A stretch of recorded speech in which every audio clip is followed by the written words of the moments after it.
In the midst of the tumultuous chaos caused by the Nine Tails, a colossal beast wreaks havoc upon the Hidden Leaf Village. Within a sanctuary, Itachi Uchiha, a member of the Uchiha clan, attends to his younger brother.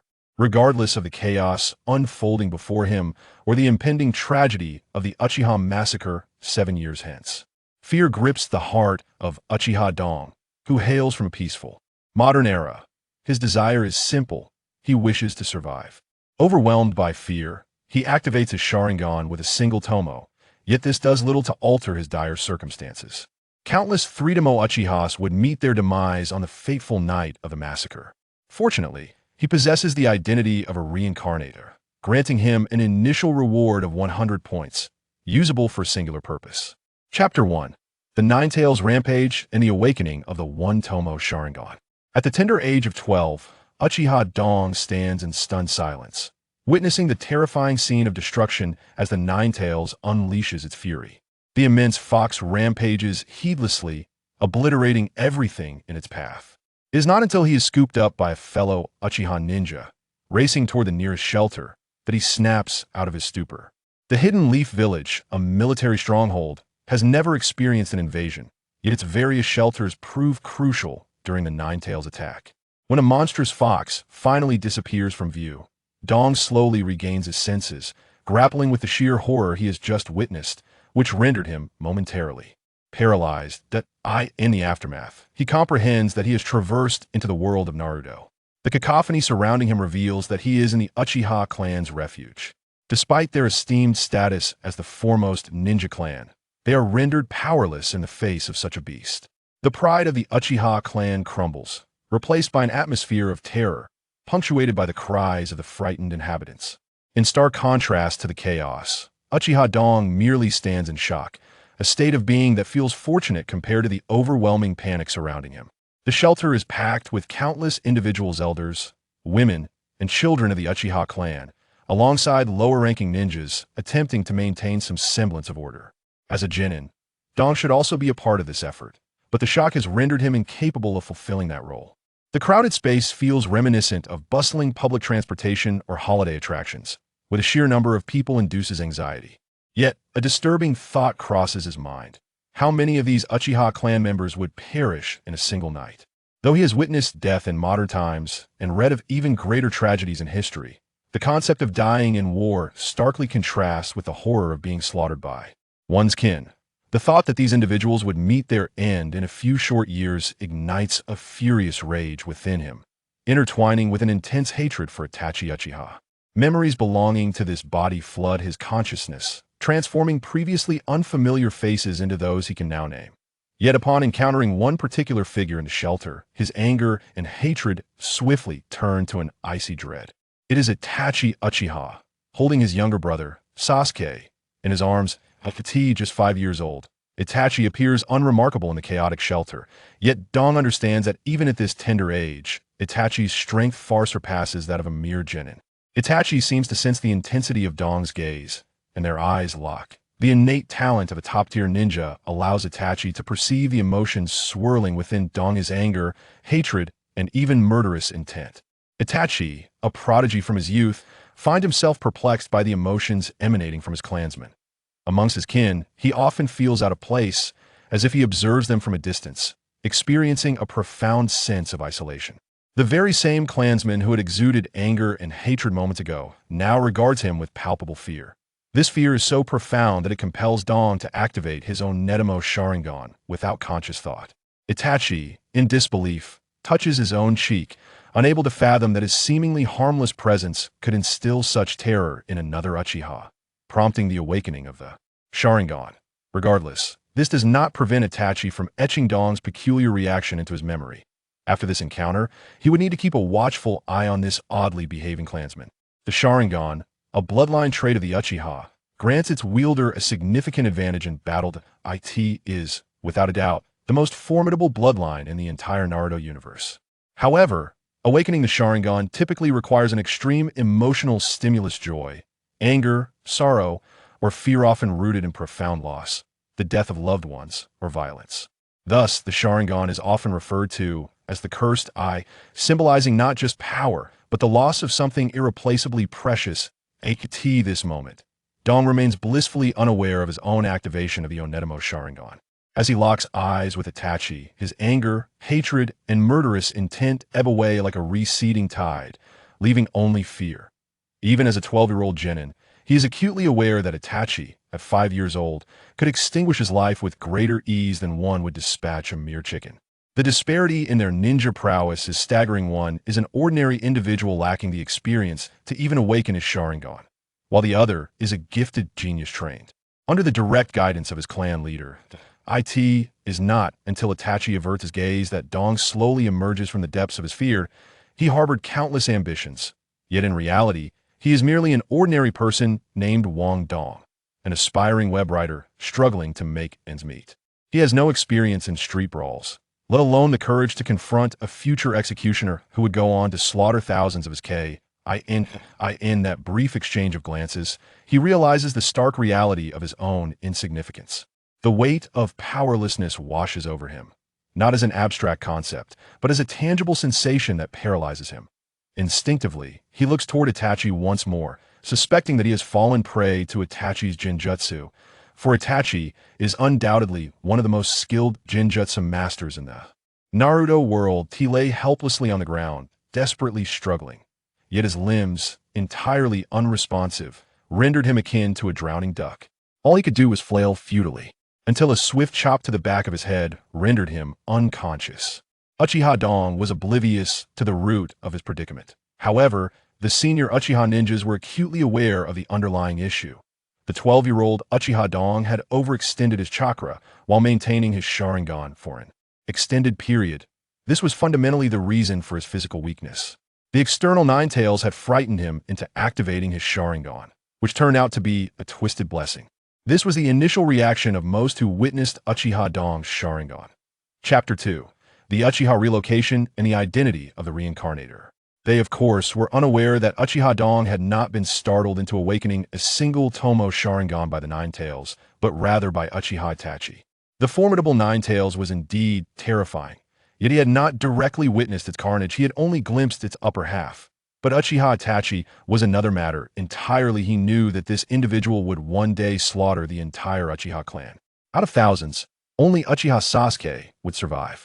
The knowledge of such a future, coupled with the proximity of their gaze, was utterly horrifying for one hailing from the modern era, who had never personally encountered street brawls or witnessed death. It was a visceral terror. Indeed, in comparison, any horror film paled in significance. The gruesomeness of war was also diluted by the barrier of a screen, as true horrific imagery could not pass scrutiny at home. He himself would not dare to breach such barriers. His entire existence was confined within the narrow limits of a rented room, consumed by writing day in and day out. It was indeed peculiar that someone like him could suddenly transform into an invincible protagonist. When Uchiha Dong awoke, a day had already passed. The consequences of chakra depletion were far more severe than he had anticipated. Kakashi Hatake had lost his combat capabilities for several days due to chakra exhaustion during his confrontation with Zabuza Momochi. How much more so for a mere genin like Uchiha Dong? Even upon regaining consciousness, his limbs remained as limp as noodles. Fortunately, he was assigned a young girl from the clan to attend to his needs. In the vast Uchiha clan, not every member was a ninja. Becoming one depended upon physical aptitude. Rock Lee had openly displayed his lack of talent from the outset, unable to practice ninjutsu or jinjutsu beyond taijutsu.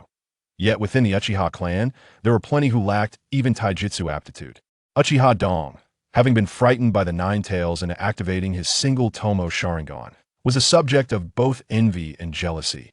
They admired his awakening of the Sharingan, while resented him for the perceived disgrace. Countless Uchiha had witnessed the Ninetales rampage, yet only he had succumbed to fear and activated his Sharingan. It was a source of embarrassment.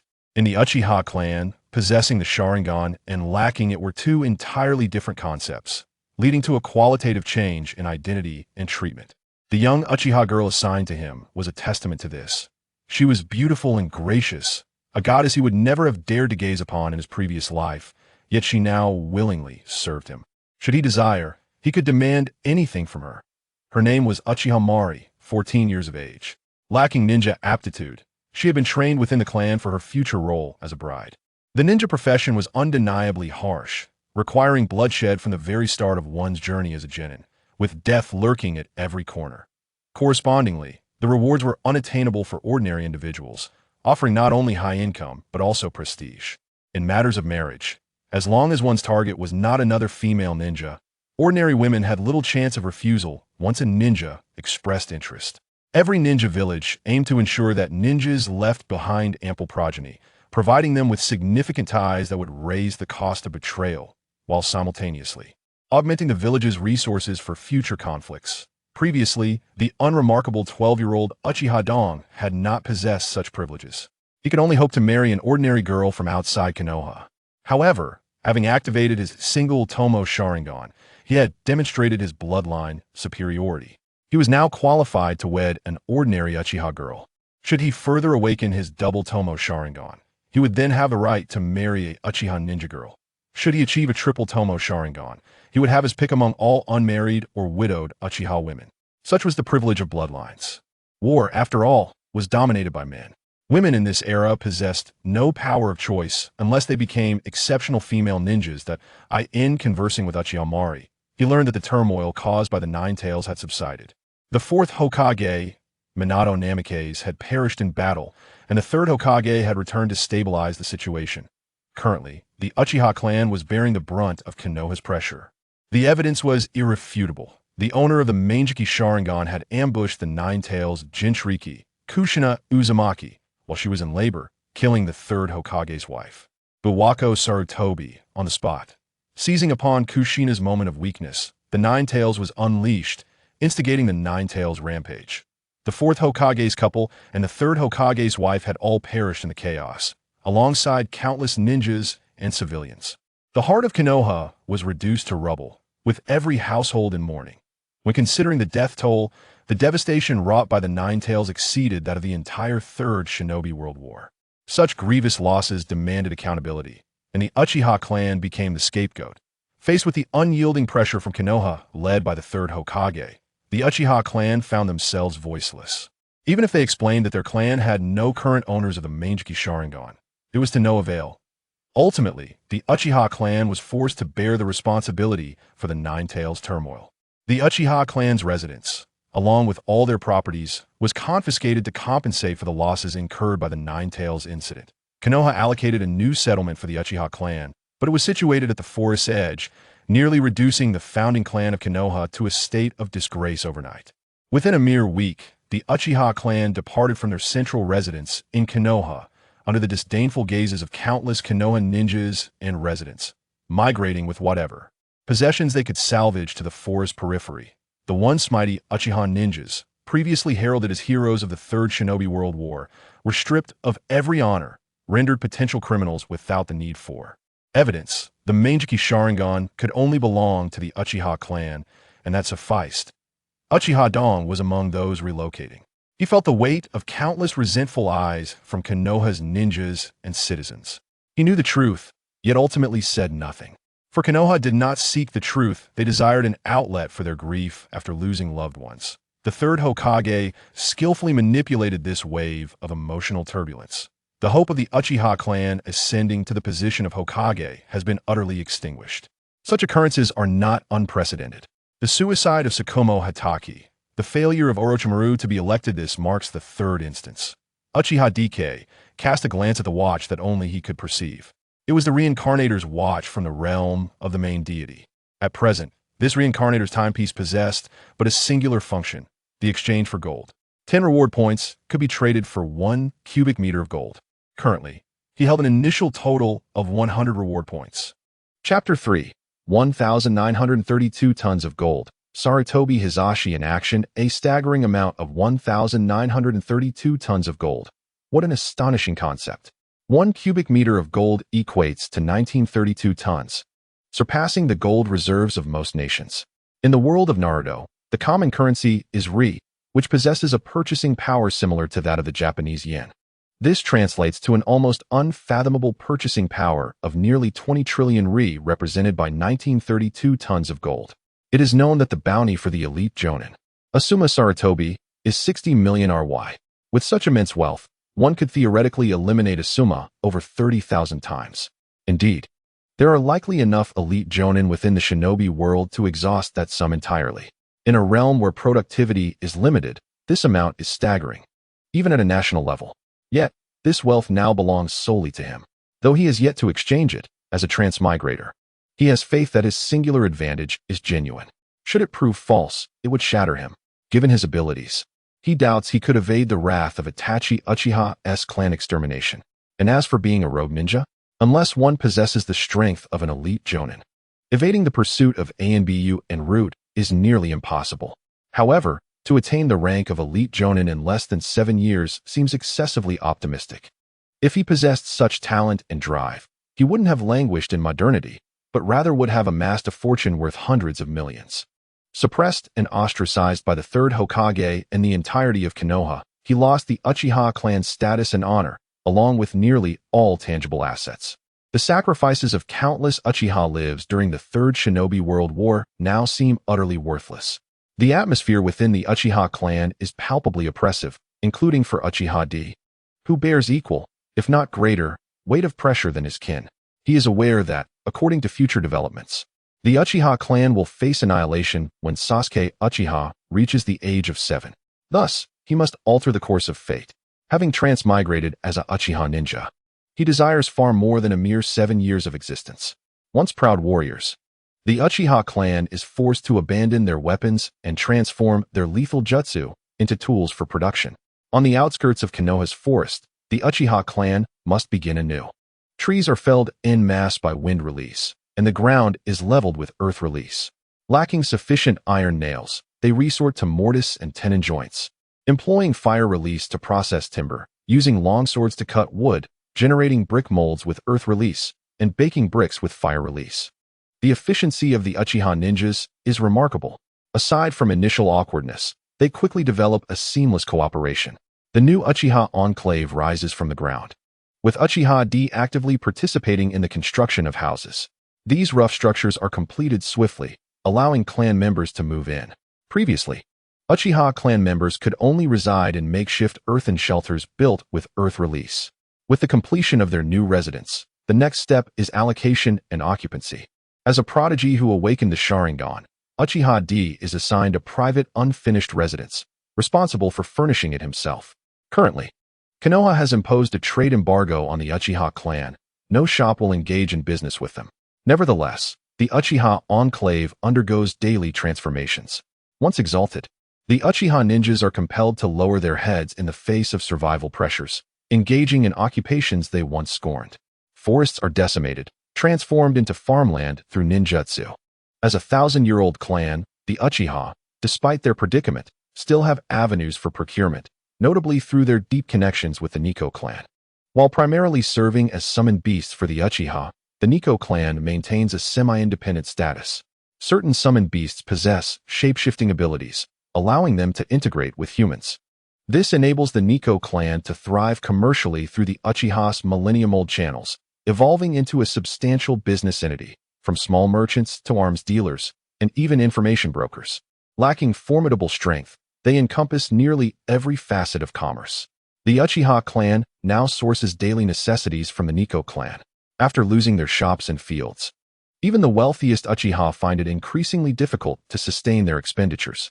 Just as the clan's internal frustrations reach a breaking point, the third Hokage, Sarutobi Hiruzen, finally adopts a conciliatory policy.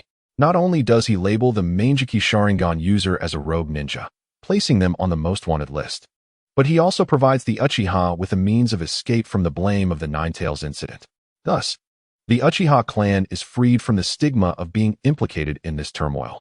Subsequently, the third Hokage restores the Uchiha clan's police department, trade rights, and the authority to run the Ninja Academy. Through this series of conciliatory measures, many grievances within the Uchiha clan are alleviated. Naively, factions within the Uchiha begin to align with the Hokage once more. Although the third Hokage is undeniably skilled, the peculiar thought processes prevalent within the Uchiha play a significant role as well. Should the Uchiha clan lose a strong leader, the generally elite quality Uchiha ninjas would rapidly devolve into disunity, leading to infighting. While it may seem exaggerated to say that the Uchiha are like mud that cannot be molded, facing a manipulative adversary like the third Hokage, they have been led to the brink of annihilation despite their capacity to revolt. Indeed, the shinobi world is not limited to Konoha. Even after the recent Third Shinobi World War, Sunagakure and Kirigakure no longer pose a threat. Yet Iwagakure and Amigakure remain vigilant against the Land of Fire. Should the Uchiha clan display a willingness to go down in flames, Sarutobi Hiruzen would prefer to avoid a mutually destructive conflict that could ignite the Fourth Shinobi World War, risking invasion of the Land of Fire and even the downfall of Konoha. Thus, he is compelled to compromise. By continually exploiting the tensions between the radical and moderate factions within the Uchiha, Sarutobi Hiruzen manages to eliminate one Mangeki Sharingan user while simultaneously drawing in another, Itachi Uchiha. Through Itachi, he orchestrates the silent and complete extermination of the Uchiha clan. If one disregards the substantial reduction in Konoha's overall strength, this maneuver is nothing short of an art form. For Uchiha D, who is aware of the unfolding narrative, the maneuvers of Sarutobi Hiruzen are entirely predictable. He even anticipates Hiruzen's next move, to coerce Orochimaru into rebellion. With the passing of the fourth Hokage, Minato Namikaze, the Uchiha clan finds themselves increasingly oppressed. The only candidate capable of threatening Sarutobi Hiruzen's position as Hokage has become Orochimaru. This marks an opportunity for the Uchiha clan. Chapter 4. The Land of Cats.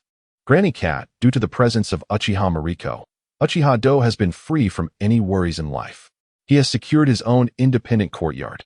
Currently, his most pressing concern is not to enhance his strength. In fact, even after awakening the Sharingan, his ninja aptitude remains abysmally poor. To what extent? He has managed to master the body flicker technique based on his body's memories, yet his hand signs take 3 seconds for just 2 seals. Forming hand signs is not merely a physical act. It requires the synchronization of chakra flow corresponding to each seal. In combat, taking 3 seconds for 2 seals is a recipe for death, time and again. He has also acquired the ability to climb trees and walk on water through instinct, but can only manage a pedestrian pace. A slight increase in speed results in either falling from walls or sinking into water. As for combat experience, this is his most significant shortcoming. Originally, as a genin of the Uchiha clan, even with poor aptitude, he would have easily overwhelmed civilian ninjas. However, after the soul swap, he, a modern individual, possesses little to no combat talent. His regimented physical training pales in comparison to that of true ninjas. Thus, despite Uchiha Do's fervent aspirations to wield formidable power, he is acutely aware that he is not cut out for violence. In the past few days, he has diligently practiced the summoning technique. As a 12-year-old prodigy who has awakened the Sharingan, he is certainly entitled to his own summoning beast. After expressing his desire for a summoning contract to the Uchiha elders, he was led by them to sign his blood contract on the colossal summoning scroll of the Cat clan. However, to secure a suitable summoning cat, he must first earn the cat's approval. To gain this approval, he must learn the reverse summoning technique, allowing him to transport himself to the Land of Cats. There, he must first meet Granny Cat and obtain her endorsement before seeking a fitting summoning cat. The summoning cats of the Land of Cats possess the ability to speak. Not every summoning beast can communicate, but every talkative summoning beast qualifies as a proper summoning creature. Generally, a ninja's duties encompass 2 main aspects: combat and intelligence. In many respects, acquiring intelligence is even more crucial than engaging in battle. Consequently, speaking summoning beasts hold a significant advantage in conveying information. After 2.5 days of practice, Uchiha Do finally succeeded in executing the reverse summoning technique for the first time.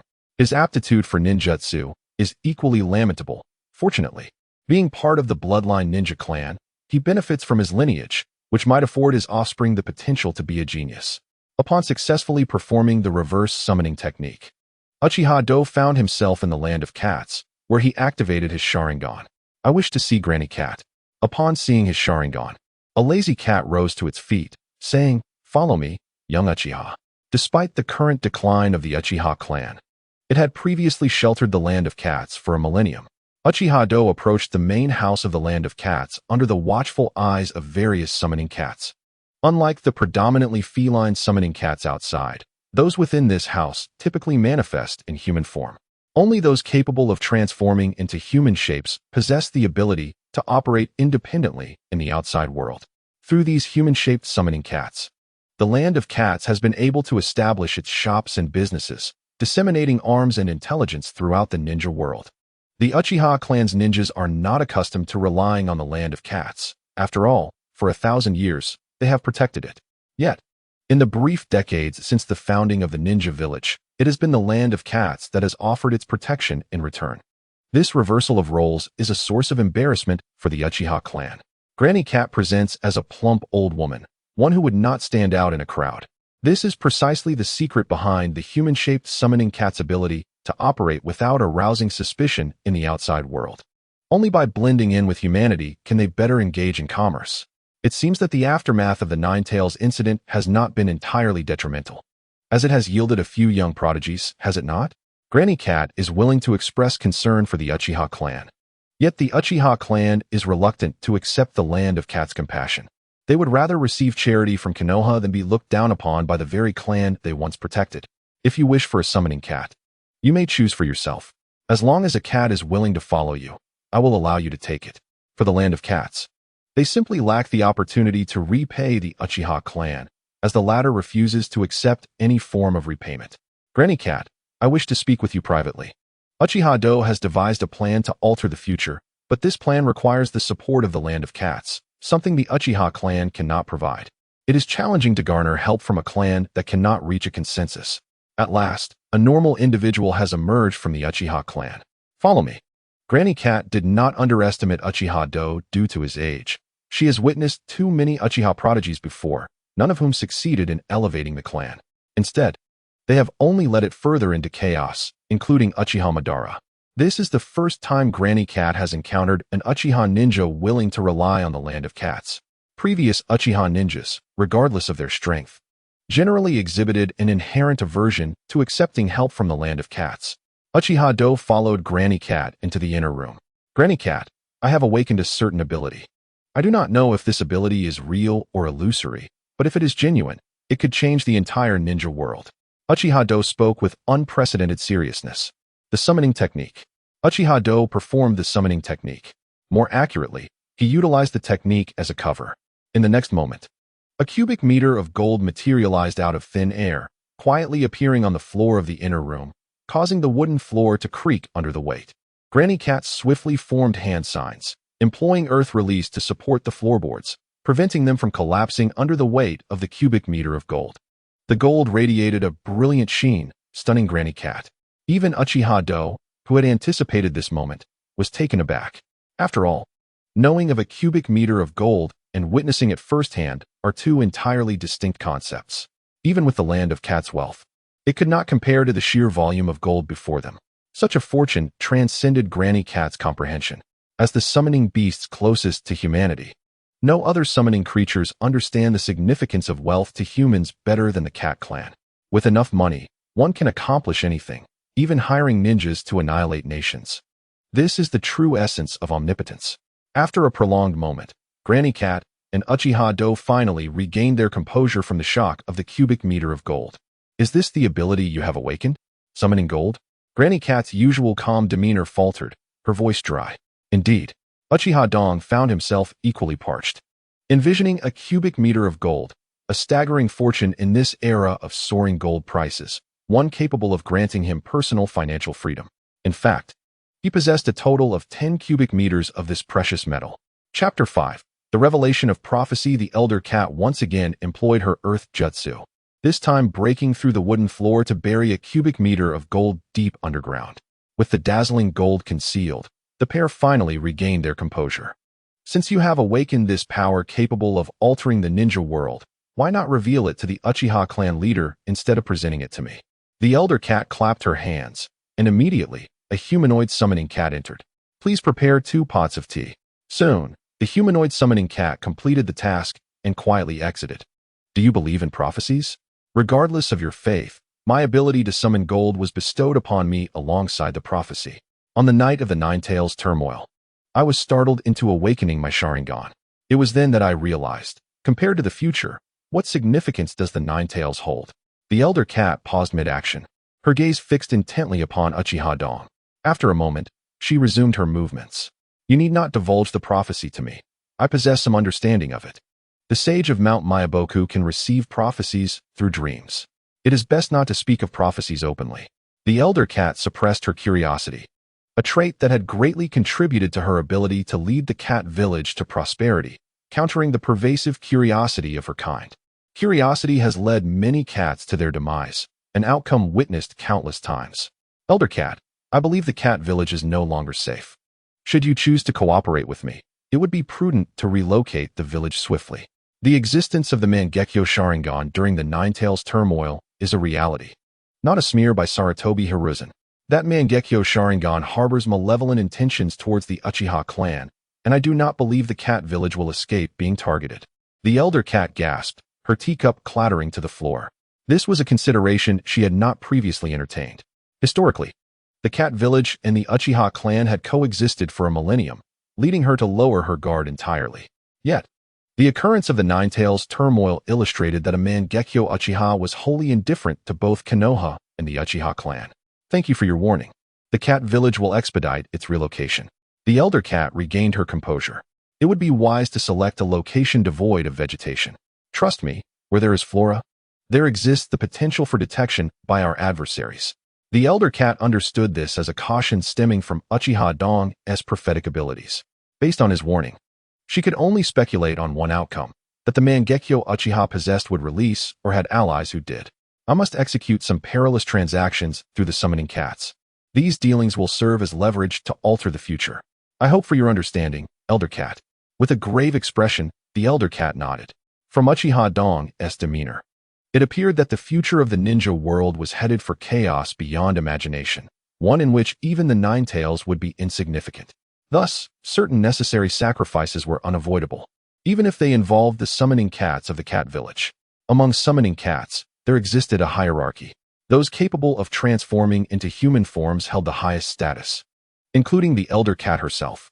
Next were the speaking summoning cats, and finally, those incapable of speech were regarded as expendable commodities. Much like Orochimaru's use of mute summoning snakes, that cubic meter of gold would serve as compensation for elder cat's collaboration, while formal partnership would be established with a fresh cubic meter of gold. Uchiha Dong once again employed his summoning technique, and a new cubic meter of gold materialized, which the elder cat skillfully buried using her earth jutsu. With gold in their possession, both individuals found it difficult to concentrate. I ask you to divide the gold into forms suitable for trade. I shall conduct extensive transactions using gold in various domains. The elder cat felt no joy at the prospect of acquiring gold. Even though she had refrained from extracting the prophecy from Uchiha Dong, his actions fueled numerous unfavorable inferences. It was inconceivable what fate awaited the Uchiha clan in the future. Sanhua, called the elder cat, and a dignified woman entered the room. She was the elder cat's key assistant. Sanhua, your new master is this young Uchiha Dong. His commands are my commands. Support him with all your might. Do you understand?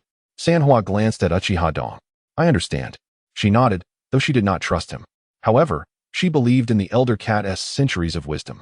The elder cat may not possess the millennium-long lifespan of the three great summoning beast sages, but her several hundred years of life still afforded her an advantage unattainable by ordinary individuals or even the vast majority of summoning beasts. The experiences gained over time imbued the elder cat with wisdom that other summoning cats could not question. From now on, you will operate in your feline form. Sanhua transformed from a human woman into an ordinary calico cat. You cannot retain Sanhua's appearance. The calico cat rolled on the ground, morphing into a sleek black hue. From now on, you shall be called Heighten. The black cat nodded. You may leave now. Heighten exited, possessing the strength of a jonin. She could ensure Uchiha Dong's safety. The elder cat had not only considered secrecy, but also strength. Thank you, elder cat. Uchiha Dong expressed genuine gratitude for her understanding. He had no wish to perish. Thus, he must alter the future that awaited the Uchiha clan's annihilation. Once more, he performed the reverse summoning technique and returned to his Uchiha residence. Uchiha Mari had been awaiting his return. Every move he made was under her watchful eye, which was both a form of care and surveillance. How one perceives it is subjective. What a beautiful black cat. Is this the summoning cat contracted by the young master? Uchiha Mari expressed great fondness for the black cat, or perhaps it was her obsession with all matters ninja. For a ninja, the daily tasks and battles could become wearisome. Yet for an ordinary person, They would be willing to pay any price to become a ninja, much like a walled city. Those within yearn to escape, while those outside long to enter. Her name is Heighten. She understands human speech, so treat her as a ninja. She is a ninja beast, possessing the strength of a ninja. Remember, do not provoke her. At present, Nezo was scheming to alter his fate, all while being merely 12 years of age. Even if Uchiha Mari was extraordinarily beautiful and perceptive, she could not pique his interest significantly. He was deliberating on how to draft a letter, as well as how to send Heighten to dispatch summoning cats throughout Konoha as his eyes and ears. Chapter 6. The Transaction with Orochimaru. Kakashi Hitaki's left eye days later. A letter delivered by Heighten lay upon Orochimaru's desk. The letter contained a singular message and transaction, a prediction that the third Hokage, Sarutobi Hiruzen, would soon take action against him. The transaction involved the left eye of Kakashi Hitaki, along with an advance payment of 60 million ryo in gold as compensation. Beneath a tree in the Konoha forest lies a buried secret. Orochimaru dispatched a summoning serpent to confirm the existence of gold. Gazing upon the purest gold before him, Orochimaru narrowed his eyes. He felt no surprise at the conjecture that his mentor, the third Hokage, would take action against him, for many could see it too. If Hiruzen Sarutobi wished to elevate him to the position of fifth Hokage, then Minato Namikaze could never ascend. With the fourth Hokage now deceased, Orochimaru, once a candidate for the position, emerged as the sole contender for the fifth Hokage. Understanding his mentor, he knew Hiruzen would never relinquish the power of Hokage, having previously utilized him to suppress the Uchiha clan, only to now seek their alliance to counterbalance him. To eliminate the threat Orochimaru posed to the Hokage title entirely, one course of action remained: to force his defection. Although he had anticipated this, the direct exposure left him feeling an icy chill. Beneath the seemingly cold exterior, Orochimaru's heart had once burned with fervor. He fought valiantly for Konoha, earning countless accolades, yet was met with betrayal time and again. This led him to recognize the futility of emotions and the absurdity of bonds, ultimately choosing the pursuit of immortality. Tsunade entrusted him with the care of her younger brother, Nawaki, yet he allowed the boy to perish before both their eyes. He had aspired to become the fourth Hokage, to breathe new life into Konoha, but his mentor stood against him, preferring to betray his own disciple and enable Minato's ascent. Orochimaru understood this was merely a matter of self-interest. Hiruzen lacked the confidence to control him, thus opting for the more easily manipulated Minato. Hiruzen, who sent countless children to the battlefield, ultimately sought to kindle new leaves, rather than sacrifice himself to illuminate Konoha. A three-tomoe Sharingan, valued at 60 million ryo, represented a lucrative venture. At present, Kakashi Hitaki had not yet ascended to the rank of elite J-nin. The successive deaths of his dear friends Obito Uchiha and Rin Noara, coupled with the turmoil of the Nine Tails incident and the losses of Minato and Kushina, left Kakashi utterly drained. The three-tomoe Sharingan in his left eye steadily consumed his already limited chakra, preventing him from maintaining even J-nin level prowess for long. The elite J-nin Kakashi Hitaki referred to the Kakashi of 12 years hence, who would possess far more experience and ease. Orochimaru had a keen interest in finances, not out of a love for wealth, but due to the significant costs of his research. Currently, he had Danzo Shimura as a collaborator, providing electronic equipment, research materials, and funding. However, once he departed from Konoha, acquiring sufficient equipment and resources would pose a challenge. Thus, Orochimaru realized the necessity of relocating his laboratory's apparatuses in advance. Even if he were forced to defect, he would not lose his research equipment, which would otherwise hinder his endeavors. It was essential to note that Konoha's high-tech apparatuses were exclusive, not sold to the public. After defection, obtaining equivalent equipment would be nearly impossible, especially without Danzo's channels. The ninja cat, the Sharingan, and the gold led Orochimaru to deduce that the contact he had established must be among the Uchiha. In this moment, when the Uchiha were suppressed to the utmost degree, he recognized that he alone possessed the capacity to challenge Hiruzen Sarutobi. Should he initiate the election for the fifth Hokage, he would indeed be the only candidate. However, this very realization compelled him to leave Konoha. With a cold smirk, Orochimaru vanished beneath the ground. The following day, news of Kakashi's ambush and the theft of his left eye spread throughout Konoha, and all suspected the Uchiha clan's involvement. After all, Kakashi's left eye was a Sharingan, a treasure of the Uchiha.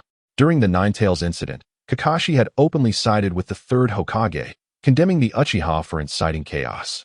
As Minato's disciple, Kakashi's accusations held significant weight. Unexpectedly, just as the third Hokage had relaxed his grip on the Uchiha, the incident of Kakashi's stolen Sharingan unfolded. Uchiha Fugaku, the clan leader, was the first to deny any involvement, claiming, "Not me, I did not do it," stop spreading rumors.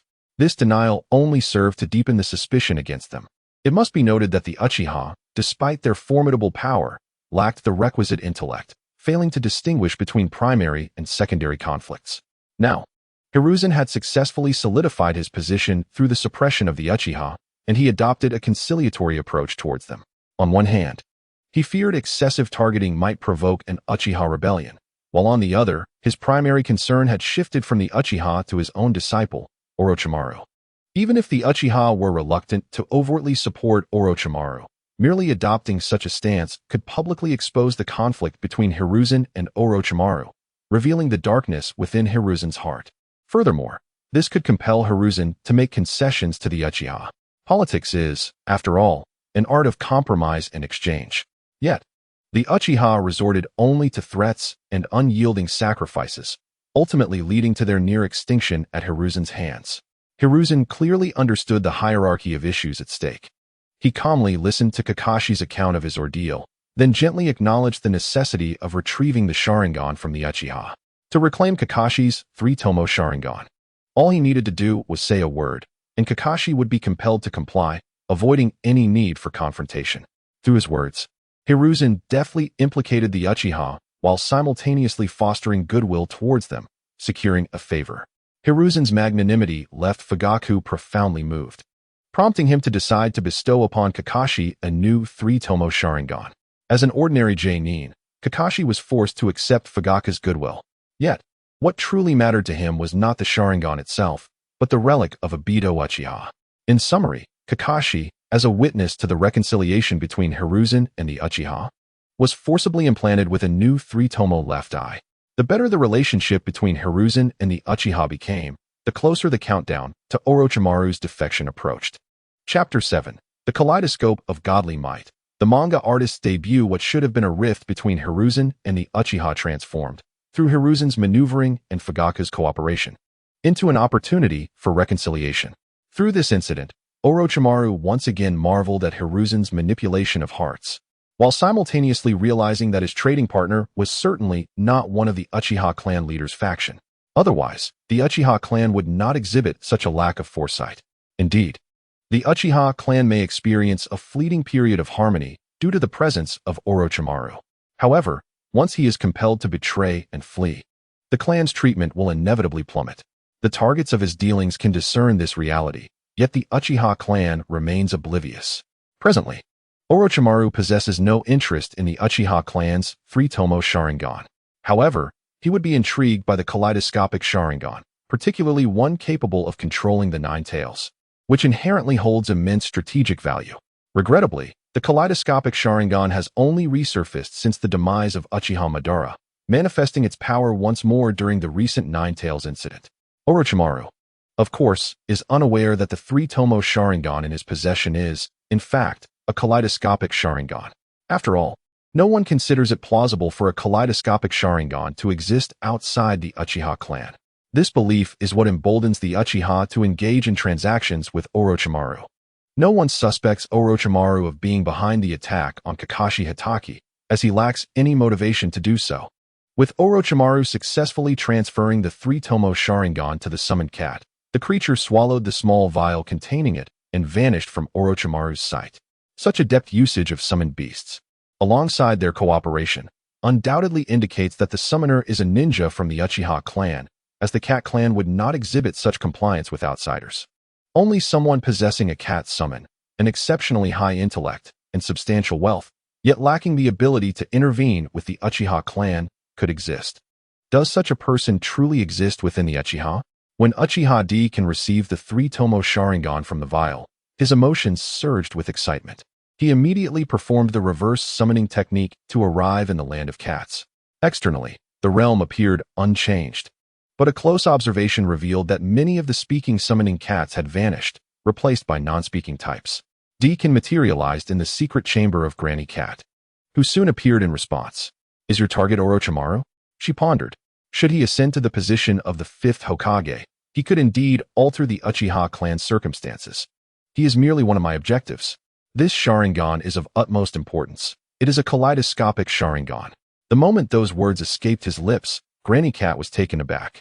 It is known that Konoha recently endured the calamity of the Nine Tails, manipulated by a kaleidoscopic Sharingan, inflicting unprecedented devastation upon the village.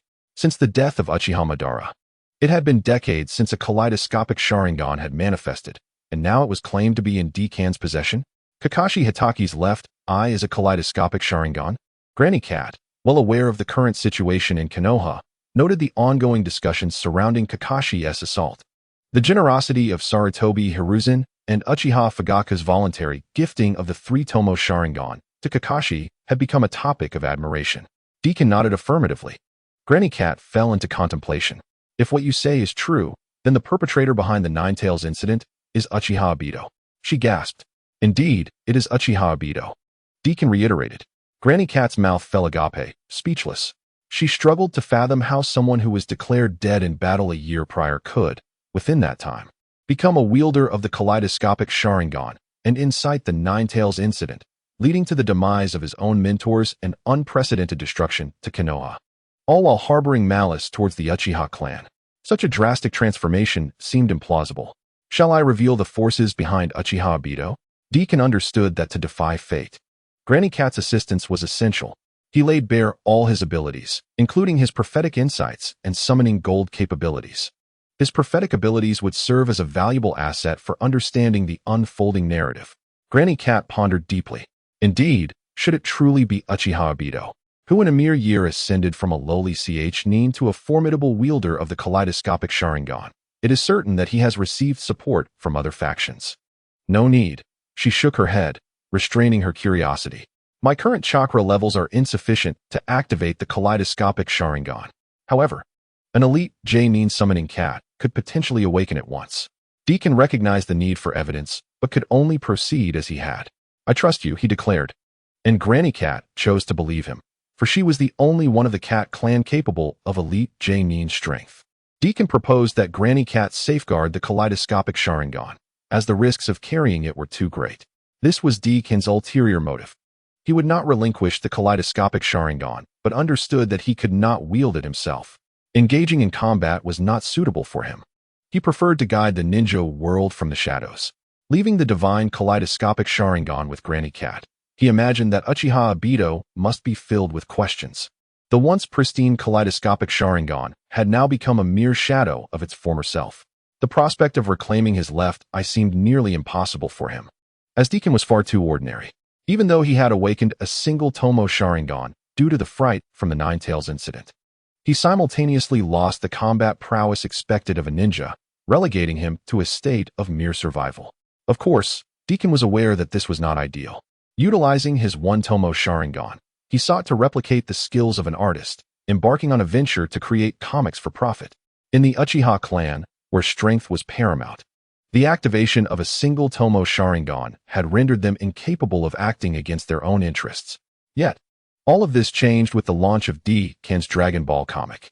The novelty of its imagery, the characterization of Son Goku, the concept of wishing upon Dragon Balls, and the display of martial arts captivated the hearts of Konoha's inhabitants. Following the trauma of the Nine Tails incident, the people yearned for solace. Even in the form of a fantastical entity, they longed for the existence of the Dragon Balls, wishing to resurrect lost loved ones. However, none of this held significance for Deacon. What mattered was that he was earning money through the creation of Dragon Ball. While this may seem absurd, it was indeed this influx of funds that rescued Deacon from the depths of his training tribulations. His lack of combat aptitude nearly resulted in him being overwhelmed by his Uchiha mentor. In a world where the weak are often subjected to violence, unless one can earn, survival becomes an arduous task. After Deacon voluntarily surrendered 70% of his earnings, he was promised a status as an elder of the Uchiha clan, thereby exempting him from rigorous training and ninja missions. In a clan that was in dire need of revival, the allure of wealth was sufficient to breach their previously unwavering principles. Chapter 8. Sowing discord between Orochimaru and Shimura Danzo. although D can possesses 9 cubic meters of gold. He gifted a cubic meter of gold to Granny Cat. However, these treasures must remain concealed, should they be exposed. He firmly believed that regardless of the Uchiha clan's wealth, it would swiftly be appropriated by the third Hokage, leaving them impoverished once more, and ultimately leading to their annihilation. The Uchiha clan, it seemed, was utterly inept in areas beyond combat. After all, the recently recovered Uchiha ninjas promptly ceased their efforts in production, delegating all tasks to those of the clan who lacked ninja qualifications. No one seemed to find this problematic.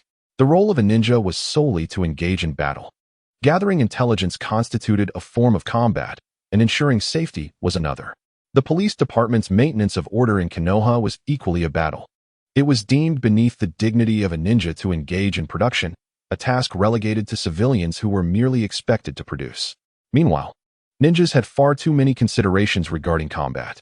Following the extensive loss of Uchiha enterprises, and with Uchiha ninjas withdrawing from production, the quality of life within the clan plummeted dramatically. The productivity of Uchiha civilians was limited, resulting in continued financial deficit. Even if the clan regained its police responsibilities and received funding from the third Hokage, it would prove insufficient. The Uchiha clan possessed the highest ratio of ninjas among all clans. The resources consumed by each ninja for daily training and bodily maintenance far exceeded that of ordinary individuals. In the past, the Uchiha clan managed to sustain this, but the current Uchiha could not. Without the continuous output of assets such as shops, relying solely on agricultural yield was utterly inadequate to support the entire clan. Thus, during this critical period, the profits from Uchiha Dong's Dragon Ball manga, with 70% allocated to the clan, became profoundly significant. Upon reaching adulthood at 18, he would automatically secure a position as an elder of the Uchiha clan, essentially purchasing a seat among the elders with 5 years of earnings. Even so, this was an exception for the Uchiha clan. In the days prior to the Ninetales incident, the position of elder was not something that could be bought with money. The Ninetales incident occurred in October, while the Dragon Ball manga gained immense popularity in January. Uchiha Dong was 13 at the time, with 5 years remaining until adulthood. Konoha's entertainment options during the winter were limited, and the simplicity of the manga contributed to its rapid success. Uchiha Dong reaped considerable rewards from the Dragon Ball manga, and even with only 30% of the profits, he became a minor wealthy individual. As the new year approached, the impending defection of Orochimaru drew nearer, and his exchanges with Orochimaru continued. During this process, he disclosed numerous pieces of information to Orochimaru, hoping to bolster his persuasive power. Uchiha Dong possessed a keen self-awareness. He did not regard himself as possessing the strength to alter the ninja world. Even if he acquired the Manjiki Sharingan, what difference would it make? How could a modern-day, powerless online writer suddenly become a formidable force upon transmigration? Such a notion was absurd. If not for his success in creating the Dragon Ball manga and his subsequent allocation of 70% of the profits, he would have been a mere object of fear for Uchiha Itachi, who would tremble at a mere glance in his direction. Rather than attempting to transform the ninja world himself, it was more prudent to influence others to effect change, with Orochimaru as his target. By swaying Orochimaru, he sought to reshape the future of the ninja world. Given Orochimaru's capabilities, he was fully equipped to do so. Moreover, the Uchiha clan's downfall was intricately linked to Orochimaru. The wooden arm crafted for Shimura Danzo by Orochimaru required a sufficient number of Sharingan to maintain its state, a significant motivation for Danzo's role in the Uchiha clan's extermination. Previously, during the Ninja World War, Danzo had lost an eye and sustained significant injury to an arm, rendering him semi-disabled. In his desperate quest to regain power and compete for the Hokage position against Sarutobi Hiruzen, Danzo set his sights on the wood-release bloodline and the Manjiki Sharingan.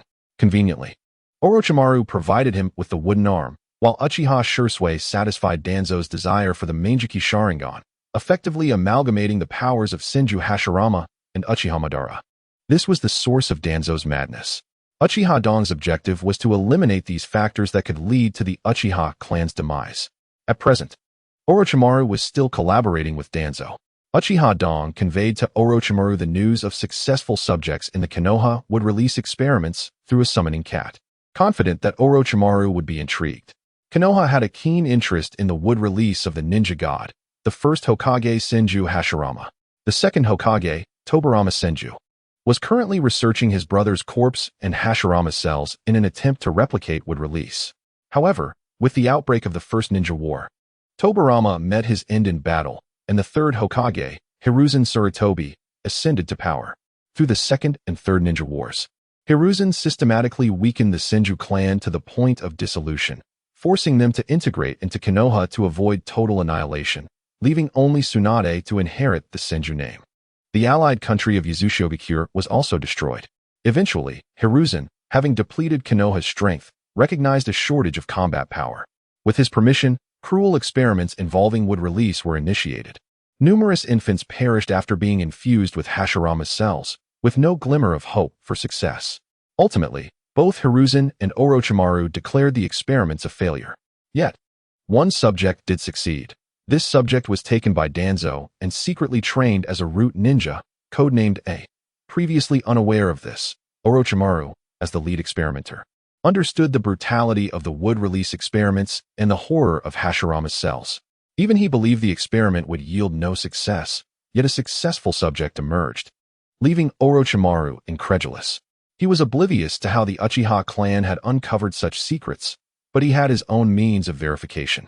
As for the results, Orochimaru confirmed the existence of the root ninja codenamed A, but whether this individual possessed would release remained unclear. Danzo maintained an unusual level of secrecy regarding this root ninja. This was sufficient. For Orochimaru, it was not opportune to sever ties with Danzo just yet, as he was gradually acquiring more equipment and conducting transfers from Danzo. Since his defection was inevitable, he could maximize Danzo's value before making his exit, taking the child with the wood release bloodline with him. Until then, it was prudent to avoid raising any alarms. This incident not only validated the mysterious Uchiha intelligence source, but also sowed discord between Orochimaru and Danzo. Orochimaru would not relinquish a successful wood release subject. Once he took A, their future collaboration would be untenable. Danzo's wooden arm would cease to exist, as the primary reasons for his collaboration with Orochimaru were the equipment and funding. However, with Orochimaru now relocating equipment, Uchiha Dong could easily provide the necessary funds. Without the wooden arm, Danzo would lose interest in the Uchiha clan's Sharingan, for even if an outsider were to implant a Sharingan, the inability to close it would lead to continuous chakra consumption. It is difficult to ascertain whether this poses an enhancement or a diminishment of the ninja's combat capabilities. The reduction of Shimura Danzo's motivations against the Uchiha clan could significantly increase their chances of survival. Chapter 9. The scheme against Uchiha Shisui time swiftly passed to March, a period during which Sarutobi Hiruzen enjoyed an unassailable position as the third Hokage. On one hand, he stabilized relations with the Uchiha clan while placing the blame for the Nine-Tails incident squarely upon their shoulders, thus inciting universal animosity from the villagers of Konoha and obliterating the Uchiha clan's prospects of contending for the position of fifth Hokage. On the other hand, he was nearing the conclusion of his management of the aftermath of the Nine-Tails chaos, which included holding a grand memorial service for all the fallen shinobi and villagers of Konoha, conducting funerals, and personally distributing compensations to the bereaved families, as well as leading the shinobi in a 5-month endeavor to restore the damages wrought by the Nine-Tails. Additionally, he dispatched Jiraiya, one of the legendary three, to lead a contingent of shinobi to the borders of the land of rice, preparing for a potential assault from the Cloud Village, thereby quelling the threat of war in its infancy. One could argue that if Sarutobi Hiruzen, as the third Hokage, was not undermining Konoha to solidify his own power, he was quite the adept politician, albeit employing excessively unscrupulous methods.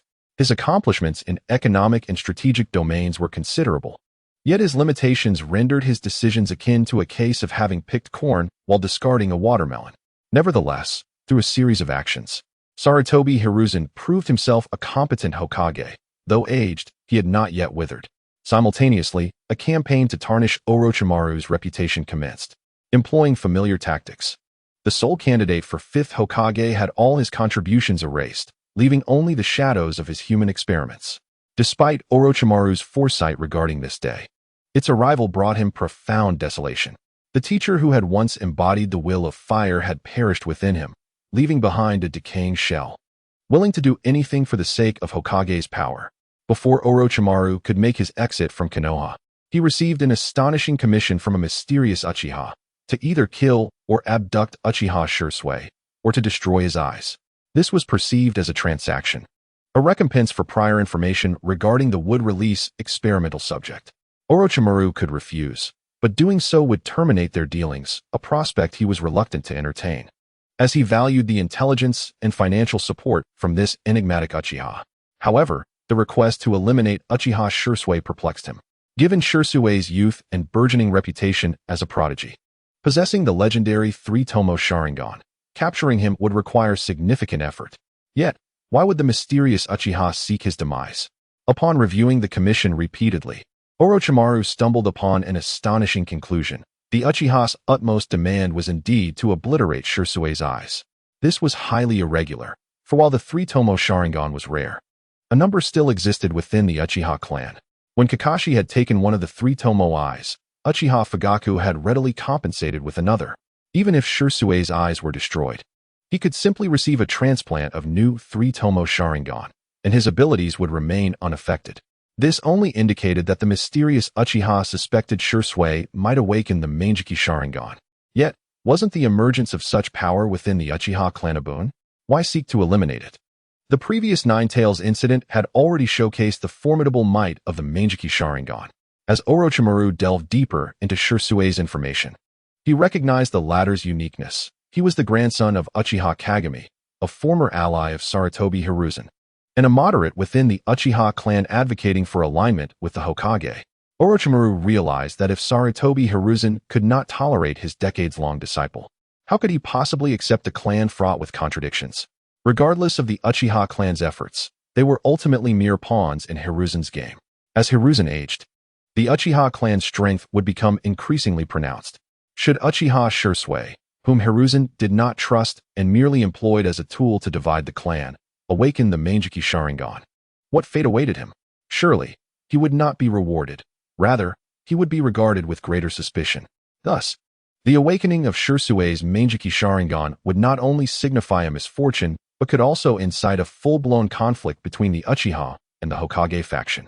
While the Uchiha clan could boast geniuses capable of awakening the Mangeki Sharingan, it was imperative that such talents did not arise from the moderate faction. Grasping this, Orochimaru could not help but admire the foresight of the mysterious Uchiha, whose profound wisdom and undisclosed resources were shrouded in secrecy, evoking both admiration and bewilderment. This was emblematic of the Uchiha clan's penchant for squandering their potential. With a glimmer of intent in his eyes, Orochimaru recognized that while he could indeed take action against Shisui, a direct approach was inadvisable. He sought to maximize his benefits. Soon, Orochimaru devised a scheme that would serve three purposes. He approached his collaborator, Shimura Danzo. It was apparent that this wave of rumors had Danzo's roots behind it, as Orochimaru, the only candidate for fifth Hokage, posed a threat not only to Sarutobi Hiruzen, but also to Danzo himself, who unabashedly coveted the Hokage position. Orochimaru articulated his intentions. He required a Uchiha experimental subject. Recently, he had conceived a new idea regarding would-release experiments. The cells of Hashirama Senju, as the pinnacle of yang release, could potentially yield extraordinary results when paired with the ultimate Sharingan. This indeed reflected one of Orochimaru's thoughts, which previously had not materialized into an experimental plan. What is your target? Danzo surmised that Orochimaru's visit indicated a significant objective. Uchiha Shisui. Upon hearing this name, Danzo fell into silence, recognizing the weight of his lineage, yet his silence was short-lived. Very well. I shall arrange for Root to create an opportunity for you. This presented an opportunity for Danzo as well, for he could leverage this incident to not only expel Orochimaru, but also sow discord between Sarutobi Hiruzen and the Uchiha clan. Danzo would not foresee. Sarutobi Hiruzen has never relinquished his intention to suppress the Uchiha clan. At this moment, the thoughts of the three individuals diverged, yet their purposes absurdly converged. An excessively brilliant Uchiha genius was inherently unsuitable for existence. Chapter 10, Steps of Annihilation, The Death of Uchiha Shisui. The extermination of the Uchiha clan resulted from multifaceted causes. The most fundamental reason was the waning confidence of the aging third Hokage, Sarutobi Hiruzen, in being able to control the emerging geniuses of the Uchiha clan. Following this was Shimura Danzo's desire for the Uchiha clan's three-tomoe Sharingan to enhance his own would-release abilities. thereby amalgamating the bloodline of would release with the Meijiki Sharingan, granting him the audacity to vie for the Hokage position. Next was Uchiha Shisui's Meijiki Jinjutsu, Kodo Amatsukami, which could silently distort the will of others. Although each use of this technique required a cooldown of several years. Employing it just once against Sarutobi Hiruzen and Shimura Danzo would have been sufficient to completely alter the Uchiha clan's fate. However, under the influence of the will of fire, Uchiha Shisui publicly revealed his Meijiki technique to Sarutobi Hiruzen and Shimura Danzo, which directly led to his right eye being seized by Danzo, severely wounded. Uchiha Shisui entrusted his left Meijiki eye to Uchiha Itachi before taking his own life by jumping into a river. The death of Uchiha Shisui ignited the conflict between the Uchiha clan and the Hokage faction. Yet, Uchiha Itachi perceived the Uchiha clan's fury as a manifestation of misguided ideals. Having also awakened his Meijiki, Itachi should have served as the backbone of the Uchiha clan's coup, but he entirely sided with Sarutobi Hiruzen. Itachi instilled courage in the Uchiha clan's coup, only to become the harbinger of their slaughter at the most critical moment. The emergence of two Meijiki prodigies, Uchiha Shisui and Uchiha Itachi, was pivotal in Sarutobi Hiruzen's decision to annihilate the Uchiha clan. Of course, Uchiha Fugaku, as the clan leader, played a significant role in this tragic course of events due to his weakness. Despite possessing a Meijiki Sharingan, he remained concealed, never utilizing it until his death at the hands of his own son, Itachi. Now, Uchiha Itachi has sown discord between Danzo and Orochimaru, preventing Danzo from acquiring the wood release arm and alleviating his obsession with the Uchiha extermination. After all, the loss of the Uchiha clan would undeniably be a self-inflicted wound for Konoha, drastically diminishing its military potential in future ninja world conflicts. However, for those who have already caused the disappearance of the Senju and the downfall of the Uzumaki, this was not the decisive factor in their decisions. Thus, diminishing the Uchiha clan's underlings became crucial for them to feel they could control the Uchiha clan, as long as no Meijiki powerhouses existed.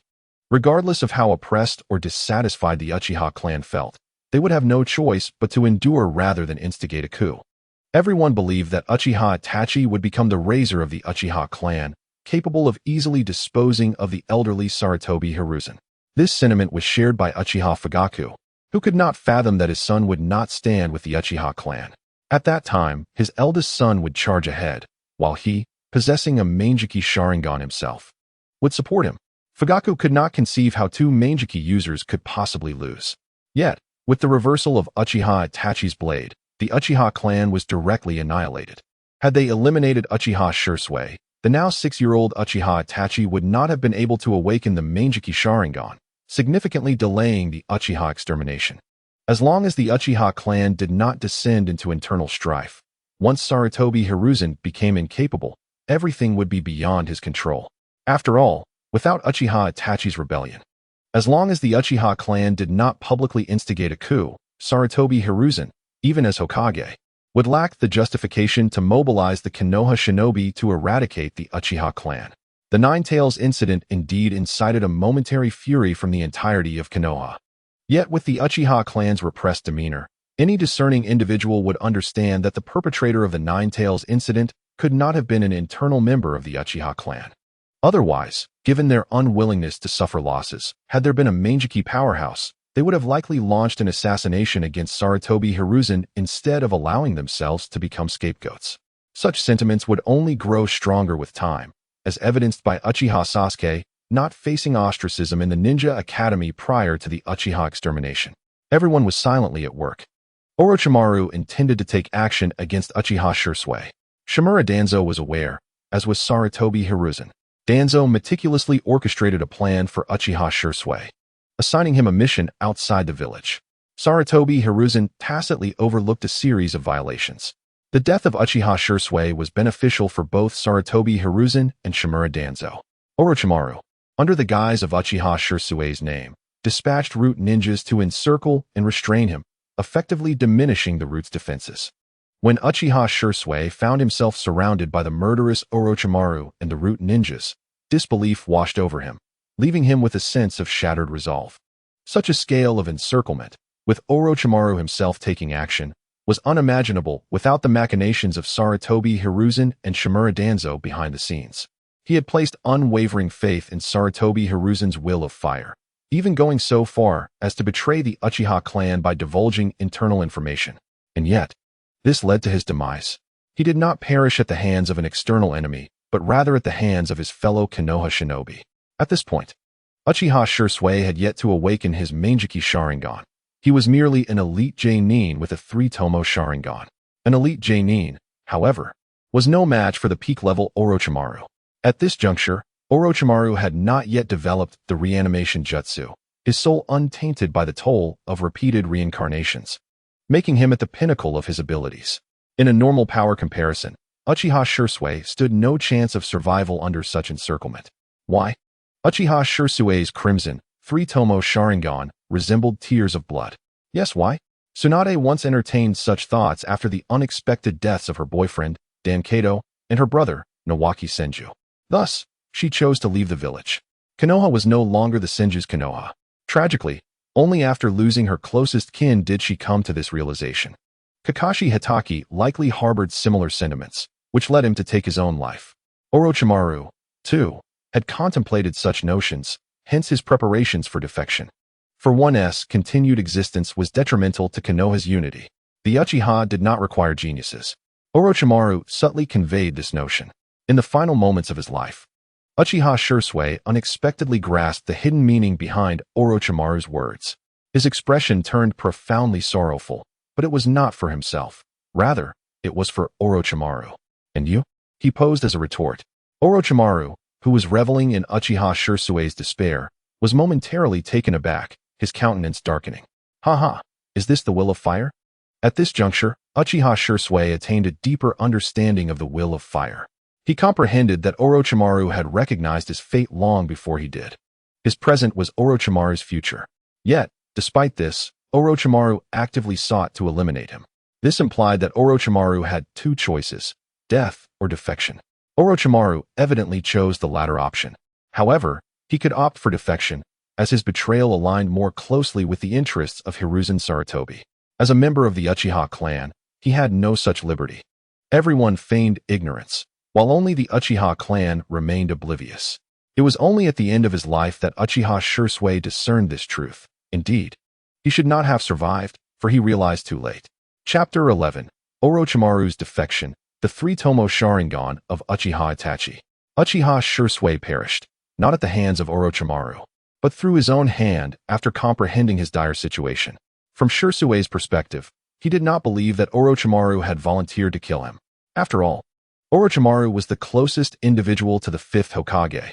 Should he slay Shisui, he would irrevocably forfeit his eligibility for the position of Hokage and the authority of a Konoha ninja. Thus, to prevent Orochimaru from bearing an indelible stain on his hands, even if he were compelled to carry out the act, Shisui's own demise would grant Orochimaru an opportunity for resurgence. However, the mission to eliminate Uchiha Shisui was one that Orochimaru had proposed himself. Faced with the unadulterated will of fire embodied by Shisui, Orochimaru gazed upon Shisui's lifeless form and felt an inexplicable burn within himself. He had long since lost faith in the will of fire. Indeed, one of his plans was to eliminate the thoroughly decayed third Hokage, Hiruzen Sarutobi, to afford his teacher a dignified exit. Yet, unexpectedly, he witnessed that resplendent will of fire in an Uchiha ninja. He should not have perished there, yet fate dictated otherwise. Orochimaru concealed Shisui's body, a glint of sharpness flashing in his eyes. In the next moment, he vanished in an instant. Summoning technique. Yet, it was not he who executed it, but rather his summoned snakes. The vanished Orochimaru reappeared within the inner sanctum of the root base, swiftly employing jutsu, serpent's array. An endless wave of serpents erupted from his mouth, sowing chaos throughout the root base. As for himself, he dashed towards the most heavily guarded section overseen by Danzo Shimura, the only area he had yet to probe. There was no need for hesitation. Since other areas lacked the presence of Mokuton users, this final area was the only possibility. With fluid grace, he bypassed the fiercely resisting root ninjas, his body moving with the sinuousness of a true serpent, devoid of the vulnerabilities typical of a corporeal form. Earth style, earth barrier. With a swift series of hand seals, walls erupted from the ground, sealing off the passage. Orochimaru surged into this final hidden zone, summoning a legion of serpents once more to initiate indiscriminate assaults on the surroundings. There was no need for him to discern what lay within. Compelling the Mokuton user to reveal themselves was sufficient. As anticipated, the onslaught of venomous serpents prompted the emergence of Mokuton, though it differed from what he had envisioned. It was indeed would release. Orochimaru personally intervened, effortlessly subduing the Mokuton user who had been dispatching the venomous snakes. Once again, he performed the summoning technique. This time not with snakes, but with a colossal serpent, which he forced the Mokuton user into. Subsequently, he too entered within, dispelling the summoning technique. In the next moment, Orochimaru found himself at a base he had prepared 1,000 miles away. Months had been adequate for him to establish his own research facility. Orochimaru's sudden assault on the root base, abducting the Mokuton user, and subsequently defecting from Konoha, caught Danzo Shimura entirely off guard. According to his plan, even if Orochimaru defected, it would not impede their continued communication, a mutually beneficial arrangement. Yet, unexpectedly, Orochimaru had somehow learned of the existence of the Mokuton user and absconded with his secretly cultivated asset. This was Mokuton, a potential successor for Danzo once he ascended to Hokage. Such a monumental loss incited Danzo's fury. Hiruzen Sarutobi was unaware of the Mokuton user's existence. Though Orochimaru's defection was indeed abrupt, he had ultimately fulfilled the task of eliminating Uchiha Shisui. Thus, Sarutobi disregarded Danzo's visibly irate demeanor and swiftly orchestrated a campaign through the Umbu. Orochimaru's human experimentation encompassed not only foreign ninjas, but also those from Konoha. The recent disappearances of Konoha ninjas were attributable to Orochimaru's abduction for his inhumane experiments. An array of evidence obtained from the root laid bare before Konoha's ninjas the abhorrent reality of Orochimaru's actions, which undoubtedly violated Konoha's fundamental principles and ignited the fury of its ninjas. Orochimaru's scandalous behavior elicited an unexpected response from the Uchiha clan, who found themselves rejoicing. Hiruzen Sarutobi's attempts at reassurance could not mend the substantial losses endured by the Uchiha. Initially, there was a sense of schadenfreude, yet it was short-lived. Upon learning that he was under investigation by his teacher, the third Hokage, for his human experimentation, Orochimaru frenziedly attacked Uchiha Shisui during a mission. After slaying Shisui, he chose to defect. Orochimaru was now classified as a rogue ninja of Konoha, with clandestine photographs serving as evidence. The image of Orochimaru retrieving Shisui's body was vividly etched in memory, as was the subsequent scene of his escape through the summoning technique. The once celebrated Uchiha Shisui, a prodigious youth who had awakened the three-tomoe Sharingan, had met his demise at the hands of the treacherous Orochimaru. In an instant, the Uchiha clan was enveloped in indignation.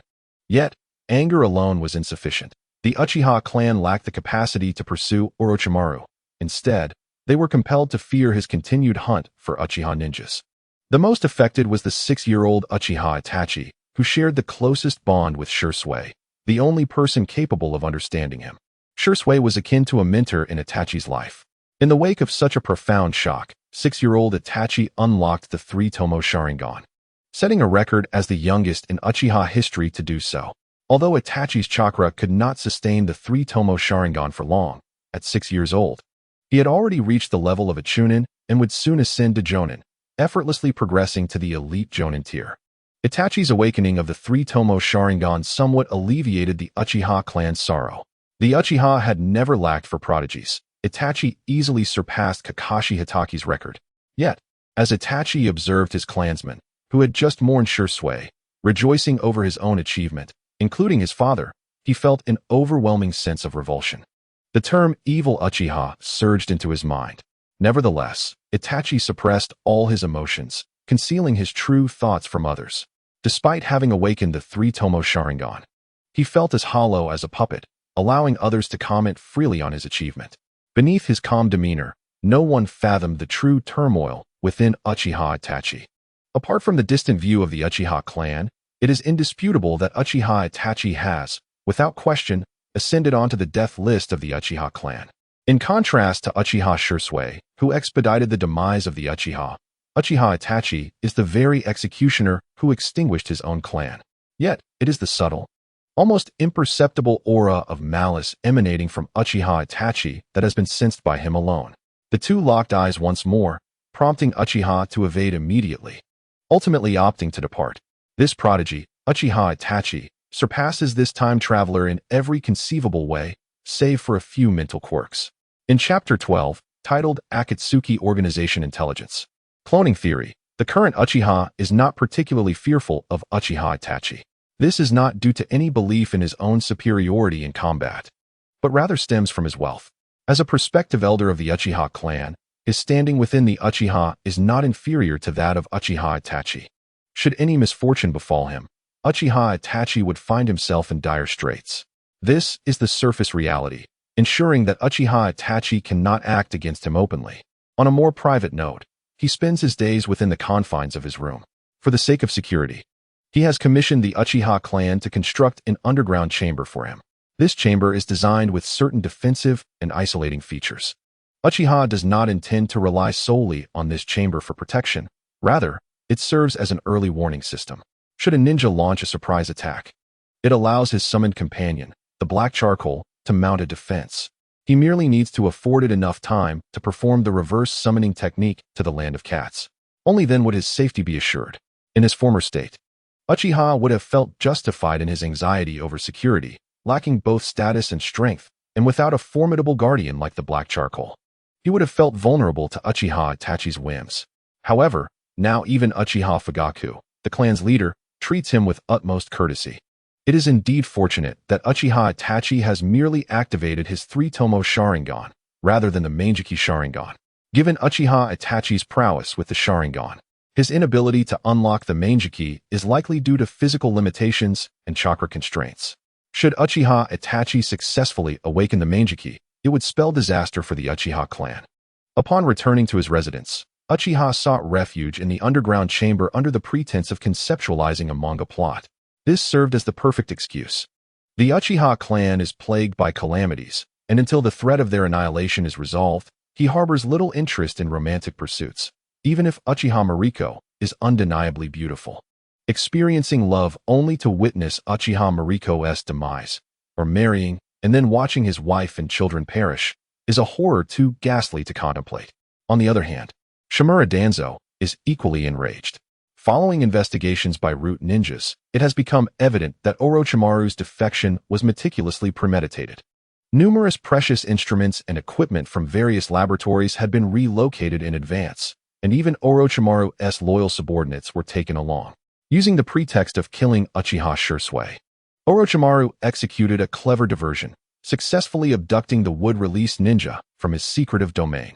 Gazing at the desolate Orochimaru bases, Shimura Danzo's fury reached a boiling point. He had believed he could control Orochimaru, only to be delivered a lesson he would not soon forget. Yet, despite his rage, Shimura Danzo retained his composure and refrained from pursuing Orochimaru. As one familiar with Orochimaru, he understood that Root lacked the capability to chase him down.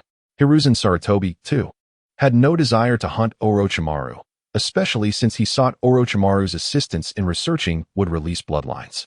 Without strength, he would forever remain a mere rat in the gutter, incapable of achieving the title of Hokage.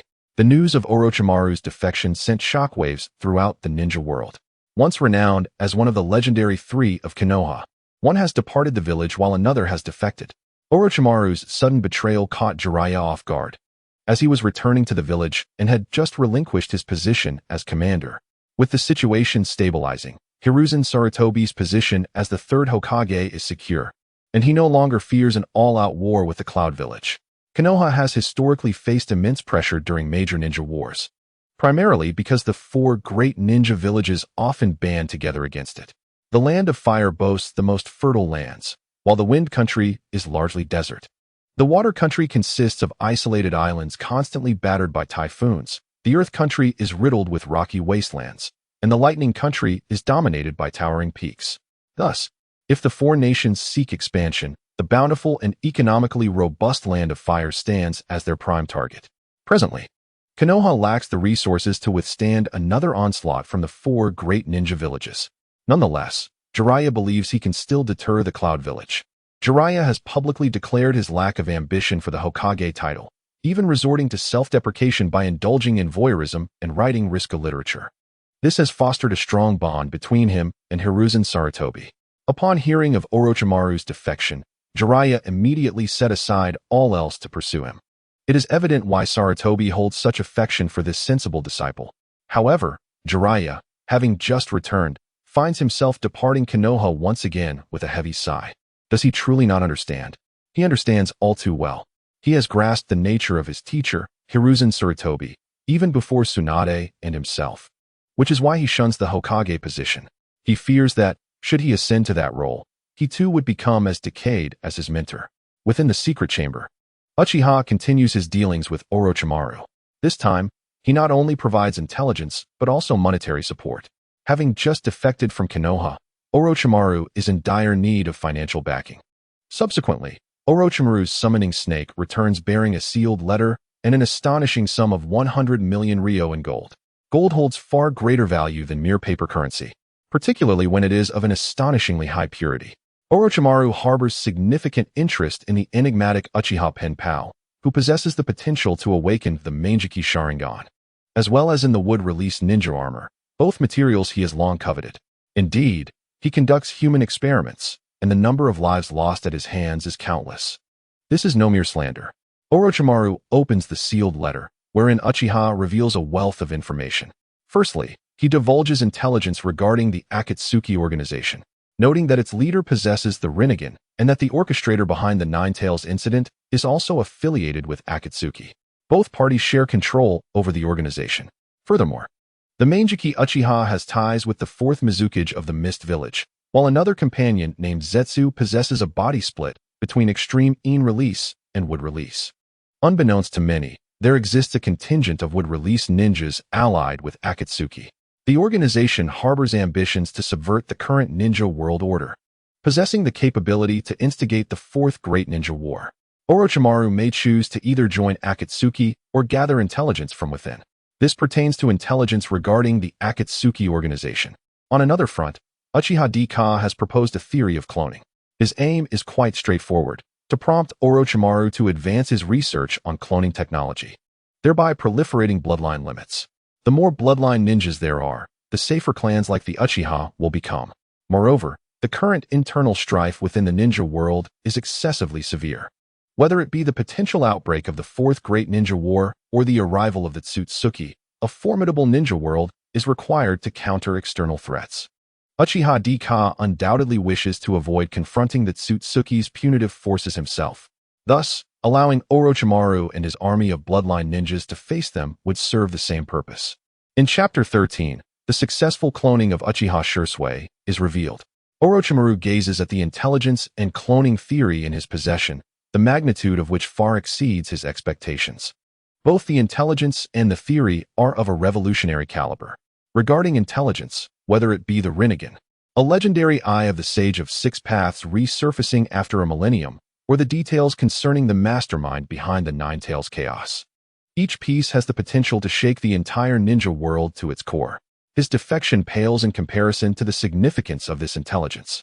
The mastermind behind the Nine Tails incident not only stands on equal footing with the possessor of the Rinnegan within the Akatsuki, but also manipulates the entire Kirigakure through the fourth Mizukage. Furthermore, the energy-based ninjas composed of extreme In release are, in a sense, akin to tailed beasts.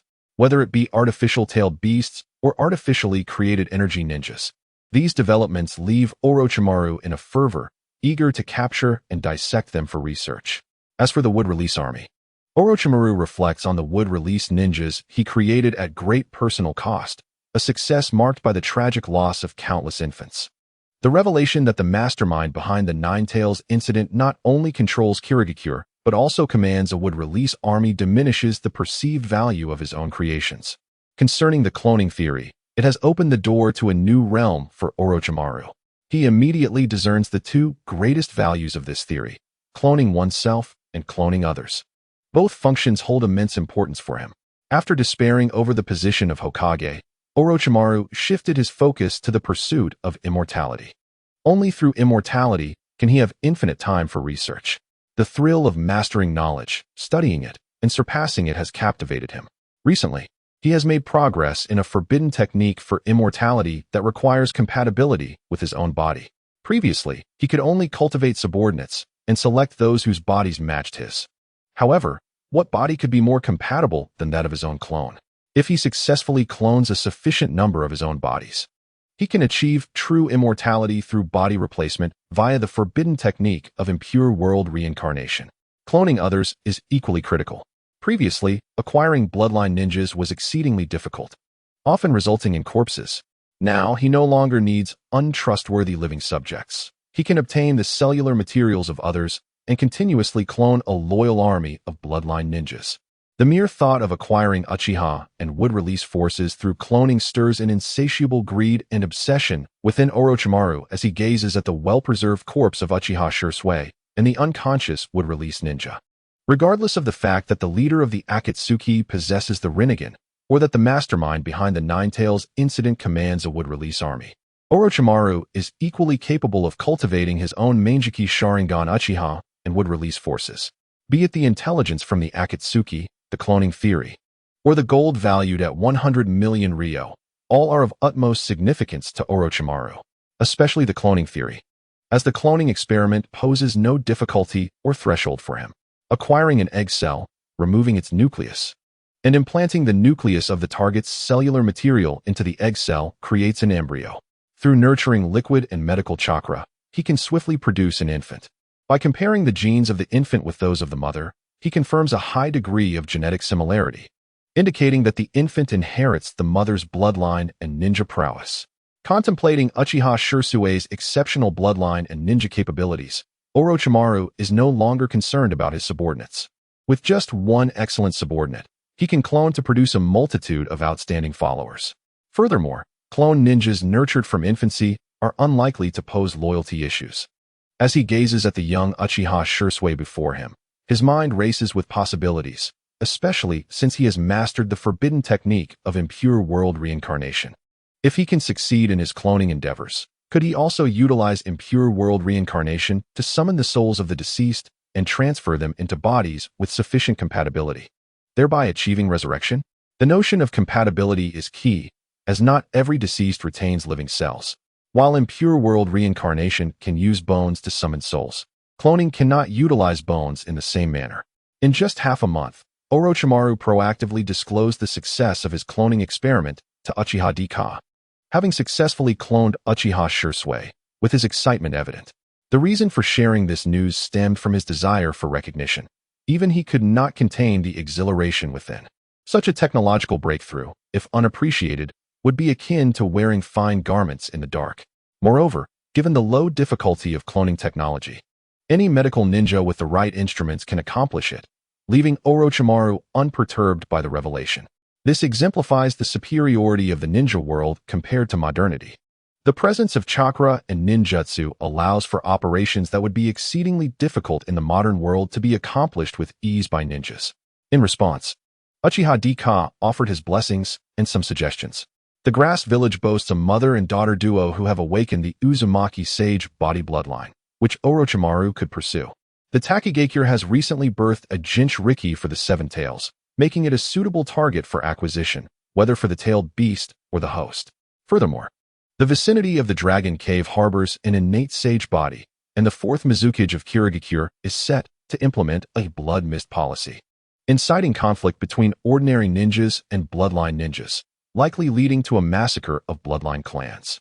It may be prudent to gather ample samples of bloodline ninjas during this upheaval, especially from the Ice and Kagaya clans. Orochimaru was pleasantly surprised to receive new intelligence regarding the mother and daughter duo who awakened the Uzumaki sage body, as they are more suitable candidates for Jinchuriki and sealing ninjas than Kushina Uzumaki.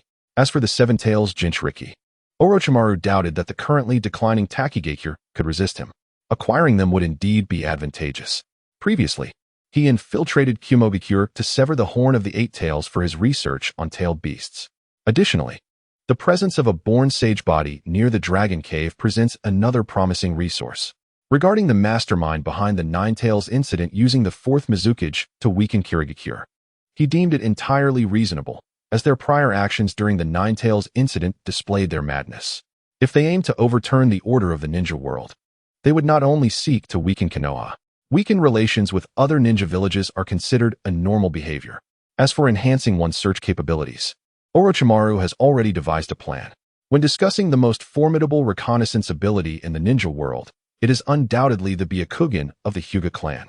Although the Hyuga clan has restricted the dissemination of the Byakugan through the use of the caged bird seal, the advent of cloning technology has enabled Orochimaru to directly clone new Hyuga ninjas from the corpses of the branch family. The difficulty of activating the Byakugan is far less than that of the Sharingan. Possessing chakra, it is quite common for a 5-year-old to awaken the Byakugan.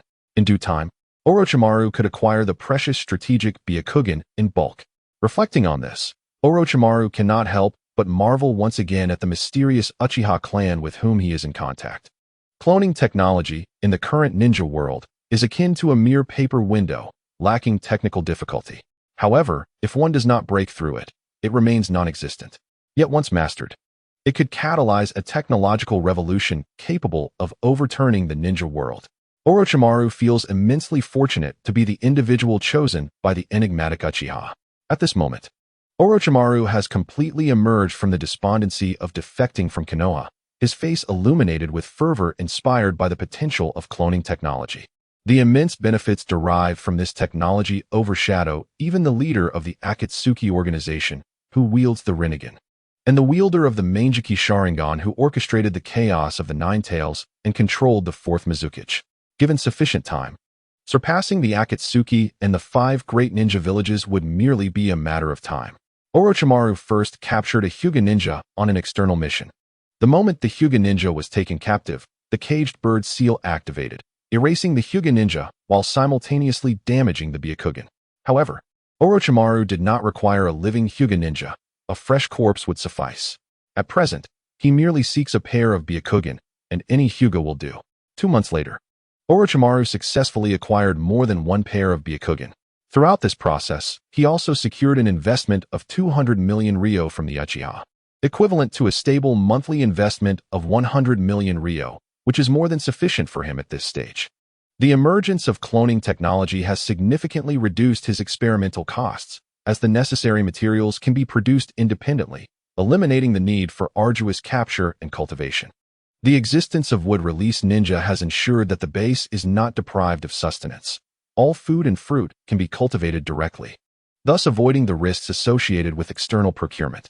Having harvested the Byakugan, along with the three-tomoe Sharingan acquired from the corpse of Uchiha Shisui, Orochimaru is now well equipped for his endeavors. The Sharingan not only provides advantages in combat, but also in intelligence gathering.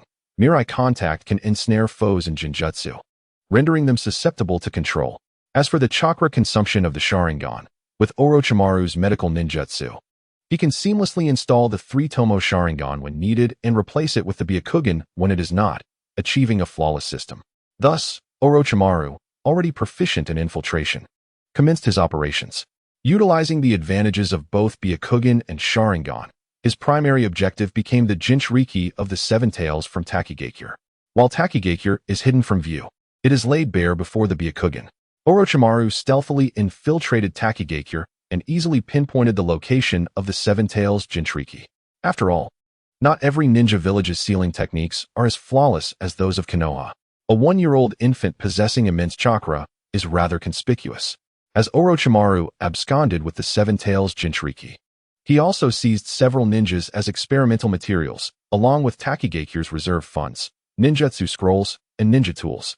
He even took away the village's hidden specialty, the hero's water. After thoroughly pillaging the village, Orochimaru retreated, satisfied with his bounty. It was not until the following day that Takigakure realized the extent of its losses. Faced with such a dire situation, the village leader chose to endure, suppressing the knowledge of this destabilizing loss.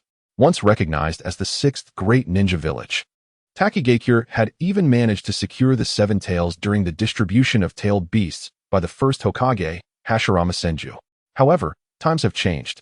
Due to unfair treatment, the village's former leader, Kakazu, slaughtered the entire upper echelon, resulting in a dramatic decline in Takigakure's strength. Today, the village is but a shadow of its former self, with only a few ninjas remaining, including a scant number of J-nin. If news of such a significant loss were to spread, the village would struggle to maintain even its most basic faade. To avoid becoming a target for ridicule, the best course of action is to conceal the loss, while utilizing the remaining reputation to instill fear in others. The ninja and the elite are a pragmatic group. When strong, they take what they desire, but when weak, they are besieged by wolves. It is likely that the powerful of Takigakure would refrain from seeking commissions from the village, leading to even worse outcomes. Orochimaru did not anticipate that Takigakure would endure such a monumental loss. It can only be said that, despite its decline, the current leader possesses a degree of foresight. By utilizing the summoning of giant snakes to transfer resources, Orochimaru feels quite content with his haul. He then appeared in the Dragon Cave through reverse summoning and began to explore the area with the Byakugan. Eventually, he successfully located a village and discovered within it a peculiar entity that others shun. It is here that Orochimaru comprehended the true meaning of the natural sage body as indicated by the mysterious Uchiha intelligence. Under the watchful gaze of the Byakugan, Orochimaru observed that the individual inherently possessed the ability to absorb natural chakra and condense it into sage chakra. It is well known that the air in the ninja world is saturated with natural chakra. One significant factor contributing to the strength and resurrection of tailed beasts is the omnipresence of natural chakra. Those who can harness this power include the calamity-like tailed beasts and sages, with the three great summoning beasts, frog sage, snake sage, and slug sage, being the most renowned. Ninjas seeking to absorb natural chakra to enter sage mode must undertake considerable risks. Failing to master the toad sage mode in Mount Myaboku results in petrification, while failure in the snake sage mode in the Dragon Cave leads to transformation into a serpentine form. The consequences of failure in the slug sage mode in the Wetbone Forest are unknown, as are the fates of those who succeed. Due to the exorbitant costs of training in sage mode, Orochimaru abandoned the pursuit. Jiraiya, once considered the weakest of the legendary three, managed to catch up to Orochimaru and Tsunade largely because he successfully mastered sage mode with the full support of the toads of Mount Myaboku. However, now, the perilous natural chakra is being effortlessly absorbed by the 3-year-old child before him. Upon reaching the limit of absorption, the child transforms into a peculiar sage mode and then absorbs naturally once more. Indeed, he is a natural sage body. It is impossible for Orochimaru to not be intrigued by the prospect of sage mode, which could exponentially amplify his combat prowess. This child before him presents a glimmer of hope for safely mastering sage mode. To an ordinary individual, this 3-year-old child is a monstrous existence. For Orochimaru, the 3-year-old child before him was merely inconsequential, easily subdued. He took the child away, naming him Jago, and placed him in a facility, sealing him off from the absorption of natural chakra. Thus, Jago transformed into a quiet, ordinary boy. Orochimaru entrusted the care of the Jinchuriki of the Seven Tails and Jago to his subordinates, all of whom were implanted with cursed seals. After the transformation of Hiruzen Sarutobi, Orochimaru had become thoroughly disillusioned with human nature. Even if they appeared loyal now, there was always the possibility of betrayal in the future. It was far better to bind their loyalty through cursed seals, as breaking them would not be an easy feat, and betrayal would incur the ultimate price of death. Subsequently, Orochimaru journeyed to the grass village, where he encountered a mother and daughter who had awakened the sage body of the Uzumaki clan. Upon witnessing the natural sage body of Jago, he developed a keen interest in the powers of the Uzumaki sage body. Chapter 15. The Uzumaki Mother and Daughter. Pillaging the hidden mist village in comparison to the Takigakure, the combat readiness of the grass village was significantly higher. However, utilizing the combination of Byakugan and Sharingan, he could infiltrate the grass village with ease, as if entering a deserted realm. With the information regarding the Uzumaki sage body and the mother-daughter duo, Orochimaru swiftly identified his targets and recognized the formidable nature of the Uzumaki sage body. Not only did it possess extraordinary yang release chakra, but it could also transmit this chakra through bodily contact, functioning as a form of medical ninjutsu. The grass village's method of treating the Uzumaki sage body as a mere living medical package enraged Orochimaru, prompting him to eliminate all the ninjas present. He then abducted the Uzumaki mother and daughter. The intelligence from the Uchiha clan had repeatedly proven accurate, leading Orochimaru to pay even more attention to the Akatsuki organization and its leaders, Nagato and Obito Uchiha. Soon, the Blood Mist policy, which sent shivers down the spines of the hidden mist village and the entire ninja world, was enacted by the fourth Massacre. Under the guise of improving the quality of ninjas, every mist village ninja aspiring to become a genin was required to engage in brutal killings among their peers. The bloodline users held an unfair advantage during this policy, and under the fourth Massacre's incitement, actions targeting bloodline users, including assassination and extermination, ensued. Even though Orochimaru had received this news in advance from the Uchiha, the reality of the situation was still shocking. This compelled him to abandon his ongoing experiments and hasten to the Hidden Mist Village. The village with the highest number of bloodline users was undoubtedly the Hidden Mist. While Konoha boasted the Uchiha's Sharingan and the Hyuga's Byakugan, elevating its reputation, the sheer number of bloodline users was unmatched in the Hidden Mist. For Orochimaru, who had mastered cloning techniques, these bloodline users were treasures. If they were exterminated, it would mean a permanent loss, something he could not tolerate. With his left eye as Byakugan and his right as Sharingan, the misty environment of the Hidden Mist posed no hindrance to him. Rather, it served as an advantage, allowing him to blend into the shadows like a serpent. His primary target was the department responsible for handling corpses within the Hidden Mist Village. Utilizing the hypnotic powers of the three-tomoe Sharingan, Orochimaru was able to freely acquire the bodily tissues of 4 individuals. Instead of launching a direct assault, he merely needed to wait for a steady supply of bodies to arrive at his doorstep. A substantial quantity of viable bodily tissues was extracted by Orochimaru and transported to his base via summoning snakes for preservation. Due to time constraints and heavy tasks, numerous containers filled with preserved tissues were carelessly strewn throughout the passageway, rendering Orochimaru's base akin to the depths of hell itself. Orochimaru remained concealed in the Hidden Mist Village for half a year, ultimately collecting all the bodily tissues of both renowned and obscure bloodline users and secret technique practitioners. In the end, he directly absconded with the 6 tails. The fourth Massacre was the Jinchuriki of the 3 tails. Yet the 6 tails had not been sealed within a host, much to Orochimaru's advantage. Unlike the Takigakure, which had to endure in silence, the Hidden Mist was in an uproar over the loss of the 6 tails. On the surface, tailed beasts were strategic weapons for any ninja village, and no village could tolerate their theft. In the shadows, the tailed beasts were essential for the resurrection of the 10 tails. The 2 leaders of the Akatsuki, Nagato with his Rinnegan and Obito with his Manjiki Sharingan, were both wary of one another while also cooperating towards a common goal, the resurrection of the 10 tails.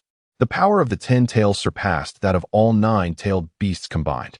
Once successful, the 10 tails alone would suffice to annihilate the ninja world, yielding peace through its sheer might. This was Nagato's plan. Obito, on the other hand, sought even more. He aspired to become the Jinchuriki of the 10 tails and the second sage of the 6 paths, initiating the infinite Tsukuyomi, plunging the world into eternal illusion and creating a reality with his beloved Rin no Era. Regardless of the plan, gathering all 9 tailed beasts was imperative. However, with the 6 tails now beyond their grasp, if it were to remain hidden forever, both their plans for the 10 tails and the moon eye would surely falter.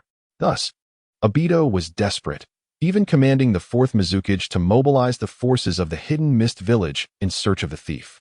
Meanwhile, he employed the powers of the White Zetsu to track down the individual who had stolen the 6 tails. In the course of a thorough investigation through the Hidden Mist Village, clues soon emerged.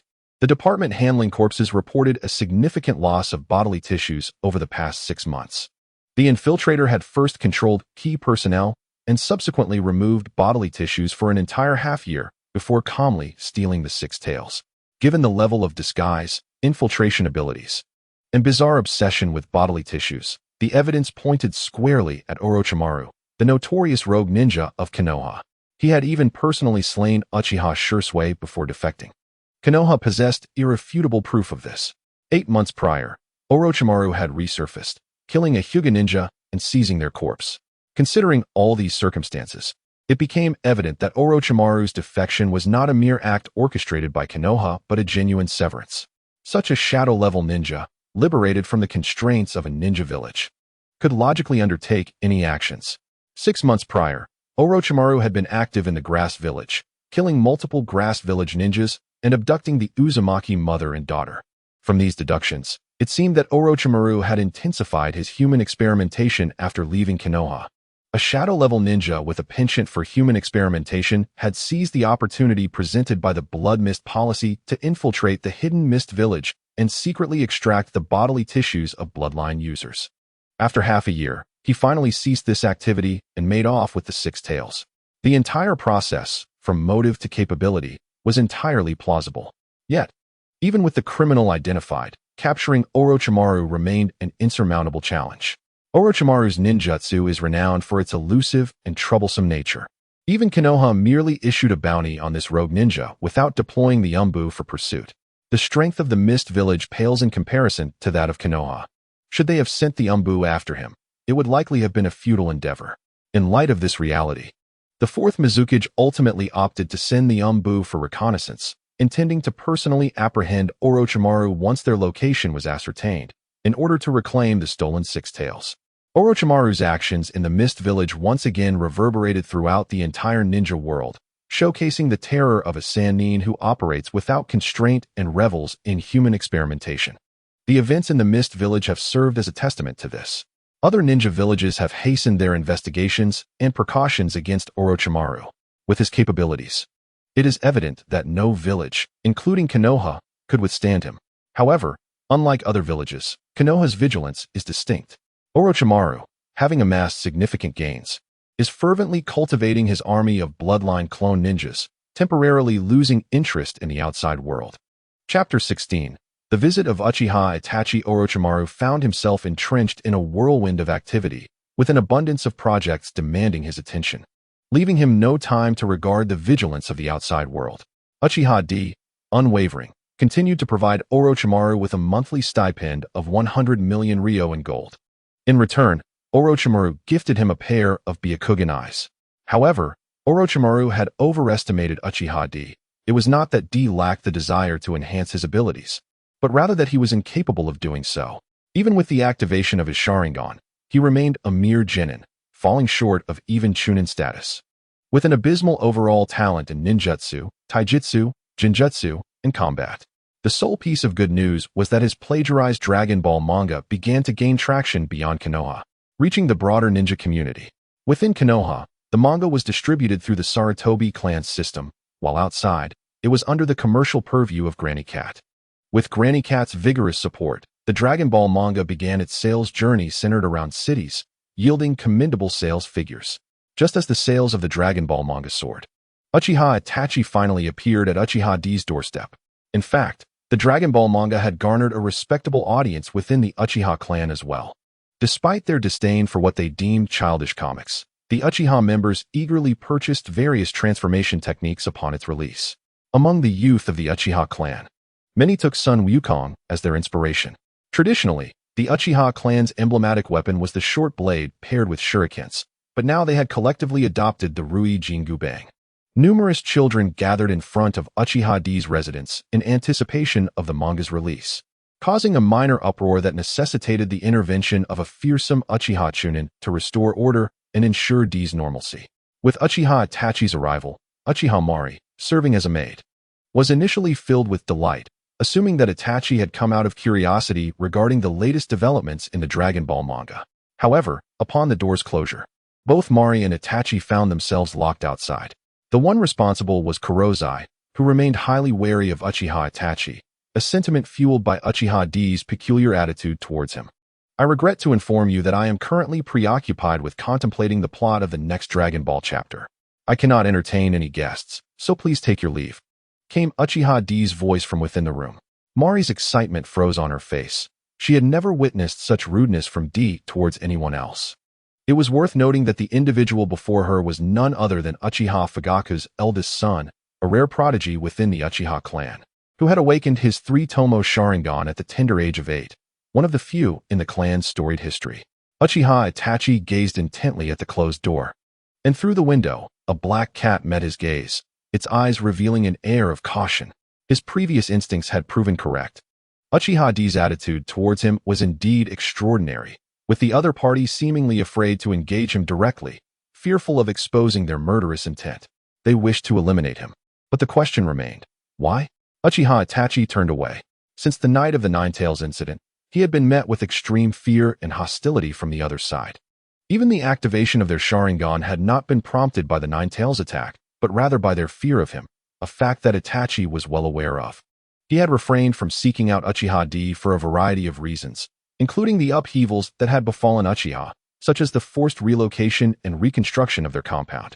Additionally, Uchiha D, despite having awakened his Sharingan, displayed no ninja talents, which led to Itachi overlooking him. Later, as Uchiha D showcased his artistic prowess through the Dragon Ball manga, which gained immense popularity in Konoha and brought in a staggering income from royalties. He allocated 70% of those earnings to the Uchiha clan, significantly alleviating their financial strain. This also earned him a nomination for a future elder within the Uchiha clan.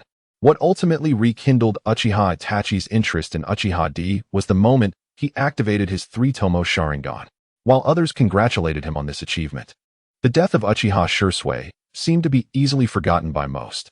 Yet, Uchiha D, upon witnessing Itachi's awakening, displayed a hint of relief coupled with a murderous intent.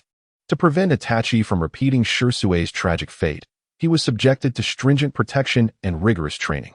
Recently, Itachi had found an opportunity to visit Uchiha D, as the end of the year approached, allowing him a chance to seize the moment. Now approaching 9 years of age, Uchiha Itachi had already attained Jonin-level strength, which also served as a reason for his newfound independence. As long as he did not encounter an unfortunate confrontation with a shadow-level powerhouse like Orochimaru, he would be entirely safe within the Uchiha compound. A Uchiha lacking ninja qualifications dared to exhibit murderous intent towards him on 2 separate occasions, once on the night of the Nine-Tails incident and once during his own awakening of the three-tomoe Sharingan. Uchiha Itachi possessed a maturity beyond his years, and as he perused the Dragon Ball manga, he pondered the bizarre hostility directed at him by Uchiha D. There was no justification for D to harbor such animosity towards him. What warranted such feelings? With his current strength, 100 Uchiha DS would be no match for him, and D's behavior had been exceedingly compliant. Every day, he spends the majority of his time sequestered in his room, engrossed in drawing Dragon Ball comics, with no notable deviations from this routine. Whether he were the third Hokage or a spy orchestrating the tumult of the Nine-Tails incident, he never sought information or engaged in any clandestine activities. This perplexity leaves Itachi Uchiha unable to comprehend the actions and motives of his brother, Obito. However, attributing this to the mental darkness that befell the Uchiha clan upon awakening the Sharingan, Itachi cannot delude himself so simply. As the new year passes, Itachi finds it increasingly difficult to focus his attention on Obito. Having activated his three-tomoe Sharingan, he no longer fits in as a mere student at the Ninja Academy, leading to his premature graduation as a genin at the age of 9. Chapter 17, Confrontation of War. Orochimaru joins Akatsuki. The death of Shisui Uchiha brought about significant changes, not only for Itachi, but for the entire Uchiha clan. At the very least, the third Hokage, Hiruzen Sarutobi, maintained a relatively lenient stance towards the Uchiha, providing them with a more favorable external environment. However, Itachi's emergence did not go unnoticed by Sarutobi, who began to entertain new thoughts. The demise of Shisui severely weakened the strength of the new generation of Uchihas, while simultaneously solidifying Orochimaru's defection as an undeniable fact, 2 birds with 1 stone. Yet, this left Sarutobi with diminished control over the Uchiha clan, prompting him to seek out individuals who might help divide them and prevent any semblance of unity. Itachi, as the firstborn son of Fugaku Uchiha, became a prime target for this strategy. Fugaku's perceived weakness only served to reinforce Sarutobi's resolve. Thus, Itachi's early graduation garnered the Hokage's personal attention. Itachi effortlessly triumphed over the Chunin examiner during his assessment, passing the test and securing his status as a genin. This marked the beginning of his first interaction with Sarutobi, who soon detected the confusion lurking beneath Itachi's remarkable facade. This was a fortuitous discovery. Had Itachi been a staunch radical of the Uchiha, it would have greatly hindered Sarutobi's agenda of division, taking advantage of the opportunities presented by various missions. Sarutobi increasingly engaged with Itachi, subtly influencing his thoughts. In contrast to the overt approach of Shisui, Itachi, as the Hokage's desired candidate, certainly warranted Sarutobi's patience. As time progressed, Itachi's inner turmoil diminished, earning him praise from Sarutobi for his Hokage-like mindset. Undoubtedly, Itachi, whose grand narratives had taken root in his mind, was gradually shaped by Sarutobi's influence. Meanwhile, Shimura Danzo, having failed to acquire the wood release arm from Orochimaru, found himself increasingly powerless, leading to a decline in his efforts against the Uchiha clan. It seemed that the Uchiha were emerging from the shadow of annihilation. During this year, the Hidden Cloud village unexpectedly amassed troops along the borders of the Fire Country, casting a pall of war over the entirety of Konoha. Following the unprecedented devastation of the Third Shinobi World War, Konoha had reached a pinnacle of war weariness. Although the Hidden Cloud village had lost their third raikage during the conflict, they had managed to preserve their strength to a significant degree. This fact emboldened them to confront Konoha independently now that the war had concluded. Konoha had endured the toll of the Third Shinobi World War, the Nine-Tails incident, and Orochimaru's betrayal, leading to a severe depletion of its overall strength. While the fourth Hokage, Minato Namikaze, had inspired miracles and deterrence during times of war, faith in the third Hokage's military competence had waned. Sarutobi was compelled to initiate the election for the fourth Hokage due to his disappointing performance during the Third Shinobi World War. The populace held faith in Sarutobi's ability to nurture the economy during peacetime, but his effectiveness in wartime was decidedly questionable. Confronted with this predicament, Sarutobi hastily recalled Jiraiya, assigning him the role of commander to lead the ninja forces against the Hidden Cloud village. Currently, Jiraiya was the only one in Konoha possessing any semblance of deterrent power. As for Sarutobi, he had not participated in the front line throughout the entirety of the Third Shinobi World War. Aware of the Hidden Cloud village's provocations, Sarutobi's political acumen remained astute, opting to send Jiraiya to engage decisively, successfully intimidating the restless Hidden Cloud forces.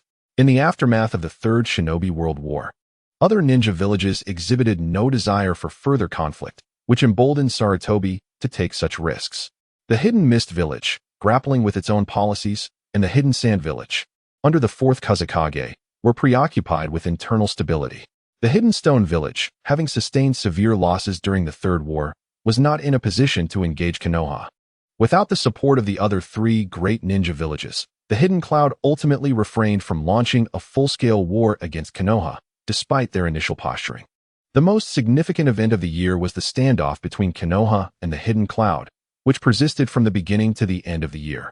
Ultimately, it was the Hidden Cloud that took a step back, sending a delegation to Konoha to negotiate a peace treaty. However, the head of the delegation attempted to forcibly seize the eldest daughter of the Hyuga clan, only to be swiftly executed by the clan's leader. This foolish act, coupled with the weakness of the delegation's leader, rendered their efforts a farce. It was evident that the pro-war faction within the Hidden Cloud did not desire a peace treaty, instead orchestrating a self-destructive maneuver. In response, the Hidden Cloud presented their conditions for reconciliation, the surrender of the perpetrator, Hinata Hisashi. From the perspective of the Hidden Cloud, such a demand was utterly unacceptable to Konoha. Hisashi was a pivotal figure, and surrendering him would spell disaster for Konoha's future in warfare, compromising their strategic advantage. Unexpectedly, Konoha did not yield Hisashi but instead delivered the lifeless body of his twin brother, Hinata Hayashi. The sincerity of Konoha's self-inflicted humiliation left the Hidden Cloud in disarray, leading to the eventual cessation of hostilities. This confrontation laid bare Konoha's vulnerability, exposing Sarutobi's fear of war in stark relief. Besides Jiraiya, Konoha could not produce a single successor capable of standing on their own. As Sarutobi aged, uncertainty loomed over Konoha's future. Immediately following the resolution of the standoff, Jiraiya relinquished command and vanished without a trace, not even returning to Konoha. As Sarutobi grew increasingly weak in the face of external threats, he became more tyrannical internally, targeting the Uchiha clan as a means to display his strength. Thus, as the new year dawned, the Uchiha faced a rapid decline in their standing, becoming collateral damage in the power struggles. The Hyuga clan, demonstrating even greater restraint than the Uchiha, outwardly showed no signs of discontent regarding the pressure that led to Hisashi's demise or the demand for his body. Meanwhile, Orochimaru, having devoted an entire year to his research, was once again on the move. Orochimaru finally exhausted the experimental materials acquired from Shimura Danzo, many of which were rare treasures that could not be purchased with money. Consequently, his experiments were forced to come to an abrupt halt. In response, Orochimaru promptly joined the Akatsuki organization, assuming the role of the host for the Six Tails. With the comprehensive maturation of his cloning techniques, he now possessed more than one physical form. By integrating shadow clones with clone bodies, Orochimaru was able to create enduring entities that could persist indefinitely, even if one were to be slain. It would merely result in the loss of a shadow clone or clone body. Coupled with his reanimation jutsu, Orochimaru could now transfer his soul at will among different clone bodies, rendering him virtually immortal. His aspirations for eternal life had been realized, emboldening him to choose to join the Akatsuki. He harbored an interest in both the Rinnegan and the Sharingan of the Uchiha clan, particularly amidst the tumult of the Nine Tails incident. In Chapter 18, titled Transplanting White Zetsu Cells and the Divine Mandala, the conflict with the Hidden Cloud Village unfolded without the participation of the Uchiha clan. Their absence was not due to a lack of desire to engage, but rather a prohibition imposed by Sarutobi Hiruzen, who forbade their involvement. However, the narrative presented to the public depicted the Uchiha as unruly and cowardly, refusing to heed the call to arms, which was merely a fabrication. When questioned, the third Hokage promised a thorough investigation, but no further action was taken. He was acutely aware that allowing the Uchiha to take the front lines could lead to them becoming astute enough to support Jiraiya as the fifth Hokage, a prospect that could complicate matters significantly. In summary, the Uchiha clan was not naive. After several instances of this pattern, they recognized Sarutobi Hiruzen's deliberate provocations. During the standoff, Uchiha Itachi acted as a conduit for Sarutobi Hiruzen, alleviating the pressure on his clan. As the hostilities ended, the Uchiha found themselves once again at an impasse under Sarutobi Hiruzen's oppressive tactics. Fortunately, the third Hokage had decisively dealt with the Uchiha, thereby re-establishing his authority. Shortly thereafter, he promoted the 10-year-old Uchiha Itachi to Seichnin and subsequently inducted him into the Umbu, further relieving the strain on the Uchiha clan. This cyclical maneuvering was Sarutobi Hiruzen's specialty. Now, devoid of the threat posed by Uchiha Shisui's Mangeki Sharingan and Shimura Danzo's obsession with annihilation, the Uchiha clan endured a stifling existence but managed to survive. Sarutobi Hiruzen faced increasing limitations imposed by Shimura Danzo, necessitating mutual tolerance between the two, each dependent on the other. The two elders, Mito Kamen and Tsunade Haruno, served as mediators, solidifying the most stable political structure in Konoha. Simultaneously, Orochimaru made significant strides within the Akatsuki. He ambushed black and white Zetsu, successfully obtaining white Zetsu cells. He also attacked his comrade, Deidara, acquiring the bodily tissues of the third Kazekage. As the host for the Six Tails, Orochimaru possessed an abundance of chakra, standing at the pinnacle of his power. However, a provocation against pain nearly led to his demise, instilling a sense of caution in him. He was even compelled to study the Rinnegan closely. Fortunately, as long as Orochimaru remained the Six Tails host, the Akatsuki would tolerate his boundary-testing actions. Orochimaru transferred the white Zetsu cells and the third Kazekage's bodily tissues, successfully cultivating his own white Zetsu and acquiring magnet release as a bloodline limit. This newfound ability signified the liberation of iron, enabling him to manufacture steel for his bases without reliance on purchase or theft. Through the Akatsuki, Orochimaru established new channels for experimental resources. Deidara maintained procurement routes from Sunagakure. Although the village had fallen into decline, its historical legacy as a hub for puppeteers provided a natural advantage in crafting intricate devices, and with Sunagakure's financial struggles, access to resources became feasible. Orochimaru's wealth was the reason for Deidara's continued cooperation. Orochimaru was willing to engage Deidara as a middleman to procure precision equipment and experimental materials from Sunagakure, constituting a lucrative deal. Deidara's expertise in puppetry likewise demanded substantial financial investment. In response to Orochimaru's offer, Uchiha Itachi elevated the monthly funding to 1 billion ryo, conditional upon acquiring 2 doses of transplantable white Zetsu cells from Orochimaru. Additionally, he disclosed that Hashirama cells and white Zetsu cells shared a common origin and that both contributed to the evolution of the Sharingan. Intrigued by the new intelligence from the enigmatic Uchiha and the promise of 1 billion ryo in gold, Orochimaru promptly created 2 doses of white Zetsu cells for the summoned snake before facilitating a trade with the summoned cat. Subsequently, the summoned cat connected with the charcoal merchant, who delivered the correspondence and items to Uchiha Itachi. The information from the mysterious Uchiha was never erroneous. Thus, Itachi resolved to experiment with the premise that Hashirama cells and white Zetsu cells could enhance the evolution of the Sharingan. In the ensuing days, Uchiha clan members and those from the High-Ga clan frequently fell victim to attacks, openly perpetrated by Orochimaru. This time, however, he refrained from killing, opting instead to extract portions of their bodily tissues before departing, showcasing his audacious and reckless demeanor. Uchiha Itachi, upon witnessing the white Zetsu cells, gritted his teeth and ultimately injected one of the doses into his own body. Although he lacked the innate qualities of a ninja, he did not require exceptional combat prowess. He merely sought to augment his chakra reserves. By transplanting the white Zetsu cells, his ninja capabilities would markedly improve, particularly enhancing his chakra volume. This would enable him to transplant Kakashi Hitaki's left Manjiki Sharingan and activate its divine abilities without needing to engage in battle, thereby ensuring his self-preservation even against formidable opponents like Uchiha Itachi. The white Zetsu cells gradually took effect within him, gently enhancing his constitution. This choice to inject white Zetsu cells instead of Hashirama cells stemmed from his desire for a more measured approach. After a span of 10 months, the white Zetsu cells were fully absorbed, and he appeared somewhat paler, akin to someone long deprived of sunlight. This suited his character as a reclusive manga artist, rarely venturing outside. He then utilized the reverse summoning technique to appear in the land of cats, where he enlisted the assistance of the cat elder for an eye transplant. Specifically the left Manjiki Sharingan of Kakashi Hitaki.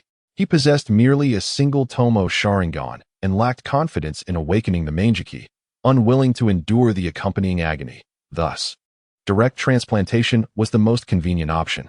The cat elder's subordinates, skilled in medical ninjutsu, prepared diligently. Days later, the cat elder personally oversaw Uchiha Itachi's left eye transplant surgery, which proved to be remarkably successful.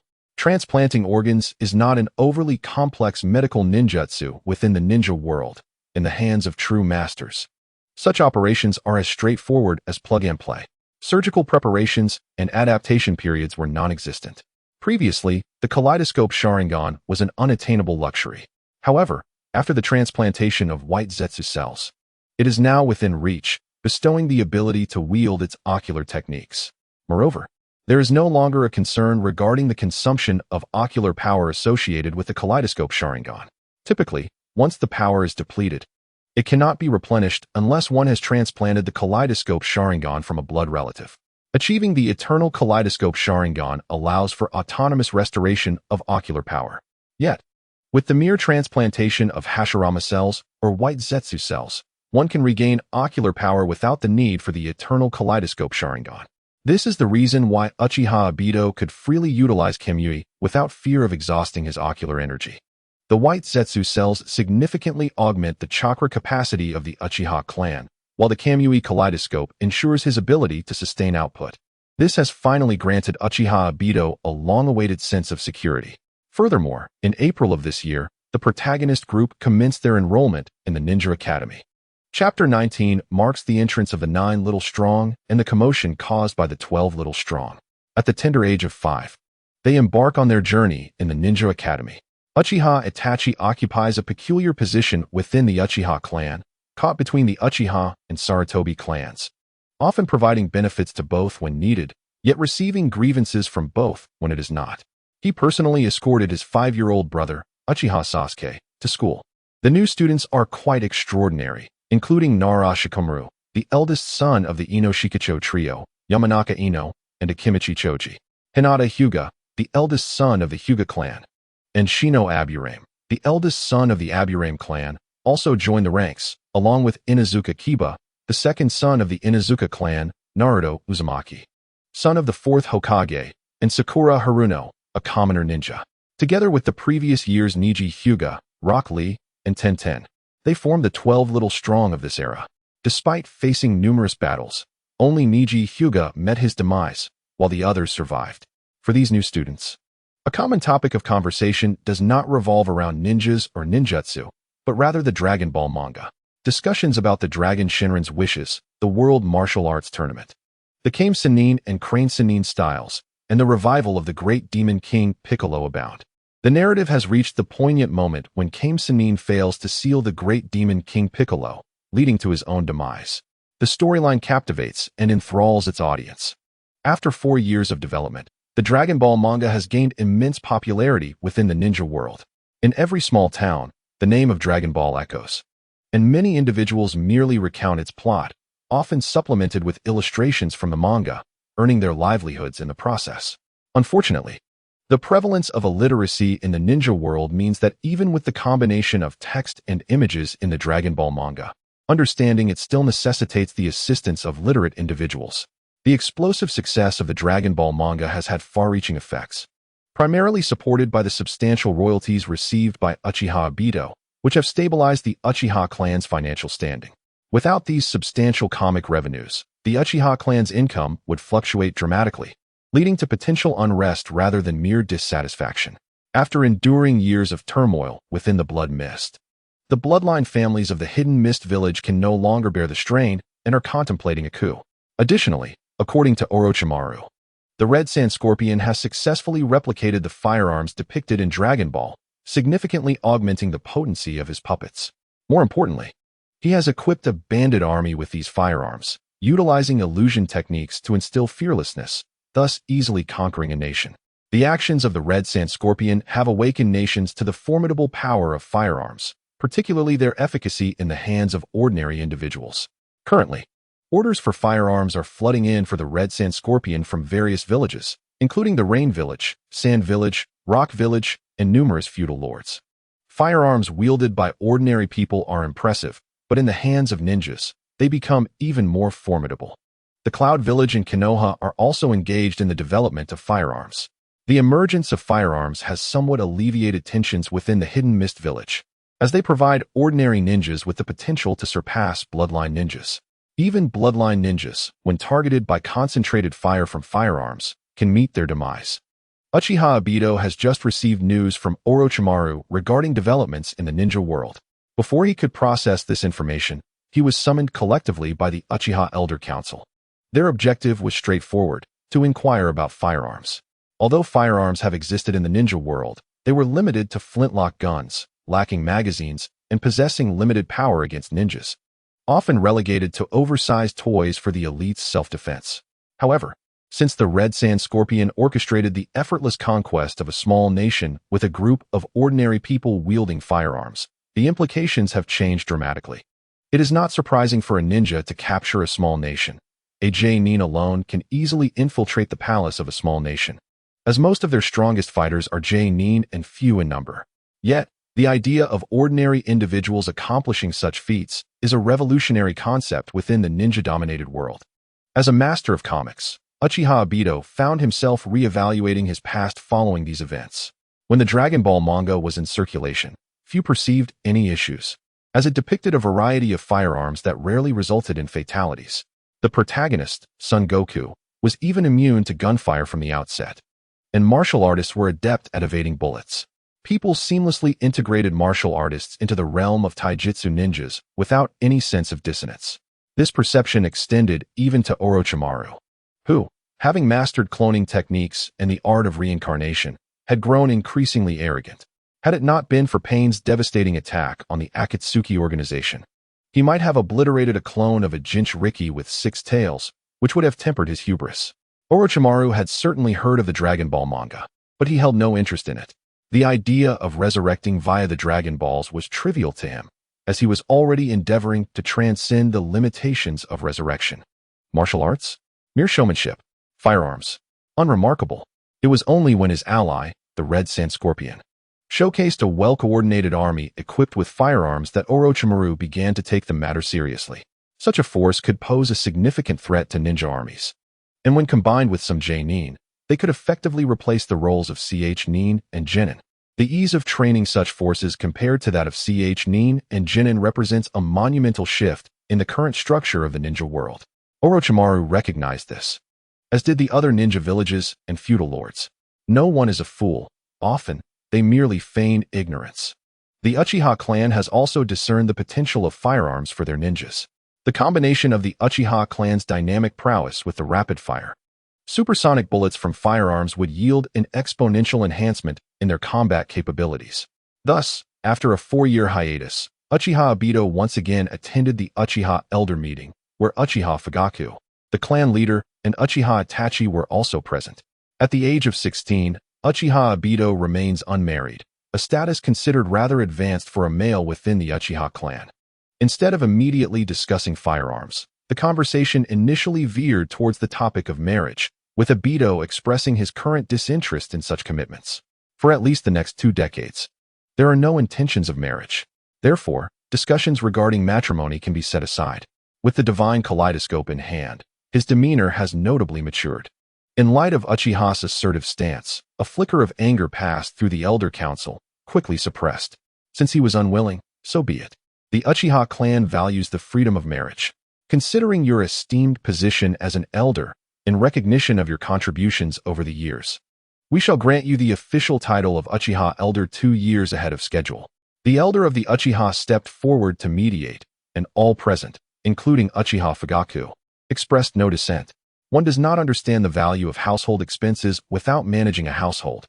The Uchiha clan's successful operations owe much to the substantial royalties garnered by Uchiha Dong. Therefore, he did not hesitate to take a seat among the elders, transforming from the reprimanded to the one in authority. Speak freely. Are we to discuss financial matters again? I can spare a little. Uchiha Dong's expression soured. While the Elder Council appeared awkward, having previously borrowed considerable sums from him for operational expenses, his demeanor was entirely justifiable. In times past, when he had not summoned them, he had already facilitated a fair amount of financial circulation. Now that he had called upon them, one could only fear they might be asking too much. Only Uchiha Itachi keenly sensed Uchiha Dong's unyielding confidence. This unique Uchiha had continually captured his attention. Chapter 20. It is better to purchase than to produce. Arms price wars. If we could continue to receive some support, surely there are elders who might inadvertently voice their desires. No one ever grumbles about an abundance of wealth. After all, the funds retained by Uchiha Dong merely serve to support his maidens and his black cat. According to their precise intelligence, his monthly expenditures on Uchiha Marigold and the black cat amount to a staggering 10 million ryo, a figure that is simply outrageous. However, his words were interrupted by the elder. This meeting was not convened for financial matters, but rather to discuss the advanced weaponry depicted in your manga.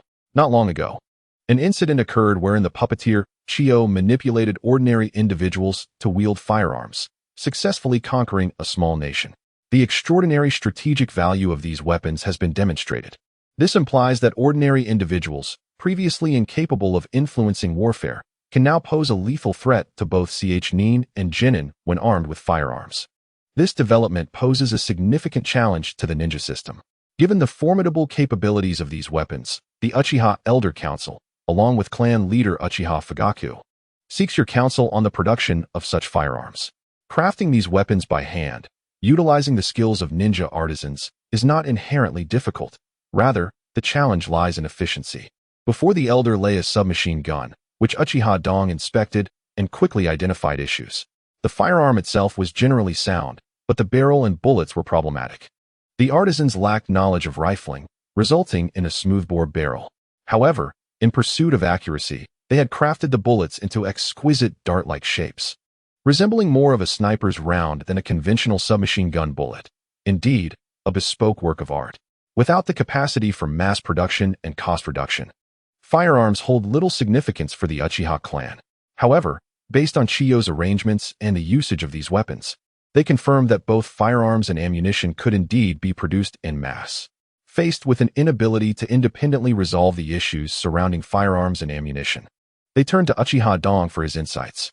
Although the martial artists depicted in his Dragon Ball manga are fanciful and lack any practical martial techniques, they did not consider that Uchiha Dong possessed any profound insights into weapon forging, given the transparency of his prior life trajectory. Yet, what if? I do not recommend that the Uchiha clan invest in firearms, considering their current financial constraints. Uchiha Dong certainly has solutions, yet he refrains from suggesting them. After all, he is a significant benefactor of the Uchiha and now holds the official title of an elder, granting him a certain influence within the clan. Rather than investing funds in production, which may not yield results as refined as those of Chio, why not simply purchase them? Given our clan's demand for firearms, buying is more economical than producing. Uchiha Dong proposed his viewpoint. Purchase? Our Uchiha clan has numerous ninjas. How much would that cost? One elder objected. the expense is minimal. Equipping with firearms does not necessitate their constant use. In most scenarios, we manage perfectly well without them. Have we not been doing so for years? We only need to deploy them in critical moments. We might not fire a shot in an entire month. This is not a time of ninja world wars. Limited training and maintenance would not incur significant costs, Uchiha Dong rebutted reasonably. As for the next ninja world war, we can rely on the Hokage to supply us. The Uchiha clan may do without firearms, but the Hokage certainly cannot. In a few months, Konoha will likely begin promoting firearms. At that point, whether we request the Hokage for supplies or purchase them ourselves, it would be entirely reasonable. Why expend resources on development? As long as we have the weapons in hand, that suffices. Uchiha Dong's words were sound and logical, causing the faces of the gathered Uchiha elders and clan leader Uchiha Fugaku to redden. Had their recent discussions and the call for ninja artisans to invest in research been in vain? This only highlighted the detrimental effects of traditional ninja thinking. Here lies 30 million ryo, no more can be spared. Through the channels of Eldercat, we can procure some firearms for familiarization. For the time being, firearms are unlikely to become mainstream within the ninja world, thus not threatening the Uchiha clan's standing. Given the poor industrial capabilities of the ninja world, the original narrative's exaggeration of such capabilities is untenable. At the very least, the Rain Village cannot possess such an abundance of steel piping. Had the Rain Village been so affluent, the rock and sand villages would have long since waged war to seize its wealth. The aftermath of the Third Great Ninja War left many villages impoverished. Discretion in financial matters is the true principle of the ninja world. Indeed, Chiyo's ability to mass-produce firearms through the Third Kazekage's magnetic release is entirely feasible, a capability that the Fourth Kazekage, Raza, cannot replicate. This is due to the flawed definition of magnetic release within the ninja world. The Third Kazekage possessed traditional magnetic release, enabling him to manipulate iron sand, while Raza's magnetic release could not control iron sand, only gold sand. Moreover, his son, Gaara, the Jinchuriki of the One Tail, could only manipulate regular sand. Fortunately, it will not be long before Orochimaru, through cloning techniques, can master magnetic release. At that point, Orochimaru too will have the capability to mass-produce firearms, competing with Chiyo in the arms market. Chiyo's chakra reserves are limited, while Orochimaru possesses the chakra reserves of the Six Tails and Seven Tails. Once he masters magnetic release, the quantity of firearms he can produce will undoubtedly surpass Chiyo's output. All he will need to do is follow in Chiyo's wake, continuously replicating her designs. Orochimaru focuses on technology, harboring no moral qualms about appropriating others' innovations. Chiyo has placed no restrictions on the sale of firearms, as even if other ninja villages and feudal lords acquire her designs for firearms and ammunition. However, in terms of production cost and precision, no one is more efficient than his magnetic escape. By releasing firearms in limited quantities, the Red Sand Scorpion quickly became the most sought-after ninja in the ninja world. Ambitious factions eagerly purchased samples from the Red Sand Scorpion at exorbitant prices, attempting to replicate his creations. Once they acquired his samples, their previous uncertainties regarding firearms were suddenly clarified. This included the Uchiha clan, whose admiration for the design of the rifling was profound. What was even more astonishing was the unparalleled craftsmanship of the Red Sand Scorpion's firearms. Each component was seamlessly molded, exhibiting minimal signs of machining. From shooting accuracy to ergonomics and aesthetics, they were masterpieces of art. Such manufacturing techniques represented an epic-making advancement for the current ninja world. Imitation, achieving the same level of craftsmanship as the Red Sand Scorpion was beyond even the most skilled ninja artisans, who could barely produce a few in a year. Without the advantage of mass production, these firearms were merely valuable ninja tools, hardly worthy of the investment. Of course, it was possible to have ordinary artisans create lower-quality versions. However, just as various factions began to show signs of improvement, the Red Sand Scorpion's wholesale firearms prices plummeted. With superior quality at lower prices, they utterly overshadowed the handcrafted efforts of the artisans. The 5 great ninja villages and the feudal lords were left feeling disgusted. After investing so much, they ended up with a pile of rubbish. The debate of whether to manufacture or purchase became a focal point. Chapter 21. The Arms Dealer, Orochimaru soon. Most factions no longer needed to deliberate, as a mysterious merchant began selling firearms in bulk at prices even lower than those of the Red Sand Scorpion. Although the quality was slightly inferior, it was still sufficient and more economical. As they gazed at the garbage produced by their artisans, they were drawn to the affordable and high-quality munitions available in large quantities. The 5 great ninja villages and the feudal lords rushed to place orders. Even though the sheer volume of arms caused a shortage of gunpowder, the new arms dealer conveniently provided large quantities of bullet casings and projectiles, allowing them to reload themselves. As the technology involved posed no significant barriers. By the time the Red Sand Scorpion realized what was happening, the majority of his orders had already been snatched away. For the first time, Orochimaru had amassed a substantial fortune through his own efforts, rather than relying on the support of the Uchiha clan.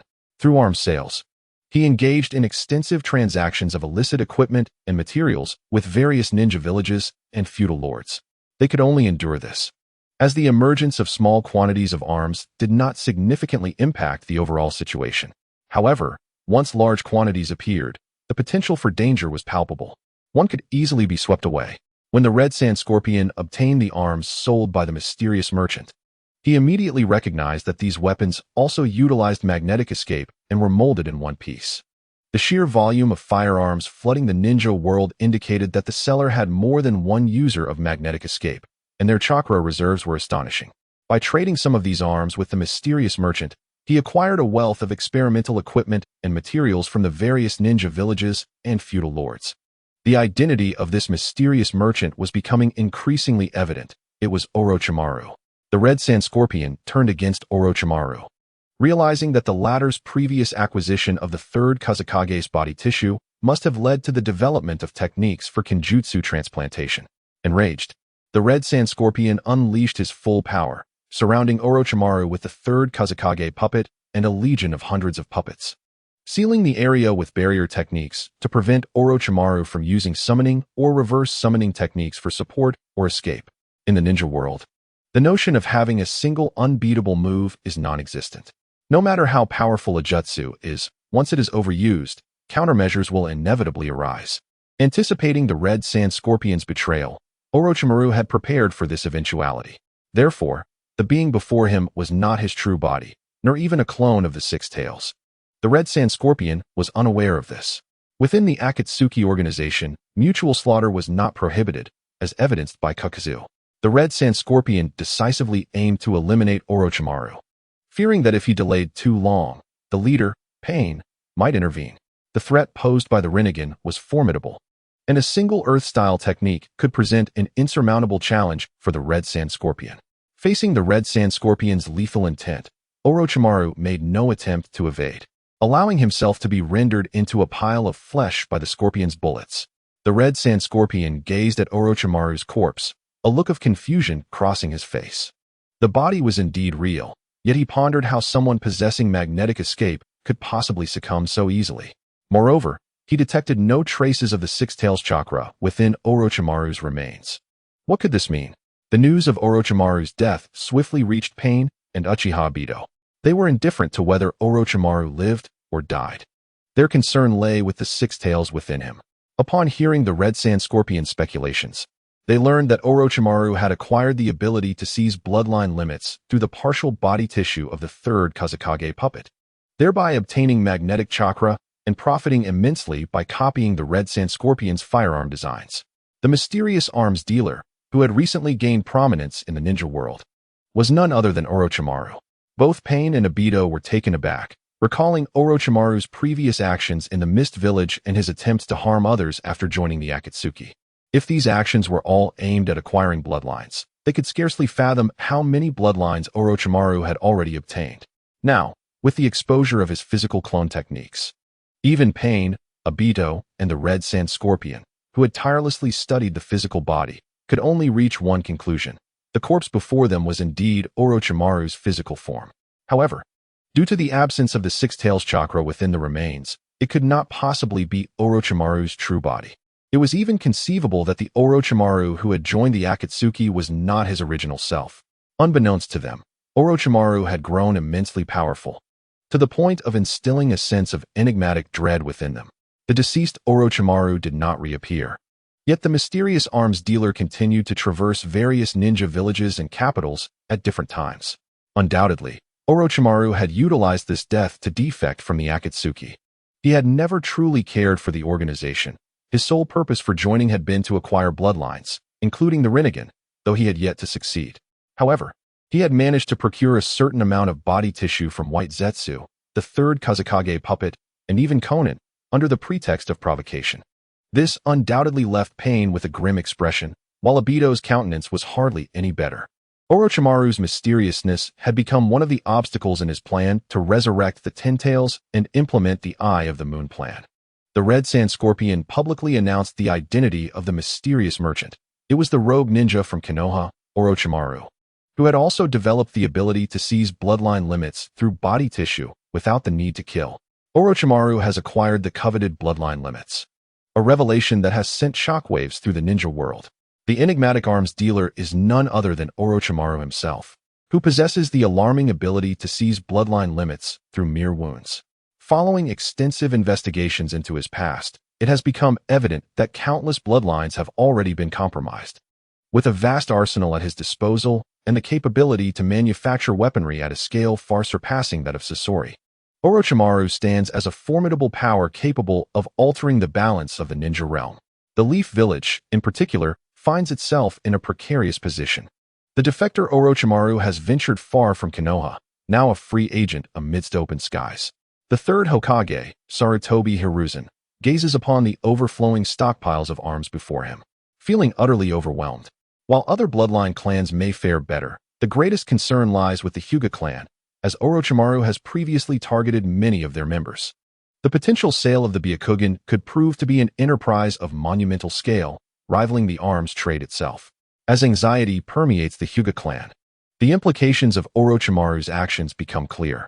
If the Byakugan were to be recklessly sold, the distinction between the main and branch families would lose all significance, rendering the curse seal designed to prevent the Byakugan's leakage obsolete, relegating it to a mere symbol of servitude. Chapter 22. The invention of aircraft and the technological revolution in ninjutsu. Orochimaru has yet to publicly address these developments. Nor do any major ninja villages or nations dare to confront the mysterious arms dealer, unless they too possess high-quality and high-quantity weapon manufacturing capabilities. The current arms dealer has already obtained the power to sway the ninja world in the event of conflict. Simply restricting one side's access to arms could ensure defeat for the opposing faction. The impact of weaponry on warfare is tremendous, leaving no major power willing to take a gamble. Despite Orochimaru's impressive production capabilities, it is impossible for him to supply all major factions adequately. Transactions now extend beyond mere currency to encompass an array of instruments, rare materials, precious minerals, and even ninja techniques. As long as the demands are not excessive, they are generally met. The entire ninja world finds itself in a state of unspoken awareness, united by the understanding that Orochimaru must not be allowed to return to Konoha, for such an event would spell disaster for all ninja villages and nations. Fortunately, based on Orochimaru's recent activities, it appears he has no intention of returning to Konoha, offering no concessions on arms sales to the Leaf Village or the Fire Nation's daimyo. After suffering significant losses, Sasori has ceased his relentless pursuit of Orochimaru. Realizing he lacks the confidence to defeat him, particularly in light of his ignorance regarding Orochimaru's ability to create flesh clones. However, Sasori's arms business continues to thrive, offering superior quality weaponry. As long as his prices do not exceed Orochimaru's by much, many ninja villages are willing to purchase from him. Orochimaru's arms are suited for equipping Chunin, Genin, and ordinary citizens, while Sasori's are designed for Jonin, each possessing its own advantages. With unprecedented resources at his disposal, Orochimaru embarks on establishing bases throughout the ninja world and invests in new research. He is now able to explore numerous topics without the distraction of political machinations. Simultaneously pursuing multiple research projects has significantly accelerated his progress. Although the ninja villages and daimyo monopolize high-quality arms, they have not abandoned the production and sale of lower-quality weaponry. These inferior arms are sold to local militias, facilitating improvements and developments. Consequently, local armed factions acquire formidable suppression capabilities, easily quelling bandit uprisings and civil unrest. Having witnessed the power of firearms, influential factions, and even self-serving bandit groups have sought out weaponry through various means, drastically diminishing the deterrent effect of ninjas. Even the most rudimentary firearms pose a threat to ninjas, as a successful hit can result in death. Given this reality, retrieving firearms has become impossible, as ordinary craftsmen can now manufacture crude weapons. The proliferation of firearms has begun to permeate the grassroots of the ninja community. As a result, ninjas undertaking missions in residential areas or potential hotspots for gunfire must now don bulletproof vests, enabling them to maximize their chances of survival during operations.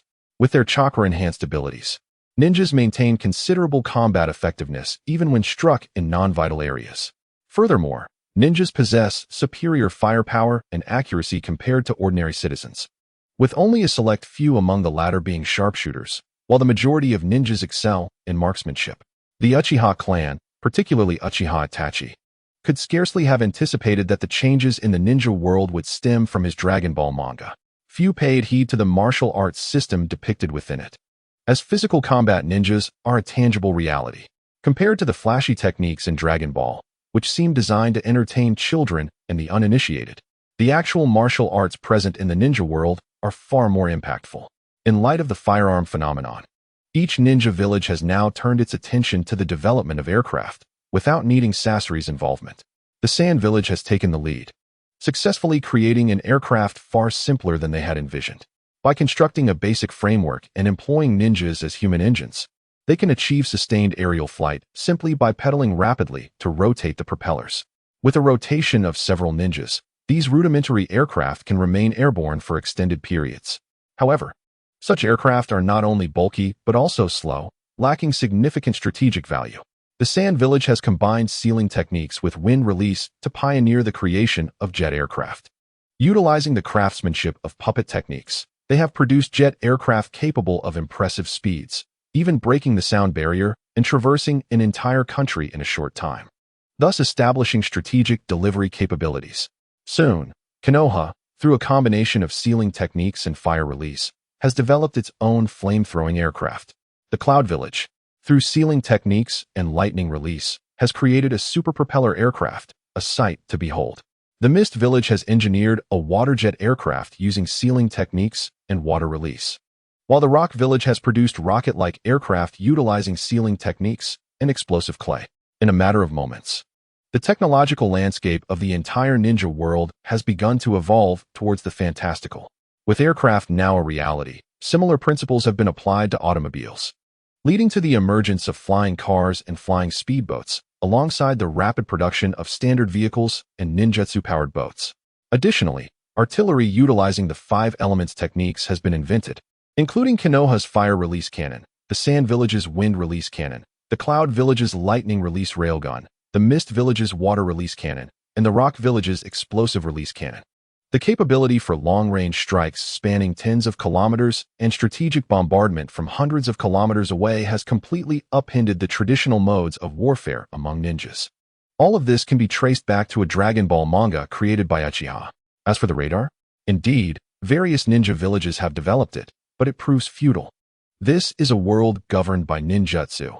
A simple sealing technique or barrier that absorbs radar waves renders the radar ineffective. Furthermore, in the ninja world, there exists an abundance of chakra-infused wood that rivals metal in performance. Thus, radar is not particularly useful here.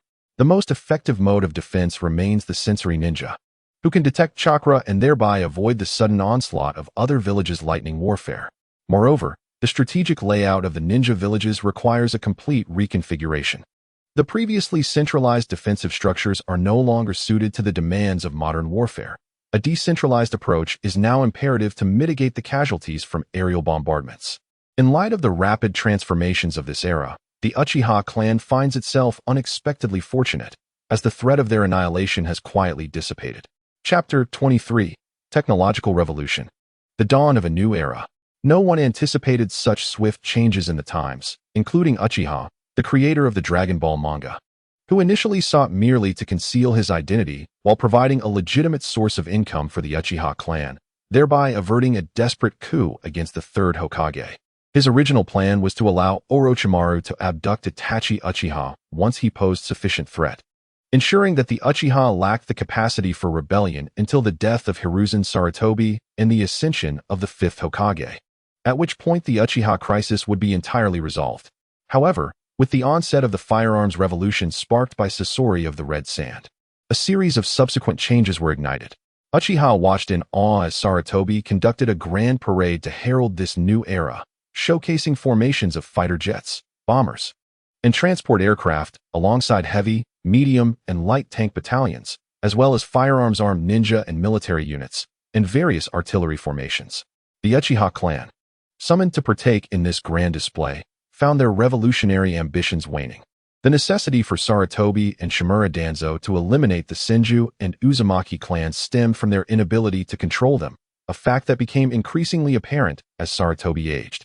With the advent of military reform, Konoha's economic advantages, bolstered by its position within the Land of Fire, became starkly evident. These modern military formations, rather than being Konoha's army, functioned more as Sarutobi's personal militia. In such a war paradigm, individual clans could no longer hope to withstand the might of an entire village. The Uchiha clan, known for its admiration of strength, would forfeit its desire to challenge if faced with overwhelming power, becoming submissive instead. Sarutobi, observing the compliant Uchiha, felt an immense sense of satisfaction. Throughout the millennia, only the first Hokage, Hashirama Senju, and the second Hokage, Tobirama Senju, had been able to elicit such a demeanor from the Uchiha, and now he, the third Hokage, had achieved that as well. Through this grand parade, Sarutobi firmly established his unassailable authority in Konoha and restored the village's prestige as the foremost ninja village. Indeed, these advanced technologies posed no technical challenges to other villages. Their struggles lay in economic constraints, rendering them incapable of mass-producing equipment on the scale of Konoha. As a result, Konoha, now fortified with formidable power, inevitably began to expand its influence within the Land of Fire. Previously, ninjas had merely played the role of mercenaries. Beyond Konoha, they were treated as tools by the elite. This reality had been ingrained in ninja culture, largely due to the exorbitant costs associated with their training and the inherent limitations of their potential. A ninja village with a military force of 20,000 was considered a maximum, yet when set against a nation of hundreds of millions, this number was scarcely significant. Now, however, advancements in firearms and ninjutsu technology have granted ninjas an unprecedented enhancement in capability. Their inherent speed, already impressive, has been amplified by aircraft capable of traversing the Land of Fire in a single day. Limited by chakra, the feudal lords, primarily composed of ordinary citizens, could only utilize firearms and were incapable of employing ninjutsu technology. The reach of ninjas has finally extended beyond the confines of their villages, beginning to permeate the Land of Fire, as they seized control of crucial mineral resources through various means. While the radar's efficacy in warfare is minimal, its functionalities as a form of wireless communication have significantly enhanced the information-gathering capabilities of ninjas. Roads have been leveled by Earth-style ninjas, and vehicles powered by Fire-style jutsu traverse these paths with remarkable speed. In collaboration with the Sarutobi clan, Uchiha has provided crucial templates for refrigeration compressors, heralding a transformative era for the ninja world. Sarutobi has publicly celebrated Uchiha's contributions, granting him a 30% share in the refrigeration compressor business, which has made refrigerators, air conditioners, and ice storage facilities a reality. The advent of refrigeration technology has revolutionized traditional storage methods, allowing for the large-scale preservation of meat. Recognizing Sarutobi's sincerity, Uchiha proposed the concepts of canned goods and military rations. While the refrigeration compressor presented some technical challenges, items like canned food, sausages, and compressed biscuits posed none.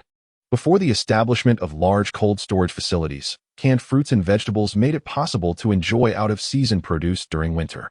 Sausages addressed the preservation of meat effectively, quickly becoming popular in Konoha due to their affordability. Compressed biscuits far surpassed the previously utilized rice balls and military rations in quality. Naturally, the profits from this collaboration did not line Uchiha's pockets, as Sarutobi lifted restrictions on the Uchiha clan, alleviating their economic strain. The Uchiha clan, no longer harboring ambitions to challenge Sarutobi, found their relationship with him increasingly amicable, reducing the necessity for further investments. Nevertheless, this did not imply that Sarutobi intended to lead the Uchiha clan to prosperity. He partnered with them to establish an agricultural machinery company, investing heavily in acquiring vast tracts of farmland from the Sarutobi clan.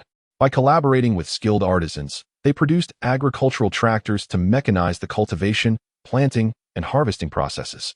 Given that all current machinery primarily operates on chakra, Uchiha employed both Uchiha and Sarutobi ninjas to supplement the fire-style techniques in the machinery's sealing arts. Additionally, earth-style ninjas were hired to clear forests for farmland, with irrigation facilitated by pumping systems. The mechanized management of expansive, leveled farmland yielded immediate and substantial benefits, prompting rapid adoption by the Sarutobi clan. With food security addressed, Sarutobi quickly proposed free health checkups and enrollment in ninja schools. In this new era, chakra has become synonymous with productivity. There is no need for you to engage in combat. Merely infusing the critical sealing techniques with the corresponding chakra of the respective ninjutsu will suffice. With the successful emergence of an ice house, distant ocean fishing has become feasible. Compared to other ninja villages, Konoha, with its robust economy and the backing of the Land of Fire, is undergoing transformation at an unprecedented pace. As Konoha, on the brink of decay, experiences a revival propelled by advancements in firearm and ninjutsu technology, other ninja villages are compelled to follow suit. However, constrained by economic limitations and productivity, their gap with Konoha not only fails to narrow but continues to widen.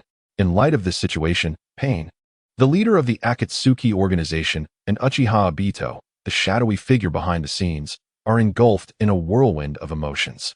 They are not wholly malevolent, but have lost hope in the order and future of the ninja world.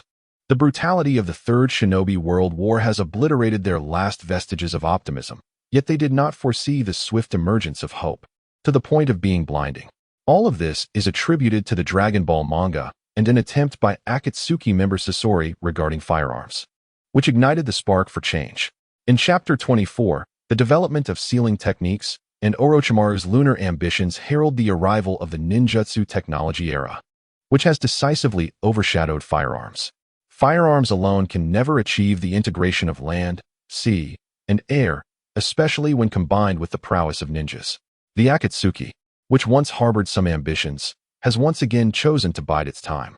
Given the demonstrated strength of the major ninja villages, any one of them possesses the capability to annihilate the land of Rain. As the era has shifted, the importance of chakra has been elevated to unprecedented heights. Uchiha Obito decisively launched an assault on the Takigakure, aiming to seize the Seven Tails. However, he soon uncovered a shocking reality. The Seven Tails Jinchuriki had long been lost. Speculation within Takigakure suggests that the one responsible for the theft is none other than the rogue ninja Orochimaru of Konoha. Orochimaru, being the Jinchuriki of the Six Tails, has now also acquired the Seven Tails Jinchuriki, a fact that sent chills down Obito's spine. On one hand, the Akatsuki cannot locate Orochimaru's hideout. On the other hand, even if they did, defeating Orochimaru is one thing, but capturing him proves nearly impossible. Indeed, Orochimaru is acutely aware of the changes in the world outside, but remains indifferent. The advancements in firearms and ninjutsu technology have merely enhanced productivity and efficiency in slaughter. While contemporary war machines may pose a threat to elite ninjas, they remain feeble against those of the Kage level. After all, even the mightiest war machines require ninjas to operate them, and the reflexes and destructive capabilities of Kage-level warriors far surpass those of ordinary ninjas. Recently, Orochimaru has dedicated substantial effort to sealing techniques. Utilizing the genes of the natural sage, Jiraiya, he has successfully developed the heavenly and earthly seals. The primary purpose of these seals is to allow ninjas to safely absorb natural chakra and enter a semi-sage mode. Even if not a complete sage mode, it is sufficient to bring about a transformative enhancement in a ninja's strength. Another aspect is control. The benefits of these seals are manifold. They can prevent betrayal, serve as vessels for his will, act as containers for his reincarnation, and enable the rapid endowment of knowledge to clones, thereby enhancing their combat capabilities. Furthermore, through these seals, he can even transform ordinary individuals into ninjas, disregarding the issue of innate talent. While Konoha must ponder the adequacy of its food supplies, Orochimaru possesses a wood-release army, capable of generating abundant food and vegetables at will.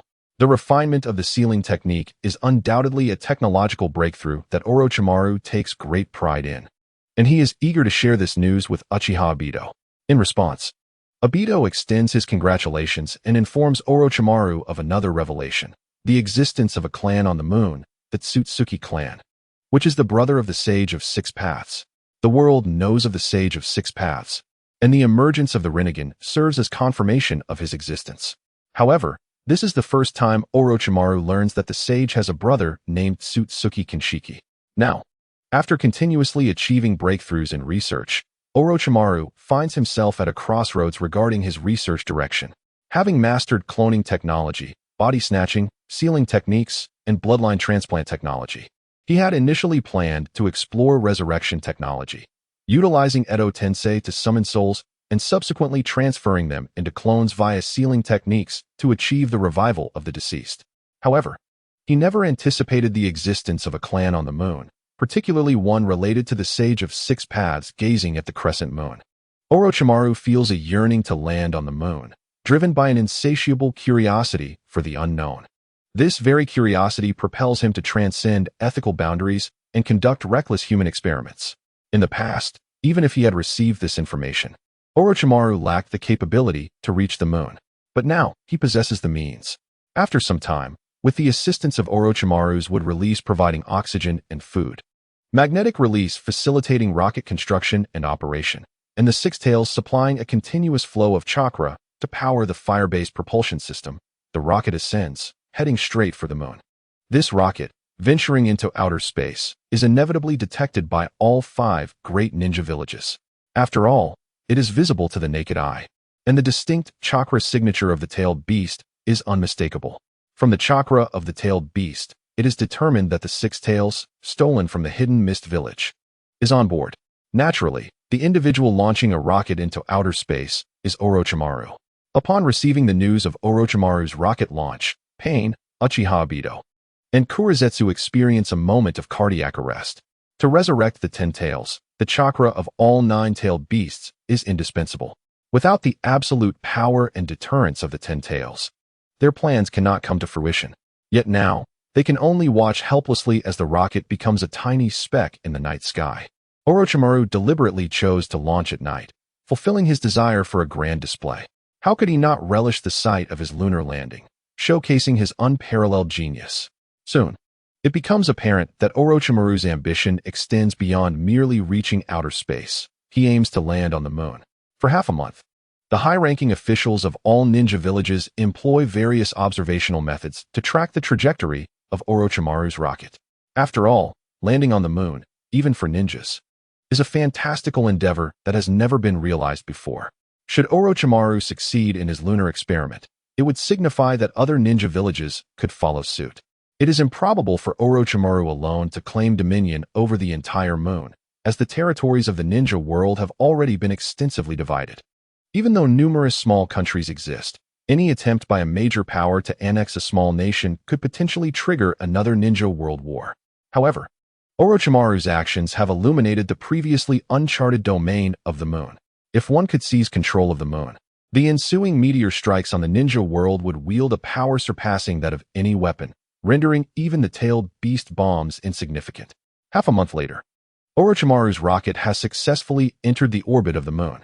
However, rather than landing immediately, he opted for a circumlunar flight. After Orochimaru's rocket vanished behind the far side of the moon, he completely disappeared. He did not alight on the sunlit face of the moon, but instead became lost in its shadow. Others were perplexed by Orochimaru's disappearance, yet Black Zetsu, gazing at the moon, understood. The moon was not desolate. It housed the descendants of the Otsutsuki clan, who vigilantly guarded the 10 tails husk, the outer path golem, and the seal of their mother.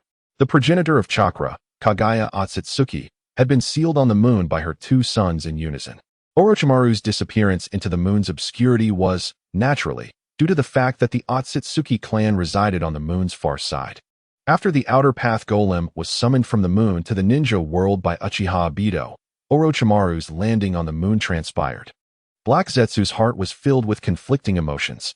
Chapter 25. The Otsutsuki clan, the giant Rinnegan. Orochimaru's timing for his lunar expedition was impeccable. At this moment, the once thriving Otsutsuki clan had experienced a decline. The clan on the moon had also endured strife between the main house and the branch family. Unlike the Hyuga clan's enslavement of its branch family in Konoha, the Otsutsuki branch family had annihilated the main house. However, this battle had led to a drastic reduction in the Otsutsuki population. Now, only a handful of them remained. The clan consisted of 3 elderly elders, 2 young adults, and 1 child. Except for the child, who was healthy, the others were afflicted with a terminal illness, bloodline disease, without a cure. This ailment stemmed from the gigantic Rinnegan created by the Otsutsuki branch family. While it served as their supreme weapon against the main house, it also became their curse. The giant Rinnegan was composed of numerous Byakugan. Initially, all was well. However, as the branch family continued to feed more Byakugan into the giant Rinnegan, its power indeed enabled the construction of a highly advanced puppet civilization. Yet, with the Otsutsuki clan's dwindling birth rate, they rapidly declined. Despite their desperate attempts, the clan could not enhance their reproductive success. It was not that the men and women of the Otsutsuki were not trying. Rather, they were unaware of the underlying cause. They found themselves unable to conceive. By the time the Otsutsuki clan discerned that the issue lay with the giant Rinnegan, it was far too late. Now, the clan was not just rendered sterile, they began to give birth to bloodline diseases. Upon their demise, their Byakugan would be automatically absorbed by the giant Rinnegan, which had developed its own consciousness. The last hope for the new generation of the Otsutsuki clan lay in the young Otsutsuki Sharingan, who not only exhibited ancestral bloodline traits, but was also born without eyes. In the current lunar environment, this was fortuitous, implying that Sharingan could grow to adulthood. He could then venture into the ninja world, seizing members of the Hyuga clan to propagate a new Otsutsuki lineage on the moon. This was the scene Orochimaru beheld upon his lunar arrival. Among the 3 representations of Orochimaru, 1 possessed a Byakugan and a Sharingan with three-tomoe. Utilizing the Byakugan's kilometer-long vision, he swiftly pinpointed the 6 living beings within the colossal city. Orochimaru's arrival exceeded the Otsutsuki clan's expectations, for they had never anticipated an external invasion. Instead, they grappled with the dilemma of whether to invade the ninja world themselves. However, before they could solidify their decision, the clan faced a catastrophic decline in birth rates and fell into despair. By the time they uncovered the reason, it was far too late. The 3 embodiments of Orochimaru launched a surprise assault on the 6 Otsutsuki, who were unable to mount any resistance and were swiftly subdued. Orochimaru decisively implanted a cursed seal into each of the 5 individuals, controlling them while simultaneously infusing life into the 6th, thereby commandeering their souls. The cursed seal chakra rapidly spread throughout their bodies, including their brains. Through the reading of their memories, Orochimaru learned of the history of the Otsutsuki clan on the moon and the existence of the giant Rinnegan. He finally discovered the true name of the Sage of 6 Paths, Kagaya Otsutsuki, as well as the moon's origin. The moon, it turned out, was not a primordial celestial body, but rather a creation fashioned by Kagaya Otsutsuki and the Otsutsuki clan, reflecting on the technique Deva Path, planetary devastation wielded by pain. The leader of the Akatsuki, Orochimaru, realized that had pain harbored any intent to kill, he would have been obliterated in an instant. According to the history of the Otsutsuki clan, their mission on the moon was to serve as guardians. They were aware that a being capable of annihilating the ninja world was sealed within the moon. The moon's very purpose was to contain this entity. Yet, they remained oblivious to the identity of the sealed being. Nevertheless, the Otsutsuki clan understood their duty to guard the husk of the 10 tails. Orochimaru now comprehended that the Sage of 6 Paths was simultaneously the Jinchuriki of the 10 tails, with the 9 tails having been severed from it. It was a consensus among the Otsutsuki clan that safeguarding the 10 tails husk was paramount. However, several decades prior, the husk had been summoned to the ninja world, inciting the wrath of the Otsutsuki clan, albeit to no avail. The ability to summon the 10 tails husk indicated the emergence of a Rinnegan wielder in the ninja world. The weakened Otsutsuki clan could no longer suppress such a powerful individual. The overwhelming might of the giant Rinnegan was beyond the Otsutsuki clan's capacity to control. The Rinnegan had existed for decades, long before the birth of Pain, the leader of the Akatsuki. As Orochimaru contemplated, he gleaned an abundance of hidden truths from the memories of the surviving Otsutsuki. He uncovered that the Uchiha clan, the Senju clan, and the Uzumaki clan were all descendants of the Sage of 6 Paths, Kagaya Otsutsuki. He learned that the Hyuga clan of the ninja world was a branch of the Otsutsuki clan, though both sides had not interacted in far too long. Orochimaru approached the location of the giant Rinnegan. Upon his arrival on the moon, he felt an inexplicable force locking onto his Byakugan. It was only then that he realized it was the giant Rinnegan. The immense power of the giant Rinnegan far surpassed Orochimaru's expectations, eclipsing even Pain's Rinnegan abilities. Even the complete form of the Nine Tails paled in comparison to the giant Rinnegan. This Rinnegan absorbed all chakra and possessed an insatiable thirst for Byakugan. As long as there were Byakugan, escape from the moon was impossible. Gazing at the giant Rinnegan before him, one of the three embodiments of Orochimaru decisively extracted his Byakugan and offered it to the giant Rinnegan. Subsequently, he entered a state of perception. Mastering the giant Rinnegan was indeed a formidable challenge, yet not insurmountable. However, what he truly desired was the method of its composition. Regrettably, the Otsutsuki clan had destroyed all documentation pertaining to the creation of the giant Rinnegan to prevent anyone from forging a second one and forbade any related research among their members. Nevertheless, this did not pose a challenge for Orochimaru. He implanted a cursed seal within his Byakugan. As the giant Rinnegan absorbed his Byakugan, he simultaneously initiated a reverse invasion of the giant Rinnegan. 3 Byakugan were soon delivered. Clearly, 3 were insufficient to satisfy the giant Rinnegan or to enable Orochimaru to complete the reverse analysis. Fortunately, the existence of cloning technology ensured that Orochimaru had no shortage of Byakugan. As long as he invests a sufficient quantity of the giant Rinnegan's Byakugan, mastering the giant Rinnegan becomes merely a matter of time. With the ability to manipulate the moon, the omnipotent giant Rinnegan is within reach. Once he achieves this mastery, Orochimaru cannot fathom anyone in the ninja world who could rival him. However, he harbors some doubts regarding the enigmatic Uchiha who has provided him with such intelligence. The multitude of secrets surrounding this individual is enough to alter the entire ninja realm, regardless of whose hands they fall into. He does not believe that this person is unaware of the giant Rinnegan's existence.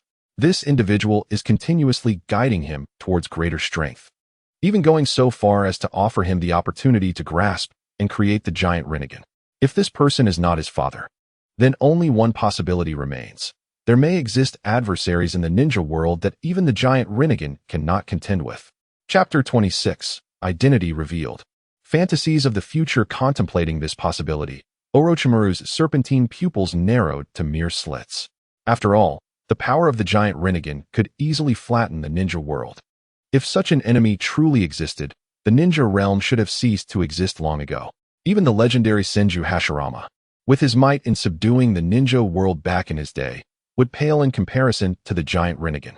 However, he recalls the lore that the moon was crafted by the Sage of Six Paths and his brothers to seal an unknown foe from the Otsutsuki clan, leaving him unable to dismiss this possibility. The creation of the moon itself is astonishing. To seal an enemy within it is beyond imagination. Having lost his Byakugan, Orochimaru managed to depart from the moon. Landing on it had required considerable effort. Yet returning to the ninja world proved far easier due to the existence of a spatial passage connecting the two realms. However, the Otsutsuki clan on the moon adhered to their ancestral teachings, deeming the ninja world unworthy of invasion during their peak and lacking the capability to invade in their decline. Upon his return to the ninja world, Orochimaru immediately set about relocating his base, transferring the majority of it to the moon. After all, he monopolized the Earth-Moon passage. As long as he remained discreet, the lunar base would be the safest haven. While overseeing the relocation of his base, he infiltrated Konoha, gazing upon the now unrecognizable village. A wave of nostalgia washed over him, quickly followed by a tinge of resentment. However, this time his objective in Konoha was not his former teacher, Hiruzen Sarutobi. Although he believed that the decaying Hiruzens should meet his demise according to the standards of the Will of Fire, it was evident that while Hiruzens was inadequate in warfare, he possessed a unique acumen in economic matters. With the advent of a new era of transformation, Hiruzen's economic advantages swiftly evolved into comprehensive military and civilian supremacy, revitalizing Konoha and solidifying Hiruzen's position, thus removing him from Orochimaru's list of targets. Orochimaru's purpose in Konoha was to locate the mysterious Uchiha who had previously informed him about the evolutionary potential of Hashirama cells or white Zetsu cells for the Sharingan. This indicated an awareness of the Senju and Uchiha clans as descendants of the Sage of Six Paths. The enigmatic Uchiha demanded little from him. He had sought 2 samples of white Zetsu cells for transplant purposes. This meant that once he identified which member of the Uchiha clan possessed white Zetsu cells, he would uncover the identity of the mysterious Uchiha who provided him with gold and intelligence. To Orochimaru's astonishment, after scouring the entire Uchiha compound, he found no individual with white Zetsu cells. Expanding his search beyond the Uchiha compound, he finally pinpointed his target and fell into contemplation. The Uchiha who collaborated with the Sarutobi clan to establish a factory was none other than Uchiha D, a renowned manga artist within the ninja world. The most famous genin of Konoha and the youngest elder of the Uchiha clan. He was the man who ignited the fuse for a new era. Had it not been for the creation of the firearms in Dragon Ball by Sasori, which lacked significant power, a series of subsequent events may not have unfolded. Yet, no one believed Uchiha D possessed any foresight. He was merely a manga artist, devoid of knowledge about weaponry or technology. The firearms and ninjutsu technology of today diverged immensely from the technology depicted in Dragon Ball. At best, he was seen as possessing a vivid imagination that provided some inspiration. However, Orochimaru now found himself uncertain. A mere manga artist posed no threat, nor did a simple entrepreneur. Yet, Uchiha D had provided him with an abundance of information that his identity should not have permitted him to know, and the quantity of gold he possessed did not align with his reported income. Uchiha D's manga earnings were publicly available in Konoha, with 70% allocated to the Uchiha clan in exchange for his status as an elder, while the remaining 30% was carelessly spent by Uchiha D, who frequently needed to support the development of the Uchiha clan. Even though Orochimaru had achieved financial freedom through arms trading, the purity of the gold possessed by Uchiha D exceeded the technological capabilities of the current era. He should not have accumulated such wealth. This stark contrast deterred Orochimaru from acting impulsively. Instead, he continued to observe quietly and exchanged intelligence with Uchiha D through summoning beasts, confirming that Uchiha D was indeed the mysterious Uchiha with whom he had been communicating. Uchiha D revealed novel information to Orochimaru. The being sealed on the moon was Kaguya Tsutsuki, the mother of the Sage of Six Paths. She was the progenitor of all chakra. Before Kaguya's arrival, the ninja world lacked chakra, possessing only sage arts, the power of which was monopolized by places such as the three great summoning beast sanctuaries. At that time, these sanctuaries were the dominators of the planet, and only with Kaguya's arrival did humanity rise. The Sage of Six Paths and his brother managed to vanquish their mother, Kaguya, and successfully seal her away. The Sage Arts clan played a crucial role in this endeavor. This was yet another secret previously unknown to Orochimaru. He had not anticipated the extensive history of the three great summoning beast sanctuaries, which predated the ninja world itself. Had he not confirmed that Uchiha D was indeed the mysterious Uchiha communicating with him, he would have only viewed Uchiha D superficially as an efficient, cold-hearted businessman who utilized vast amounts of capital to subdue the new generation of Uchiha ninja, compelling them to relinquish their pride and chakra for gold. With his keen insight, foresight, and planning abilities in commerce, coupled with his genin-level strength, Uchiha D swiftly infiltrated the economic core of Hiruzen's. The ongoing future planning of Konoha was orchestrated entirely by Uchiha D, integrating underground, surface, and aerial components into a comprehensive modern metropolis. Merely viewing the blueprint instilled a sense of longing. It bore a striking resemblance to the modern cities depicted in Dragon Ball, while possessing distinct urban layouts. The high-ranking officials, including Hiruzen's, who once believed their productivity was far ahead of others, were left in shock upon witnessing Uchiha D's nearly audacious urban blueprint. They simultaneously recognized the fragility of their current productivity, as Uchiha D's vision suggested that such cities should be scattered throughout the ninja world, or at the very least, across the land of fire, an unimaginable scenario for them. If such a future is to be pursued, even an astronomical increase in productivity by 1,000,000 times may still prove inadequate. After all, a limited quantity of military equipment can be crafted by the hands of skilled ninja artisans, for ninjas themselves embody superhuman qualities. Yet, the present scenario has already surpassed the limits imposed by current ninjutsu technology. Unless one possesses the ability to transform every ordinary individual into a ninja and provide them with chakra, this may remain a distant dream. However, Uchiha Dong swiftly proposed an alternative source of energy, electricity. Currently, the ninjutsu system in Konoha primarily relies on fire release as its main energy source. Owing to the Sarutobi clan's proficiency, second only to the Uchiha clan in this domain. However, flames are difficult to convert into fire release chakra, whereas electrical currents can, in a certain sense, replace lightning release chakra. By establishing large-scale power plants and utilizing electricity as the primary energy source for ninjutsu technology, the limitations of chakra-driven productivity would be unprecedentedly liberated. The future envisioned by Uchiha Dong could genuinely become a reality. In Chapter 27, titled The Diversification of Uchiha, Orochimaru makes an appearance. Sarutobi Hisashi had not anticipated that the Uchiha Itachi he nurtured would have little influence within the Uchiha clan.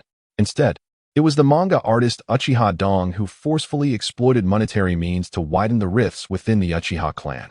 The older generation of Uchihas, stubborn and obstinate, remained resolute. Yet, despite their rigidity, they could not afford to indulge in self-destructive behavior. After all, the Uchiha clan's sustenance now heavily depended on the substantial royalties generated by Uchiha Dong. He openly set a price, treating the younger generation of Uchihas as valuable labor, a practice that the elders disdained but ultimately chose not to obstruct. As the younger generation were their descendants, the Uchiha clan's awkward existence in Konoha stems from two factors. Firstly, as the police force of Konoha, their role inherently involved antagonizing others. Secondly, the Uchiha clan has consistently devoted themselves to every ninja war, sacrificing both blood and sweat, yet receiving little financial reward and lacking respect from the village's ninjas and residents. Such feelings of imbalance are only natural. However, Uchiha Dong, a rare manga artist and businessman from the Uchiha clan, has opened new avenues for the disheartened clan. At the very least, he treats the members of the Uchiha clan as his own, offering them a fair remuneration and the dignity they deserve, which they had seldom experienced before. Furthermore, the financial compensation provided by Uchiha Dong is substantial, even surpassing that of the Sarutobi clan, with justifiable reasoning. Uchiha ninjas are undoubtedly more capable, thus deserving higher wages. If one desires equal treatment, they must outperform the Uchiha clan in speed and quality. In the past, the Uchiha clan's excellence was often taken for granted. Poor performance led to ridicule, much like Uchiha Obito, who suffered derision and penalties. Conversely, commendable performance merely resulted in shared rewards. Now, with Uchiha Dong's transparent pricing model, the quality of work is clearly reflected in compensation. As the Uchiha clan shed their grievances, they began to receive substantial monetary rewards, earnings that stemmed from their own labor rather than mere charity. Under the diligent efforts of the younger Uchiha generation, their residents flourished rapidly, acquiring refrigerators, air conditioners, radios, and microwaves, transforming their previously modest lifestyle into one of affluence. Consequently, the last remnants of stubbornness remained only as mere words. After all, whether considering the current fire-based ninjutsu technology or the future electricity-driven lightning release system, the Uchiha clan, proficient in both fire and lightning techniques, stands as one of the primary beneficiaries. The Hyuga clan has ceased practicing gentle fist techniques and instead organized numerous branch members to study sealing techniques and ninjutsu technology, focusing on sealing as a core discipline. With sealing techniques, they can store ninjutsu chakra as energy and power. Thus, the Hyuga clan has also moved past the death of Hyuga Hayashi, actively aligning themselves with the Sarutobi clan. The Byakugan of the Hyuga clan holds a unique advantage in sealing techniques, without the rapid and efficient application of sealing ninjutsu by the Hyuga branch. Konoha's advancements in ninjutsu technology would not have outpaced those of other ninja villages. While other villages are still in the testing phase of their equipment, Konoha has already begun small-scale production. Uchiha Dong may not grasp the intricate technicalities, yet his myriad ideas have quickly manifested astonishing production and commercial value once implemented by skilled artisans. The greater the value brought by Uchiha Dong, the more he is esteemed by Sarutobi Hisashi. Although he holds no official position in Sarutobi Hisashi's office, he has effectively become the chief economic advisor closely tied to the Sarutobi clan. All collaborations between Uchiha Dong and the Sarutobi clan see him retaining 30% of the profits, while the Sarutobi clan claims 70%. Thus, regardless of his proposals, they are swiftly approved following numerous successful validations, leading to rapid research and market introduction. Uchiha Dong champions the theory of high wages, which posits that workers producing goods should be able to afford the products they manufacture. This seemingly generous compensation, coupled with increased purchasing power, rapidly fosters commercial prosperity. Such prosperity, in turn, generates tax revenue that benefits Konoha's finances, creating a positive feedback loop and stimulating the entire society. This theory has proven exceptionally effective in the relatively insular environment of the Uchiha clan, disrupting the traditional miserly commercial model. Presently, this approach is being piloted within the Sarutobi clan and is gradually expanding. Uchiha Dong is certainly eager to promote the modernization of the ninja world. Only through modernization can he ensure his own safety. After all, the previous ninja wars were merely a means of externalizing conflicts. The productivity of ninja villages and their high investment in ninjas are mismatched. Once the number of ninjas surpasses a certain threshold, the existing productivity cannot sustain them, leading to external conflicts. By enhancing the productivity of ninja villages, the timeline for the ninja world's limitations can be extended significantly. Ultimately, with Konoha's economic advantage, unifying the ninja world would become a straightforward endeavor. The more developed the ninja world becomes, the more the vast reserves of gold in his possession can be maximized for value. Given the previous state of the ninja world, where wealth had nowhere to be spent, once it develops, he could reap unimaginable returns solely through economic means, establishing himself as a financial magnate with the freedom to act as he pleases. However, just as Uchiha Dong concluded his daily routine and returned to his new residence, conveniently located near the Hokage's office and under the protection, or rather surveillance, of the Umbu, he must lead by example to gain the utmost trust of Sarutobi Hisashi. As the stabilizing force of Konoha, Sarutobi Hisashi's life is of paramount importance.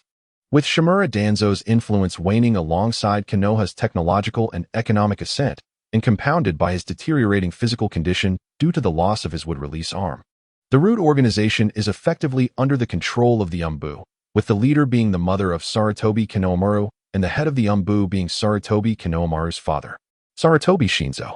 Sarutobi Hisashi firmly retains his position as Hokage. A crucial factor lies in the intricate web of the Sarutobi clan. The Sarutobi have effectively become the foremost ninja clan in Konoha, yet the attention of all is steadfastly drawn to the Uchiha clan, subconsciously neglecting the existence of the Sarutobi. Akatsuki, I have returned. Uchiha Motoharu did not accompany him to this new residence.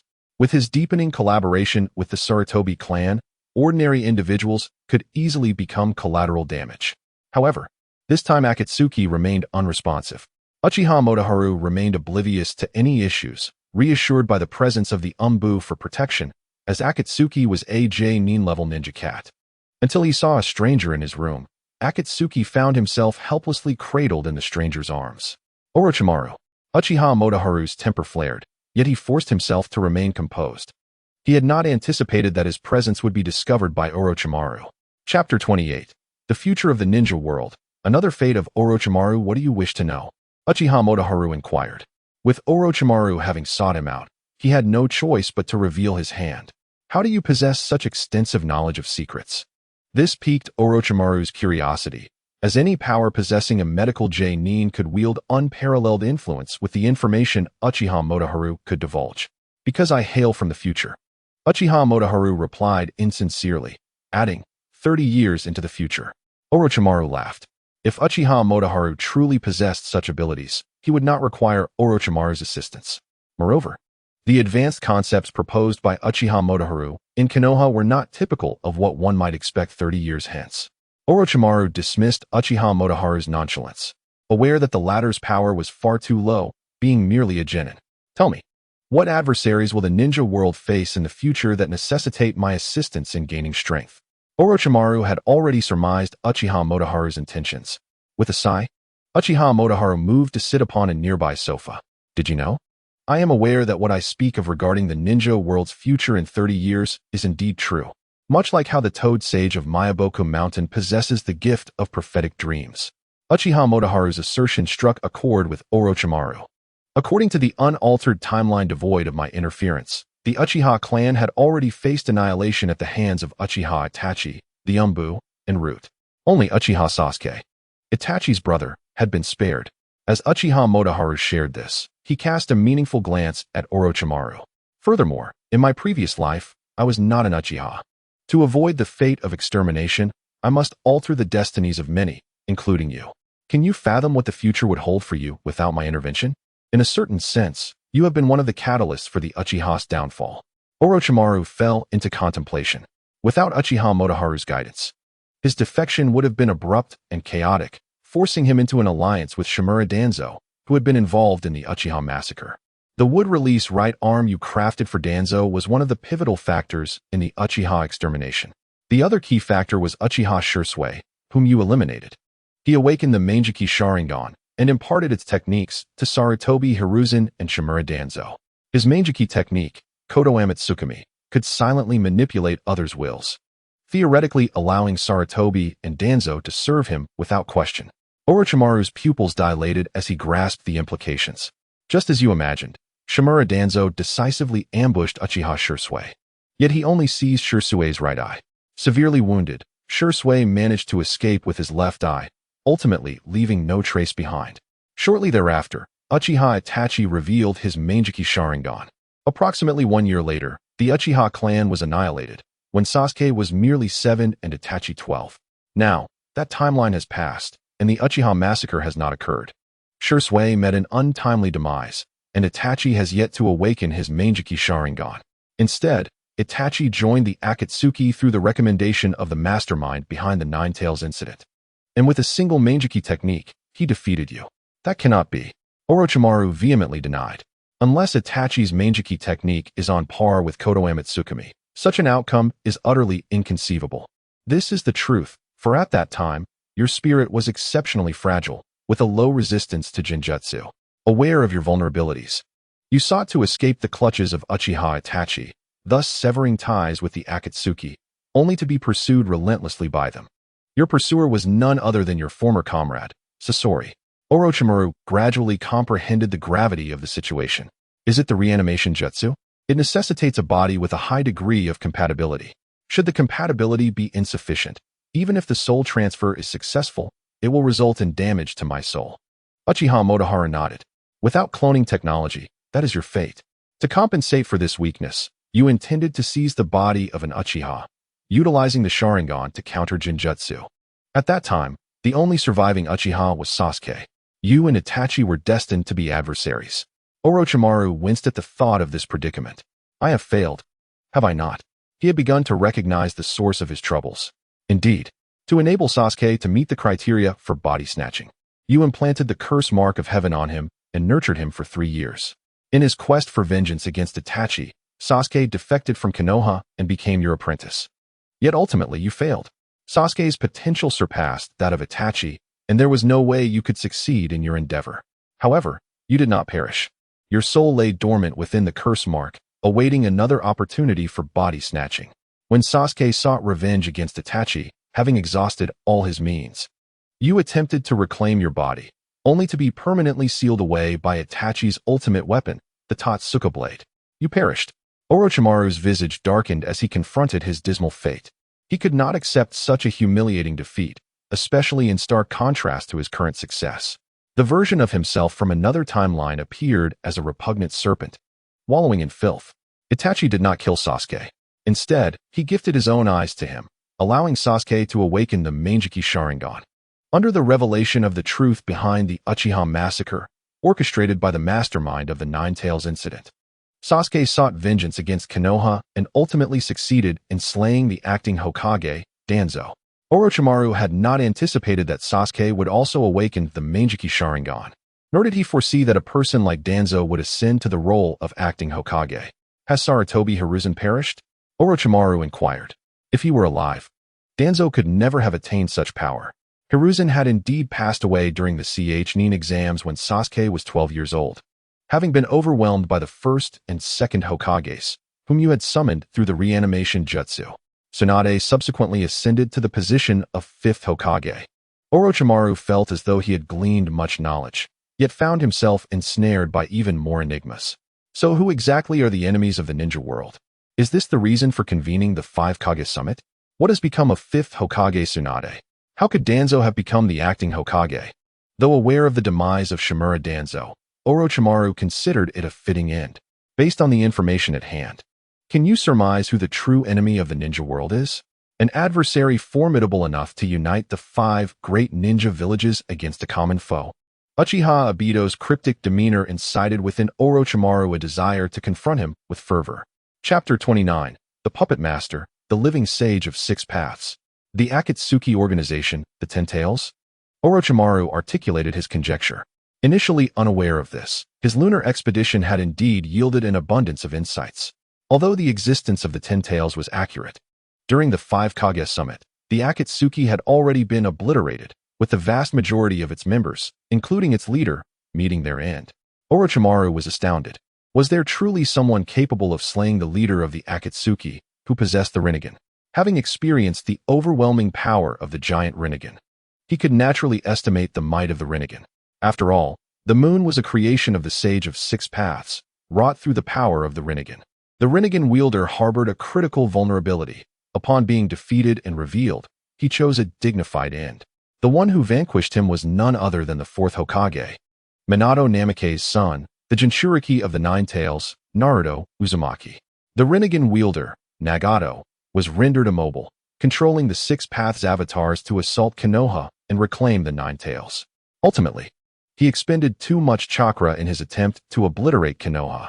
Tsunade, due to her excessive chakra expenditure while healing the wounded, fell into a near-death state.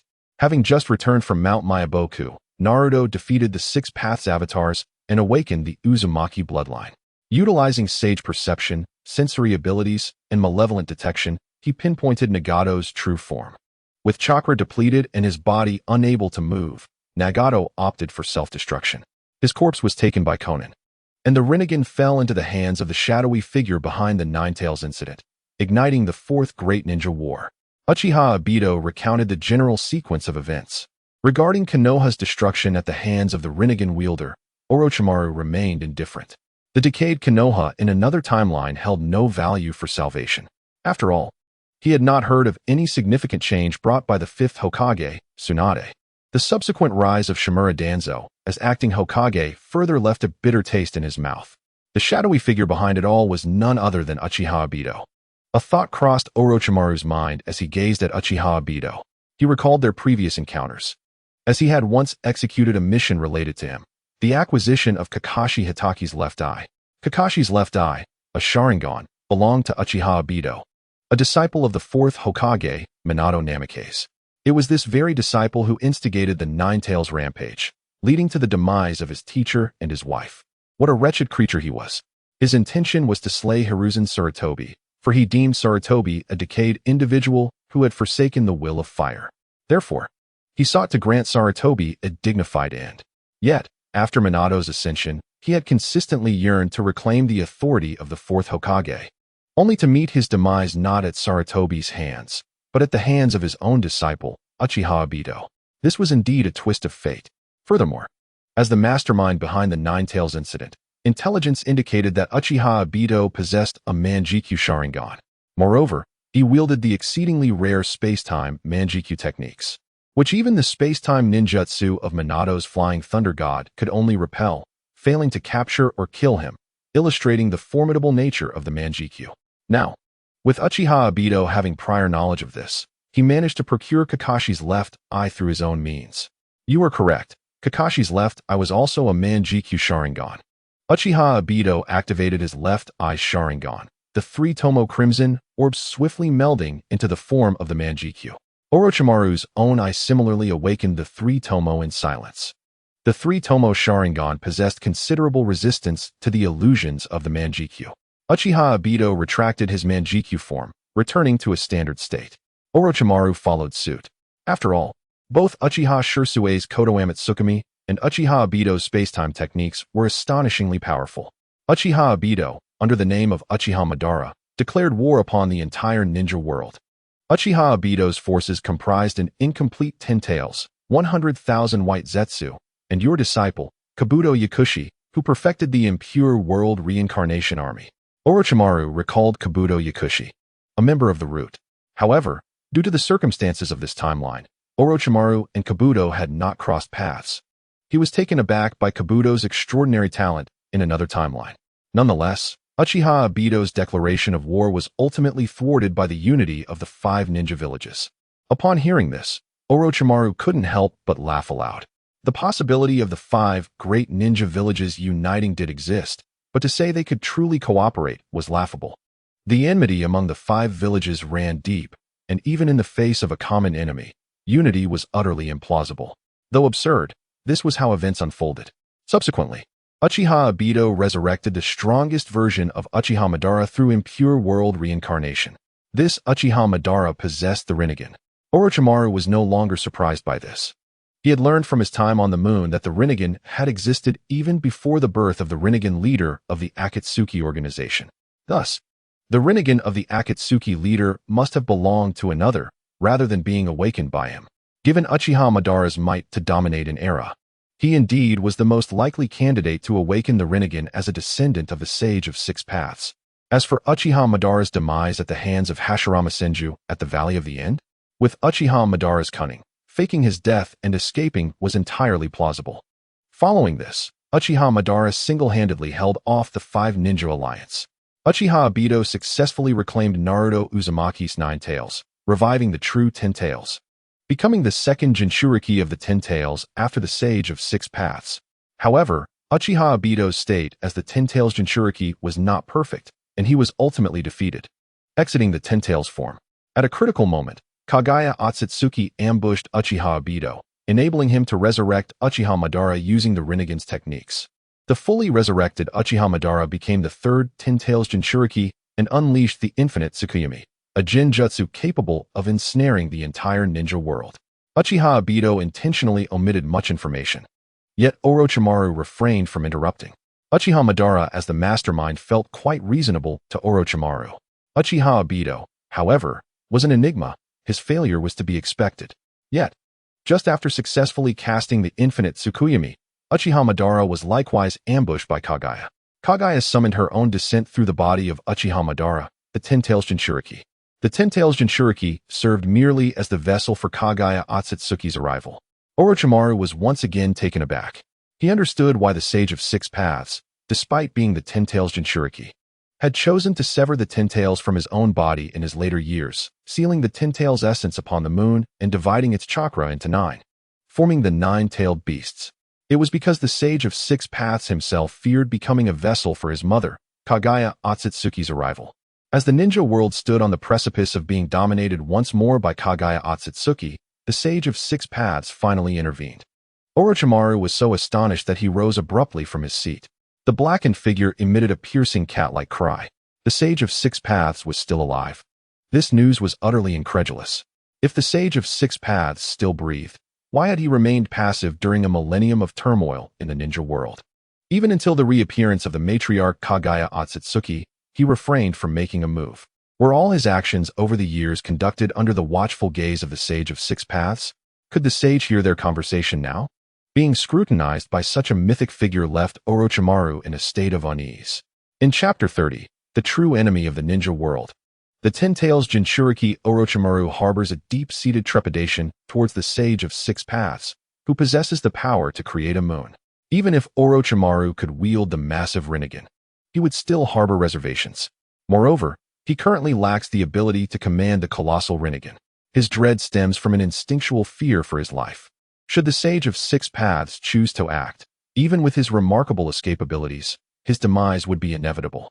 There is no cause for concern unless the very existence of the ninja world is threatened. The sage would not intervene.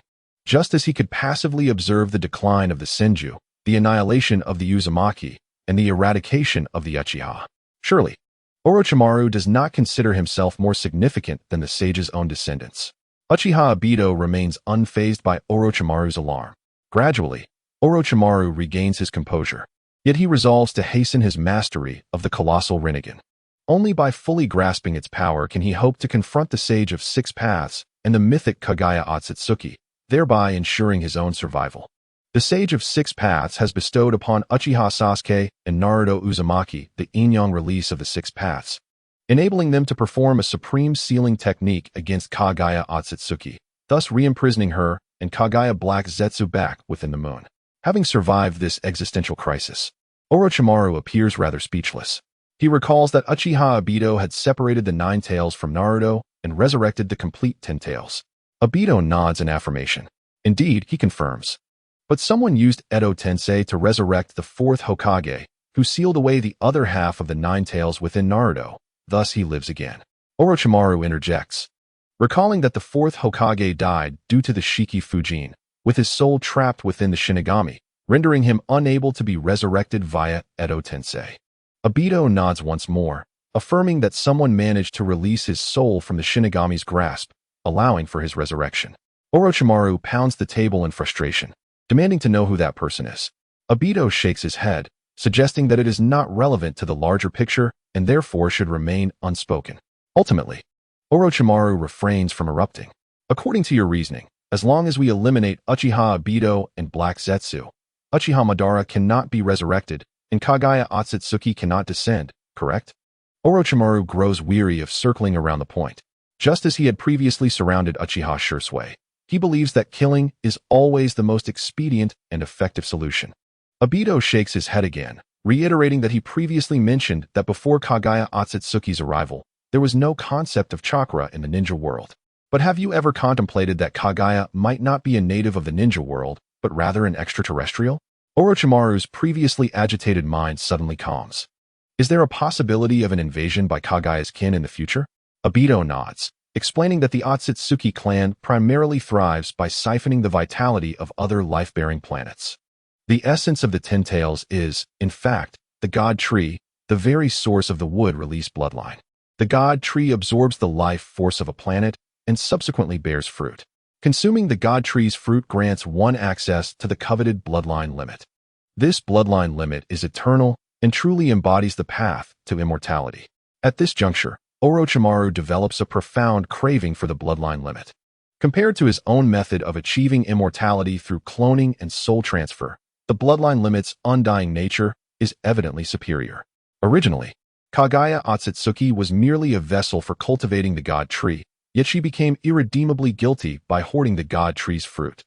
The Otsutsuki clan's expeditionary force is projected to arrive in approximately 25 years, comprising 2 bloodline limits and 1 servant. Such an assembly would be more than sufficient to obliterate the ninja world. Even if Kagaya Otsutsuki were to be liberated and the Sage of Six Paths resurrected, they would struggle to contend with this force. I do not believe that the ninja world's millennia of development could rival the countless millennia of the Otsutsuki clan's evolution. Thus, the ninja world desperately requires a genius scientist like you to avert annihilation. After all, even if we defeat the current wave of the Otsutsuki expeditionary force, who knows if they will dispatch even more formidable contingents, such as the Otsutsuki elders? The future of the ninja world is now entrusted to you, Orochimaru. After outlining the dire circumstances facing the ninja world, Obito feels a weight lift from his shoulders. He realizes he cannot single-handedly save the ninja world, but must rely on others to do so. Orochimaru indeed senses the pressure. This is the first time he has encountered the concept of the bloodline limit, and now he must confront 2 bloodline limits in just over 20 years. Time is fleeting. Indeed. Subsequently, Orochimaru engages in discussions with Obito regarding the intricacies of the bloodline limits and the Otsutsuki clan before departing anxiously. Conversely, Obito is in high spirits. He must propel the ninja world towards modernization and democratization of ninjutsu. Only through a modernized system can the full capacity of civilization be mobilized, harnessing the collective strength of the populace to resist the impending Otsutsuki crisis. After all, identical weapons and chakra wielded by different individuals can yield vastly different effects. If a vast amount of chakra can be harnessed and unleashed by a powerhouse like Orochimaru, its potential can be maximized rather than squandered. Neither Orochimaru's arrival nor departure garnered any attention. Obito diligently assists the Sarutobi clan in expanding their technology and wealth. This routine persists until Orochimaru launches a full-scale assault on the 5 great shinobi villages. Possessing the Mangekyo Sharingan and wood release, Orochimaru brazenly invades the 5 great shinobi villages, decisively breaching their defenses and abducting their Jinchuriki, from 1 tail to 9 tails, with none escaping unscathed. The Hidden Mist village suffers the most, having previously lost the 6 tails to Orochimaru. They now face the loss of their 4th Mizukage, the Jinchuriki of the 3 tails. However, the absence of the 4th Mizukage may, ironically, be a blessing for the Mist village. Orochimaru's simultaneous assault on the 5 great shinobi villages reverberates throughout the ninja world. With the Mangekyo Sharingan and wood release consolidated within his being, he is indeed unstoppable. No one knows how many Orochimarus there are, but each one is a living, breathing individual, not mere shadow clones. Shortly thereafter, Orochimaru achieves the status of Ten-Tails Jinchuriki in the Rain Village, rising to the level of the contemporary sage of Six Paths. He proclaims the establishment of the shinobi religion and, wielding his invincible power, sweeps through all buffer nations, uniting the minor countries outside of the five great nations into a cohesive entity, thus becoming the unequivocal sixth nation. He completely isolates the five great nations. Previously, they had sought to establish buffer nations to prevent direct conflict, yet now, as they find themselves entirely cut off, they yearn for connection. Orochimaru's strength, akin to that of the Sage of Six Paths, is simply too terrifying. Should he desire it, the annihilation of any ninja village would be but a trivial task. The entire ninja world now exists under the shadow of Orochimaru's might. Chapter 31. Rebuilding the Shinobi Religion, World Conference. Soon, people will witness the extent of Orochimaru's capabilities. Orochimaru seized the Rinnegan of Nagato, the leader of the Akatsuki. With the assistance of the resurrected Lin Yahara, he subdued Uchiha Obito and swiftly eliminated Kurizetsu, thereby dispatching three formidable opponents. The Akatsuki, the Hidden Rain Village, and the Land of Rain became his domain. Orochimaru liberated the soul of the fourth Hokage from the Shinigami's belly, acquiring the other half of the Nine Tails from within him. He then extracted the tailed beasts from all Jinchuriki, save for Naruto Uzumaki. Aware that Naruto's future held the potential to seal Kagaya Otsutsuki, Orochimaru was determined not to let him perish easily, instead keeping Naruto firmly in his grasp. Thus, Orochimaru resurrected the complete Ten Tails ahead of time, and, utilizing the Rinnegan, sealed the Ten Tails within his own clone body, achieving the status of Ten Tails Jinchuriki.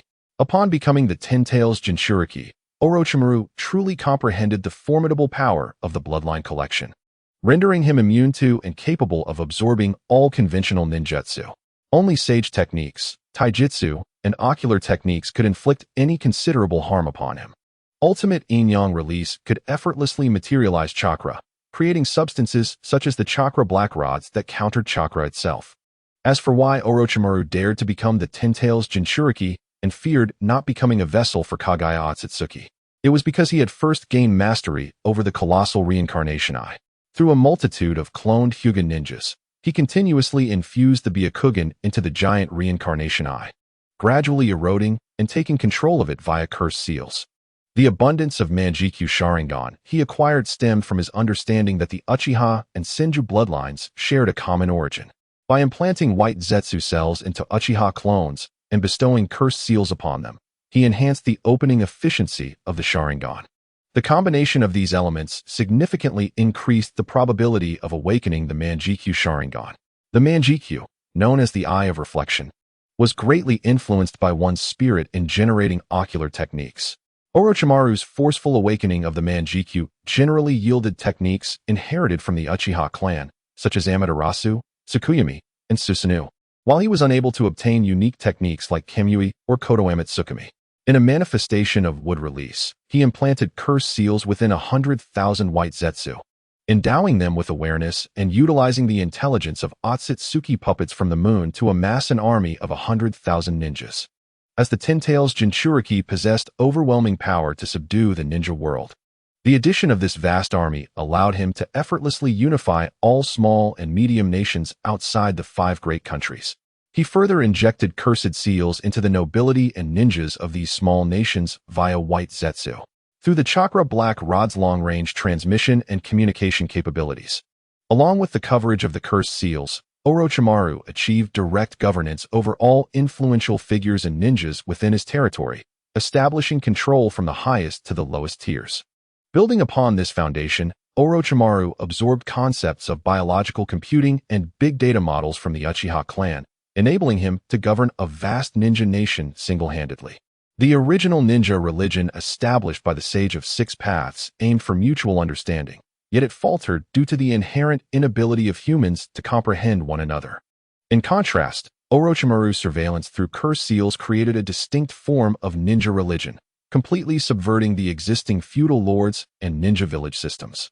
Wealth and power were redistributed based on merit, and Orochimaru further enhanced this system with additional rewards, including becoming a ninja, implanting bloodlines, and extending lifespans, all redeemable through cursed seals. Orochimaru could transform ordinary individuals into ninjas, implant bloodlines into existing ninjas, and manage millions of personnel, all exceeding the imagination of the 5 great countries and their ninja villages.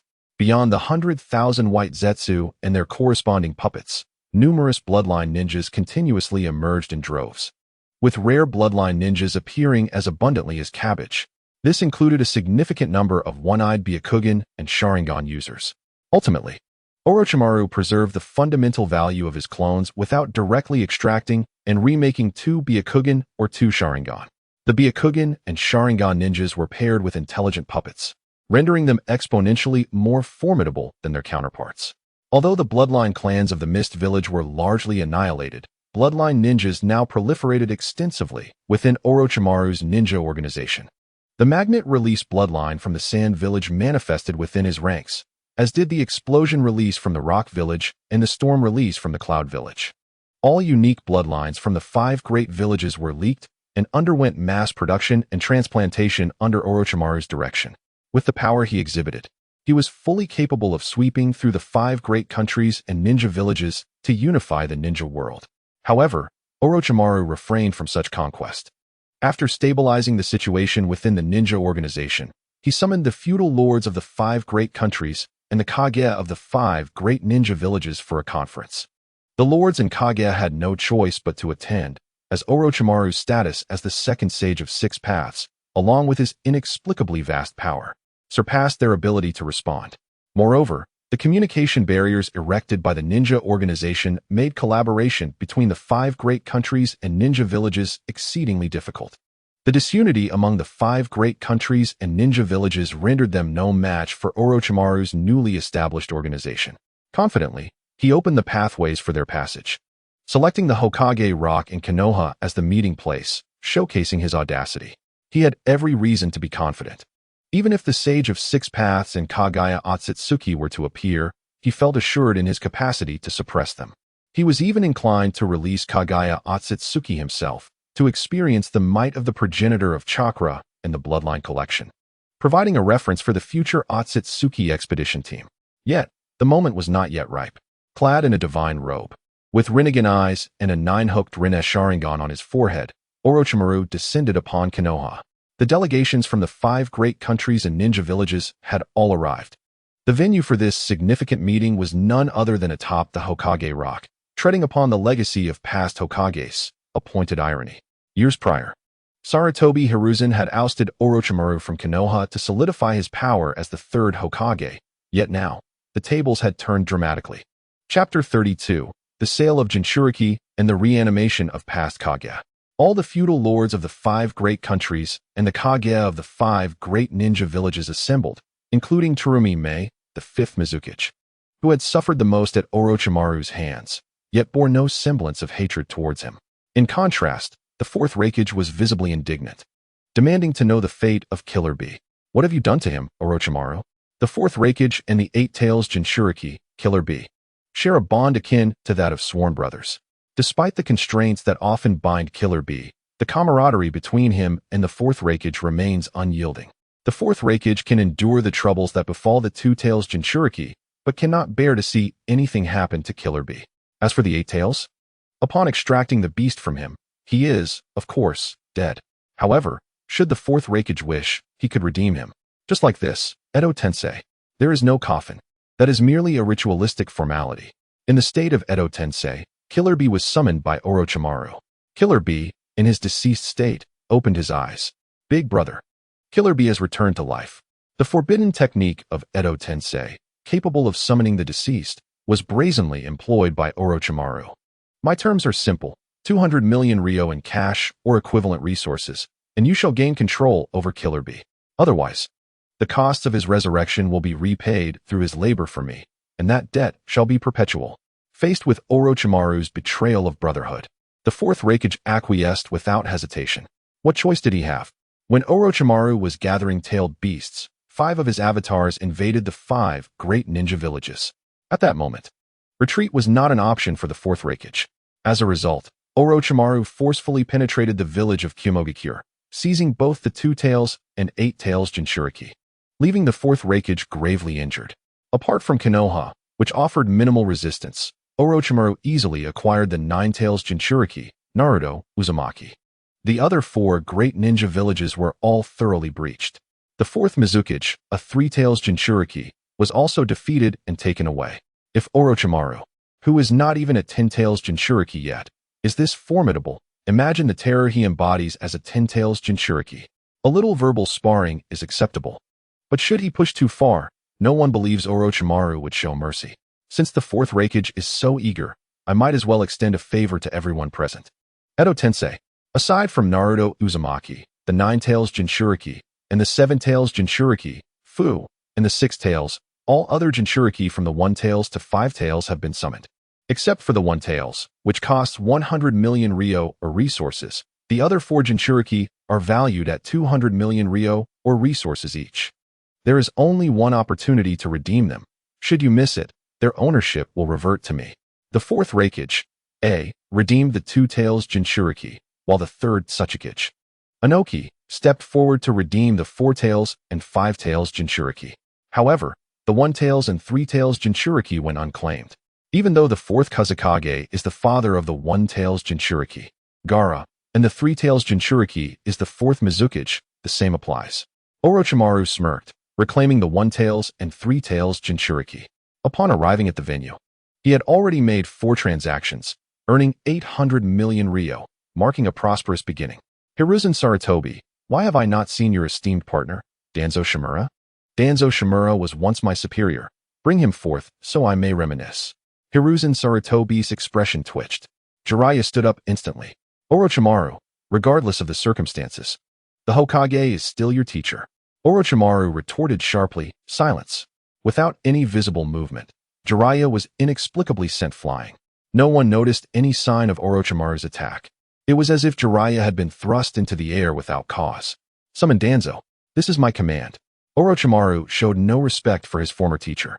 Hiruzen Sarutobi finally issued orders to the Umbu, instructing them to fetch Danzo, informing them it was Orochimaru's order. The Umbu departed, and shortly thereafter, Danzo Shimura arrived at the scene. Only then did everyone realize why Danzo was absent from such an important occasion. He simply could not attend. Danzo had undergone extensive modifications. Yet these transformations were incomplete, rendering his movements exceedingly cumbersome, necessitating assistance to function. After losing his would-release arm, which was a means of empowerment, Danzo had evidently turned his attention to space-time ninjutsu technology, seeking to entirely transform his body. Yet, before his modifications were finished, Orochimaru summoned him in this embarrassing state. Excellent. Before we officially commenced the meeting, I intended to surprise Hiruzen Sarutobi, Danzo Shimura, Mito Uzumaki, and Kohor Udatane. I may have been somewhat impudent just now. Edo Tensei. Orochimaru summoned once more, and this time more individuals appeared, including the first Hokage, Hashirama Senju, the second Hokage, Tobarama Senju, the fourth Hokage, Minato Namikaze, the first Nine-Tails Jinchuriki, Mito Uzumaki, and Hiruzen Sarutobi's father, Sasuke Sarutobi, among others. Come, meet your idols, mentors, and parents. I have toiled tirelessly to bring this day to fruition. Achieving this was no small feat, especially after becoming the Ten-Tails Jinchuriki. Unlike Orochimaru's jubilant demeanor, Hiruzen Sarutobi, Danzo Shimura, Mito Uzumaki, and Kohor Udatane wore expressions of sheer horror. The individuals summoned by Edo Tensei were oblivious to the situation. The past Hokages, seeing the leaders of the other 4 great ninja villages gathered in Konoha, assumed there was a crisis in the ninja world. Meanwhile, the parents of Hiruzen Sarutobi and the others felt a sense of pride seeing their children in high positions. Yet they too were bewildered by the current circumstances, entirely unaware that their descendants looked upon them with terror rather than joy. Everyone, allow me to introduce you. Orochimaru introduced Hiruzen Sarutobi and the others to the past Hokages and elders, and purely from the standpoint of their titles, it was indeed a moment of great pride. At that moment, everyone realized Orochimaru's intentions, including the daimyos of the 5 great nations and the delegations from the 4 great ninja villages, who had previously been too intimidated to voice their anger against him, now found themselves drawn to the spectacle. Indeed, it was a spectacle.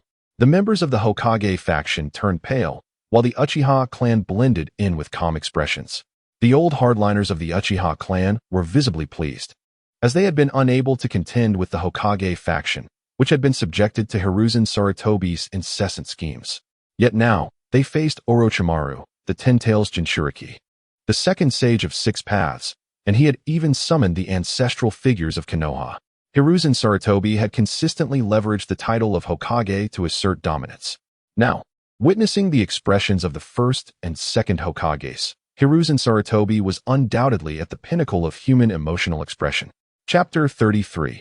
The Revenge of the Senju and Uzumaki. Orochimaru's Will of Fire. What is the meaning of this? Monkey. The only individuals entitled to address Hiruzen Sarutobi in such a manner are none other than the first and second Hokages. The one speaking is the second Hokage, Tobirama Senju. However, under Tobirama's interrogation, Hiruzen Sarutobi and his companions merely trembled in fear, unable to respond. There was no need to ask. The monkey dared not answer because he bore the weight of the loss of the Senju and Uzumaki clans. The voice belonged to Mito Uzumaki, the wife of Hashirama Senju and the princess of the Uzumaki clan. Mito Uzumaki had survived the destruction of her clan and, after transferring the Nine Tails to her descendant, Kushina Uzumaki, she passed away. Nevertheless, Mito Uzumaki had fully witnessed the rise of the Senju and Uzumaki clans, as well as their disappearance following the deaths of her husband and brother-in-law. Disappearance? What do you mean? A terrifying pressure descended upon all present. Both Hashirama Senju and Tobirama Senju became acutely aware of the underlying issue. Their gazes swept across the assembly. Each ninja clan bore distinct insignias, yet upon careful observation, not a single mark of the Senju or Uzumaki clans could be found. The Senju clan, under the machinations of Hiruzen Sarutobi, had suffered catastrophic losses during the Second Shinobi World War, ultimately being compelled to dissolve their surname and integrate into Konoha. The Uzumaki clan met their demise at the hands of the combined forces of the Mist and Cloud villages, while Konoha stood by, rescuing only a single descendant to inherit the Nine Tails within me. Uzumaki Mito elucidated the situation, leaving Hashirama and Tobirama momentarily unable to process the news. Once they regained their composure, a palpable aura of killing intent filled the air. However, their intentions were thwarted by Orochimaru's firm control. Hiruzen-sensei, are you pleased with the gift your disciples have offered? Orochimaru inquired, a smile gracing his lips. Yet, the chill in his demeanor was enough to instill dread. Not only could Hashirama and Tobirama not accept this, but the ancestors of the Konoha also found it unfathomable. They were staunch supporters of the Hokage faction, having devoted themselves to the Senju clan, ensuring that their descendants would be favored by Tobirama, who selected them for the Umbu. These heroes of Konoha had valiantly sacrificed themselves during the First Shinobi World War, recognized by all. The reward for Tobirama's trust was now betrayal. Great First and Second Hokages, allow us to execute these traitors ourselves, to atone for the sins against the Senju and Uzumaki clans. For the older generation, their reverence for the first and second Hokages ran deep. They could scarcely fathom that their descendants might annihilate both the Senju and Uzumaki clans. They would not hesitate to eliminate the four traitors, realizing their own clan's survival was at stake. Hashirama and Tobirama were not magnanimous individuals. Hashirama, in the era of Shinobi, had allied with Madara Uchiha to suppress an age of turmoil, leading to the destruction of countless clans. His open-mindedness was contingent upon not compromising his ideals or harming his people. Tobirama, too, was a paragon of virtue, having established the Shinobi village system. Aside from a misjudgment in his dying wishes, his mastery in strength, politics, systems, economy, balance, and forbidden techniques was unparalleled. Today, the Konoha faced annihilation, and thus the fate of their clan seemed grim. Very well. The time has come for the Hokages to address the affairs of Konoha, non-Hokage factions, and the Sarutobi clan. Please vacate the premises. A shiver ran through the ninjas behind Hiruzen Sarutobi, who quickly distanced themselves from the Sarutobi quartet, including Uchiha Itachi, who steadfastly remained by Hiruzen's side. Hiruzen knelt before Orochimaru, while Jiraiya shouted in fury, "Orochimaru, you cannot do this. If the Sarutobi clan vanishes, Konoha will descend into chaos." Orochimaru summoned a black chakra rod, piercing Jiraiya into the ground. "Please, everyone." Orochimaru released his control over the Hokages and Uzumaki Mito, unleashing a terrifying chakra that restored their full strength. Lord Orochimaru, what has become of my child? The fourth Hokage harbored no deep animosity towards the Sarutobi clan. He merely sought news of his son. Satisfy me, and I shall reunite you with your wife and child. In an instant, the Konoha Four were annihilated. Their advanced age rendered their strength insignificant against the first and second Hokages at their prime. Not so fast, Orochimaru commanded, fully unleashing the powers of the first and second Hokages and Uzumaki Mido. For White Zetsu emerged from beneath him, and he utilized Edo Tensei to resurrect the recently fallen Sarutobi quartet. Teachers, please guide the location and personnel of your clan until your chakra wanes. With that, Orochimaru relinquished control once more. Following the guidance of the Sarutobi quartet, Hashirama activated the Wood Dragon technique. The colossal Wood Dragon surged toward the clan's stronghold, unleashing indiscriminate slaughter. Wherever Hashirama's dragon passed, it crushed everything in its path. Tobirama's water blade severed all that stood against them, while Uzumaki Mido harnessed the residual chakra of the Nine Tails within her to create explosive-tailed beast bombs. The once thriving Konoha was reduced to rubble in mere moments. The spectral figure of Minato Namikaze flickered ominously, each disappearance and reappearance heralding the demise of numerous ninjas. Those who resisted were met with death, while the remainder fell before Hashirama, Tobirama, and Mido. In the face of the Hokage's counterattack, Hiruzen had long sought to obscure the true strength of the first and second Hokages, leading the rebels to grossly underestimate their power. Even with firearms and ninjutsu weapons, they were rendered powerless against the immortality of Edo Tensei. When alive, they had to exercise caution and evasion, but in death, they had no such constraints. The strength of the Hokages in their Edo Tensei state far exceeded their living capabilities. Witnessing such carnage, the 5 great nations and the 4 great shinobi villages felt a sense of despair, for they too were powerless against such a formidable force. This was the zenith of Konoha's power. The nascent technology of firearms and ninjutsu could not withstand this overwhelming onslaught. Sasuke Uchiha fell victim to Tobirama's merciless strike, dying while upholding the will of fire espoused by the third Hokage, fighting until his last breath. From their vantage atop the Hokage rock, they surveyed the full extent of the Hokage's might. Orochimaru gazed contentedly at the chaos before him. This was the embodiment of his vision for the will of fire, a dancing flame, perpetually igniting new life amidst the fallen leaves. Look, the firelight of the withered leaves illuminates the village. How brilliant it is! Since the decayed leaves refuse to exit the stage voluntarily, and instead wish for the new leaves to burn themselves to nourish the old, now is the reckoning. All of this wisdom had been imparted to him by his mentor, Hiruzen Sarutobi. Chapter 34. Orochimaru designates the 5th Hokage. Konoha was plunged into turmoil. Fortunately, the village possessed a well-established evacuation system. Under the guidance of ninjas, ordinary villagers began to seek refuge. The ninja clans directed the evacuation, restrained by their knowledgeable leaders from entering the combat zones. However, some uninformed civilian ninjas, driven by fervor, rushed to confront the enemy, only to be slaughtered en masse. Ultimately, Konoha belonged to the Senju and Uchiha clans. All other ninja clans and civilians were mere newcomers. In times of strength, Hiruzen Sarutobi could act with impunity. Yet now, with the return of the first and second Hokages, they revealed to all of Konoha that without the Senju clan, the village had no reason to exist. The carnage persisted from morning until afternoon, and eventually, the ninja clans began to respond. The first and second Hokage undertook a thorough purge to swiftly conclude the chaos. The entire Hidden Leaf village consciously united to hunt down the Sarutobi clan, gathering all its ninjas and civilians in an open area, awaiting the annihilation by the Senju and Uzumaki clans, thereby minimizing losses. The reversal of fortunes was astonishingly simple. Sarutobi Hiruzen, well aware of the Senju Tobirama's invention of the forbidden technique, Edo Tensei, which could resurrect the deceased, had never ceased his persecution of the Senju and Uzumaki clans. Now, he faced retribution, witnessing the slaughter of his own clan by the first, second, and fourth Hokage, along with Uzumaki Mido, and his forebears bore witness to the tragedy, which reached an unbearable crescendo. As the dust settled, the delegations from the Mist and Cloud villages attempted to obscure their presence, for they were the orchestrators behind the Uzumaki annihilation. With the Sarutobi clan now facing judgment, the question arose, What of the two ninja villages that had orchestrated the downfall of the Uzumaki? Following the destruction of the land of the whirlpools, the Uzumaki clan dispersed throughout the ninja world, while the mist and cloud villages acquired the sealing techniques of the Uzumaki, each producing perfect jinchuriki.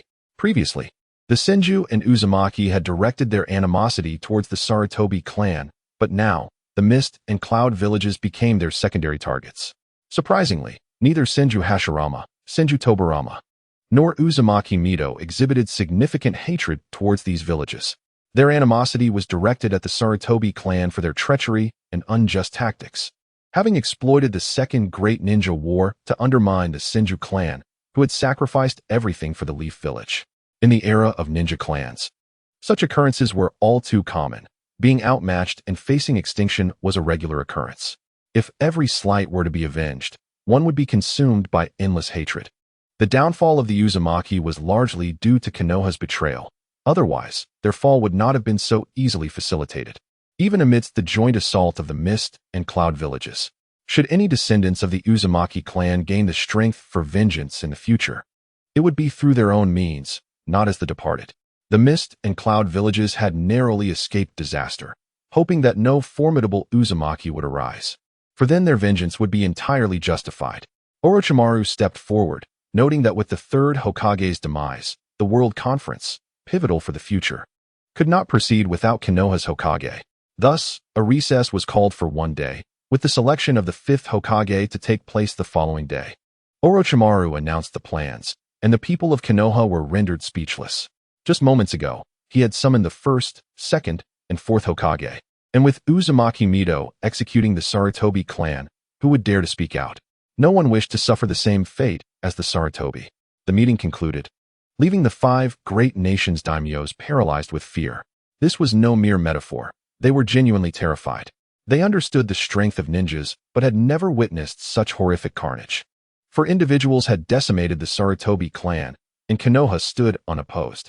Should those 4 desire it, the remaining 4 great ninja villages and the capitals of all 5 nations could meet a similar fate. Uchiha Du, come with me. You are my chosen candidate for the 5th Hokage. The Senju clan has already produced 2 Hokage and designated another. It is only fitting that the Uchiha clan also provide one. Orochimaru greeted Uchiha Du, instantly making him the focal point of attention. As the most renowned manga artist in the ninja world and the chief economic advisor to the Sarutobi clan, he was suddenly poised to be named the 5th Hokage. Not only was he taken aback, but so were others, including the Uchiha clan. Uchiha Fugaku had just mourned the loss of his eldest son, only to find that the Uchiha clan was about to present a 5th Hokage, and it was none other than the genin Uchiha Du. Nevertheless, Du followed Orochimaru. As the past Hokages and Uzumaki Mido made their way to the Senju residence, the last remaining stronghold of the Senju clan, nominally belonging to Tsunade. During the previous massacre, Senju Hashirama and Senju Tobarama had realized that Tsunade was the only living descendant of the Senju name. However, Tsunade had her own struggles. The deaths of her lover, Dan Cat, and her brother, Senju Nawaki, had driven her away from Konoha, leaving her to wander the ninja world. In the desolate Senju residence, Orochimaru again utilized Edo Tensei, summoning Uzumaki Kushina, followed by a standard summoning technique, bringing 4th Uzumaki Naruto to the scene. The 4th Hokage, Namikaze Minato's wish had been fulfilled. The family was finally reunited.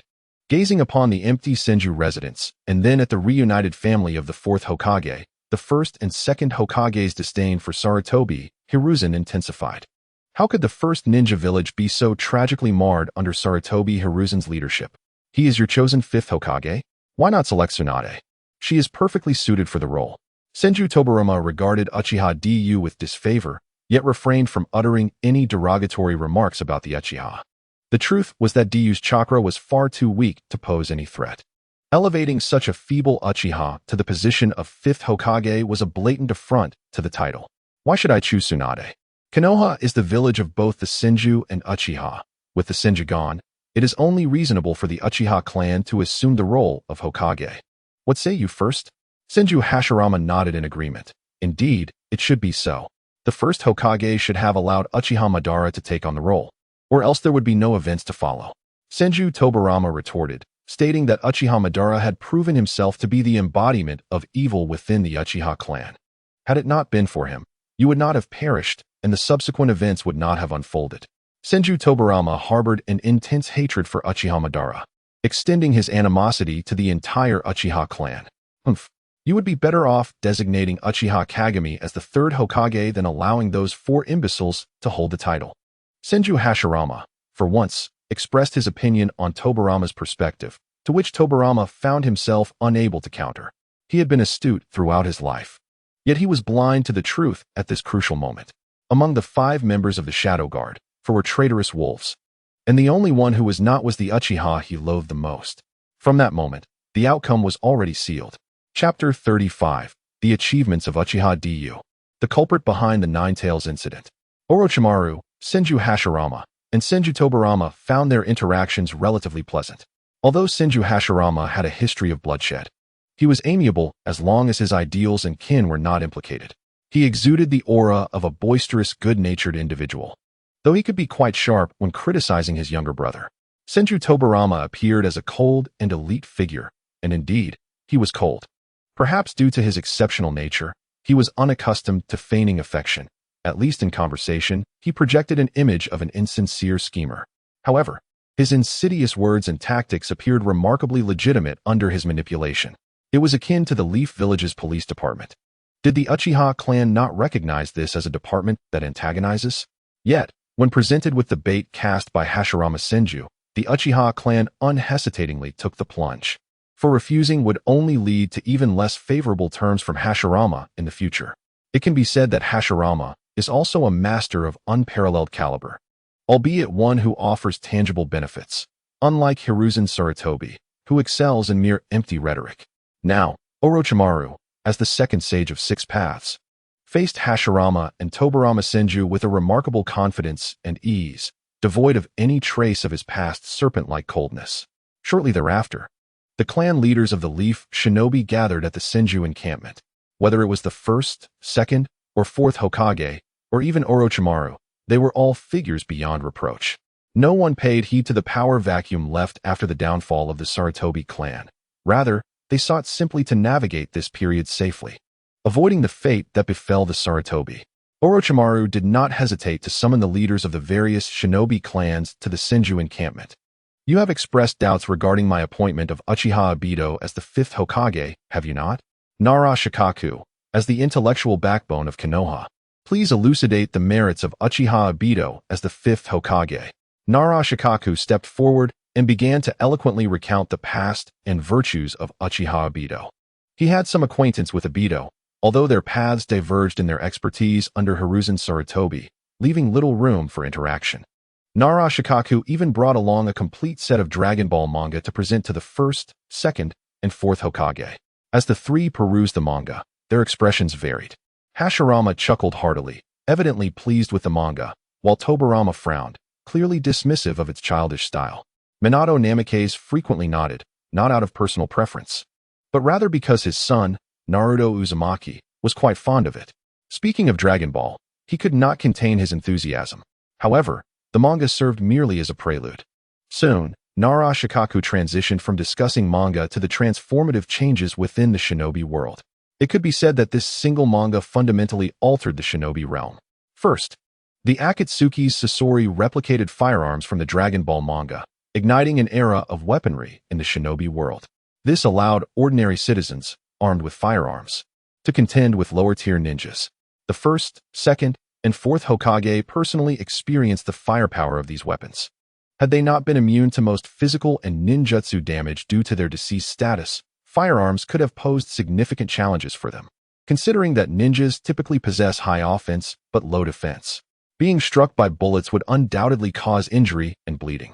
From the replication of firearms, the advancements continued to encompass flying machines, automobiles, vessels, appliances, and architecture depicted in the Dragon Ball manga, sparking a resounding technological revolution within the shinobi world. Hiruzen Sarutobi also reaped the benefits of this technological upheaval, stabilizing Konoha's position as the leading shinobi village.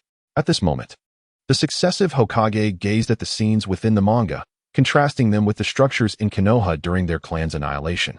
Alongside various household products presented by other ninja clans, items that were conveniences unheard of in their era, accessible even to ordinary citizens. Uchiha Obito's Dragon Ball manga had indeed spearheaded the transformation of the shinobi world, marking him with immeasurable contributions. Furthermore, Uchiha Obito exhibited a keen vision in fields such as technology, economy, and architecture, actively contributing to the design of various appliances and daily necessities in Konoha. He also participated comprehensively in Konoha's economic reforms, labor laws, urban planning, and cultural education. It could be asserted that Hiruzen Sarutobi's ability to elevate Konoha's economy owed a substantial debt to Uchiha Obito. Additionally, Uchiha Obito guided the Uchiha clan's reintegration into Konoha, rescuing them from the shadows of the Nine Tails incident. Nara Shikaku passionately extolled Uchiha Obito's virtues, virtually painting him as the quintessential candidate for Hokage. Apart from his strength, he was practically beyond reproach. Now do you understand that Uchiha Obito is the most ideal candidate for the 5th Hokage? As for his strength, with my presence, there is no need for concern. By tomorrow, Uchiha Obito will possess Kage-level chakra, a pair of Manjiki Sharingan, and would release. Are there any further questions? In light of Orochimaru's staunch endorsement, Hashirama raised no objections. Tobirama, due to the circumstances surrounding the Sarutobi clan, found himself stripped of dissenting authority. After all, designating the Sarutobi clan, such a treacherous assembly, resulted in the Senju clan being pushed to the brink of forsaking their surname, a truly unique occurrence. Minato, as Orochimaru's junior, felt unqualified to voice his opinion. He had come to realize that had Orochimaru been the one to ascend as the 4th Hokage instead of himself, Konoha would not have descended to its current plight, for Orochimaru was the only candidate capable of counterbalancing Hiruzen Sarutobi at that time. His ascension, however, did not lead Konoha towards prosperity, but rather wrought calamity upon it.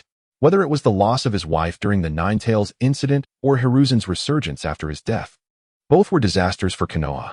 The sole opportunity to avert this fate lay in his withdrawal from the 4th Hokage election, allowing Orochimaru to take the helm, a chance he ultimately squandered, unable to foresee how events would unfold. Orochimaru, have you uncovered the mastermind behind the Nine Tails incident? Minato inquired, his voice laced with a sense of urgency. He cared not for his own demise, but rather for the death of his wife, Kushina Uzumaki. A heavy silence fell upon the room. Indeed, I have found him. It took considerable effort to eliminate him. Edo Tensei, a figure materialized before all present. Toby, how can it be you? Exclaimed Kakashi Hitaki in disbelief. Minato shared his incredulity. The resurrected Uchiha Obito, with his Manjiki Sharingan activated, gazed at them. The familiar pattern etched in memory. Convinced, Minato accepted the truth. He could not fathom why Uchiha Obito had survived and awakened his Manjiki Sharingan. But he believed he had fulfilled his duty towards Obito. Uchiha Fugaka's complexion paled. The true mastermind behind the Nine Tails incident was indeed a member of the Uchiha clan, and even more so, the disciple of the 4th Hokage. Obito, have I wronged you in any way? Minato's expression darkened ominously, losing the warmth that once radiated from him. Uchiha Obito turned his gaze towards Orochimaru. Why have you not unleashed the infinite Tsukuyomi? The world under infinite Tsukuyomi is the most perfect realm, he raved, seemingly driven to madness. Chapter 36, Infinite Tsukuyomi, the world-destroying conspiracy Infinite Tsukuyomi? Both Hashirama and Tobirama turned their attention, for they had heard of this technique. Uchiha Madara had quarreled with Hashirama over the very matter of infinite Tsukuyomi, culminating in a deadly confrontation. Orochimaru elucidated the concept of infinite Tsukuyomi. This technique could only be wielded by the Jinchuriki of the 10 Tails. By projecting the eye of my Rinnegan, adorned with 9 tomo, onto the moon, it activates a non-discriminatory Jinjutsu over the entire shinobi world. Within this illusion, every individual can attain their most perfect life. Thus, Uchiha Obito remains indifferent to the tragedies he has wrought, for he believes that any sorrow can be remedied within the realm of the infinite Tsukuyomi. Even the souls of the deceased can be influenced within this ethereal paradise. This is the world that Uchiha Obito envisions. The explanation provided by Orochimaru, juxtaposed with Obito's manic demeanor, left the onlookers in a state of uncertainty, torn between fascination and revulsion towards the infinite Tsukuyomi. At least from the information currently available, the infinite Tsukuyomi is not without its merits. Who wouldn't desire a world where wishes materialize? Yet, the infinite Tsukuyomi is a trap. Once unleashed, the ninja world would be on the precipice of annihilation. Orochimaru had just elucidated the nature of the infinite Tsukuyomi, only to subsequently deny its merits. No, you are deceiving us, you incompetent fool. Were it up to me, I would have already enacted the infinite Tsukuyomi, allowing everyone to bask in a utopian existence. Obito continued to rant. However, the populace seemed to place more trust in Orochimaru, despite his own questionable morality. In truth, a millennium ago, the infinite Tsukuyomi had indeed been activated. You should be aware of my command over 100,000 white Zetsu. But what if I were to tell you that these 100,000 white Zetsu were, in fact, artificial weapons birthed from the infinite Tsukuyomi? This revelation stunned everyone into silence. The astute quickly grasped the implications. If the infinite Tsukuyomi had never been initiated, how could Orochimaru and Obito possess knowledge of its techniques and their effects?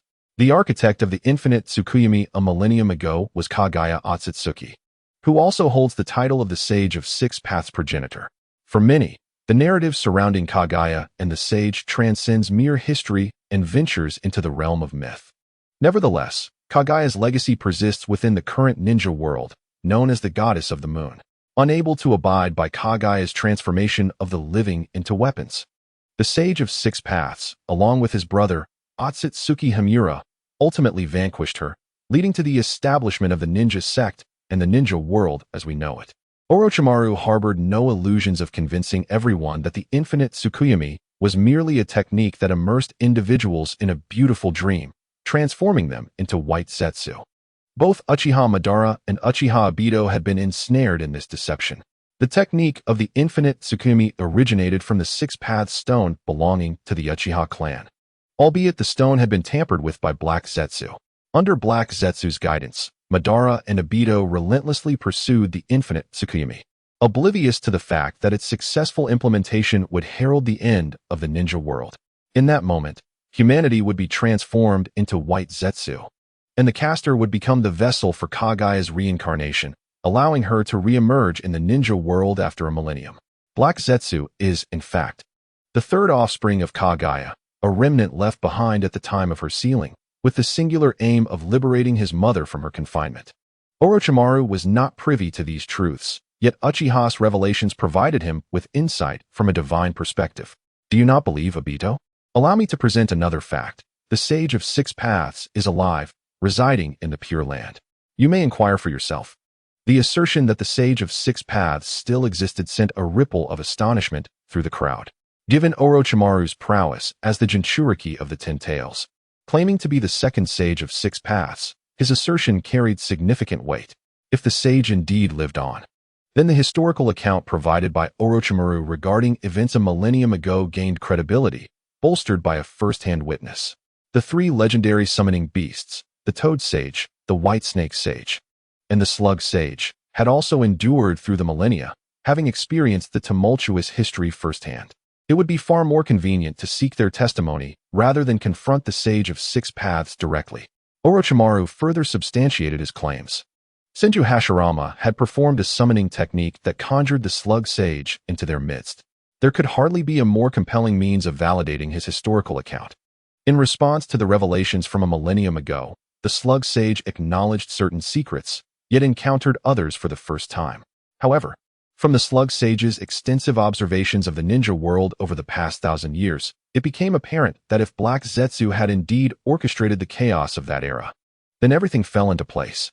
With the Slug Sage's alternative corroboration, it became clear that Obito and Madara's fixation on the infinite Tsukuyomi rendered them mere pawns in Black Zetsu's grand design. The distinction, however, lay in the fact that these two Na'vi souls possessed the power to alter the very fabric of the ninja world, a notion both terrifying and profound. This unwavering conviction of the Uchiha clan has long shaped their reputation among outsiders. It is not merely a stereotype, it is a reality. Uchiha Itachi's steadfast belief in Sarutobi Hiruzen led him to fight valiantly until his demise. Only upon his death did the Uchiha clan realize that Itachi had been a double agent all along.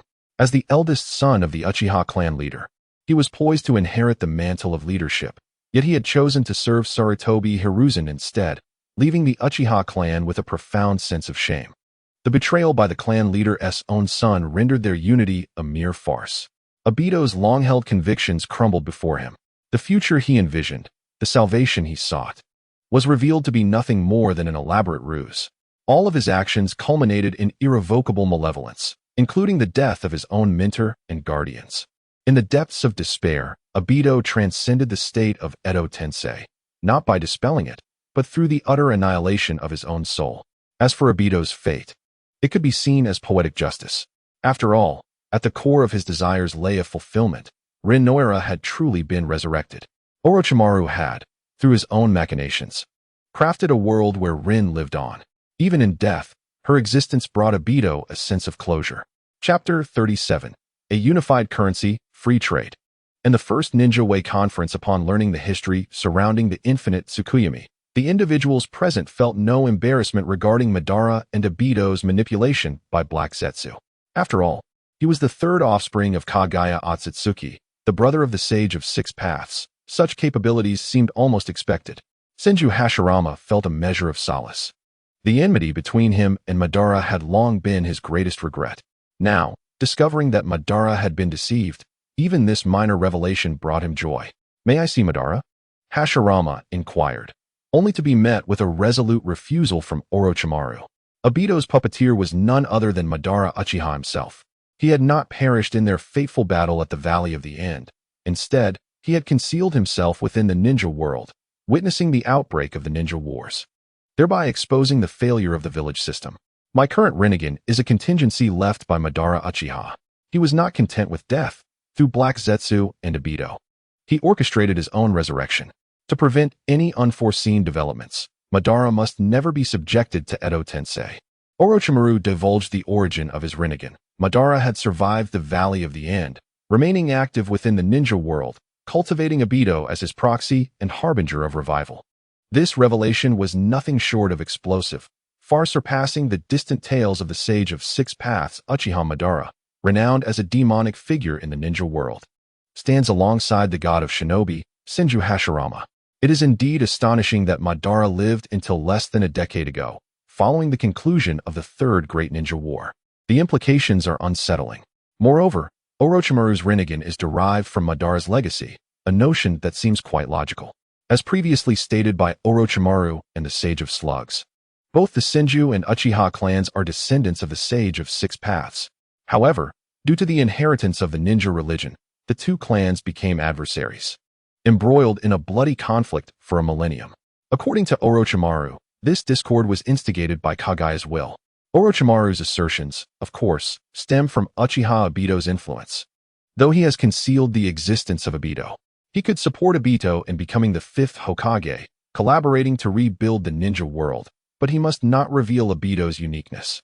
Given Obito's frail state, exposure would likely lead to his demise, creating considerable complications. It is certain that the deaths of significant figures in the future ninja world often result in the obliteration or sealing of their souls. In such a scenario, even Orochimaru would find himself powerless. Therefore, he diverts all attention toward himself, minimizing the probability of his own demise while ensuring Obito's survival. The culmination of the Sharingan is the Rinnegan, a fact that would undoubtedly elevate the status of the Uchiha clan further. I must inform you that the ninja world is still confronted with an adversary, Kagaya Otsutsuki. She has merely been sealed, not extinguished. Should she break free, the entire ninja realm would face annihilation. Additionally, I must reveal another truth. Kagaya is not a native of the ninja world, but hails from an extraterrestrial civilization. The true visage of the Otsutsuki clan is quite different. Orochimaru has revealed his true form, with two long horns emerging from his forehead, an appearance far from ordinary. This indicates that Kagaya was merely among the first of the Otsutsuki clan to descend upon the ninja world. Given Kagaya's attempts to transform humanity into white Zetsu as war weapons, had it not been for her two sons siding with the ninja world, civilization would have already perished. Should a second wave of the Otsutsuki clan arrive, it would spell disaster for the ninja realm. To avert such a future, the ninja world must eschew war and require a leader adept in economic, military, political, and civilian affairs to guide its development. I believe Obito is exceptionally suited for this role. Orochimaru elucidated the future adversaries facing the ninja world, whether Kagaya or the potentially arriving Otsutsuki clan. They represent an insurmountable challenge. After all, even Orochimaru, as a Ten-Tails Jinchuriki, merely grazes the average standard of the Otsutsuki clan. The thought of such a formidable extraterrestrial race is suffocating. The era of the Senju has passed. The coming age of Konoha shall be that of the Uchiha clan. In the future ninja realm, stagnation will invite conflict, not only in the land of fire and Konoha, but across all nations and ninja villages. Orochimaru cast a meaningful glance at the assembled ninjas before departing with Obito. The following day, Obito's eyes were transformed with the Mangekyo Sharingan and implanted with Hashirama's cells. Awakening would release. In the past, Orochimaru could not fuse Hashirama's cells, but now, as a Ten-Tails Jinchuriki, he finds it effortless. The combination of wood release and the Mangekyo Sharingan is sufficient for Obito to assume the role of the fifth Hokage. There is no need for any inauguration ceremony. Orochimaru directly appointed him as the fifth Hokage without opposition. The World Conference commenced officially. Though termed a World Conference, it was effectively a one-man show by Orochimaru. He first proposed currency reform, declaring that the future ninja world would adopt a singular currency, one issued by Orochimaru's ninja religion, known as nin yuan. This currency is not merely fiat, but is backed by tangible resources. It is linked not only to precious metals like gold and silver, but also to food, minerals, electricity, and other resources, along with chakra. All issued nin yuan would be tied to this comprehensive basket of assets, managed uniformly by the ninja religion for issuance, storage, collateral, and destruction. This collateralization guarantees the value of nin yuan, allowing for seamless exchange with resources. Initially resistant, the daimyos of the 5 nations and the other 4 kage were eventually pacified. Thus, the resources of each nation could serve as the basis for the issuance of nin yuan. Although it appears that the ninja religion monopolizes the issuance rights, they too maintain a degree of control over it. Unless Orochimaru deliberately restricts their issuance in the future, they lack sufficient grounds for opposition.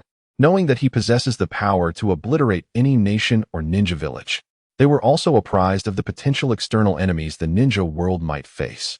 Without Orochimaru's protection, should the Otsutsuki descend, they would merely become materials for the creation of white Zetsu. In fact, Orochimaru could already convert them into white Zetsu. The second point proposed by Orochimaru was the establishment of free trade. In the future, the 6 nations would not only unify their currency, but also their trade practices. Apart from requiring registration for ninja movement, there would be no restrictions on the movement, trade, or immigration of ordinary people. This proposal ignited outrage among the 4 nations and their respective ninja villages, except for the Land of Fire. The Land of Fire boasts superior natural conditions, with the ninja religion following closely. Should this plan be implemented, a significant population shift towards the Land of Fire and the ninja religion would ensue, hindering development due to a labor shortage. Faced with the protests from the 4 great nations and their ninja villages, Orochimaru remained unfazed. He stated, "Let me make it clear. This is a notification, not a request. Know your place. Or do you desire to be assimilated into my ninja religion?" Upon hearing this, the daimyos and kage fell silent. The third point indicated that the future ninja world would resolve disputes regarding trade and territory through the Great Ninja Way Conference. Aside from developing their economies, they must also enhance their strength. The weak are unworthy of possessing anything. Do you understand? In Chapter 38, Senju and Uzumaki join the ninja religion, while Obito subdues the Nine Tails. Apart from Obito's stoic demeanor, the other 5 daimyos and the 4 kage wore grim expressions. Orochimaru could have seized power, yet he left them with a glimmer of hope. The unification of currency effectively strips them of their right to issue currency freely. It is important to note that the current currency in the ninja world is an unsecured credit currency. Daimyos can print as much as they desire, burdening the common folk. With the unification of currency, they can still issue currency, but with less freedom. They must provide collateral recognized by Orochimaru's ninja religion. Free trade favors the Land of Fire and the ninja religion, but in the long run, the allure of the ninja religion for the populace will surpass that of the Land of Fire. After all, the ninja religion has enacted new laws that ensure equality for ordinary citizens and establish a balance of rights and duties for ninjas. The entire ninja religion is undergoing monumental changes, modernizing at an unimaginable pace. The Great Ninja Way Conference represents the ideal solution for the 5 great nations to divide their interests. In terms of strength, in this world, could there be anyone whose power surpasses that of the ninja sect? Yet, all dared to harbor resentment but remained silent. The so-called World Conference had devolved into a monologue orchestrated by Orochimaru. As the meeting concluded, the 5 great shinobi countries and the 4 shadows departed from Konoha with grim expressions. They were compelled to assess the ramifications and countermeasures of the rules established by Orochimaru. Meanwhile, Orochimaru did not leave Konoha immediately. Jiraiya had been expelled by Uchiha Itachi. This staunch disciple of the Sarutobi faction now stood at the mercy of Uchiha Itachi, positioning himself as an adversary rather than an ally, thus affirming his resolve to oppose the Sarutobi clan. After all, in the current Konoha, opposing the Sarutobi clan was politically correct. A few days later, Tsunade returned to the village. Orochimaru presented her, along with Hashirama Senju and Tobarama Senju, with a surprise, a living Senju rope tree. Although genetically, the Senju rope tree no longer possessed the Senju clan's genes. Its current form was merely an adjusted clone aligned with its soul. Nonetheless, witnessing the Senju rope tree again was a profound consolation for the first and second Hokage, as well as Tsunade. The Senju rope tree had once taken Orochimaru as a master, only to be obliterated before him, creating an irreparable rift between Orochimaru and Tsunade. Even though both later learned that it was Sarutobi Hiruzen who instigated the chaos, their relationship could never revert to its former intimacy, which only fueled Orochimaru's yearning for immortality. Now, Orochimaru had returned with a living Senju rope tree, serving as a form of recompense for past regrets. Fortunately, the absence of Senju genes was not a concern, as Orochimaru could seamlessly transplant Tsunade's genes and Hashirama's would release into the current Senju rope tree. Thus, the difference between the Senju rope tree and a pure Senju bloodline would become negligible. They had not anticipated that Orochimaru not only mastered the reanimation jutsu, but also succeeded in resurrection. Instantly, all present regarded Orochimaru with fervent gazes. The loss of the Senju and the devastation wrought by the vortex was profoundly painful. If resurrection were possible, they would be willing to pay any price. Faced with their fervent expectations, Orochimaru did not refuse. He was never one to regard ethics highly, but he did impose a condition. Resurrection was permissible. But from that moment forth, the Senju and Vortex clans would belong to the ninja sect, not Konoha. This request from Orochimaru was not excessive. As the deceased, they had lost their emotional ties to a Konoha transformed to resemble the Sarutobi clan. This place was the sorrowful ground of the Senju and Vortex clans. If merely changing allegiance could facilitate the revival of their loved ones, such a price was entirely acceptable to them. However, Uchiha Itachi unwittingly interjected. While he could comprehend the relocation to the ninja sect, he insisted that the Nine Tails must remain in Konoha. Both Minato Namikaze and Kushina Uzumaki naturally wished to reclaim their lives. Yet, their resurrection would necessitate their migration to the ninja sect, thus implicating their son, Naruto Uzumaki. Uchiha Itachi did not obstruct this, but the Nine Tails must not be lost to Konoha. He would ensure its extraction while safeguarding Naruto's well-being. With Orochimaru's assurance, Minato and Kushina could only acquiesce. Orochimaru had already extracted half of the Nine Tails from Minato. If the other half were to be lost due to Naruto's migration, it would significantly impact Konoha. It is worth noting that according to Orochimaru's previously proposed unified currency, chakra could directly be converted into currency. The chakra of the Nine Tails could secure a substantial monetary issuance for Konoha and could continuously be leveraged based on the Nine Tails' recovery. In an era where other tailed beasts had become nourishment for the 10 Tails, the existence of the Nine Tails was akin to a walking printing press. Konoha could never afford to let it slip away. Fortunately, for the current Orochimaru, this was a trivial matter. He effortlessly extracted the Nine Tails from Naruto and used Yin-Yang release to eliminate the side effects of the extraction. It is crucial to understand that ordinarily, a Jinchuriki would perish upon losing their tailed beast. Yet, nothing was absolute, at least not for Orochimaru at this juncture. Resurrection had become a routine operation for him. The Nine Tails was sealed within a cage constructed of chakra black rods, small and seemingly adorable. Faced with Orochimaru's Rinnegan, sensing the 10 Tails within him, the once mighty Nine Tails, a force of nature, curled up in the black cage, trembling in fear. As a former component of the 10 Tails, once reclaimed by it, the tailed beast would essentially meet its demise, losing the capacity for rebirth. If there were a fate more terrifying than being a Jinchuriki sealed within a host, it would be returning to the 10 Tails.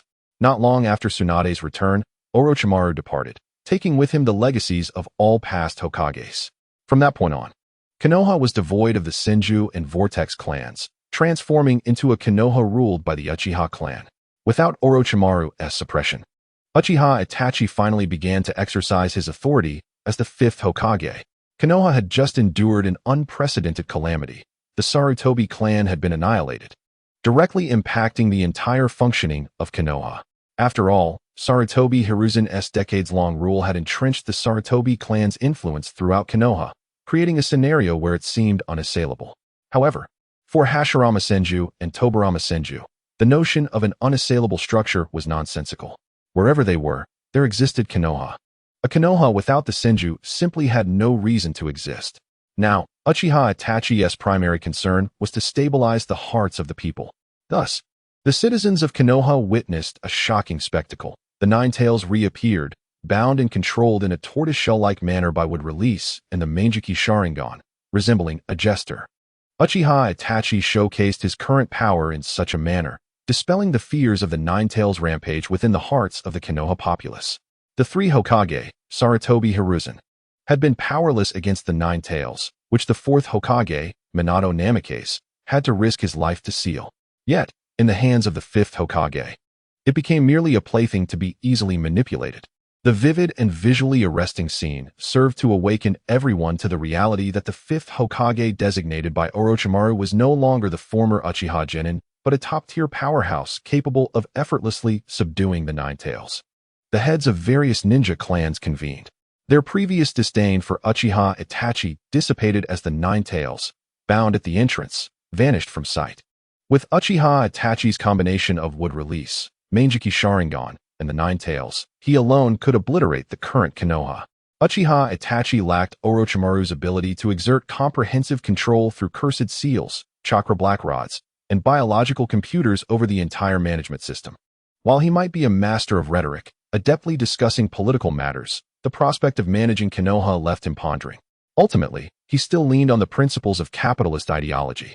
At least in the initial stages of societal development, capitalism's enhancement and liberation of productivity were evident. Moreover, it bore the characteristics of oligarchic state capitalism. For the current Konoha, however, the ninja were the primary productive force. This Hokage conference was nothing more than a distribution of spoils. The village of Konoha has confirmed a developmental model centered around the Uchiha and Hyuga clans, with other ninja clans and shinobi serving as auxiliaries. As the Hokage, he possesses the ability to communicate with Orochimaru, granting him access to exchange for bloodline traits through the shinobi organization. This privilege is held by every daimyo and kage, allowing them to acquire a plethora of items from Orochimaru's organization, provided they possess sufficient chakra and collateral. The exchange includes bloodline traits and soul transfer, which hold no significance to Orochimaru. One could even customize any bloodline and reincarnation vessel of a desired gender through him. This confidence in controlling the shinobi world is a pivotal aspect of Orochimaru's strategy. When the Uchiha clan exchanged for magnet release for its elite shinobi, they secured a monopoly over Konoha's critical metal resources. This implies that the vital iron, cobalt, and nickel mines within the Land of Fire would fall under Uchiha control, leading to an eventual dominance in the metal processing industry. The advantages of magnet release in metallurgy are already well known across the shinobi world. Previously, firearms were in their infancy within this realm, yet the likes of Sasori and Orochimaru emerged as vendors, revealing advanced firearms that relied on magnet release. The most renowned magnet release user, the third Kazekage, became a pivotal figure in the Third Great Ninja War, ultimately assassinated by Sasori and turned into a puppet.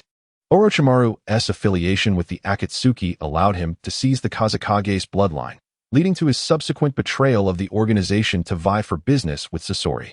However, the Akatsuki has since been dismantled by Orochimaru, with Sasori now a member of the shinobi organization, rendering the Sand Village unable to capture him for the assassination of the Kazekage. With Sasori and Orochimaru's expertise in magnet release, the Uchiha clan, already adept in chakra control and further enhanced by the Sharingan's precision, is poised to dominate Konoha's future metal industry without challenge. Control over the metal industry equates to mastery over the majority of current productive capacities, solidifying the Uchiha clan's unassailable position in Konoha. As for other ninja clans wishing to delve into magnet release, such ambitions hinge on the approval of Uchiha. It is apparent that such consent is unlikely. The Hyuga clan, benefiting from the advantages of the Byakugan, also holds an irreplaceable position within the current ninjutsu technological framework, be it in sealing techniques, medical systems, or surveillance. The 1-kilometer visual prowess of the Byakugan transcends mere combat, affording significant superiority across various domains. Consequently, Uchiha negotiated a sharing of power with the Hyuga clan in exchange for the latter's liberty to access their bloodline. Despite Orochimaru's capability to exchange for Byakugan, he requires it to construct a colossal Rinnegan, elevating the value of the Byakugan far above the Sharingan.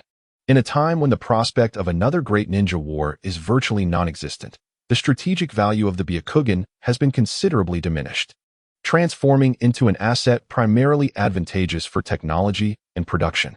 Under Uchiha's new regulations, anyone awakening the Byakugan in Konoha or the Land of Fire will automatically be granted the Hyuga surname, with the Hyuga clan acquiring rights to educate and oversee them. This implies that the Hyuga clan may freely intermarry with other ninja, alleviating concerns over the dilution of their bloodline. Konoha stands as the Hyuga clan's greatest support. As the ninja world does not adhere to monogamous traditions, those with capability may marry multiple spouses, and formidable kunoichi can take multiple husbands. This is especially true among bloodline clans. Previously constrained by the costs of training shinobi and maintaining balance among clans, the limitations on bloodline expansion have now been lifted. As long as one possesses the means, an abundance of offspring is desirable. Moreover, the Nara clan has been granted expanded authority over medicinal herbs, while the Akimichi clan has seen its power in livestock farming enhanced, and the Yamanaka clan has been integrated into the surveillance system. The coalition of the Inuzuka, Nara, and Akimichi clans has been dismantled, and if even these three clans are vulnerable to Konoha's might, the smaller clans are compelled to acquiesce. Concurrently, Uchiha announced a policy of free education for all citizens, which extends to shinobi as well.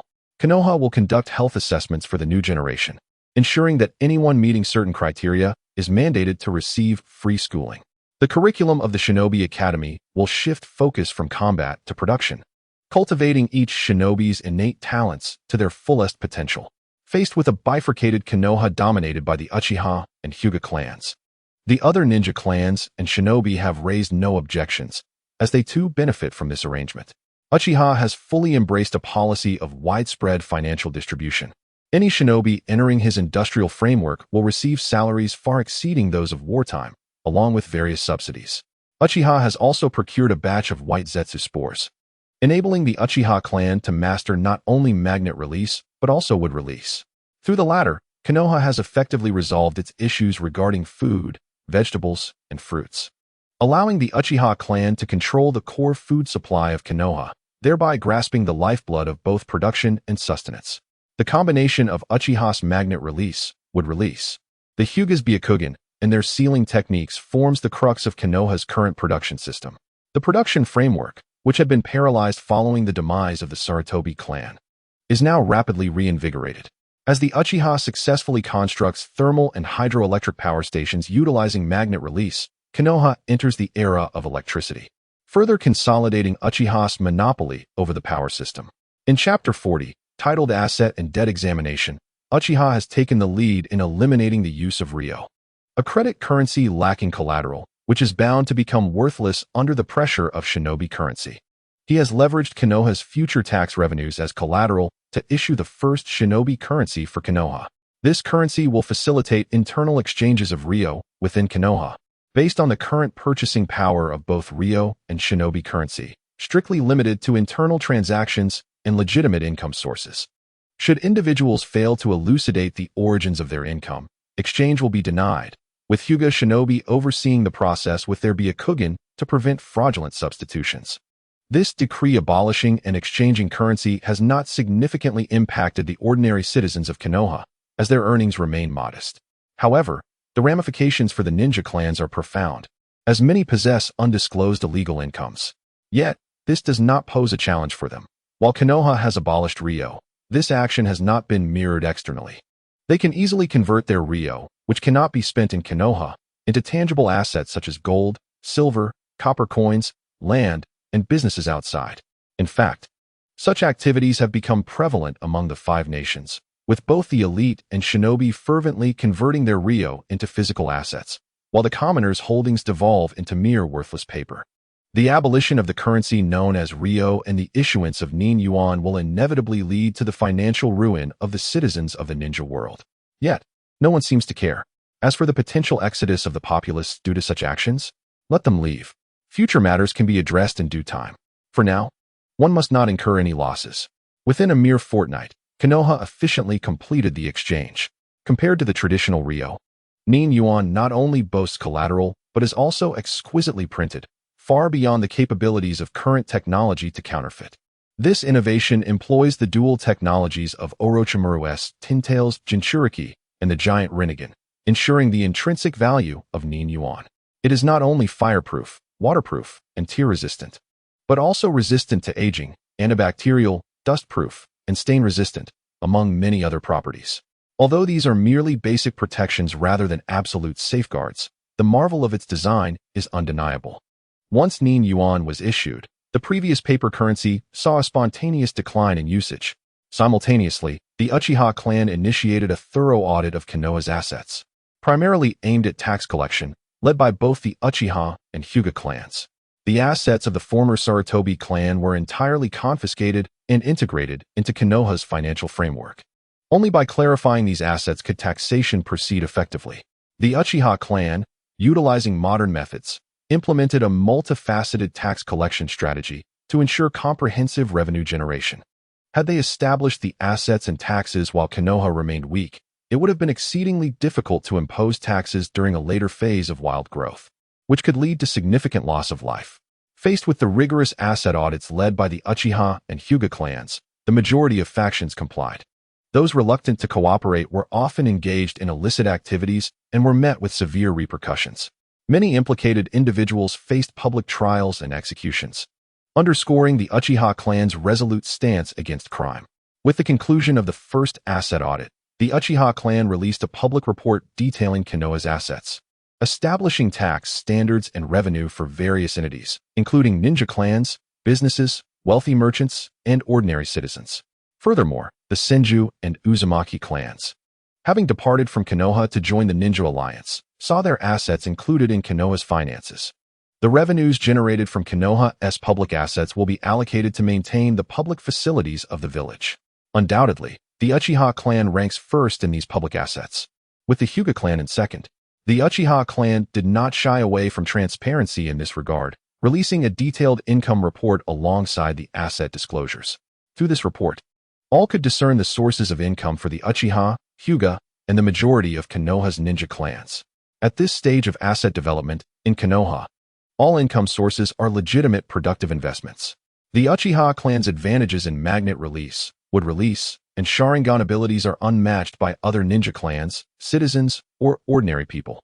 Likewise, the Hyuga clan's Byakugan advantages set them apart. In the face of the monopolistic advantages held by both clans, the lack of capability is glaringly evident. Following the clarification and allocation of Konoha's assets, the Uchiha clan promptly released its first 5-year report, outlining the village's long-term plans and corresponding steps to achieve these goals, with the core of all reports centering around one pivotal element: money. In the future, the Uchiha and Hyuga clans will stand as the representative enterprises of Konoha, maximizing their productive capabilities while reinvesting the revenues into further production. With the indomitable spirit of Konoha's protagonists, they will strive for the industrialization of all its inhabitants. However, despite these efforts, the funds required for sustained industrial investment remain insufficient. At this juncture, the Hokage's office issued national bonds for the next 5 years, pooling the collective resources of Konoha to pave the way for industrialization. Remarkably, 90% of these bonds were acquired by a single individual, the Uchiha clan. Utilizing an unfathomable amount of gold as collateral, they successfully secured the endorsement of the Ninja Alliance's Orochimaru for Konoha's national bonds, thereby providing Konoha with an excess of funds. Consequently, Konoha liberated itself from the financial allocations of the Fire Country's feudal lord, achieving independence. However, this transition meant that Konoha, once subservient to the Fire Country's feudal lord, now fell under the dominion of the Uchiha clan itself. The origins of their gold, measured in tons, remain a mystery. Regardless, with abundant funding, Konoha entered a frenzied phase of construction. Previously low structures were demolished and rebuilt with threefold compensation. The uneven dirt roads were paved, and comprehensive planning for drainage and underground utilities was enacted. Rows of streetlights became emblematic of Konoha, and the roads were expanded. Public transportation emerged, facilitating the movement of citizens, while free public restrooms appeared throughout the village. Convenience stores transformed into large supermarkets, literacy programs proliferated, and vocational schools offered free training. The entire village seemed invigorated, with minimum wages rising continuously and welfare benefits proliferating at an astonishing rate. Everyone, including the ninjas, reveled in the current circumstances, awakening each day with ambitions to earn and spend lavishly. Profits and expenditures surged simultaneously. While the Uchiha clan fervently stimulated consumption, they curbed loan-driven spending, ensuring the flourishing economy and development remained healthy. However, amidst this prosperity, it was inevitable that someone would suffer losses. That individual was the Uchiha clan, which assumed Konoha's largest debts with an immense volume of gold. Chapter 41: Infinite Gold, Technological Explosion. With the unprecedented fervor of Konoha's economy, the grassroots economies of the 5 great countries began to collapse. The currencies of these nations rapidly devalued, leaving countless merchants and citizens who had sold their tangible assets with nothing but worthless paper. Stripped of all, they could do little but flee. As for resistance, faced with the firearms brandished by the military, they were utterly powerless. They either signed decades-long labor contracts, becoming the subservient laborers of the elite, or they fled, with only one direction to escape, towards the Ninja Alliance. Even as the 5 great countries' governments demonized the alliance, when the officials wielded their sharp scythes to reap the population, the people had no choice but to trust the very demons they had been warned against. Any faction attempting to facilitate the migration of displaced individuals was swiftly met with the lethal force of Ninja Alliance ninjas. A multitude of refugees, under the protection and support of the Ninja Alliance, made their way towards it. In the face of this situation, the 5 great countries, which had orchestrated this crisis, found themselves powerless. Only the citizens of the Fire Country had another option: immigrating to Konoha. Thus, Konoha's population surged and expanded. These newcomers were settled in the second ring of Konoha, distinctly separated from the core first ring. The Uchiha clan was unconcerned about expenditures, for while money holds personal significance, its value to the state is negligible. He aims to ensure that the flow of money serves as a lubricant, thereby creating tangible value. Given the current development of the Leaf Village under the ninjutsu technological system, the surplus of productivity will soon manifest. Orochimaru's ninja sect is unperturbed by the acceptance of a vast influx of refugees, for as long as there is sufficient chakra, food will be abundant. This is merely a matter of wood-style proliferation.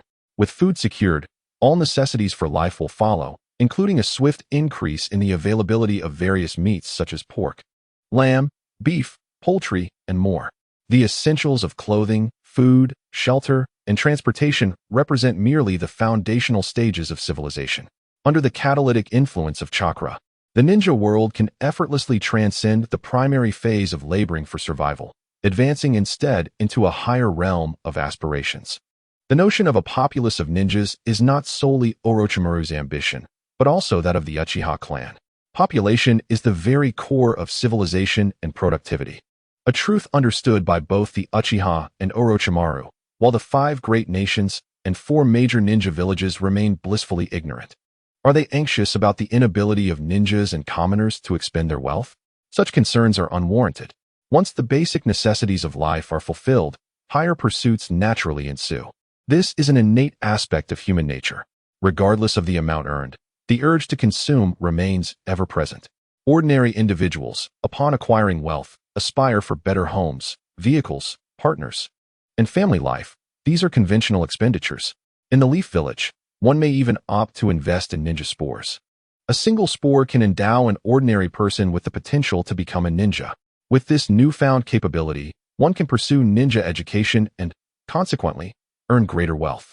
However, the path of a ninja is boundless. Continuous training entails ongoing expenses. Life is fleeting, and one may yet choose to embark upon a second existence, only to find themselves ensnared in another mundane cycle. In this envisioned future, temptations abound. The Uchiha possess myriad methods to ensure that both the economically empowered commoners and ninjas partake in consumption, whether through extended lifespans or reincarnation.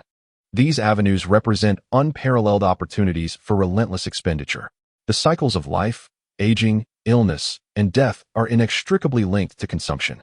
Provided the Uchiha impose restrictions on finance and loans, a self-sustaining loop of consumption, production, and taxation can emerge. As for fiscal debt, does the Uchiha fear indebtedness? It is crucial to recognize that the core technologies of the Leaf Village lie in the hands of the Uchiha and Hyuga clans, with the entire village essentially laboring for these two families. As Hokage, the Uchiha play a mediating role, integrating the core industries of the Uchiha and Hyuga into state enterprises, thereby establishing a coherent blend of governance and commerce. Debt. What is that? Moreover, the majority of the current debt in the Leaf is held by the Uchiha, effectively rendering the entire village as their workforce. Their 10 reward points equate to 1 cubic meter of gold, as long as the value of gold remains intact. Their wealth is limitless, transitioning from mere gold to tangible power and assets within the Leaf Village.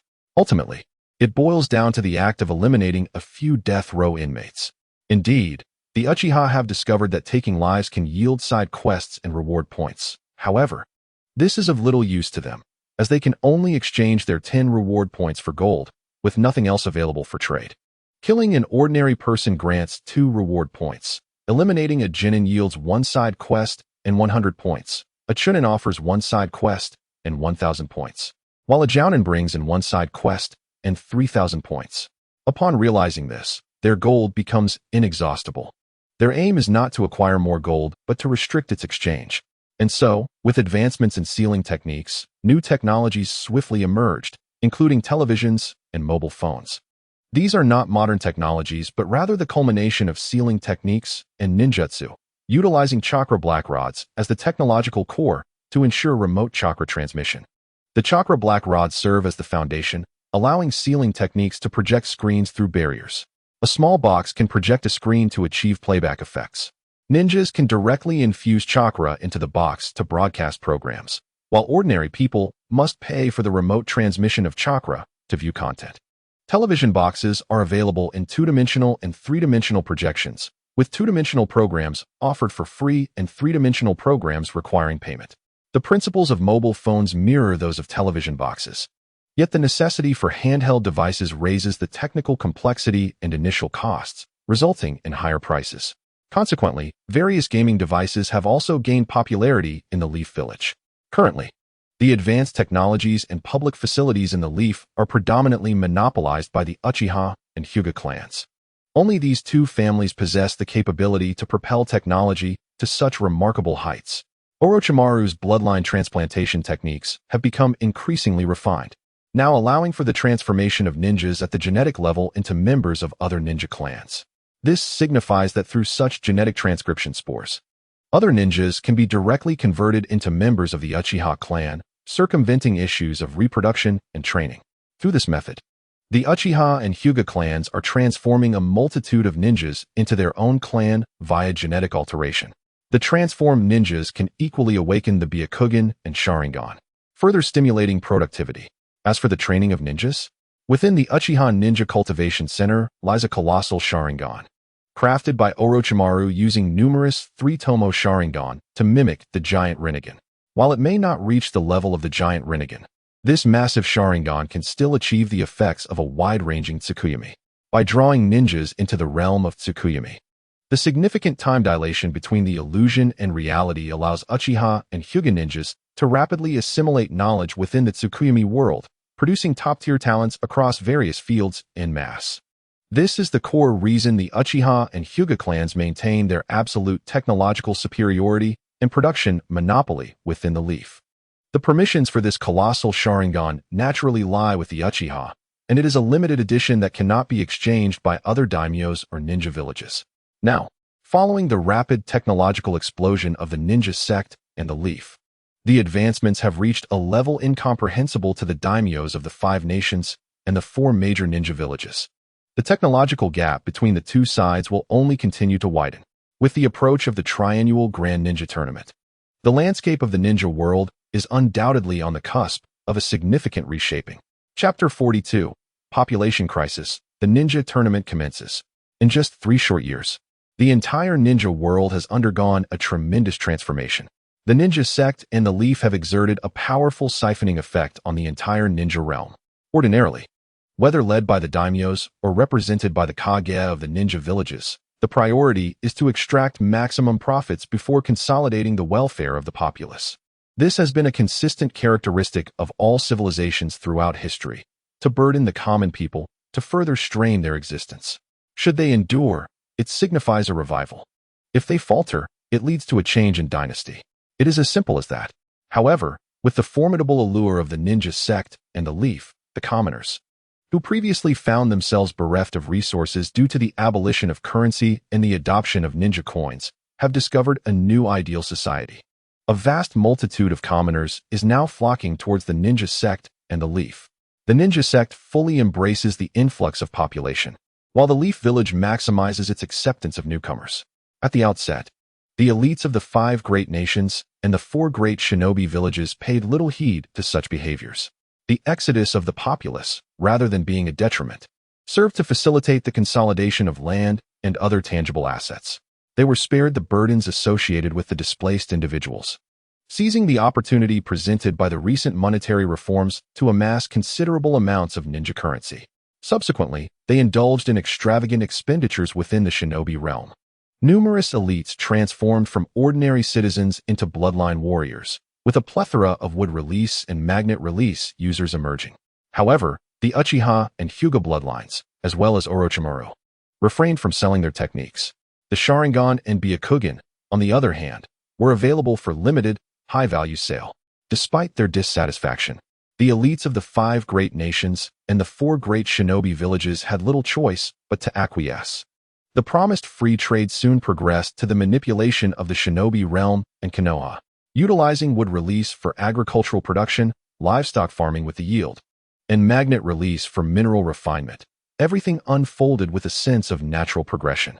However, they soon recognized a critical flaw. Without people, there could be no consumption. An overabundance of food and livestock begs the question, who would purchase them?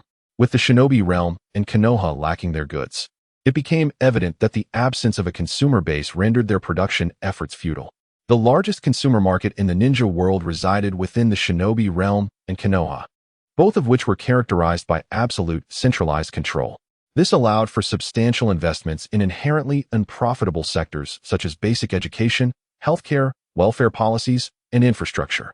Only after such comprehensive investments could the shinobi realm and Konoha witness an extraordinary boom that defied conventional expectations.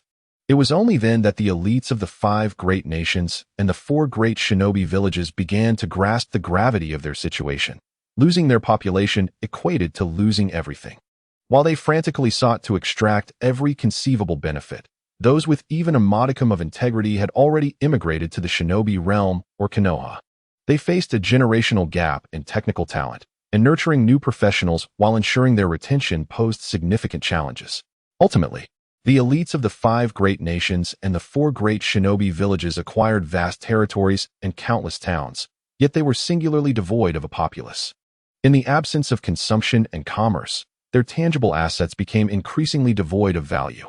3 years later, the inaugural Grand Ninja Tournament commenced, revealing the intricate web of interdependence. Even with an abundance of tangible assets, their diminishing worth, coupled with insufficient strength, would lead to devastating losses at this triennial event. What had they truly gained? A desolate wasteland or a currency whose value was waning? Once their ninja currency was exhausted, attempts to issue new currency would effectively amount to selling their souls, allowing the shinobi realm to acquire excess assets at a fraction of their worth. The unutilized assets they could not develop would pose no issue for the burgeoning populations of the shinobi realm and Konoha. Moreover, the Grand Ninja Tournament determined territorial and resource allocations based on strength, leading the frenzied elites to a crucial realization. Their own madness had buried their present. The Grand Ninja Tournament, held in Konoha, mandated participation from the 5 great nations and the 6 great shinobi villages, with non-participation equated to defeat. This event stood as the most significant in the ninja world, encompassing competitions for ordinary citizens, ninja exhibitions, and, most critically, the climactic battles determining the distribution of power among the 5 great nations and 6 great shinobi villages. The shinobi realm defined itself as a village rather than a nation, despite its population surpassing that of the combined totals of the other nations and villages. In preparation for the Grand Ninja Tournament, the Uchiha clan not only contributed suggestions, but also undertook extensive construction efforts, erecting a vast modern venue filled with projection screens and an array of unique goods and cuisines, creating an inviting atmosphere. Visitors from the shinobi realm flocked to the venue, generating significant tourism revenue for Konoha. It became evident that the protagonists of the Grand Ninja Tournament were neither the virtuous shinobi realm nor Konoha. Rather, the 5 great nations and 4 great shinobi villages appeared inconspicuous by comparison, instilling a sense of inferiority among their representatives. In just 3 short years, the disparity had grown insurmountable. The ordinary citizen events commenced, with the Grand Ninja Tournament broadcast across the ninja world via television and mobile devices, including major cities of the 5 great nations and 4 great shinobi villages, which hosted large-scale projections of the festivities. This served as a poignant reminder of the stark contrast between these nations and the shinobi realm and Konoha. The ordinary athletes from the shinobi realm and Konoha exuded confidence and vitality, articulating themselves eloquently before the cameras, showcasing advertisements with poise and grace. Each was a paragon among ordinary individuals. In stark contrast, the athletes from the 5 great nations and 4 great shinobi villages displayed their trepidation, revealing their vulnerability in the face of overwhelming competition. The array of sporting events surpassed their wildest imaginations, yet most were combat-oriented, akin to a simplified version of ninja training. Activities lacking practical application were nearly non-existent, with some extravagant endeavors, such as dance, retained. The current era remained primitive and unrefined, with rules not yet solidified, focusing primarily on practical applications and entertainment value, ensuring that ordinary people could appreciate the spectacle rather than feel bewildered. Athletes faced minimal restrictions. As long as they possessed the capability, they could enter any event, striving for excellence across disciplines. Among the highlights were various forms of unarmed combat, weapon battles, and swordsmanship, all prioritized under the watchful eyes of ninjas, ensuring safety with immediate medical assistance available for injuries, even offering resurrection should one perish, courtesy of Orochimaru.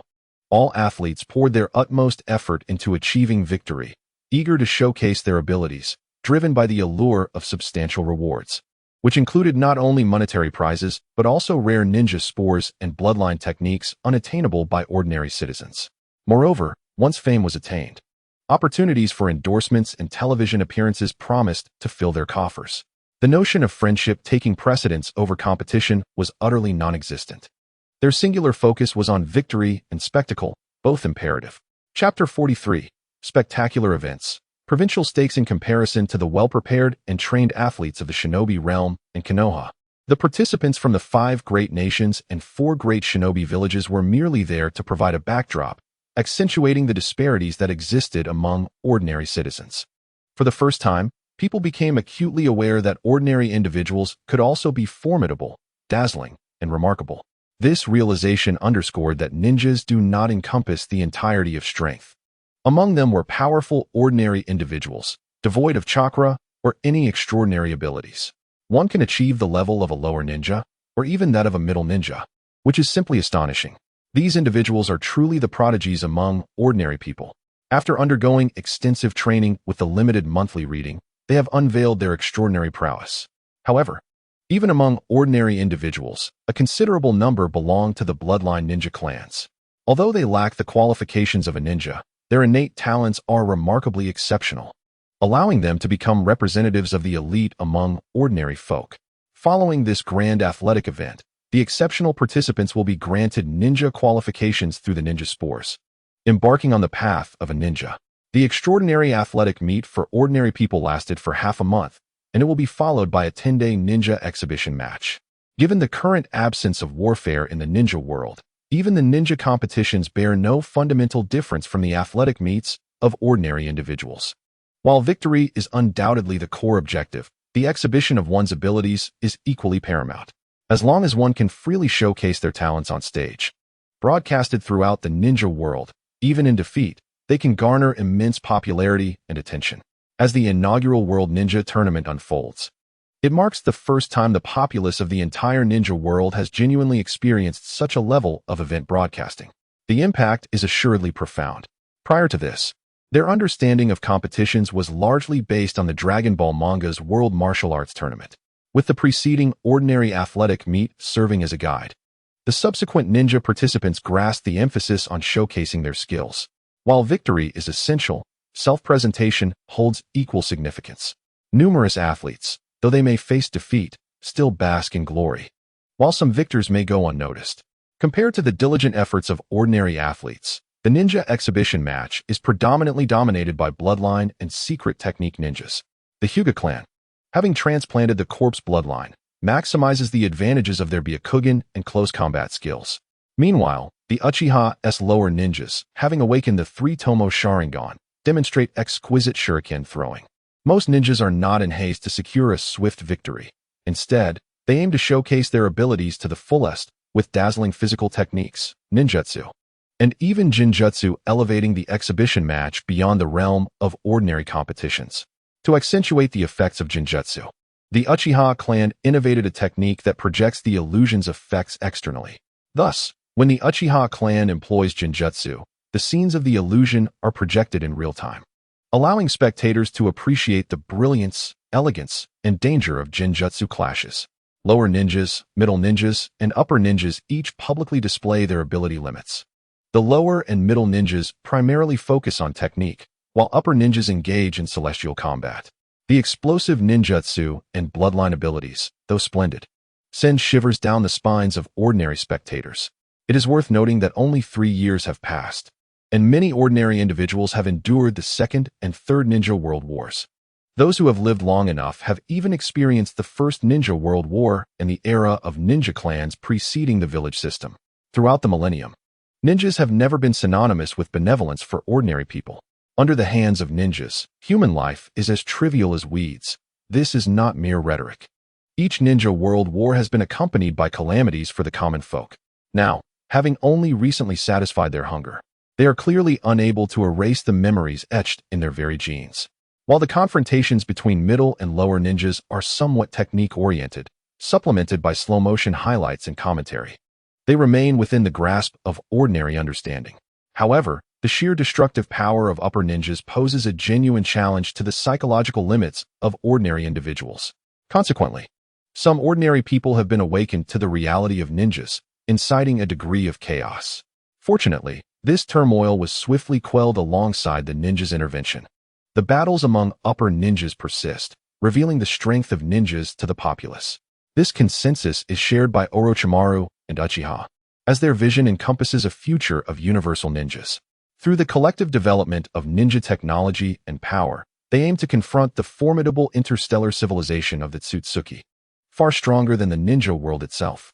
The last 5 days will culminate in a pinnacle competition involving the interests of the 5 great nations and 6 major ninja villages. The shadow level will serve as the standard combat strength. The ninja sect and Konoha will finally reveal their sharp fangs, betting the stakes of the pinnacle competition directly on an entire province. The ninja sect will offer a province's territory, while Konoha will provide resources equivalent to the value of a province. The 5 great nations can certainly stake a province, but the 4 major ninja villages cannot. This also signifies Konoha's overt independence from the Land of Fire, existing as a separate entity. In response, the 5 great nations and 4 major ninja villages devised countermeasures. The 4 major ninja villages formally acknowledged the dominion of the 4 great nations over the ninja villages, representing the 4 nations in the competition.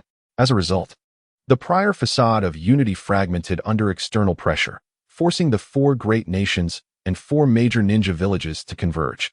Only the feudal lord of the Land of Fire wore a grim expression.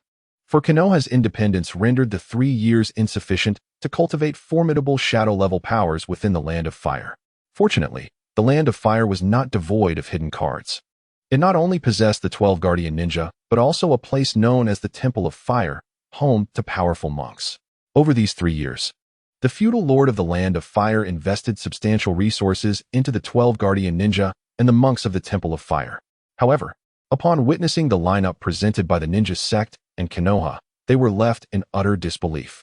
The ninja sect dispatched Orochimaru, Hashirama Senju, and Tobirama Senju, while Konoha sent Uchiha Fugaku, Uchiha Itachi, and Might Guy.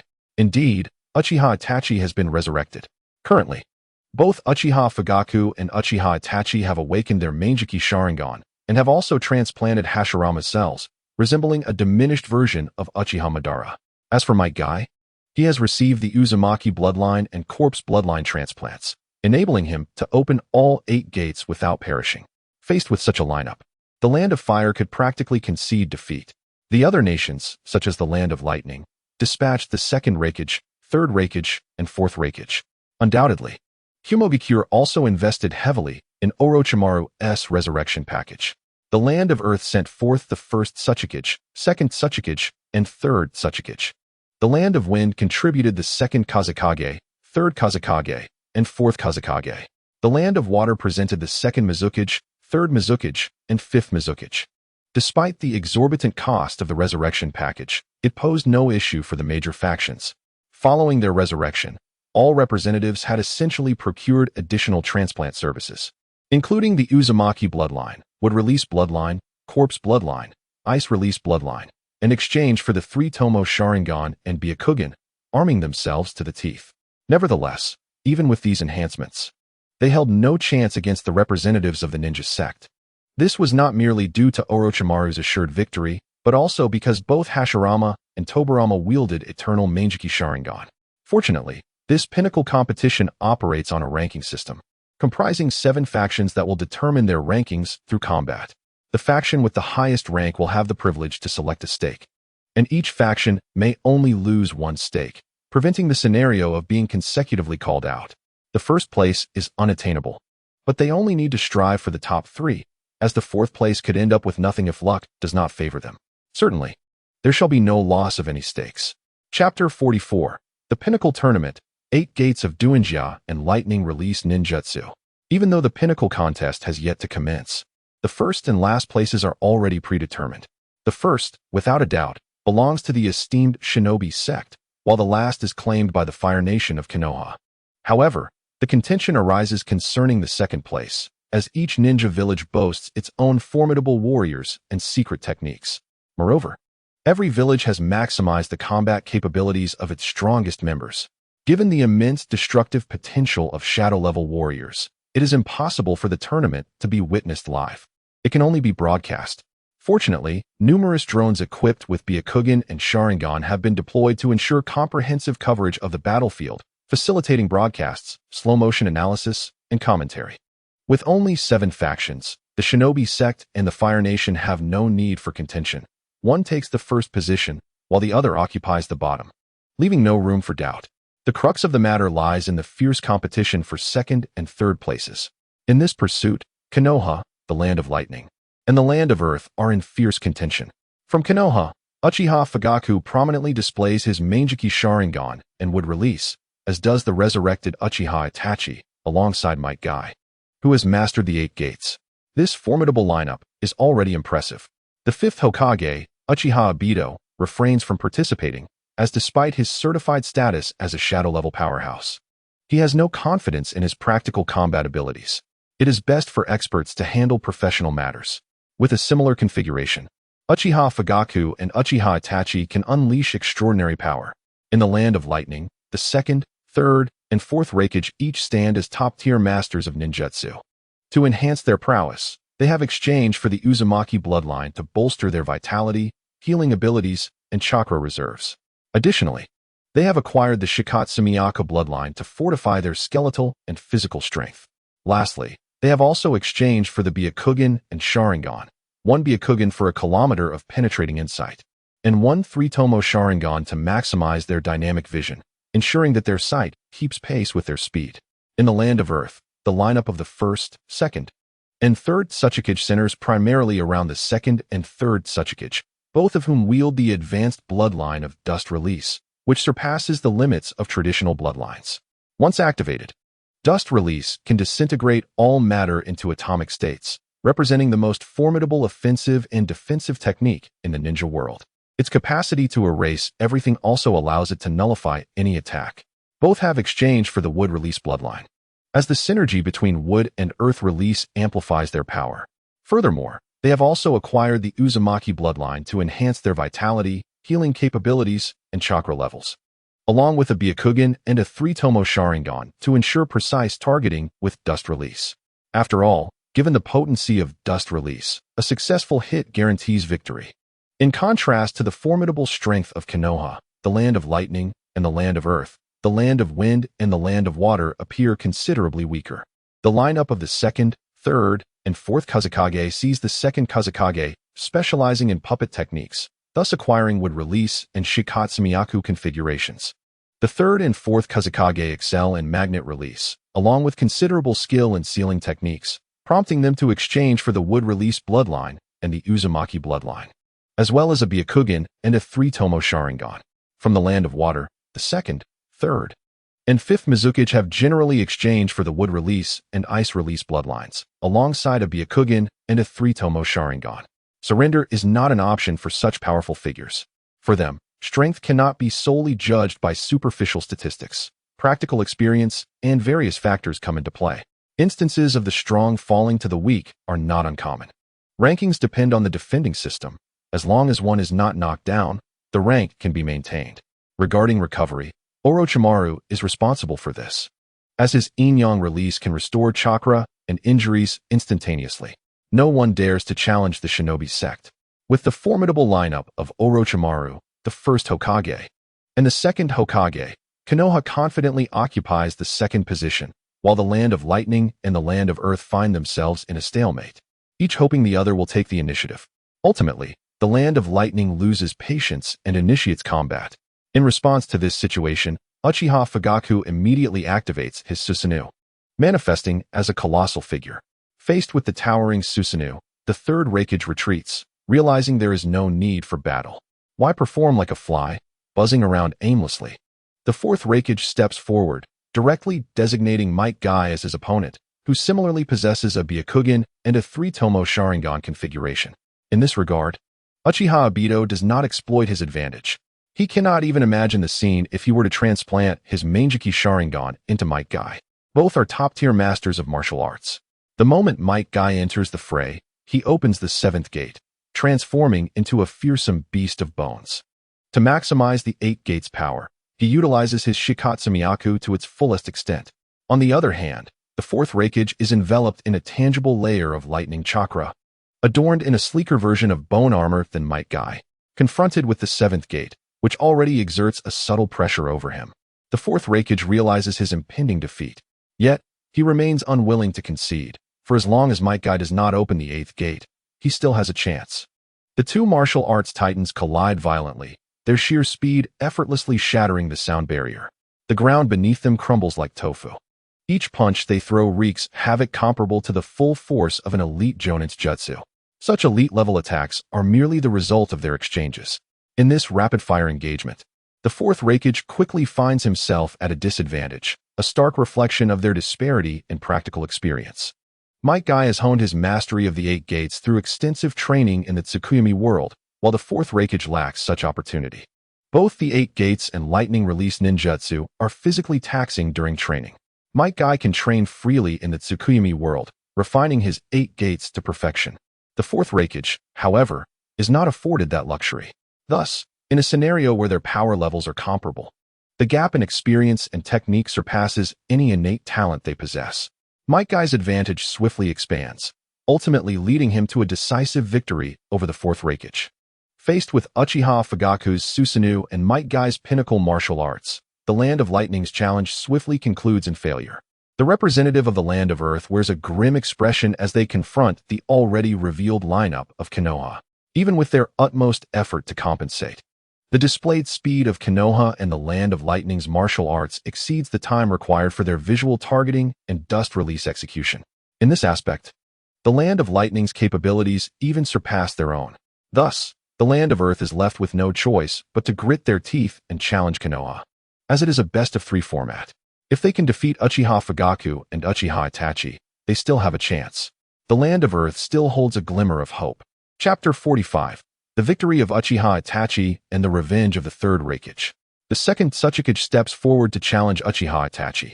Not long ago, Uchiha Fugaku had already demonstrated the terrifying power of the Susanoo's Great Buddha. Meanwhile, Might Guy showcased his supersonic-level terrifying taijutsu. With the speed and strength of Might Guy and the fourth Reikage, even indirect hits would suffice to injure the second and third Tsuchikage, even while they utilized their wood release and earth release defenses. This pinnacle confrontation allowed the ninja world to truly witness the horror of taijutsu. In the past, taijutsu was not held in high regard simply because others lacked the requisite strength. As long as one's power and speed reached the monstrous levels of Might Guy and the fourth Reikage, even ordinary punches and kicks would surpass the full power of most elite jonin. During the Third Shinobi World War, the Wagakure employed a staggering 10,000 ninja to exhaust the third Reikage to death. This exemplifies the fearsome might of top-tier taijutsu practitioners. Uchiha Itachi calmly stepped forward, gazing distantly at the second Tsuchikage. Following the deaths of Sarutobi Hiruzen and Shimura Danzo, and the annihilation of the Sarutobi clan, Itachi, despite being looked down upon by the Uchiha clan, remained unaffected in terms of his ninja talent. Genius often defies reason. Even a misguided genius retains their brilliance. Indeed, the resurrected Uchiha Itachi secured his place to represent Konoha through his own strength. Within the realm of Tsukuyami, the number of Konoha ninja, particularly Uchiha, who perished at the hands of Itachi is countless. Upon his appearance, Itachi unleashed the Susanu's Wood Dragon. While not as awe-inspiring as the Great Buddha, this combination significantly enhanced Itachi's mobility. On the other hand, the second Tsuchikage launched a long-range dust release attack as a probing strike. The outcome of this encounter would soon declare a defeat for the Land of Earth. The second Tsuchikage's signature bloodline limit, dust release, was unexpectedly thwarted by the defensive artifact, the Yata Mirror, wielded by Itachi's Susanoo. Once the dust release lost its invincible offensive power, the battle was already half lost. The second Tsuchikage promptly deployed numerous wood clones in an attempt to conceal his true self and execute a surprise attack. However, when black flames appeared out of thin air, engulfing all the wood clones, flames that even the Jinchuriki and tailed beast struggled to endure, they were instantaneously reduced to ashes.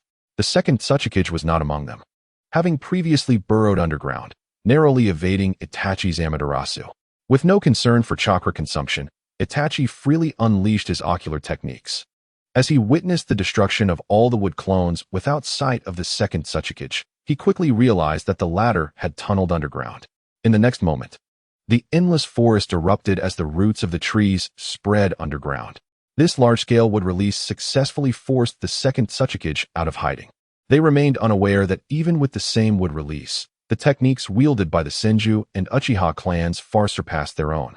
This is entirely attributed to the Senju and Uchiha having inherited the most authentic bloodline of the Sage of Six Paths. The Uzumaki clan follows next. Without the Sage of Six Paths bloodline, even ninjas who have acquired the wood release and Sharingan cannot maximize their potential.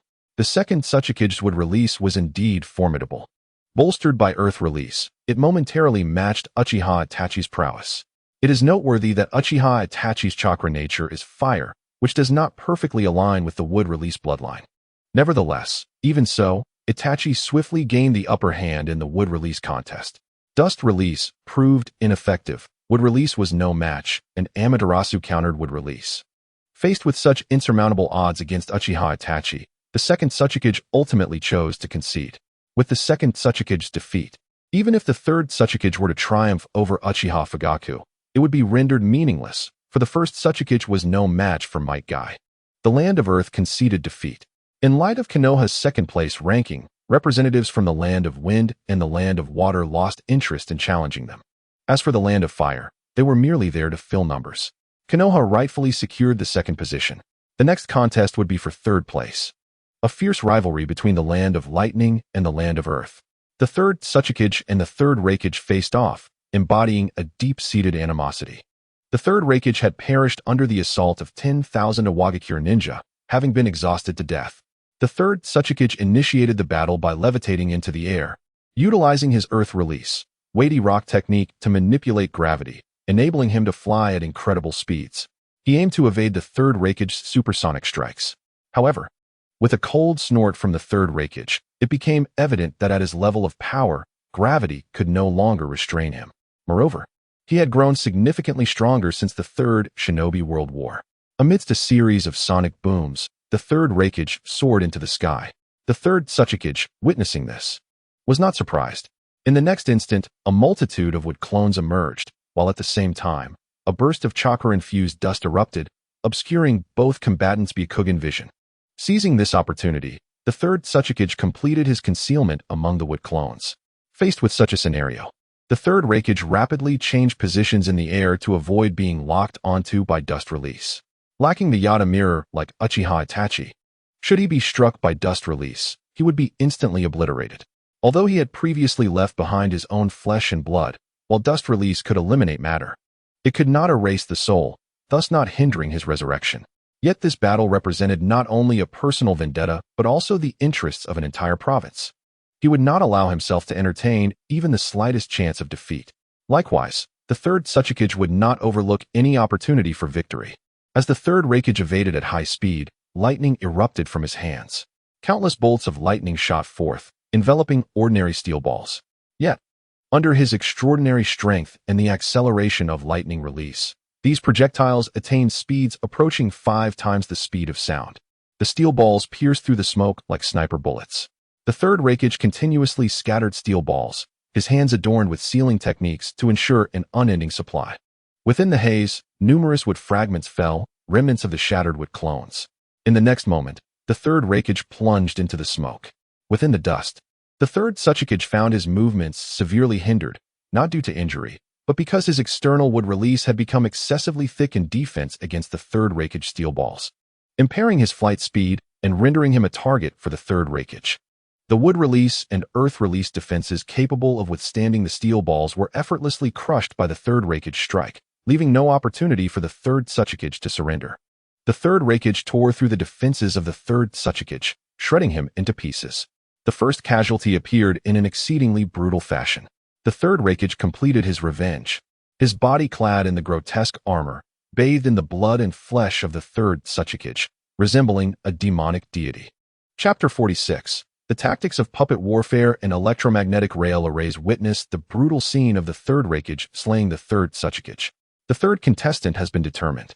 No other nations dare to challenge the Thunder Country, where the 3 Reikages have honed their lightning techniques to perfection. The deceased third Tsuchikage is resurrected before everyone's eyes by Orochimaru. However, this resurrection, rooted in flesh and blood, does not restore ocular powers such as the Byakugan or Sharingan. To regain these abilities, additional purchases are necessary. The resurrected third Tsuchikage, filled with rage towards the third Reikage, finds himself powerless.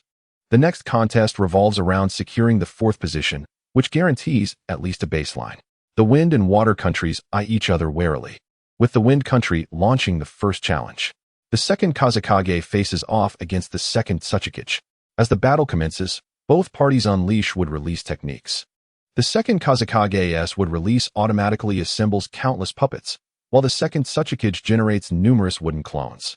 With the enhancement of wood release, an overwhelming number of puppets are swiftly created, armed with crossbows. They charge at the second Tsuchikage. The second Kazekage employs a strategy of attrition, aiming to exhaust the second Tsuchikage.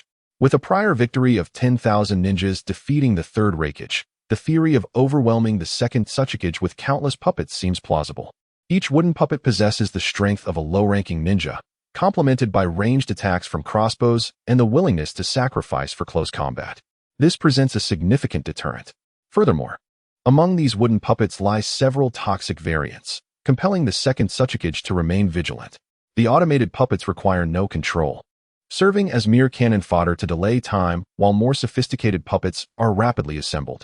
Soon, puppets of the CH Nin and J Nin levels emerge. Faced with the second Kazekage's sea of puppets, the second Tsuchikage attempts to evade the encirclement by flying. However, numerous flying puppets take to the skies to launch an assault. Even though these puppets are generally weak, their sheer numbers are overwhelming. Despite the second Tsuchikage's efforts to eliminate a large swath with dust release, he is soon met with yet another wave. The second Kazekage's location is now a mystery, as countless wooden structures continuously sprout and self-assemble into puppets, joining the attack against the second Tsuchikage. At their level, the Byakugan's ability is significantly diminished, making it exceedingly difficult to pinpoint the location of shadow-level adversaries. Even more troubling, the puppets destroyed by the second Tsuchikage continue to have their components repurposed into new puppets, an immense battalion of puppets forms, indicating that the second Tsuchikage South initial avoidance of close combat and failure to accurately locate the second Kazekage has sealed his fate. In a desperate bid to identify the second Kazekage's position, he realizes this is his only chance for victory. Yet, his efforts prove futile. As he sees his chakra dwindle past the halfway mark, the puppet army remains relentless. Ultimately, the second Tsuchikage concedes defeat. Confronted with the second Kazekage's efficient production of various puppets, the chakra expended by the second Tsuchikage to eliminate these puppets far exceeds that required for their creation. He simply cannot outlast the second Kazekage. No one anticipated that the fusion of puppet jutsu and wood release could yield such a remarkable chemical reaction. Achieving a breakthrough from quantitative to qualitative change with an army of puppets. This is merely a contest. In the theater of war, such a puppet legion would sweep everything in its path, presenting far greater challenges. Of course, if it were war, the second Tsuchikage's dust release would pose an equally insurmountable threat to any hidden village. Although the second Tsuchikage faced defeat, the third Tsuchikage has fully recovered. The next confrontation looms between the third Kazekage and the third Tsuchikage. The third Kazekage, hailed as the strongest Kazekage in history, wields magnet release with unparalleled finesse. Regrettably, at the height of his prowess, he was ambushed by the trusted Sasori, transformed into a human puppet, and fell from grace like a shooting star in the ninja world. Nevertheless, his magnet release flourished under the stewardship of Sasori and Orochimaru, eventually becoming one of the most formidable bloodlines in the modern ninja world alongside the Byakugan. The Byakugan, with its exceptional insight in sealing techniques and its low activation threshold, has become indispensable for research. Currently, only two factions in the ninja world possess the Byakugan on a large scale, Konoha and the ninja religion. Other nations and hidden villages cannot acquire the Hyuga bloodline and must resort to exorbitant prices to exchange for the Byakugan. The defeat of the second Tsuchikage leaves the third Tsuchikage with no room for error. Should he fall, the Earth country would lose its territory, a scenario the third Tsuchikage cannot allow. In kind, the third Kazekage is also fully committed. From the outset, both contestants employ the same dust release techniques. The distinction lies in the third Kazekage scattering countless fine iron particles to form a dense black dust, while the third Tsuchikage utilizes earth release to create a massive cloud of earth and dust. Their singular aim is to obstruct the Byakugan's perception and to conceal their respective positions. After all, with the might of dust release, once a target is locked, it signifies doom. Thus, evading dust release becomes paramount for anyone facing the second and third Tsuchikage. The intertwining black and earthen dust clouds harbor vast amounts of chakra, rendering ordinary Byakugan users incapable of discerning the truth. Yet, Orochimaru possesses the Rinnegan, allowing him to shift his vision to the broadcast, enabling everyone to witness the maneuvers of the third Kazekage and third Tsuchikage amidst the haze. The third Tsuchikage, having learned from his previous defeat, employs a greater number of wooden clones and shadow clones, ensuring adequate spacing between them to avoid being overwhelmed. Meanwhile, the third Kazekage rapidly constructs an enormous electromagnetic rail array. Amidst the cacophony of sound that disrupts hearing, a multitude of electromagnetic rail arrays initiates a relentless bombardment of the third Tsuchikage's territory. This firepower exceeds even that of the third Reikage's steel ball projectiles. Through this barrage, the third Kazekage swiftly adjusts the direction of the electromagnetic rails based on feedback. Confronted with such an unreasonable weapon of war, the third Tsuchikage finds himself targeted by the electromagnetic cannons, unable to mount a defense, and is reduced to mere rubble. Evidently, in contrast to the traditions of other hidden villages, the sand village of the Wind Country has embraced a technological trajectory. The inadequacies of the fourth Kazekage would never have facilitated such a transformation. Only the historically technology-focused second Kazekage could have achieved this. Through the combination of the puppet army and the electromagnetic rail array, the Wind Country secures an unexpectedly decisive victory. The Earth Country's Iwagakure, renowned for the prowess of dust release, fails to anticipate that their overemphasis on this technique would provide other hidden villages with methods to counter it, leading to successive defeats. Currently, the Wind Country holds the fourth position, and in response to its resurgence, the Water Country steps forward to challenge the Wind Country's ranking. Chapter 47. The Battle of Giants. The Tempest of the Acid. See the nation of Water first challenge the nation of Earth. aiming to prevent the latter from taking advantage of a potential victory over the Nation of Wind. This strategic maneuver was to avoid being challenged by the Earth Nation after a triumph over the Wind Nation. After suffering 2 consecutive defeats, the Earth Nation learned its lesson and refrained from excessive investment in dust release. As the battle commenced, the second Mizukage faced off against the second Tsuchikage, both of whom were fiercely adversarial, reminiscent of their deadly encounters during the Second Shinobi World War, where they perished together. It is noteworthy that the nations of water and earth are separated by the nations of wind and fire. One wonders how 2 major ninja villages, with no direct conflicts of interest, could harbor such animosity to the extent of mutual annihilation. Regardless, the enmity between them was palpable. The second Tsuchikage abandoned a dust release-centric strategy and unleashed a formidable earth release technique, summoning a colossal earthen giant towering over 100 meters high. The second Mizukage, not one to be outdone, countered with an ice release that formed an equally imposing icy giant.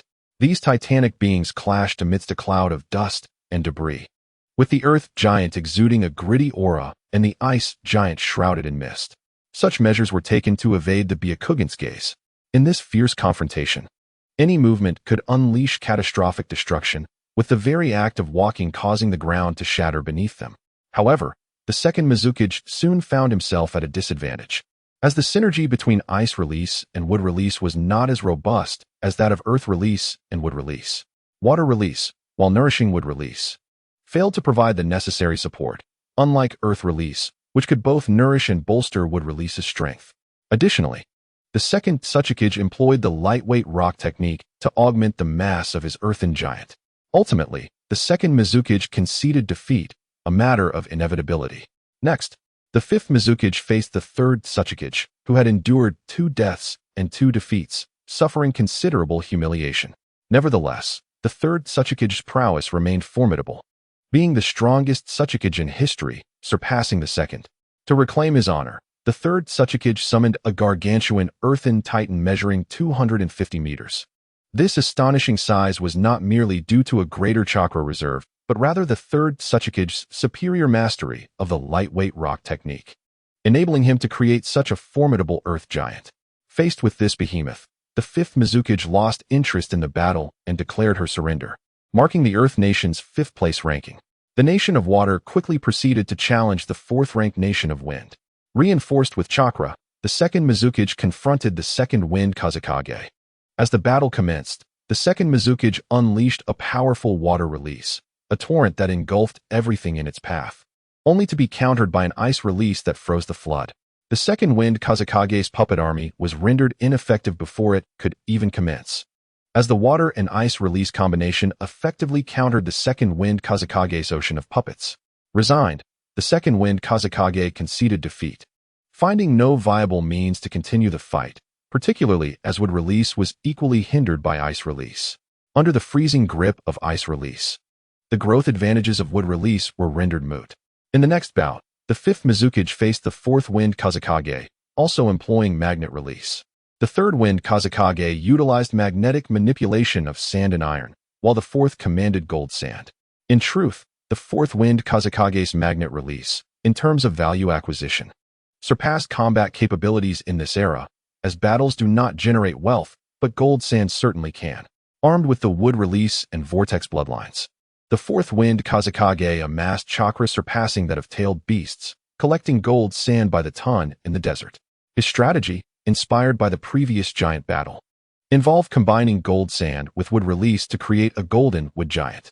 In response, the fifth Mizukage, Meitarumi, flashed a charming smile before unleashing a torrent of corrosive liquid. This acid eroded everything in its path as it surged toward the fourth Wind Kazekage's golden wood giant.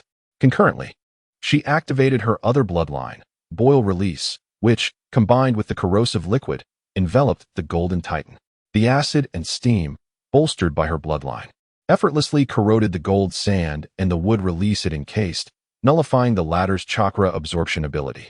The entire 100-meter-tall golden wood giant visibly softened and collapsed at an alarming rate, prompting the fourth Wind Kazekage to concede defeat to avoid certain death. The Nation of Water did not even need to confront the formidable third Wind Kazekage, as winning 2 out of 3 battles sufficed for them. With the defeat of the Wind Nation, the ranking of the Water Nation rose to 4th place, while the Wind Nation fell to 5th, and the Earth Nation grimly settled for 6th. As for the Nation of Fire, having witnessed the earth-shattering battles, its participants lost all courage to compete, relegating them to an undisputed 7th place. Thus, this pinnacle event concluded in such a manner. Compared to the performances of the established elite, the feats of Uchiha Itachi, Might Guy, and the 5th Mizukage were particularly remarkable. The 2nd and 3rd Wind Kazakages also demonstrated a formidable evolution in strength. The 3rd Tsuchikage, Anoki, managed to redeem himself at the last moment with his astonishing 250-meter Earth Giant, finding solace in the notion that previous defeats were mere strategic miscalculations. Affirming his own strength, the cataclysmic power displayed by these elite shinobi left an indelible mark on all spectators. This grand event, the first of its kind in the shinobi world, initiated a new era. The Hidden Leaf Village, hosting such a large-scale competition for the first time, provided an astonishingly sound model and operational scheme. This was easily understandable to achieve optimal results. Uchiha Obito meticulously discussed and simulated strategies with numerous elite members of the Leaf Village for an extended period, culminating in the breathtaking inaugural tournament. With the conclusion of the tournament, the cooperative sports city would host various medium and small-scale competitions, as well as concerts. The Hidden Leaf Village welcomed an unprecedented wave of immigration, transitioning from a previous influx of refugees to a migration involving personnel from the 5 great nations, from major ninja villages, and even the shinobi organizations. The rationale was simple. The comprehensive oversight of the shinobi organizations was beneficial for the lower strata, allowing them to swiftly attain a modestly prosperous life. However, for the elite, this environment became somewhat stifling, prompting them to seek opportunities in the relatively free Hidden Leaf Village. Their choice was not misguided. Compared to the stability offered by Orochimaru's shinobi organization, the Hidden Leaf Village was a veritable paradise of wealth. Not merely for the affluent, but for all. The salaries and benefits offered here surpass those of the entire ninja world. As long as one is willing to exert effort and possesses a certain level of talent, promotions and salary increases are exceedingly likely. Moreover, with Konoha having recently annexed a province from the Land of Fire at the first Great Ninja World Conference, the village has entered a fervent phase of expansion and construction, creating abundant opportunities for wealth. Konoha's financial prosperity stems not only from its vigorous promotion of productivity and numerous welfare policies, but also from its astute planning, which has resulted in a substantial positive feedback loop. However, the most pivotal factor is that the 5th Hokage, Uchiha Obito, possesses a remarkable amount of gold. In front of the Hokage building stands a statue made entirely of pure gold, occupying a full cubic meter. This statue, devoid of any intrinsic value, is accessible for public admiration and verification of its authenticity. Intriguingly, the golden statue does not depict Uchiha Obito himself, but rather the character Son Goku from the Dragon Ball manga. This singular golden statue of Son Goku is sufficient to alleviate Konoha's concerns regarding monetary scarcity, as selling it would instantly yield a substantial sum. The top-ranked ninja faction chose a province in the Land of Earth, while Konoha, ranked 2nd, selected a province in the Land of Fire. The 3rd-ranked Land of Lightning opted for a province in the Land of Wind, leaving the 4th-ranked Land of Water with no options, neither profit nor loss. For the Land of Lightning, the province in the Land of Wind is a desert, devoid of economic value, and was ultimately sold to the ninja faction at an exceedingly low price. Although the Land of Wind suffered the loss of a province, it was merely a desert, and thus not a significant loss. The Land of Earth and the Land of Fire faced the greatest detriment. The former had been a barren wasteland, filled with desolate terrain. Yet, in the hands of the ninja faction, which boasts would release users, such as the 10,000 White Zetsu, this wasteland can be transformed into fertile land through earth and wood release techniques. Currently, the ninja faction has gathered the vast majority of the ninja world's population. While the existence of wood release ensures sustenance, the population density has become a pressing issue. The acquisition of a province from the Land of Earth allows for population relocation, as a significant number of individuals have migrated to Konoha, alleviating the population burden. This situation has made the 5 great nations acutely aware of the importance of strength.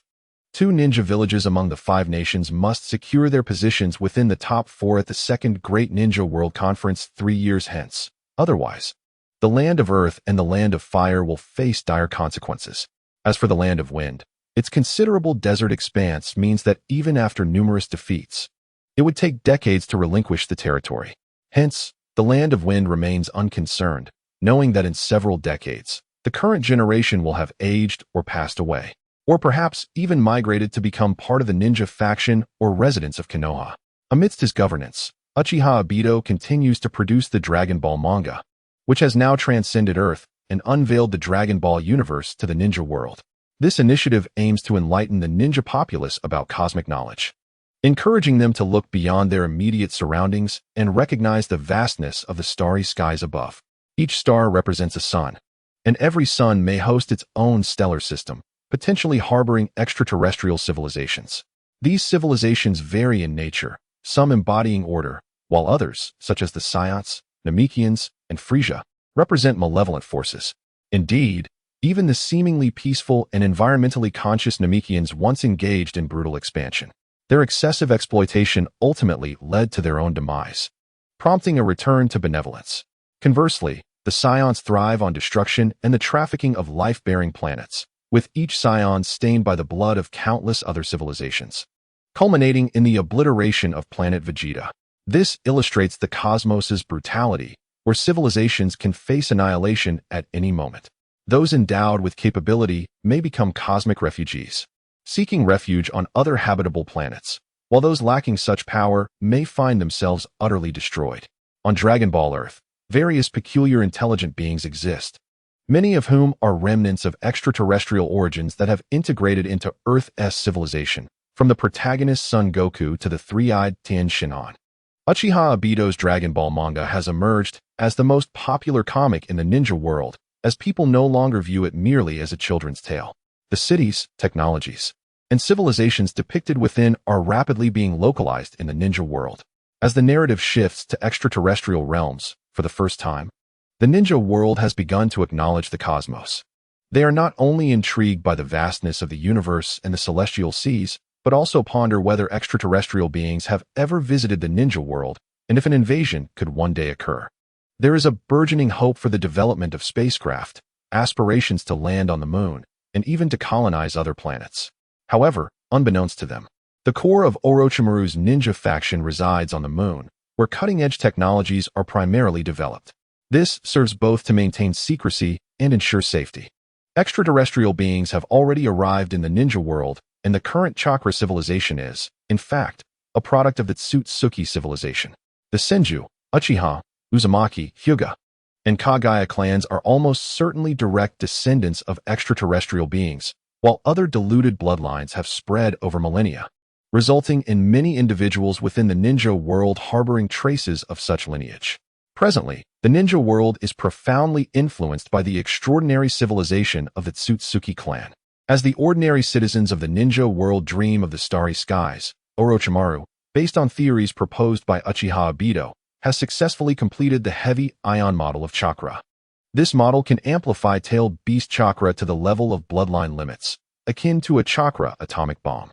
The transformation from ordinary chakra to tailed beast chakra is relatively easy. By generating substantial tailed beast chakra, one can artificially create bloodline limit level power in bulk through the heavy particle model, significantly enhancing the strength of the ninja world. However, the primary concern with this model is that neither Orochimaru nor Uchiha Obito believes that the Tsutsuki clan would be incapable of mastering the heavy particle model. Given equal mastery, the Tsutsuki clan's heavy particle model would inevitably be more advanced due to the longevity of their civilization. Beyond the heavy particle model, drawing from the nuclear reaction theories provided by Uchiha Obito, Orochimaru has successfully achieved nuclear fission and fusion through chakra metal by compressing space-time barriers. This has allowed him to create nuclear and hydrogen bombs tailored to the ninja world. The power is indeed immense and relatively straightforward to achieve. One merely needs to calculate the timing of the space-time barrier's compression. Upon reaching the critical point of fission and fusion, the destruction of the barrier will unleash an explosion comparable to that of a tailed beast bomb. However, the yield is only comparable to that of a tailed beast bomb. The advantage lies in the theoretical capability to infinitely enhance the yield, potentially serving as a secret weapon to catch the Tsutsuki expeditionary force off guard. As for direct annihilation, it is a possibility. The probability of realization is rather low. It has reached the level of the bloodline limit. Spatial techniques are effortlessly wielded, and even temporal arts can be controlled. No matter how powerful the nuclear arsenal may be, it cannot breach the realms of space and time. In anticipation of the impending invasion from the Otsutsuki, Orochimaru and Uchiha are exerting their utmost efforts. As Chapter 49 unfolds, the schemes of the Sage of Six Paths and the Death Star system come to light.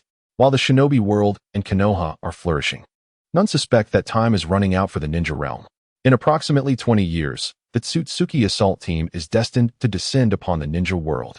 Though only 3 members of the Otsutsuki will arrive, 2 of them possess the bloodline limit of the Otsutsuki clan, existing at a level even above that of the Sage of Six Paths. A millennium ago, these beings instilled such fear in Kaguya Otsutsuki that she formed the White Zetsu army. Ultimately, while she sought to transform the native inhabitants, she was vanquished and sealed by her 2 sons, who had become native to the ninja world. The bloodline-empowered Kaguya was thus slain by her own progeny, a profound disgrace for the Otsutsuki lineage. At that time, the Sage of Six Paths, Otsutsuki Hagoromo, was not yet the Jinchuriki of the Ten Tails. He was merely in the state of possessing the Rinnegan, combining it with Sage mode. With the assistance of his brother, Otsutsuki Himura, they successfully sealed their mother, Kaguya Otsutsuki, who, despite having gained the powers of the bloodline limit through the consumption of the fruit of the god tree, was not adept in combat. Thus, when faced with the formidable Otsutsuki assault team, she found herself utterly at a loss. Not only did Kaguya lack confidence in resisting the Otsutsuki assault team, but even Hagoromo, who had previously defeated her, shared similar trepidation. Consequently, he chose to sever his connection with the Ten Tails, embracing death as a human and remaining in the Pure Land as a spirit. This was a strategic move to evade the annihilation brought by the Otsutsuki assault team. After all, based on intelligence gleaned from his mother Kaguya, the assault team would primarily seek to capture her and extract the life force of the ninja world to create new god tree fruits. Once they had drained the vitality of the ninja realm, they would depart.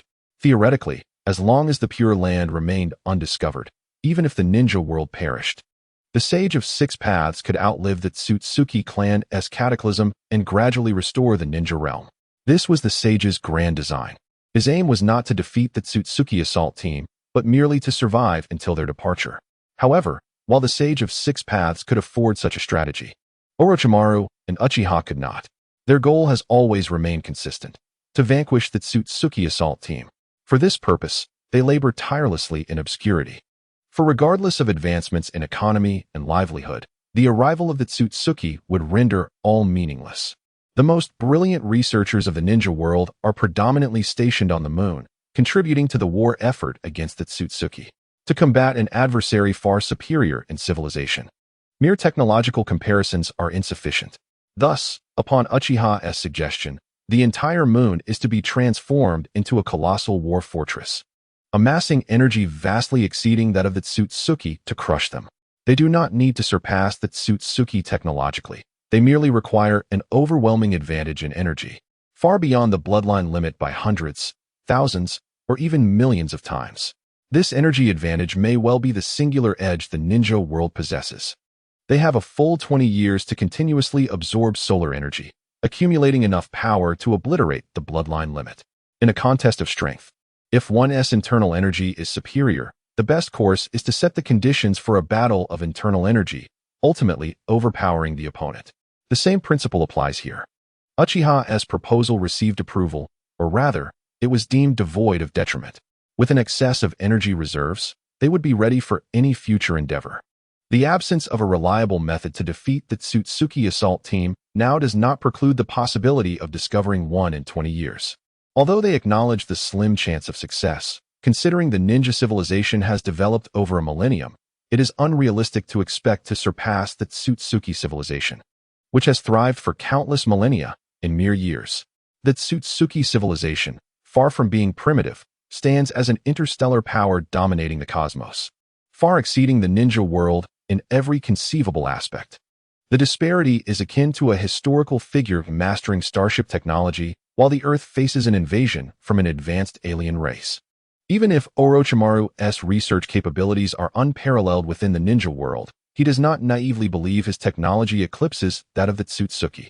Uchiha merely provided a broad strategy against the assault team, without delving into specifics, as he does not consider the real Tsutsuki assault team to be as exaggerated as depicted in Boruto. Regarding the existence of the Tsutsuki One, Orochimaru successfully excavated Kaguya from the core of the moon, conducting extensive research, including memory retrieval. Unfortunately, Kaguya's memories contain no technological insights from the Tsutsuki civilization.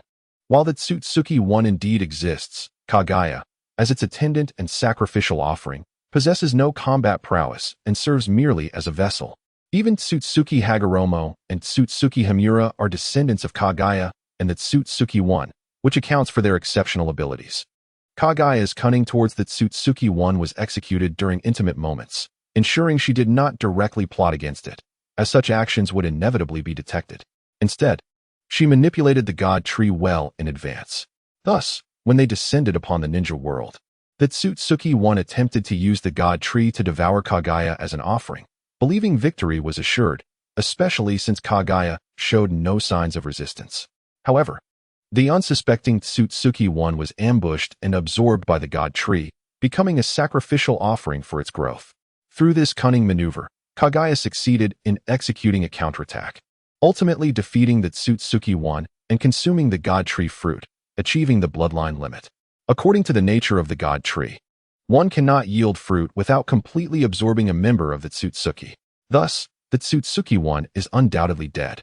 Nevertheless, Orochimaru remains vigilant, deploying the giant Rinnegan to scan every inch of the ninja realm and every individual, ensuring that no monk named Jigen exists, neither presently nor in the past.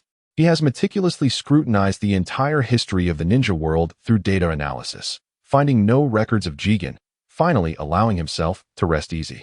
After all, should a member of the Tsutsuki clan be concealed within the ninja world? The precedent of Black Zetsu raises concerns about potential catastrophic consequences should they betray the alliance during the confrontation with the Tsutsuki assault team. To avert such a scenario, no precaution is excessive. The transformed moon, which Uchiha has designated with an internal moniker, Death Star, stands as their fortified bastion. Chapter 50. The Great Ninja World Takes Refuge. The arrival of the Otsutsuki Expeditionary Force. The entire ninja world is advancing at an extraordinarily rapid pace. The technological system based on electricity and lightning release has become widespread throughout the realm.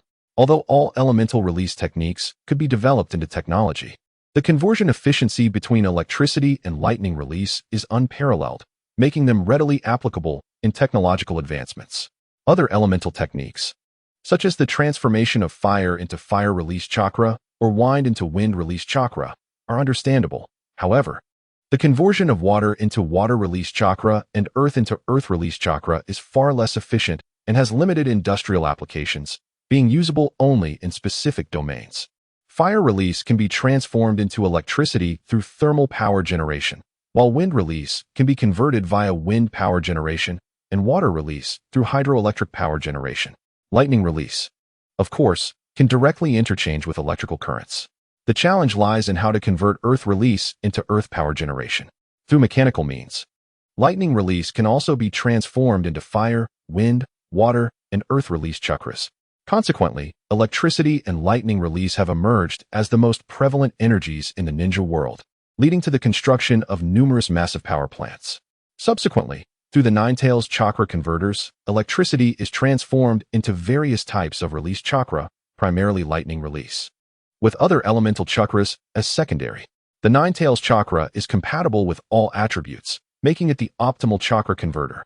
The converted chakra is then stored and transported using unified release energy containers, ultimately utilized across diverse industries. Ordinary households do not require release chakra. Standard electricity and appliances suffice. Enterprises and individuals utilizing release chakra must undergo approval processes, adhering to regulations regarding the corresponding number of energy containers. The entire ninja world is producing an excess of release chakra, with the surplus being transferred to the lunar base, transforming it into a formidable war bastion. This vast reservoir of chakra is intended not only for preservation, but also for various taboo research. Even though the odds of the ninja world technologically surpassing the Otsutsuki civilization are slim, they cannot afford to relinquish hope. especially considering that the first Otsutsuki expeditionary force to arrive consists of merely 3 individuals. One can only wonder whether defeating this expeditionary force will provoke the Otsutsuki civilization into sending a more powerful expedition. It is prudent to prepare extensively. The Grand Ninja Tournament has been held repeatedly, resulting in significant transformations across the ninja world. The territories of the ninja sect and Konoha have expanded dramatically, with all individuals engrossed in continuous development and harboring optimistic expectations for the future. However, the 8th Grand Ninja Tournament was inexplicably suspended, leading to nationwide evacuation drills. Over the past 20 years, the ninja world has constructed numerous underground facilities, justified by the need to rationally utilize subterranean resources and prevent excessive exploitation of the surface. These underground facilities are typically situated hundreds of meters below ground and have undergone multiple reinforcements through earth release, sealing techniques, and barriers, far exceeding the current needs of the ninja world, which is devoid of war. Under the vigilant eyes of the ninja sect and Konoha, the 5 nations enjoy an unprecedented peace, leaving no room for conflict. While there have been localized evacuation drills, this comprehensive nationwide exercise is a first. Countless ninjas have been mobilized, while numerous intelligent puppets have been deployed to secure the entire ninja world, ensuring that the populace can take refuge and addressing the maintenance of surface facilities post-evacuation. Unbeknownst to the public, multiple colossal underground ecosystems have been established within the ninja world, transferring a multitude of species underground to ensure that, even in the event of a defeat by the Otsutsuki expeditionary force, the embers of hope and regeneration remain. After over 2 decades of preparation, the time for testing has finally arrived. As the ninja world braces itself, the Otsutsuki expeditionary force, after millennia of journeying, has finally reached the ninja world. Yet, upon their arrival, they cannot help but frown, for the sight before them holds no surprises. This is to be expected. Having anticipated the arrival of the Otsutsuki expeditionary force, the ninja sect and Konoha had preemptively drained the life force of the ninja world to a level insufficient for producing the god tree's fruits. Thus, even in the event of their defeat, they would still manage to vex the Otsutsuki. The technological system of the ninja world has come to a standstill, rendering it akin to a decaying planet in a state of decline, unable to sustain the life needed for god tree fruits. To the Otsutsuki expeditionary force, it appears utterly worthless. However, this aligns perfectly with the current ninja world strategy of rendering itself valueless. Survival is of utmost importance. To make themselves palatable, the only outcome is to be devoured whole. On the moon, the fully crafted puppet of Kaguya Otsutsuki materializes, blocking the path of the Otsutsuki expeditionary force. The trio of the expedition aligns with the predictions of the Uchiha clan, even sharing identical appearances and names: Kaguya Otsutsuki, Momoshiki Otsutsuki, and Kinshiki Otsutsuki, according to the ninja world's nomenclature. For the ninja world, this is a stroke of fortune. Leave this place. This is my planet, Kaguya Otsutsuki coldly warns. In the aesthetic judgment of the Otsutsuki clan, Kaguya is considered a paragon of beauty. Yet, the trio of Otsutsuki stand undeterred, for this woman, initially deemed a mere plaything, had previously turned the tables on Otsutsuki Ishiki, devouring the god tree's fruit and achieving the bloodline limit. A millennium is ample time for a bloodline limit to undergo a profound transformation. Surrender, and you may return to your clan with a glimmer of hope. You must understand this. Kaguya Otsutsuki is indeed aware, yet whether transformed into a puppet or not, she is unwilling to make that choice, to become a mere plaything of another bloodline limit. Previously, she was compelled to serve as Otsutsuki Ishiki's toy, yet she refuses to accept either fate, to be a plaything or to die. However, these 2 options are precisely what the Otsutsuki clan cannot offer her. I refuse to be a plaything, and I refuse to die. You will either retreat now, or it will be a fight to the death. The 9-tomoe Rinnegan in the center of Kaguya's forehead radiates astonishing energy, prompting a shared glance of concern between Momoshiki and Kinshiki. The 9-tomoe Rinnegan is a unique ability only attainable by consuming the god tree's fruit, a mark of the Otsutsuki elders. In contrast, the bloodline limits of the 2 were not acquired through such means. The Otsutsuki civilization simply does not possess an abundance of god tree fruits. Across the vast cosmos, the population of the Otsutsuki civilization exceeds trillions, yet the planets capable of yielding god tree fruits are scarce. Their bloodline limits were attained through cultivation combined with secret medicines, the latter derived from the remnants of the god tree's fruits. After the Otsutsuki elder absorbed the most refined essence of the divine tree's fruit, he expelled the residual waste. Through alchemical processes, this residue transformed into a coveted elixir that the Otsutsuki clan fervently desired. This secret potion could convert members of the Otsutsuki into those possessing the bloodline limit. Comparatively, the bloodline limit of Otsutsuki Kagaya was far superior, eclipsing the elder by a significant margin, not just in terms of life force, but also in the depth of civilization. In contrast to Otsutsuki Kagaya's intrinsic value, the three members of the expedition team were merely expendable. Should they fail to capture her, their return would signify death. Both sides had no avenue for retreat. Chapter 51, Mutual Destruction, Life and Death. As the Otsutsuki expedition team showed no signs of retreat, Otsutsuki Kagaya struck first. The power of her Rinnegan, adorned with 9-tomoe, unleashed an overwhelming energy, launching a terrifying jinjutsu towards the trio. However, this jinjutsu, despite its formidable origin, was insufficient even to rattle the expedition team. A protective barrier enveloped the three, rendering them immune to the illusion. Observing Kagaya's flawed strategy, the trio breathed a sigh of relief. Indeed, a fool is a fool. Although they were unaware of how Kagaya had maneuvered against the Otsutsuki clan, it was evident that she lacked comprehension of the true combat techniques inherent to Otsutsuki civilization. Yet the next moment brought a startling revelation as 6 alternate dimensions converged upon them. Unlike Kagaya, who lacked awareness, they understood that possessing 6 alternate dimensions placed her at a commendable level, even among the Otsutsuki elders. The most elite among them could command 9 dimensions simultaneously, ultimately transforming into 9 divine realms. Merely consuming a single divine tree fruit had awakened 6 dimensions within Kagaya, catapulting her value drastically. If she were of lesser caliber, the trio might have felt more at ease. However, knowing Kagaya's worth, they could not inflict any permanent damage upon her. In a flash, the trio vanished within the confines of the 6 alternate dimensions. Kagaya's ineptitude in utilizing her bloodline limit was painfully evident. Seeing that her dimensional confinement was ineffective, she unleashed the 8 gates technique. With Kagaya's physical prowess enhanced by her bloodline limit, the 8 gates bore negligible side effects. The expedition team could hardly suppress their laughter at her resorting to taijutsu. Did she not realize that in the presence of true Otsutsuki, all but space-time ninjutsu paled in comparison? Once in the 8 gates state, Kagaya's speed became terrifying, enabling her to swiftly pursue the trio's spatial transitions. "Leave this to me," declared Otsutsuki Pushur, volunteering boldly. His speed eclipsed even Kagaya's enhanced pace, as he harnessed the power of space itself. In a fleeting moment, they crossed paths, and Kagaya's heart vanished. Her strength, speed, and defenses crumbled before Otsutsuki Pushur. At that instant, his technique resembled a divine might amplified, granting immunity to all non-spatial attacks and allowing him to manipulate space into blades for cutting.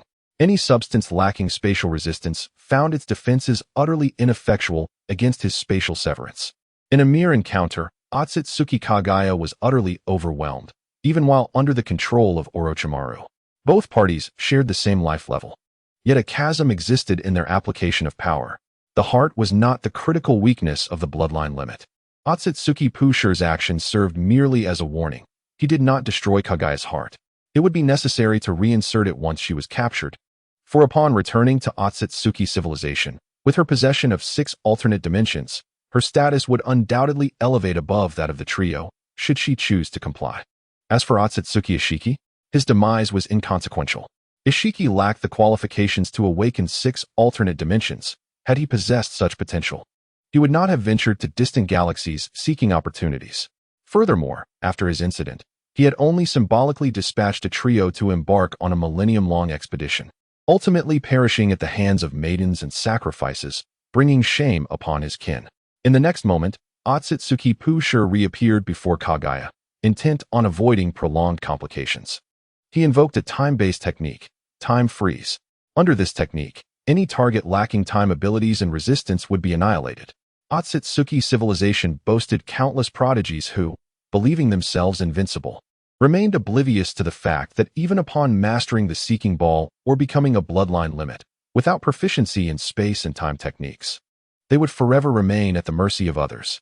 Before him, Otsutsuki Kagaya, having consumed the divine tree fruit, had indeed awakened 6 alternate dimensions. Yet her other ocular technique, Infinite Tsukuyomi, proved ineffective against the Otsutsuki expedition team, who were shielded by their spatial barriers. The illusion, regardless of its potency, could not transcend dimensions to affect them.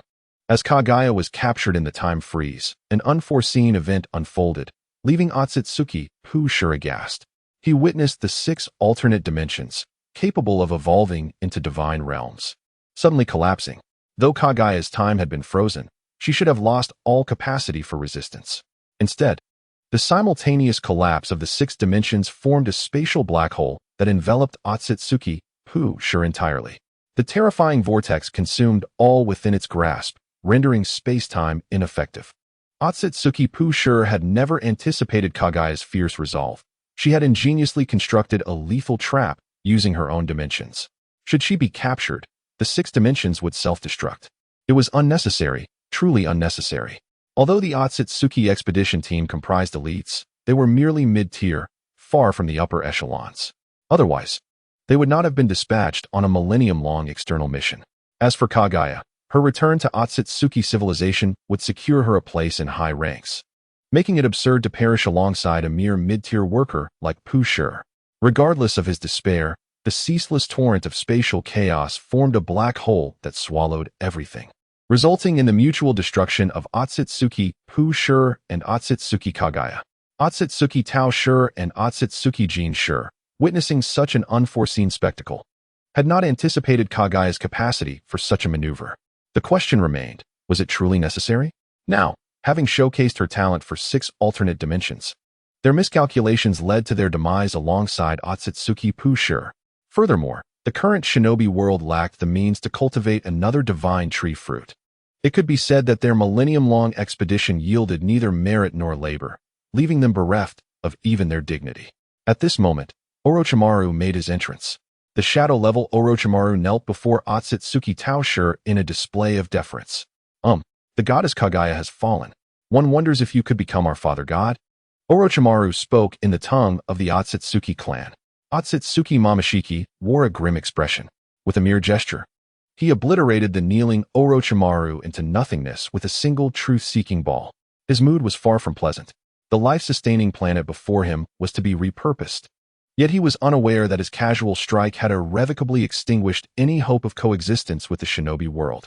The demise of Kagaya Otsutsuki did not usher in a new dawn for the shinobi realm. Even though Kagaya had perished alongside Otsutsuki Urashiki, the formidable Otsutsuki Momoshiki proved to be a much tougher adversary. Only one of them could survive. Chapter 52, The Star Destroyer Attacks, Sealing the Moon. However, the determination for a life-or-death struggle against Otsutsuki Momoshiki proved to be futile. This was simply because Momoshiki had just witnessed the downfall of Urashiki and was now on high alert. While there were indeed many techniques capable of slaying Momoshiki in this heightened state, the critical factor remained the ability to land a hit. Moreover, the death of Otsutsuki Urashiki did not signify an end to his existence, as long as one possessed the requisite strength to attain a bloodline limit. True death was a rarity. In this regard, the Otsutsuki civilization's research into resurrection certainly surpassed Orochimaru's understanding. Presently, Otsutsuki Urashiki could only be said to have been slain once. Even Kagaya Otsutsuki had not truly died. While her physical form may have perished, her consciousness was preserved, allowing for a revival at any moment. If Kagaya could achieve this, then Urashiki's revival was no less feasible. The Otsutsuki expeditionary force was not uncommon to face death within the cosmos. What was rare was the complete annihilation of the Otsutsuki squadron. The expeditionary force always operated under clear directives, leaving avenues for resurrection through preordained contracts in other realms. The recent mishap that caused Otsutsuki Momoshiki such distress was not merely the death of Urashiki, which could be reversed, but rather the self-destruction of Kagaya Otsutsuki across 6 alternate dimensions. This act rendered their millennia of toil utterly meaningless. In his current state, Otsutsuki Urashiki was driven to slaughter the indigenous inhabitants of this world as a means to alleviate his turmoil. Having just effortlessly dispatched Orochimaru, Urashiki summoned golden light, which rapidly expanded to an immense scale, aimed at cleaving the moon before him. This was an attack imbued with spatial power, capable of severing the moon without issue. However, just as the golden light was about to descend upon the lunar surface, a myriad of sealing runes and formidable barriers emerged, manifesting an unprecedented spatial barrier that thwarted the strike. Witnessing this, Otsutsuki Momoshiki was momentarily taken aback, then swiftly grasped the peculiar circumstances. He understood why Kaguya had chosen to self-destruct, dragging Otsutsuki Urashiki down with her. It became clear that Kaguya had long lost her sense of self. The previous indigenous inhabitants had been deceiving him, attempting to persuade him to spare their world. Despite possessing such formidable chakra technology, they maintained a facade of humility rather than arrogance, a rarity among the myriad civilizations Momoshiki had encountered. The fact that Kaguya could be manipulated by the very chakra civilization she had propagated indicated her ineptitude. Apart from her talent for traversing 6 alternate dimensions, she was otherwise ineffectual. Yet, within the Otsutsuki civilization, this was viewed as a positive aspect. A foolish yet gifted woman could be safely invested in, continually producing more promising and qualified offspring. Regrettably, Kaguya's potential had been squandered by her indigenous counterparts. On the other hand, this also illuminated the immense potential of the indigenous civilization, which had developed chakra technology to the point of enveloping the entire moon in a spatial barrier. Clearly, the indigenous civilization had anticipated their arrival and the strength of their capabilities, crafting traps for self-destruction across 6 dimensions and constructing the vast spatial barrier encompassing the moon. Aware that these insignificant creatures possessed the capacity to harm him, Otsutsuki Momoshiki proceeded with heightened caution. He withdrew his tool and sacrificial pawn, Otsutsuki Kinshiki, into an alternate dimension. It was not solely Kaguya who had access to such realms. Both Momoshiki and Urashiki possessed their own alternate dimensions, albeit singular in nature. Within their dimension lay a super city housing millions. These were the private soldiers of the Otsutsuki expedition, a standard feature of their bloodline limits. Unlike Kaguya's primitive use of her 6 alternate dimensions, the Otsutsuki civilization boasted a sophisticated methodology for dimension development. The ecosystem formed by millions ensured they served as the most efficient tools for the Otsutsuki bloodline, capable of handling numerous menial tasks and providing emotional value.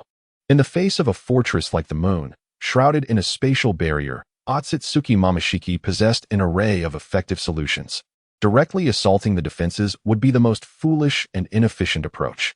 In the next moment, a colossal star destroyer materialized before Otsutsuki Momoshiki, its cannons trained on the moon.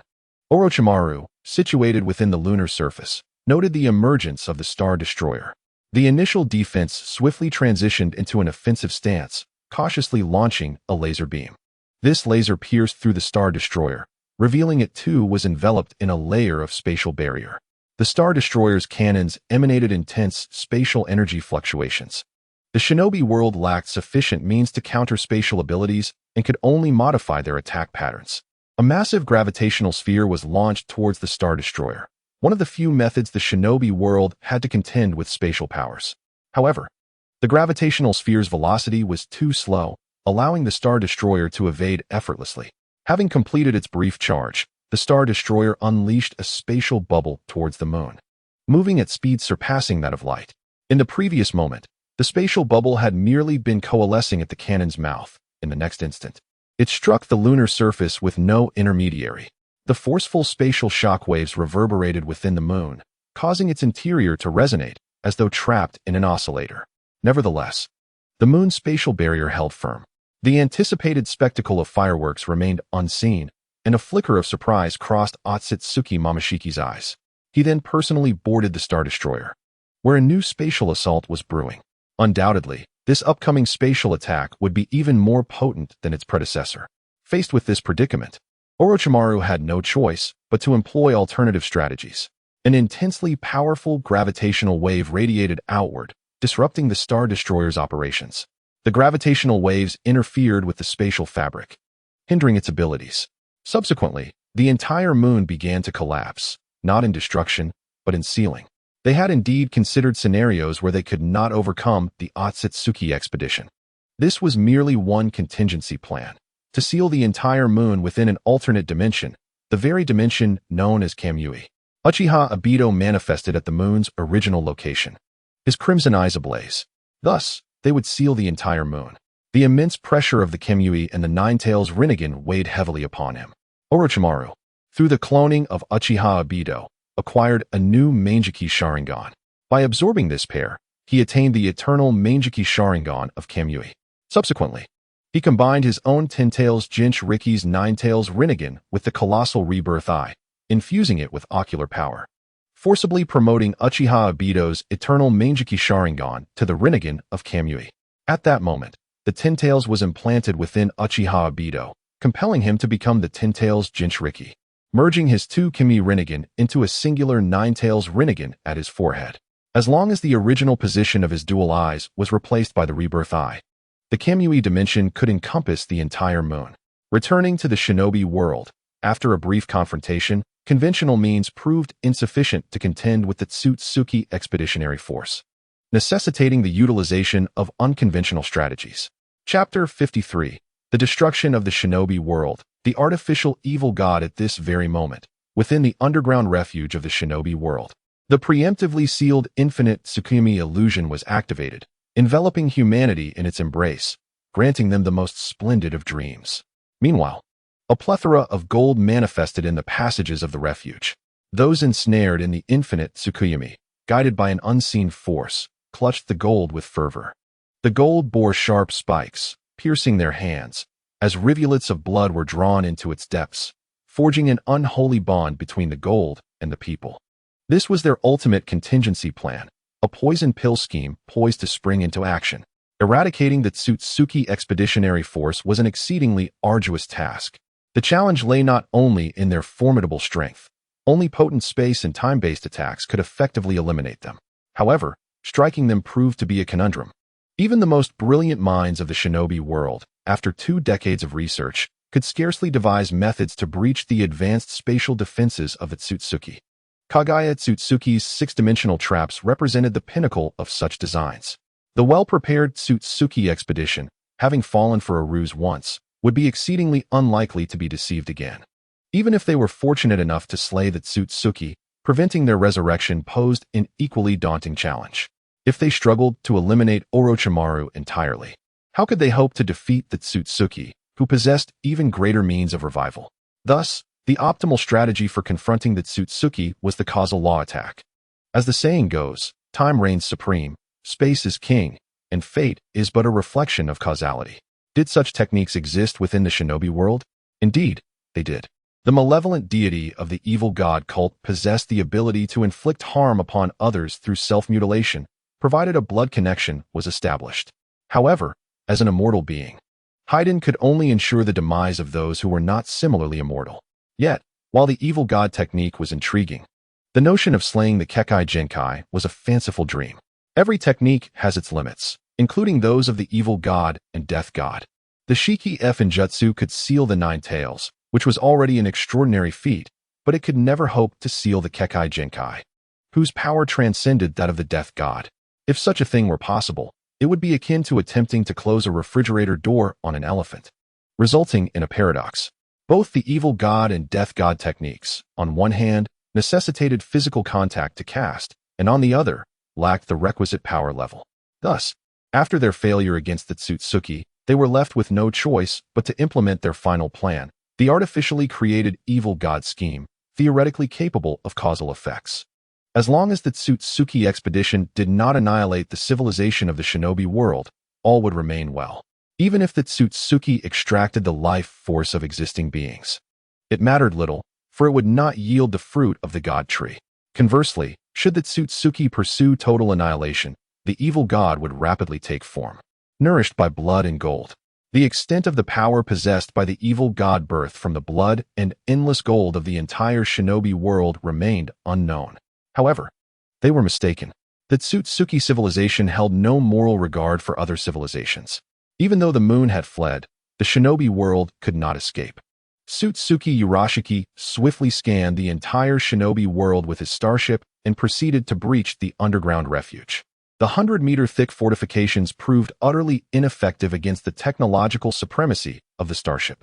Millions perished mercilessly within the refuge, while the god tree extended its tendrils, draining the life force from the entire region. The unexpected bounty of gold was also seized by Tsutsuki Urashiki, for even in the Tsutsuki civilization, gold held considerable value due to its rarity throughout the cosmos. This plundering of life force to nourish the god tree, along with the unexpected windfall of gold, significantly improved his disposition. All he required were life force and gold. Nothing else mattered.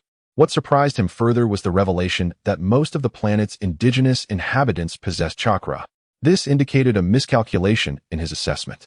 Perhaps, after draining this planet and all its inhabitants of their life force, a god tree fruit could indeed be cultivated.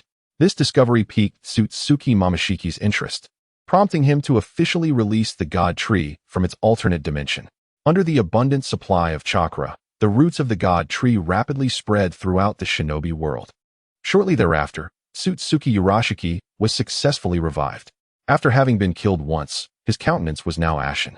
Upon witnessing the hope of Tsutsuki Mameshiki bearing the fruit of the god tree, his expression darkened further. The loyal servant, Tsutsuki Kinshiki, had been sacrificed to the god tree, completely lifting the growth restrictions and allowing it to proliferate wildly across the shinobi world. Tsutsuki Urashiki could only watch enviously as this unfolded. Any action to impede the harvest of the god tree's fruit was considered a grave crime among the Tsutsuki clan. Fortunately, though he could not claim the fruit, he could still gather some gold as a consolation. The indigenous inhabitants of this planet generally possessed chakra, and their life force could be converted into chakra. There was an abundance of gold as well.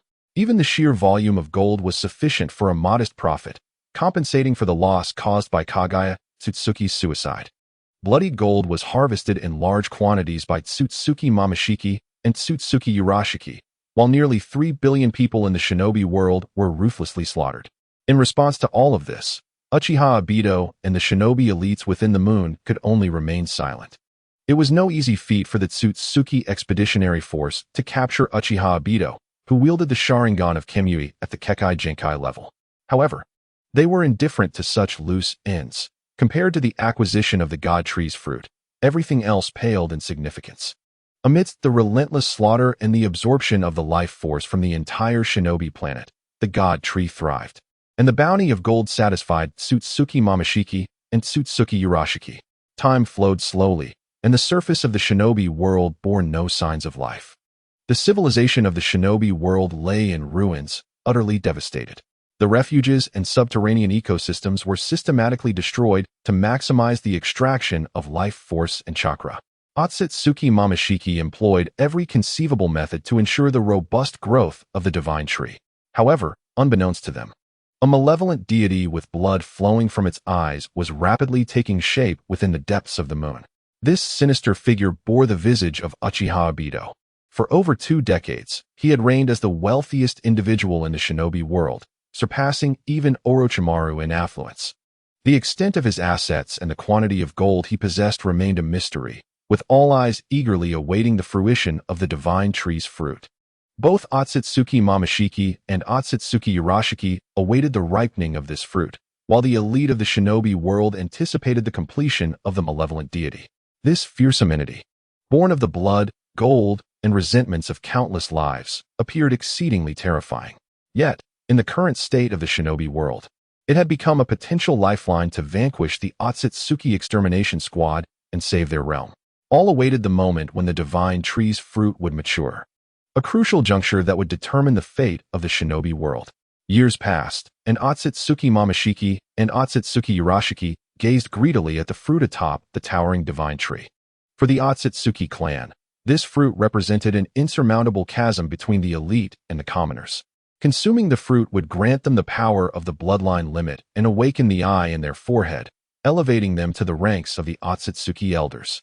Each elder had partaken of the complete divine tree fruit. Despite their apparent might as members of the bloodline limit, they were, in reality, flawed versions of what true power could offer. The eye that normal bloodline limit users could awaken required immense sacrifices for them to achieve. Yet, even with the fruit within reach, they lacked the qualification to consume it. Should they attempt to do so recklessly, the restrictions within their bodies would activate, transforming them into part of the divine tree instead, an irreversible loss. As the fruit matured, Uchiha Obito, who had long evaded detection, finally initiated the rise of the malevolent deity. This entity, conceived through the lives, gold, resentments, and greed of billions, emerged from an alternate space. The imposing figure of the malevolent deity rivaled the size of the divine tree itself. Upon witnessing its manifestation, Otsutsuki Momoshiki and Otsutsuki Urashiki immediately snatched the fruit and fled. Their extensive experience allowed them to comprehend the magnitude of the power that could subdue them. The Otsutsuki extermination squad could annihilate planets with ease. Yet many had met their demise due to entities like this, strange beings born from the flesh and despair of countless natives, often possessing capabilities that transcended the bounds of time and space. The speed of Otsutsuki Momoshiki and Otsutsuki Urashiki was astonishing. They forsook the divine tree and swiftly vacated the ravaged shinobi planet. Yet, in the next moment, they found themselves pulled back into the shinobi realm, ensnared in the grasp of the malevolent deity, with Uchiha Obito looming ominously beside it. Despite their attempts to strike at the malevolent deity and Obito, their assaults dissipated into nothingness, proving utterly ineffective. In tandem with their futile strikes, their vitality and spirit were inexplicably drained, compelling them to cease their efforts. Uchiha Obito regarded them as the malevolent deity, forged from the blood, gold, and negative emotions of billions, possessed a certain wish-granting power akin to that of the Dragon Balls, albeit at a cost, gold. Provided one could offer sufficient gold, the malevolent deity could fulfill its desires.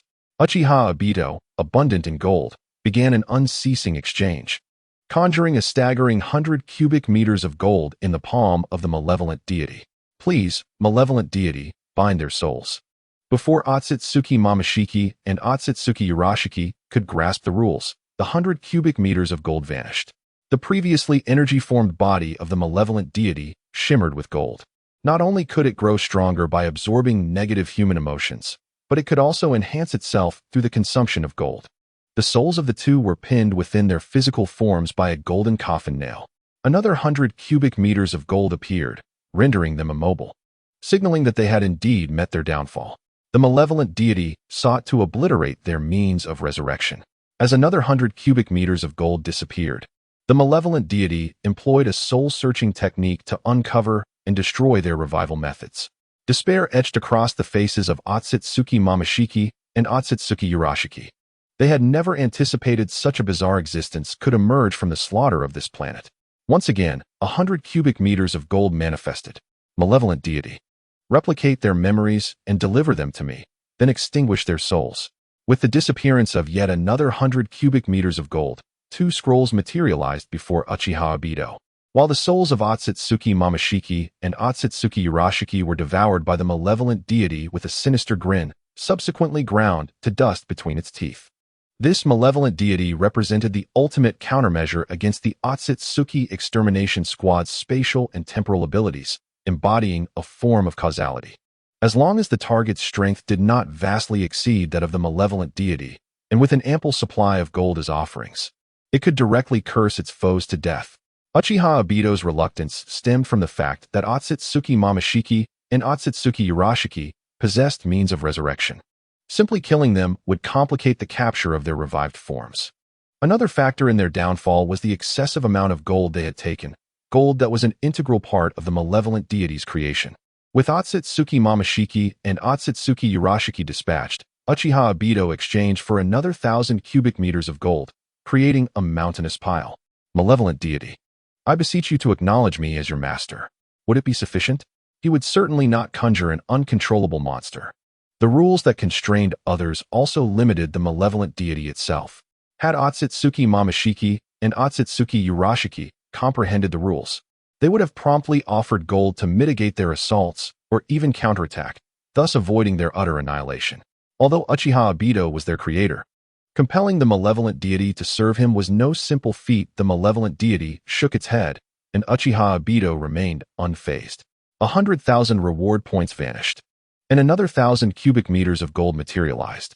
His reward points had accumulated to an overwhelming degree, for it could be said that the billions of lives lost in the shinobi world were more a consequence of Uchiha Obito than of Otsutsuki Momoshiki and Otsutsuki Urashiki. The infinite Tsukuyomi and the rites of the malevolent deity orchestrated by Uchiha Obito were the ultimate causes of their demise. Faced with the new 1,000 cubic meters of gold, the malevolent deity hesitated. When yet another 1,000 cubic meters of gold appeared, it produced a scroll and presented it to Uchiha Obito. This scroll was a summoning scroll. In this manner, the malevolent deity consented to acknowledge Uchiha Obito as its master. Uchiha Dong inscribed his blood contract upon the scroll. Upon the establishment of the covenant, the malevolent deity of wealth immediately absorbed 30,000 cubic meters of gold. In that moment, the malevolent deity appeared devoid of any trace of energy, enveloped in a resplendent golden hue, lacking any sinister intent, resembling a true deity of prosperity.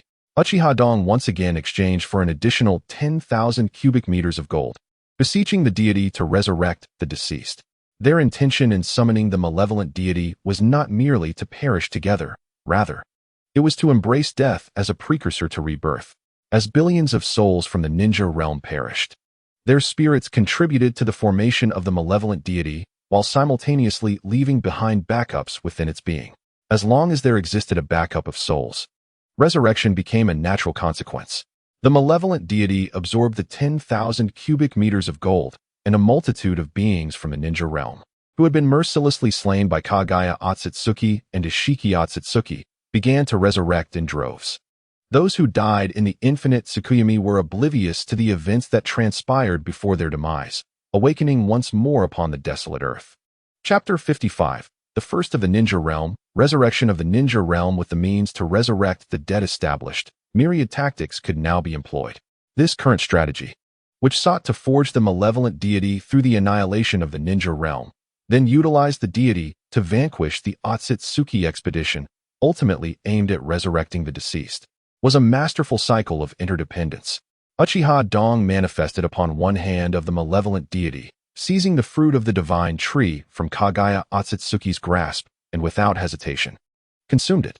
The bloodline limit, previously forcibly enhanced by the 10 tails, underwent a profound transformation with the consumption of the divine fruit. Even in the absence of the 10 tails within him, he retained the bloodline limit. 1,000 cubic meters of gold materialized, and Uchiha Dong made another request, to have the races from their 2 alternate dimensions recognize him as their sovereign. This could have been accomplished through the infinite Tsukuyomi. Yet Uchiha Dong was not in want of gold.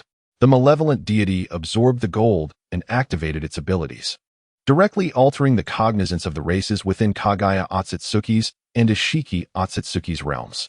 The Otsutsuki tribes, devoid of bloodline limits, stood no chance against the malevolent deity's cognitive modification powers.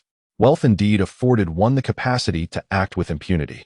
Having secured the living corpses of Kagaya Otsutsuki and Ishiki Otsutsuki, Uchiha Dong first journeyed into the void of space. His spatial abilities, when facing the Otsutsuki expedition, were limited to mere escape. However, within the ninja realm, he reigned supreme. He liberated the moon from the Kamui dimension, and the scheme of death followed by rebirth succeeded. Although the cataclysmic cost of the ninja realm's destruction was steep, as long as life could be resurrected, all structures could be rebuilt.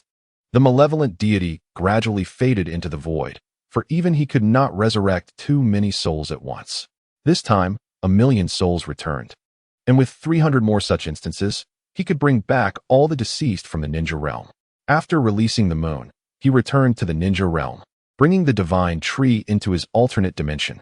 Even without the fruit of the divine tree, its intrinsic value remained immeasurable, serving as a natural strategic weapon. Elites of the ninja realm descended from the moon, gazing upon the ravaged landscape. Despite their victory over the Otsutsuki expedition, the price paid evoked profound sorrow. This was the disparity between them and the Otsutsuki civilization. The Otsutsuki expedition, vanquished at great cost, paled in comparison to the countless others within the Otsutsuki civilization, not to mention the existence of higher-tier Otsutsuki elders. Fortunately, 1,000,000 elite ninjas had been preemptively relocated to the moon, and through the establishment of a lunar Earth teleportation channel, the ninja realm began its rapid recovery, bolstered by the 1,000,000 elites and boundless energy. In this regard, Uchiha Dong severed the 10 tails from within him, transferring it to Orochimaru, while he himself harnessed another divine tree, returning much of its vitality to the ninja realm. This act accelerated the rejuvenation of life within the realm. Meanwhile, Kagaya Otsutsuki, stripped of her bloodline limit, was astonished to learn that the ninja realm had indeed succeeded in annihilating the Otsutsuki expedition. Though she had lost her immortality due to the absence of the bloodline limit, she nonetheless gained a considerable degree of freedom, allowing her to revel for another millennium rather than being sealed in slumber upon the moon for 1,000 years. Through the malevolent deity, Uchiha Dong successfully extracted the potential from Kagaya Otsutsuki and Ishiki Otsutsuki, acquiring their divine eyes. While their powers did not match the might of the Rinnegan, they undoubtedly belonged to the realm of bloodline limits, surpassing the abilities of the Rinnegan and the Tensegan. 2 golden Rinnegan now occupied his eyes, each containing an alternate dimension filled with millions of Otsutsuki tribes. These tribes would provide a millennium's worth of material and spiritual value for the Otsutsuki expedition. Additionally, he obtained 4 Rinnegan, and these 2 million Otsutsuki tribes were commanded by Uchiha Dong to participate in the reconstruction of the ninja realm. Seizing this opportunity amid the cataclysm, Uchiha Dong ascended to become the most formidable figure in the ninja realm, surpassing Orochimaru entirely. In light of this shift in power, Orochimaru held no objections, for their concerns had never revolved around the struggle for power, but rather the pursuit of a more enduring future. Immortality on the level of existence, the pinnacle of scientific achievement, and the immortality of civilization. These were their true aspirations. The statue of the malevolent deity proliferated throughout the ninja realm, continuously replenishing its energy. The malevolent deity rescued the entire ninja realm, yet only a select few understood its true essence. The vast majority believed that Uchiha Dong and the deity had vanquished extraterrestrial invaders with immeasurable gold and resurrected the deceased of the ninja realm through it. However, the deity's wish-granting ability was not limitless. While gold could elevate the deity's capacity, it could not augment its energy threshold. The use of abilities required energy, which could stem from faith, chakra, or gold. Resorting to the expenditure of gold for energy conversion was a last resort the deity was reluctant to embrace. For gold was its essence, primarily an influx with little outflow. Through the restoration of energy, the malevolent deity continually resurrected humanity. The more humans were revived, the stronger their faith in the deity became, leading to an increase in the energy restored to it, thus creating a positive feedback loop. Nonetheless, each resurrection required a sacrifice of 10,000 cubic meters of gold. Such large-scale gold offerings could only be fulfilled by Uchiha Dong. In the eyes of the populace, the images of Uchiha Dong and the malevolent deity were remarkably intertwined, not only because the deity embodied Uchiha Dong's likeness, but also due to Uchiha Dong's perpetual possession of boundless gold. What difference did that make from a deity of wealth? In the blink of an eye, 30 years had passed. The beings of the ninja realm that had once perished were now fully resurrected. The current ninja realm thrived, even more robustly than before its annihilation. This phenomenon stemmed largely from the ninja realm's fervent absorption of the technological advancements of the Otsutsuki civilization. 2 million Otsutsuki tribes from the alternate dimensions of Kagaya Otsutsuki and Ishiki Otsutsuki contributed to this resurgence. The realm of shinobi has ushered in a true era of interstellar technology, representing an advanced evolution of chakra technology. Through the assimilation of Tsutsuki scientific advancements, the shinobi world has transcended its original boundaries, evolving to the point of achieving interstellar colonization. With the establishment of a teleportation gateway on Mars, reaching the Red Planet has become as effortless as traveling to the moon, allowing the creation of bases on Martian soil. Currently, the population of the shinobi world has surpassed 50 billion, with the number of intelligent puppets exceeding that of humans.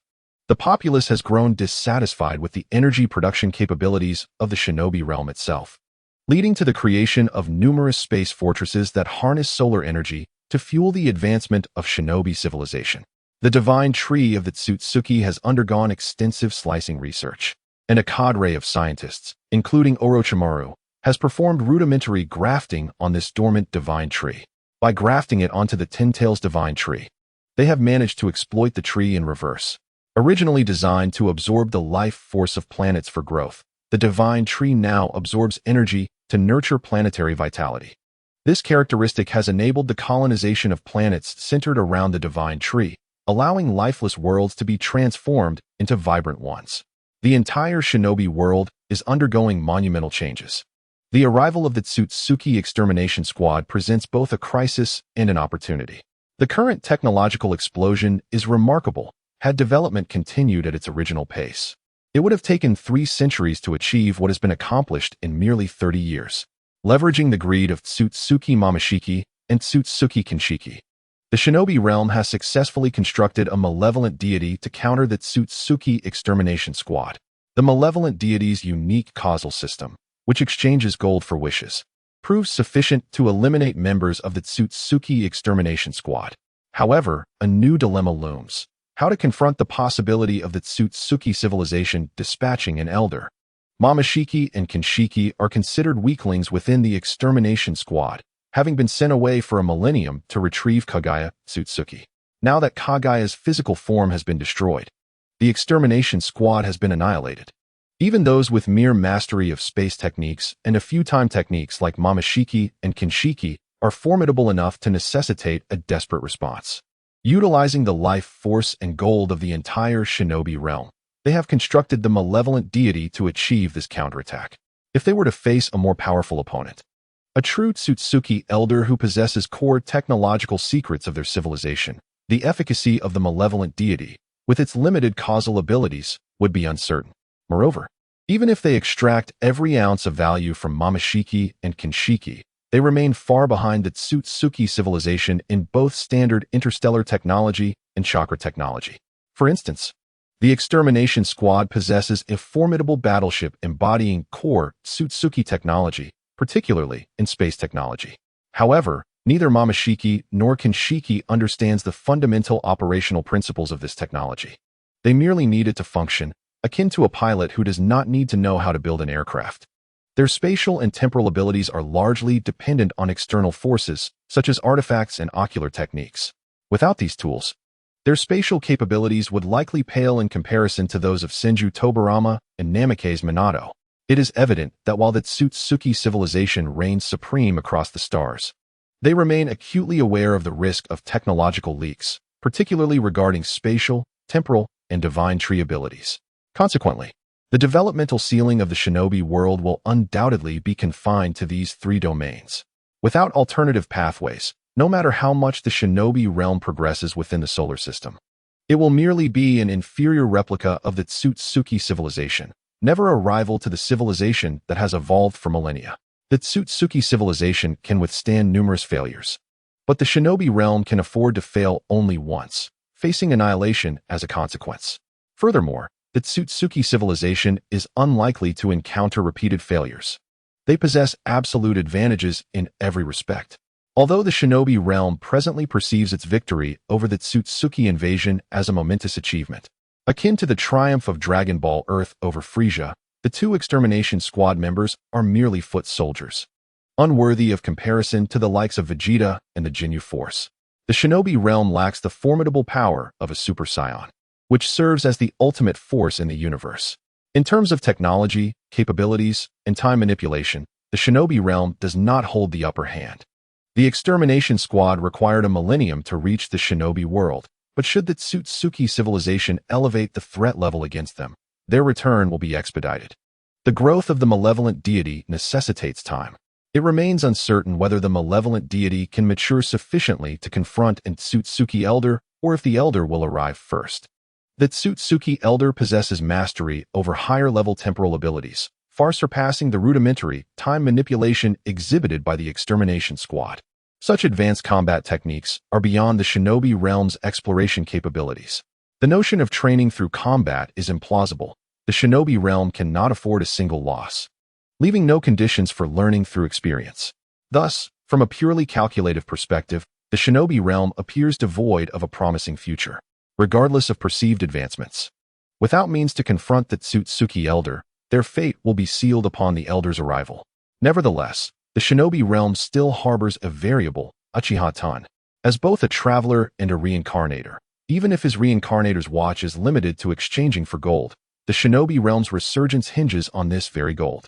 Had it not been for the malevolent deity's causal abilities, even the Grim Reaper or malevolent gods would have been unable to capture Momoshiki and Kinshiki, who would have fled at the first hint of danger, leaving the Grim Reaper and malevolent gods powerless. In the aftermath, the last survivors of the shinobi realm would succumb to the backlash of the Grim Reaper and malevolent gods. Once Uchiha Ton successfully harnesses the malevolent deity and establishes himself as the true ruler of the shinobi realm, His Reincarnator's watch will present an option to enter a horror film, requiring 50,000 reward points for a single opportunity. This number represents a nightmarish reward for an ordinary Reincarnator, yet for Uchiha Ton, who has already achieved the slaughter of the shinobi realm and the extermination squad. It is a trivial sum. After all, his offerings to the malevolent deity often amount to 10,000 cubic meters of gold, equating to merely 100,000 reward points. As the shinobi realm approaches yet another quantitative bottleneck in its development, Uchiha Ton confides in Orochimaru about his ability to traverse dimensions for the future of the shinobi realm. Exploring other worlds is an essential pathway to seek a glimmer of hope. Thus, after leaving his clones in the ninja realm, Uchiha Dong decisively expended 50,000 reward points. Under the watchful gaze of Orochimaru, he initiated his entry. However, the scene of entry was unlike what he had envisioned. Observing 20 beams of light descending from the heavens in a countdown of 1 minute, he immediately grasped the rules of entering a horror film. Much akin to the regulations governing entry into the main Divine Spaces horror films, this signified that he could traverse other worlds with a maximum quota of 40 participants, comprising 20 official members and 20 creations. Others were prohibited from entering, including the population within Uchiha Dong's ocular dimension. He swiftly conveyed this information to Orochimaru and subsequently transferred the entirety of the inhabitants from his ocular dimension. Orochimaru promptly executed the summoning technique, astonished to discover that Uchiha Dong's quota for traversing other worlds was indeed 40. This opportunity was too significant to overlook. Time was of the essence, and soon, prodigies from various fields were summoned to the scene. 39 spots were rapidly filled, and as the countdown reached its conclusion, a flash of white light emanated from the 20 beams, followed by an overwhelming sensation at the back of their heads. All consciousness faded. Upon regaining awareness, they found themselves in a narrow alley. Simultaneously, a task notification appeared on Uchiha Dong's reincarnation wristwatch. Main task: save the biochemical world. Completion reward: 1 level subplot, 50,000 reward points. He glanced at the others. Apart from himself, none possessed a reincarnation wristwatch, indicating that he remained the sole reincarnator. This revelation brought him a sense of reassurance. Chapter 57: Zombie Siege in Raccoon City, Virus Exposure. At this moment, they were encased within a protective barrier for 10 minutes to acclimate to their surroundings. As the 10 minutes elapsed, they truly descended into another world. With the disappearance of the barrier, an overwhelming sense of suffocation enveloped them, so intense that discomfort surged within all. Soon, they discerned the cause. The space of this world contained no chakra. In fact, it lacked any extraordinary abilities altogether. In the biochemical world, apart from the viral series, no other supernatural powers existed. This meant they could not restore energy by absorbing natural chakra, nor could they enter sage mode. They could only replenish chakra through consumption or conversion of electricity, yet this sufficed for their needs. You all enter the alternate space first. This world is somewhat special. Once I grasp its intricacies, we shall explore it together. Uchiha Dong afforded them no further opportunity for contemplation. He had already comprehended their arrival location, Raccoon City, which had inevitably succumbed to a zombie crisis. Soon, this city would face a nuclear strike, and the detonation would not eradicate the virus, but rather propel it into the atmosphere, spreading it globally. This was no mere accident, but part of Umbrella Corporation's apocalyptic agenda. The moment was critical for saving the world, and he required the other inhabitants of the ninja realm to enter the alternate space to mitigate variables. The others complied. As Uchiha Dong, now the de facto leader, had transcended the role of the 5th Hokage's mere mascot. As a pivotal figure in the salvation of the ninja world, his commands, including those of Orochimaru, would be heeded. Currently, the Hokage team entering the biochemical world was equipped with the Byakugan, while a select few, including Orochimaru, possessed the Rinnegan. A mere glance could unveil the unfolding viral crisis in the city before them. Countless undead roamed the streets. Without understanding the specifics, they evidently prioritized Uchiha Dong's directives. His golden Rinnegan's insight encompassed the entire city, revealing key figures, including the female protagonist Alice and Jill Valentine. The viral crisis in Raccoon City had indeed reached an insurmountable level. Uchiha Dong's objective was to avert nuclear devastation, preventing the situation from spiraling out of control. Through the clarity of his golden Rinnegan, he swiftly identified the current controller of Raccoon City, Kane. As a high-ranking official of Umbrella Corporation, he wielded authority over the military and the city, even possessing the capability to order a nuclear strike. This was astonishing yet understandable, as Umbrella held dominion over the universal virus. Unlike the audience outside the film, the virus, a creation of genius Marcus, was initially conceived to combat his daughter's premature aging. Thus, when the virus emerged, it served as a natural anti-aging agent. Moreover, it was a remedy for thousands of ailments, embodying a true panacea. No one could resist the allure of the virus. Fear of aging? Embrace the virus. Seeking vitality? Embrace the virus. Ailments? Embrace the virus. In reality, prior to the outbreak of the viral catastrophe in Raccoon City and the subsequent leak from the Hive laboratory, the virus had already permeated the globe, yielding unimaginable profits for Umbrella. Furthermore, it enabled the corporation to acquire unprecedented power in numerous nations. No elite could reject the vitality and prolonged lifespan that the virus promised. Even the zombie crisis it incited was not unprecedented. It had been swiftly quelled by Umbrella before the world became aware. Marcus, the architect of the virus, sought to disclose its side effects, which would directly threaten Umbrella's existence. In response, Isaac, Umbrella's second-in-command, assassinated Marcus, seizing complete control of the corporation. Aware of the virus's adverse effects, Isaac understood that over time, these effects would become increasingly undeniable, especially as the number of zombies grew. Therefore, to secure his power and wealth, as well as fulfill their ambitions, Umbrella's executives devised an apocalyptic plan.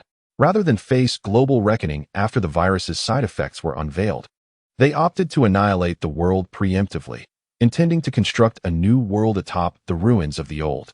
In this manner, they would fully grasp the reins of power, becoming the creators of the new world.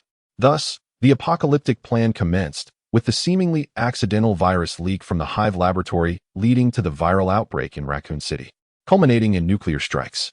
The entire scheme is intricately woven by the Umbrella Corporation, reminiscent of Humphrey's classic four-step strategy. In the initial phase, we deny any occurrence. In the second phase, we suggest that perhaps something has transpired, yet action should not be taken. The third phase proposes that action may be necessary, but nothing can be accomplished. Finally, in the fourth phase, we realize that we might have been able to act earlier, but it is now too late. This mirrors the apocalyptic agenda of Umbrella. By the time nations grasp the reality, it will be far too late. The order of nations will collapse, and the world will teeter on the brink of annihilation, with Umbrella emerging as the new world order. However, there remains a glimmer of hope. After all, the critical nuclear bomb has yet to detonate. Without a nuclear explosion, the viral crisis in Raccoon City remains localized, far from global proliferation. Uchiha's presence was enigmatic as he appeared before Kane and entered his being, retrieving his memories. He swiftly commenced issuing commands. On one hand, he methodically took advantage of the Raccoon City viral crisis to conduct various experimental plans, a form of resource recycling, for after a nuclear strike, all evils would cease to exist. On the other hand, he amassed vast quantities of data related to the virus under the guise of experimentation. Under Uchiha's manipulation, a plethora of videos and viral data from Raccoon City breached signal blockades, disseminating across the globe. To achieve this, he employed magnetic release to infiltrate the internet, indiscriminately spreading all information regarding the events in Raccoon City and the viral data, including plans for a nuclear strike on Raccoon City and Umbrella executives' attempts to utilize nuclear weapons to disperse the virus into the atmosphere, culminating in an ultimate plan for global destruction. As these plans were unveiled, the world was thrown into uproar. Nations swiftly declared states of emergency, and Umbrella faced global isolation. Those who had previously embraced the virus for longevity descended into madness, desperate to obtain the antidote from Umbrella before succumbing to zombification. Uchiha possessed the capability to neutralize the nuclear threat, yet neutralizing the bomb did not resolve the underlying issues. To him, as long as the virus did not immediately spread worldwide, there was no pressing concern, provided the global order remained intact. His team of ninjas could effortlessly control the upper echelons of power. With the ability to manipulate world leaders at will, he could select his preferred path, rather than the most advantageous one. He yearned to see Umbrella pay the price, and that was his sole aim. As long as the virus did not instantaneously proliferate globally and the world order did not collapse, it was merely a matter of time before his team assumed control. The virus indeed posed a terrifying threat, In the event of widespread distribution, it could trigger the collapse of Earth's ecosystem. A true crisis capable of annihilating humanity, not the so-called zombies. No matter how numerous the undead, they would swiftly be crushed into dust beneath a well-organized military force. Similarly, as long as the virus did not escalate within the ecosystem, the awakened world order would not easily perish. Suppressing Umbrella's local operations remained a manageable task. As news spread, the strategic bombers carrying nuclear weapons were instantly shot down by missile defense systems. Upon discovering the truth about the virus, the elites of various nations harbored intense hatred towards Umbrella, rendering them impervious to bribery or manipulation. Faced with the impending doom of the world, the global order reacted with utmost fervor. With the nuclear threat neutralized, Uchiha infiltrated the Hive laboratory, acquiring the mainboard of the artificial intelligence Red Queen and dismantling the dormant base beneath it. The current executives of Umbrella were predominantly clones, oblivious to the fact that their original bodies lay in stasis, awaiting the apocalypse or the resolution of turmoil. In such a frozen state, time lost its significance. As the end of the world approached, they would awaken to rebuild. Even if Umbrella's apocalyptic plan failed, they could bide their time until the company faced reckoning, emerging anew under a different guise. This duality of offense and defense drove Umbrella's executives to the brink of madness, as they believed that inheriting Marcus's epic-defining technology would absolve them of any consequences. Uchiha implanted cursed seals within each executive, retrieving their memories and attaining the highest level of access within Umbrella. He then meticulously issued directives to the company. The external Umbrella clone executives received commands, entering a controlled mechanical mindset. As their original bodies naturally retained control over the clones, under Uchiha's orders, the Umbrella executives swiftly opted for surrender, relinquishing all resistance and willingly submitting to the reckoning from global authorities. The transition was remarkably smooth, almost surreal. In a bid to mitigate their punishment, the Umbrella executives divulged numerous secrets and incriminating evidence, leading to the disintegration of the world's foremost multinational corporation amidst the reckoning of various nations. While this appeared to be a universally favorable conclusion, the core crisis remained unresolved. The viral threat was merely postponed, not eradicated, and the primary mission of the Reincarnator's watch remained unfinished. At this juncture, it was time for the ninja team to intervene. The ninjutsu from the world of ninjas displayed an overwhelming superiority over the current technological landscape, swiftly bringing the upper echelons of various nations under their control. While Umbrella seemed fragmented, it would be reborn in a stronger form, giving rise to the apocalyptic industrial park, a conglomerate of the world's most advanced technologies, the brightest scientific minds, and substantial financial investment. Its core focus would naturally be virology and related fields. However, extensive exploration and research would also extend to artificial intelligence, laser technology, cryogenic stasis, and cloning, among other domains. In the wake of this impending global calamity, nations astonishingly advanced, establishing the Earth Federation to avert future crises of destruction. The specter of annihilation was not as distant as people might have thought. Amidst a barrage of media coverage on global doom, the establishment of the Earth Federation was gradually overshadowed, revealing its deeply inhumane origins. Only under the condition that the global leadership was entirely under control could the Earth Federation be formed so seamlessly. Nevertheless, the establishment of the Earth Federation undeniably brought significant benefits to the world. A series of welfare policies favorable to the populace were enacted, alongside numerous initiatives aimed at fostering future global development. Countries worldwide maximized their strengths, free from past constraints and conflicts, as vast infrastructure projects commenced simultaneously across the globe, accompanied by a plethora of supporting industries in education, healthcare, and beyond. The global human resources have been maximally allocated, while economic resources have also seen a relatively equitable distribution. Under the impetus of several policies, the attention of humanity worldwide has shifted towards social changes and developments, effectively overshadowing the horrifying impact that the virus has imposed upon the world. After all, the perception of the virus has dramatically transformed from being viewed as a panacea or elixir of life to being regarded as a malevolent bioweapon capable of global devastation. However, as research delved deeper, the protagonist, Alice, a clone, exhibited extraordinary abilities such as telekinesis, prompting a profound reversal in the minds of the higher-ups. Alice's physical constitution, enhanced by the virus, could ascend to that of a superhuman. Yet, no matter how superhuman she may be, her physical attributes remain akin to those of an ordinary individual, susceptible to harm and capable of being felled by bullets. The notion that a virus could bestow superpowers upon individuals utterly shatters the conventional human worldview. This is the essence of true superhuman capability. The more the virus is investigated, the more astonishing its potential reveals itself. Superhuman-level physical prowess, visible self-healing abilities, telekinesis, and even the capacity to alter and reshape flesh. It could augment human intelligence, and a more advanced strain of the virus could even grant the ability to dodge bullets. As findings surrounding the virus proliferate, they naturally attract increased investment. The Naruto team has indeed established control over the global elite without erasing their consciousness. On one side, there is the threat of the virus spiraling out of control, turning individuals into zombies. On the other, there are those who, through the virus, have gained superhuman abilities. They remain acutely aware of their choices. Since the virus has manifested traits of telekinesis, they have come to regard the Naruto team as a superior extraterrestrial force. Uchiha does not dispute this. Relative to this world, they indeed qualify as aliens. The main storyline of the bioweapon world was accomplished the moment the Earth Federation was established and the Apocalypse Industrial Park was constructed. This signifies that Uchiha can transition to the next horror film realm, although there is no rush to depart. The virus's potential ceiling in the bioweapon world is not particularly high. While it can endow humanity with numerous superpowers, it still pales in comparison to the apocalyptic jutsu of the Naruto world. However, this does not imply that the virus lacks significance for them. Quite the opposite. When the virus merges with chakra, it can maximally convert a ninja's mental energy into telekinesis, achieving the effect of mental interference with matter.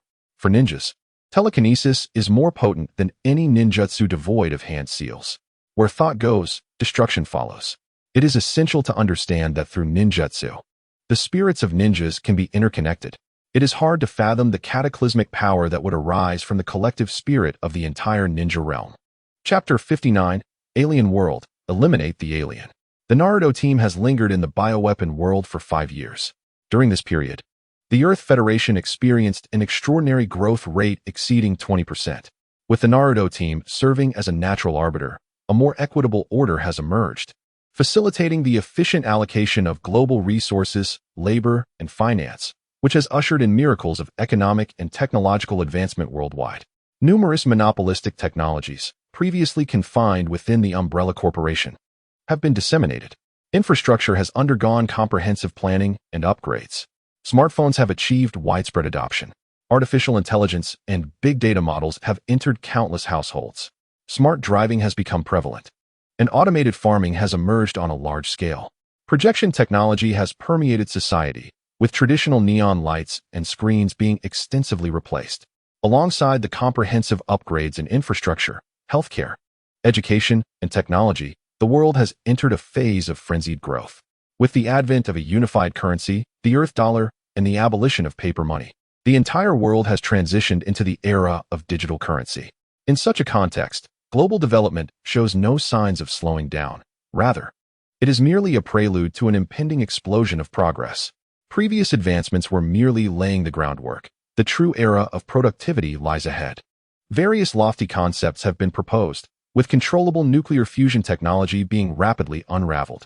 The countdown to landing on the moon and colonizing Mars has successfully commenced. This is an era of madness. The critical issue now is that humanity cannot keep pace with the rapid advancement of technology, rather than the reverse. However, it is under these circumstances that the Naruto team, having temporarily maximized the virus's potential, has also embarked on preparations for a second traversal. The virus is exceptional, particularly in its ability to directly convert mental energy into telekinesis, significantly enhancing the power of ninjas. Yet, despite the strength of telekinesis, it alone cannot distort space or shatter time. At the very least, the telekinesis generated by the virus cannot achieve such feats. To contend with the Tsutsuki civilization, mastery of spatial abilities, temporal abilities, causality manipulation, and destiny manipulation are all indispensable. The virus cannot salvage the ninja realm. This alone precludes the Naruto team from remaining in this world for an extended period. Nevertheless, they have not abandoned this world. Though their primary bodies have departed, their clones may remain. This marks the Naruto team's inaugural experience in a purely technological realm. The other technological systems, apart from the virus, have provided them with numerous ideas and inspirations, which is precisely why they have stayed in the bioweapon world for 5 years. As Uchiha expended 50,000 reward points, 20 beams of light emerged from the void, appearing before him. The Naruto team, having gained this initial experience, methodically positioned themselves within the 20 beams of light. Accompanied by a sensation akin to being struck from behind, when they regained consciousness, they found themselves in a chaotic steel base. Within this steel base, a tumultuous scene unfolded, with hundreds of individuals jostling in a sturdy room, yet lacking any semblance of proper weaponry. Only various steel chairs, kitchen knives, wrenches, and other tools at hand. All on high alert. Uchiha glanced at his reincarnation watch. Main task: eliminate the alien. Completion reward: 1 level subplot, 50,000 reward points. Uchiha perused the information displayed on his watch, comprehending the world they currently inhabited, as well as their surroundings. This was the storyline of the second installment of the Alien film series. In the first film, humanity, having entered the Interstellar Age, encountered the Nostromo, a commercial towing spaceship carrying 20 million tons of ore, which, upon passing a small asteroid, received an electronic signal from it. Thus, according to interstellar law, they were obligated to investigate. Ultimately, they encountered a crashed spaceship on that asteroid, discovering a nest of interstellar creatures known as aliens, one of whom parasitized a crew member. The growth rate of the alien was beyond imagination, and with the commercial towing spaceship lacking weaponry, the crew paid dearly in lives lost before only Ripley, the female protagonist, managed to expel the alien from the ship and survived in an escape pod. Decades passed, and Ripley awakened, only to find that the asteroid housing the alien nest had been transformed and colonized by interstellar civilization. Her warnings concerning the aliens went unheeded by humanity, leading to a predictably grim outcome when colonizers stumbled upon the wrecked spaceship during their exploration of the asteroid. Then, they were invaded by parasitic xenomorph eggs within. Subsequently, those afflicted returned to the settlement with the parasitized humans. Within the settlement, the embryonic xenomorphs burst forth from their hosts, following their natural developmental trajectory. The ensuing juvenile xenomorphs would swiftly grow by preying on humans, ultimately evolving into xenomorph queens, which would then parasitize all humans within the settlement, thereby expanding the xenomorph population. Upon receiving the alarm, the humans came to believe Ripley's assertions regarding the xenomorphs and dispatched various factions of military forces to rescue the humans at the settlement and retrieve xenomorph samples. Now, they had effectively become part of the settlement. The ordinary inhabitants were no match for the xenomorphs, who were natural killing machines. Given sufficient time to mature, xenomorphs could even obliterate interstellar civilizations. Yet, in the realm of films related to xenomorphs, they were never afforded the necessary time for development, which is why they appeared as apex predators with superior biological attributes. 10 minutes passed, and the Naruto team officially descended into the xenomorph world. The xenomorphs, lethal to ordinary people, were but trivial challenges for the Naruto team. Uchiha Dong urged his comrades to refrain from rash actions, for they were in an interstellar civilization. Their immediate priority was to navigate through the current crisis before gradually gaining control over the upper echelons of this interstellar human civilization. This was Uchiha Dong's strategy. He intended to replicate the paradigm of the biohazard world, before the technological world could elevate its advancements to a transformative level. Its conventional scientific framework stood no chance against the extraordinary chakra system of the Naruto world.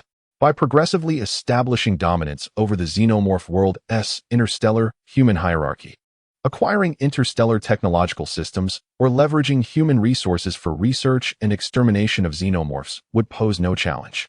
Uchiha Dong deftly disassembled a steel pipe with a screwdriver, crafting a rudimentary spear with a hammer to sharpen its tip. He then precisely located the concealed juvenile xenomorph. Instead of hunting humans after causing chaos, the juvenile xenomorph had concealed itself in a storage room, consuming extensively to expedite its growth. The xenomorph, benefiting from its parasitic nature, generally possessed high intelligence.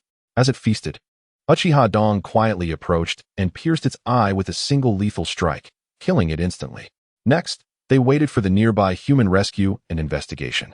If the Naruto team was given the opportunity to circulate within the settlement, It would merely be a matter of time before they exerted control over the interstellar human elite.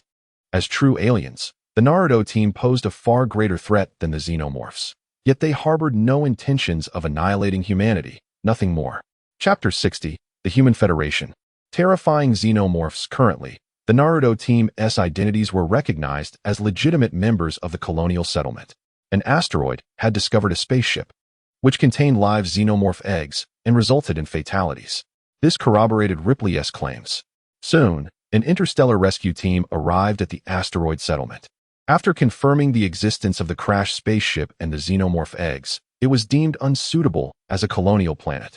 All civilian inhabitants were relocated, and Uchiha Dong, who had slain the juvenile xenomorph, received commendation. With compensation from the Human Federation, they opted to resettle on a tourist planet.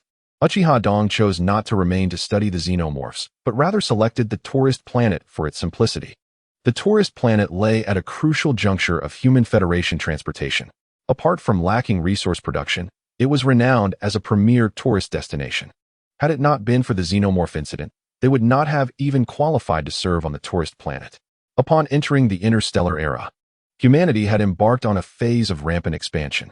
Although human security had improved, societal classes had become further pronounced, leading to an extreme wealth gap.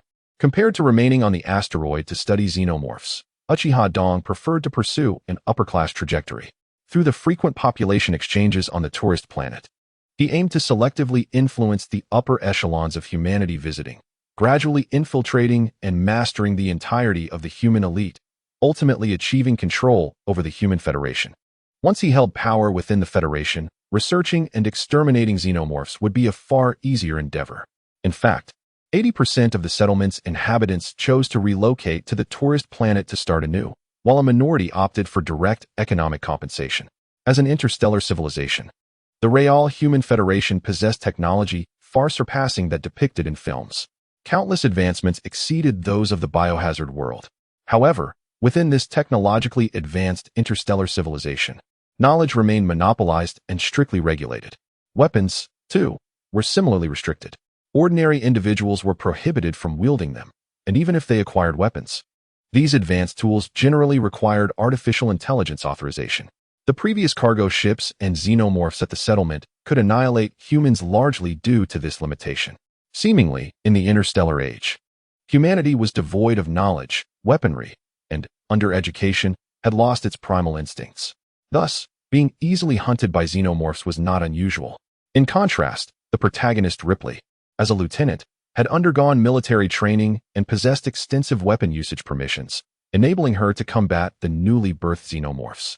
Thus far, the Human Federation had not regarded xenomorphs as threats, merely viewing them as intriguing extraterrestrial organisms. When the Naruto team arrived at the tourist planet, their status was immediately elevated.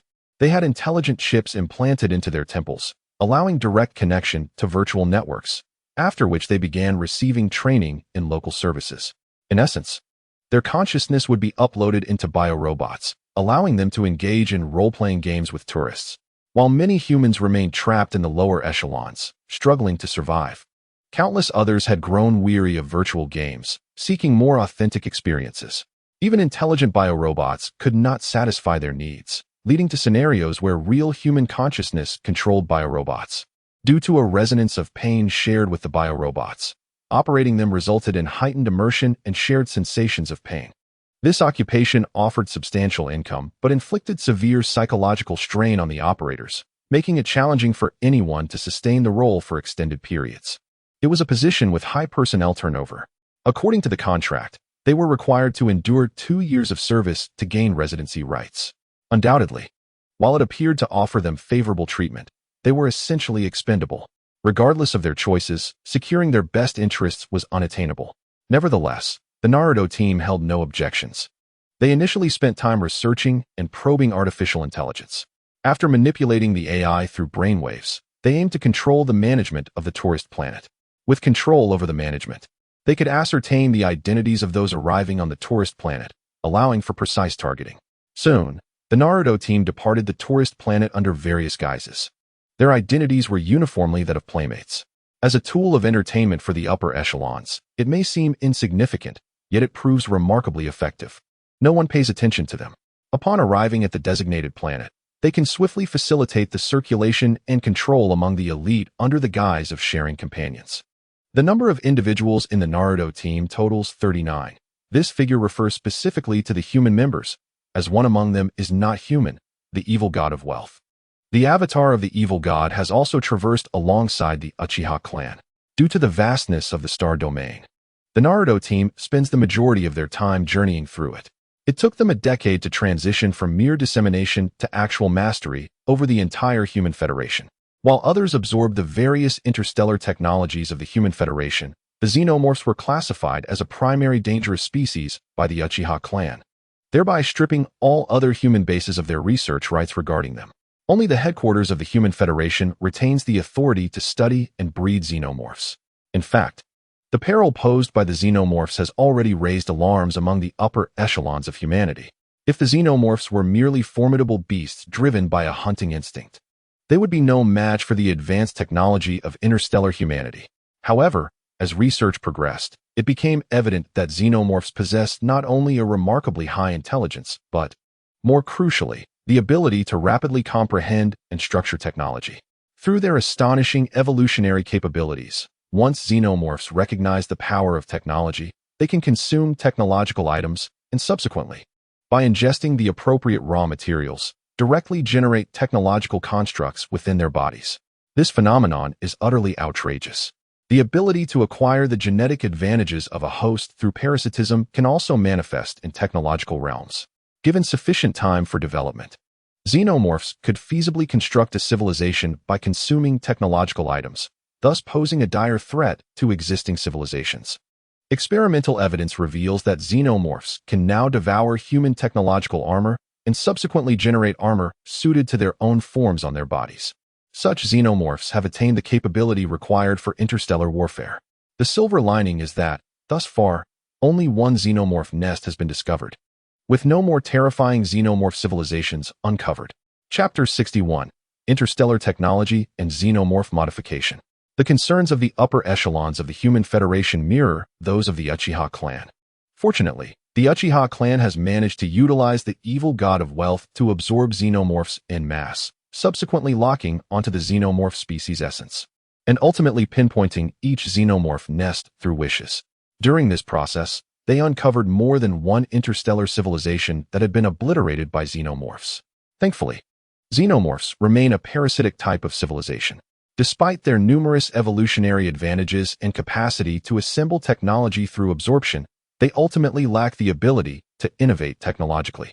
Following the destruction of numerous interstellar civilizations, xenomorph civilization itself rapidly declined due to the loss of civilizations from which they could parasitize. They left behind countless xenomorph eggs scattered across the vast cosmos, awaiting the arrival of the next wave of interstellar civilizations. Once even a single xenomorph civilization awakens, it will once again instill terror in countless interstellar civilizations. It is fair to say that they truly embody the horror movie difficulty level of a full crew of 20.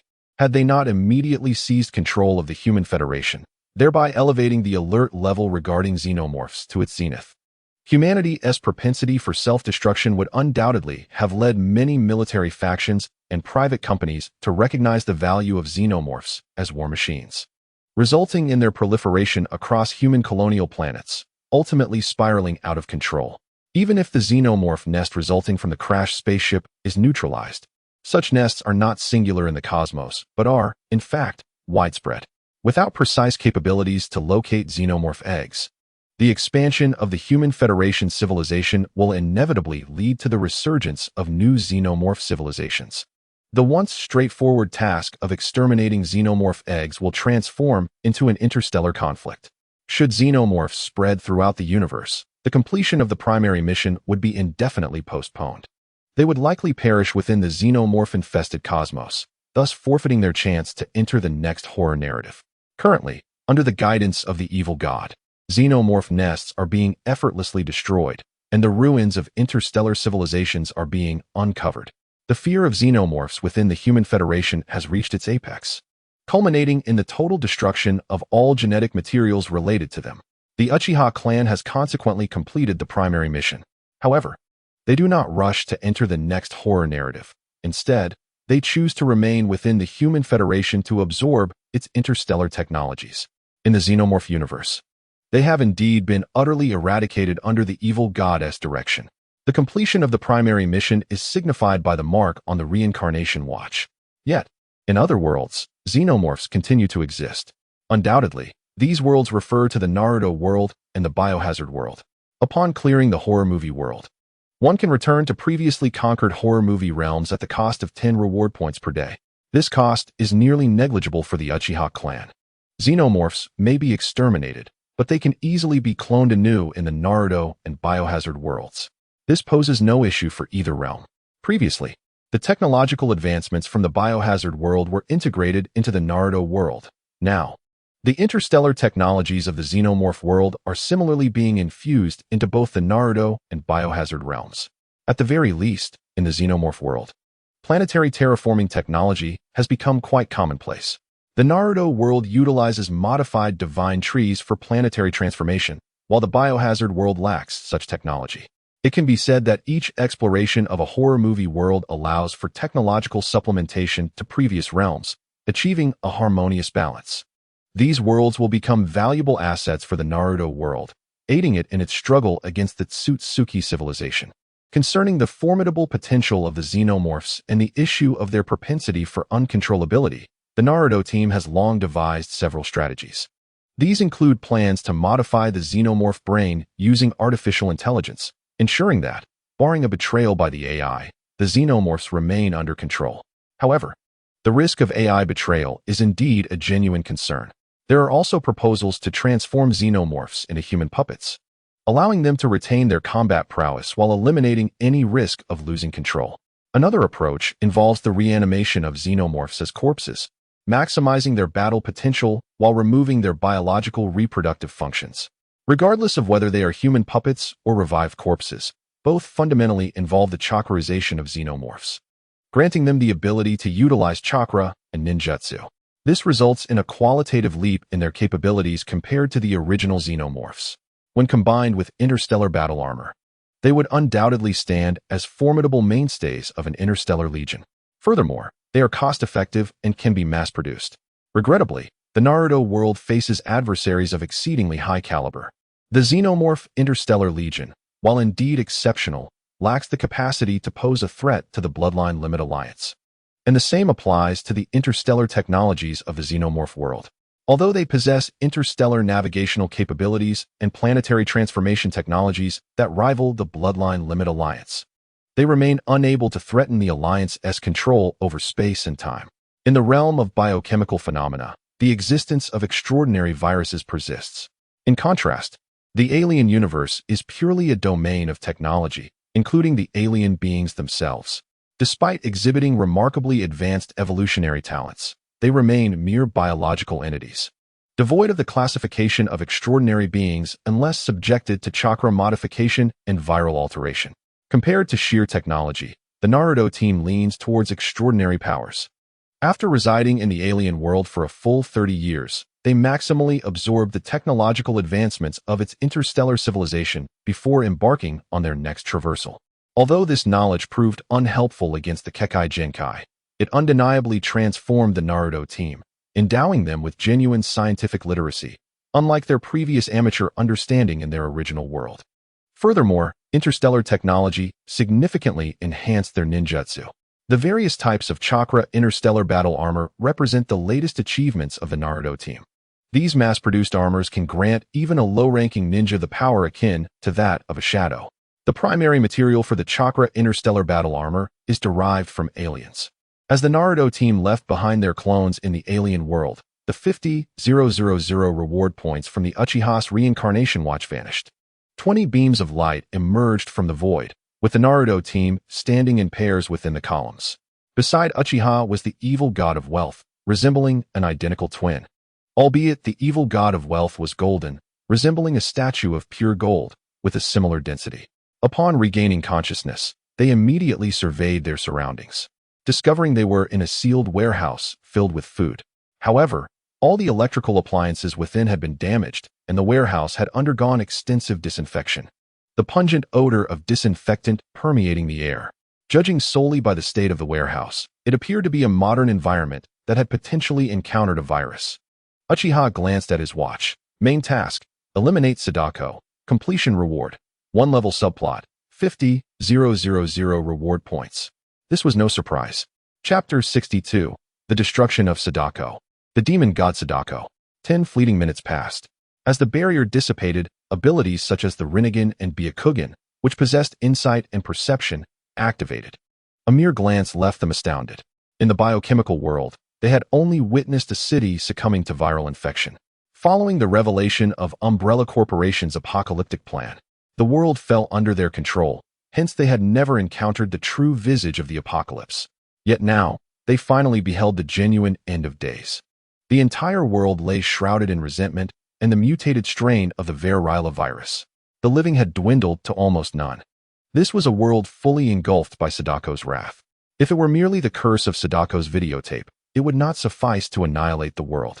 Similarly, the variola virus alone could not bring about destruction.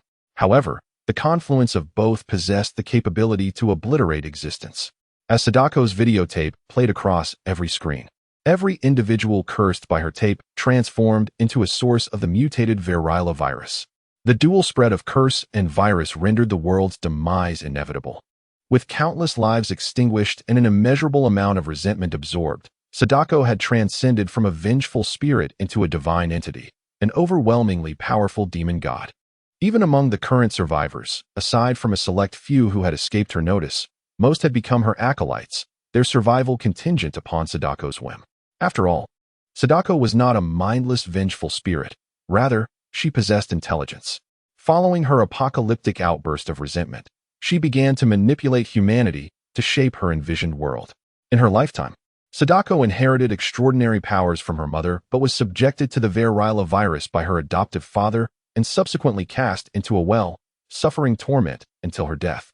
Thus, upon her demise, Sadako transformed into a vengeful spirit, naturally endowed with various supernatural abilities, including the manipulation of curses, resentment, and the mutated variola virus. Now, as a demon god, her strength rivaled that of the Kekkei Genkai. However, herein lay the dilemma. The Kekkei Genkai was indeed formidable, yet for the Naruto team, it was no longer an insurmountable force. Moreover, Sadako was a demon god, whereas the Kekkei Genkai belonged to the realm of the sun, which inherently surpasses that of the shadow. Additionally, the Naruto team possessed the evil god of wealth, who countered the shadow, having been nurtured through the biochemical and alien worlds. The evil god of wealth was more than capable of handling Sadako. However, his intervention required a fee. An appearance cost of 10,000 cubic meters of gold appeared from thin air. Although the Naruto team had witnessed this before, they remained astounded by Uchiha's ability to summon gold infinitely. Truly, he was a god of wealth. The evil god of wealth absorbed a mountain of 10,000 cubic meters of gold before vanishing from their sight, due to Sadako's peculiar form, which allowed her to disperse and coalesce at will. Even the evil god of wealth took a full month to meticulously eradicate her omnipresent avatars and the mutated variola virus, akin to a cat hunting a mouse. Subsequently, the evil god of wealth shared Sadako's past and the events leading to the apocalypse with everyone. Sadako's history was indeed a tragedy, manifesting as a rare high spiritual being in a low spiritual scientific world, a violation of physical laws in this nearing end of days. Both Sadako and her mother faced tragic fates, suffering dire consequences. Despite being injected with the variola virus and cast into a dried well, Sadako, due to her supernatural abilities, did not perish. She endured for many years within the well until she ultimately succumbed in despair. The terrifying resentment she harbored led her to exact revenge immediately upon transforming into a vengeful spirit, indiscriminately targeting the entire world. The dual proliferation of curse and variola erupted violently, and nations in this age of decline lacked the capacity to confront such a terrifying vengeful spirit's curse and the dual spread of the variola virus. Ultimately, the world descended into a state of apocalypse. As for the Sadako entity captured by the evil god of wealth, Uchiha showed no mercy due to her pitiable past. Instead, he compelled the evil god of wealth to tear apart Sadako's soul, extracting her core abilities and integrating them into his Sharingan. The Sharingan subsequently evolved into the Manjiki Sharingan, its ocular techniques transforming into Sadako's core abilities: resentment, curses, virile, supernatural powers, foresight, and possession. Among these, the abilities of resentment, curses, and virile directly elevated the Sharingan to the level of the Rinnegan. Undoubtedly, these three were Sadako's inherent powers. Following Sadako's apocalyptic event, her strength reached the caliber of the Rinnegan. However, as a wild card, even upon becoming a demon god, she had not amassed enough faith to transform into a true deity. Consequently, resentment, curses, and virile did not convert into divine power, rendering her susceptible to the evil god of wealth's effortless defeat and capture. After completing the extraction, Sadako was directly consumed by the evil god of wealth, transforming into his energy. Devouring a virgin is, for the malevolent god of wealth, akin to consuming the fruit of a divine tree. A spirit that resonates with one's attributes is truly a remarkable source of nourishment. As the virgin was consumed by the wicked deity, the primary mission of Uchiha Dong reached its conclusion. However, confronted with a world riddled with scars, the Naruto team showed little inclination to take over. For the value of this world was minimal. Even the emergence of an anomaly like the Virgin could not obscure the reality of the end times. Furthermore, the reconstruction of a shattered world order would require immense effort. Ultimately, they chose not to abandon the realm of the Virgin entirely. For this issue extended beyond a mere world. It was a cosmic dilemma. Having experienced the alien universe, they were well aware of the vast resources harbored within a universe.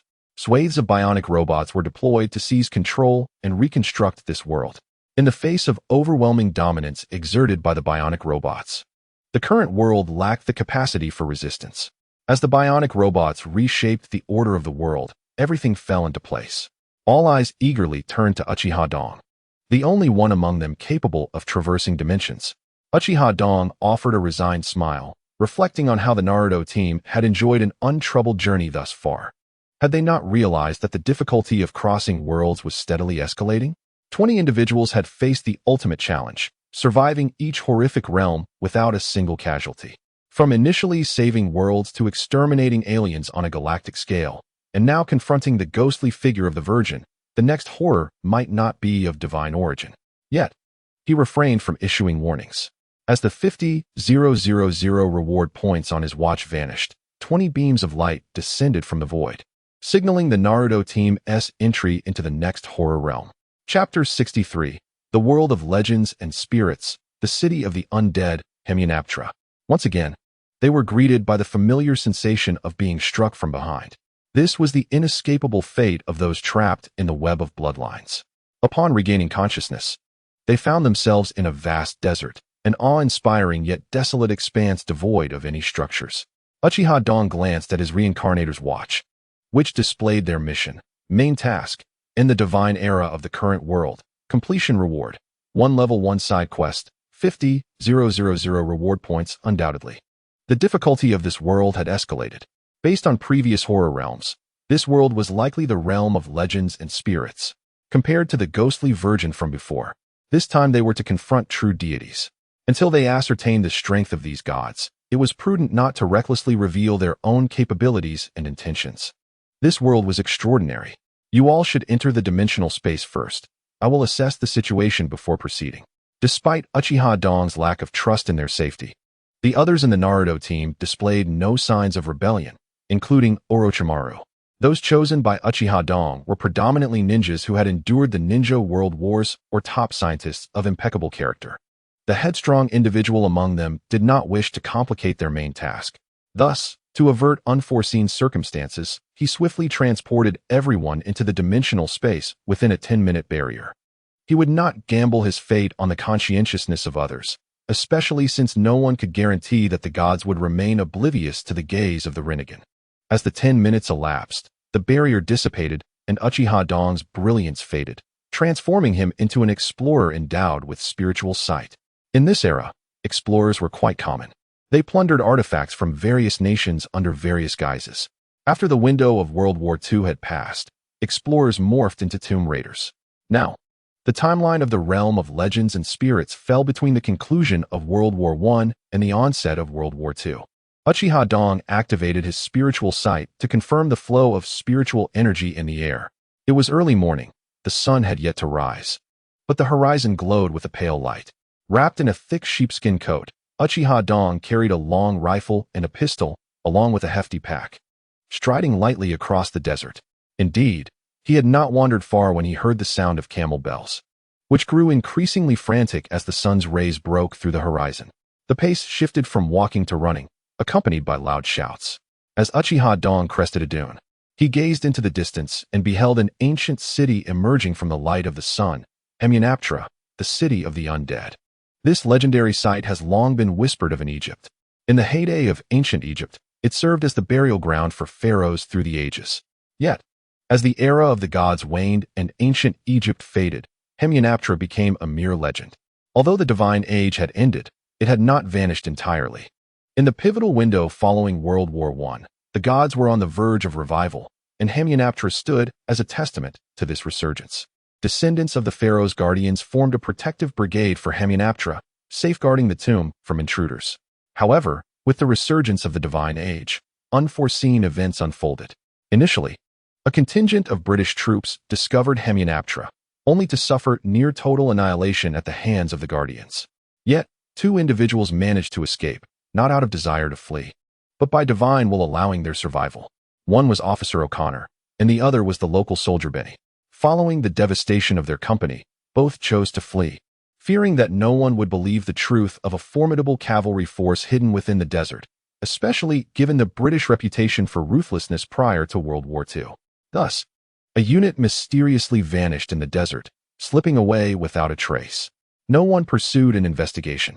After all, if a unit could disappear, so too could an investigative team. A simple excuse could suffice. Encountering a sandstorm and suffering total loss was entirely plausible. Humanity has always struggled against the wrath of nature, has it not? Officer O'Connor became a drunkard, drowning his sorrows in alcohol derived from selling the antiques he obtained from Amenaptra. Benny, serving as a guide, led wave after wave of explorers to Amenaptra. Yet, apart from himself, none of these expeditions ever returned. Meanwhile, the inebriated O'Connor inadvertently drew attention to his identity as the officer of the missing unit. To avoid further complications, he revealed the existence of Amenaptra to save his own life. Consequently, he became a guide for a prison warden and two archaeologists, both siblings. The elder brother, Jonathan, was a priest and a thief.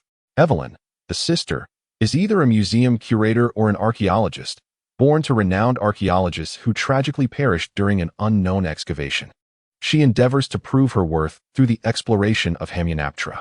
Meanwhile, her brother Jonathan seeks to amass wealth overnight by capitalizing on the same venture.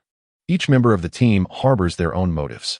Concurrently, an American expedition team has hired Benny to assist them in their quest for Amenaptra.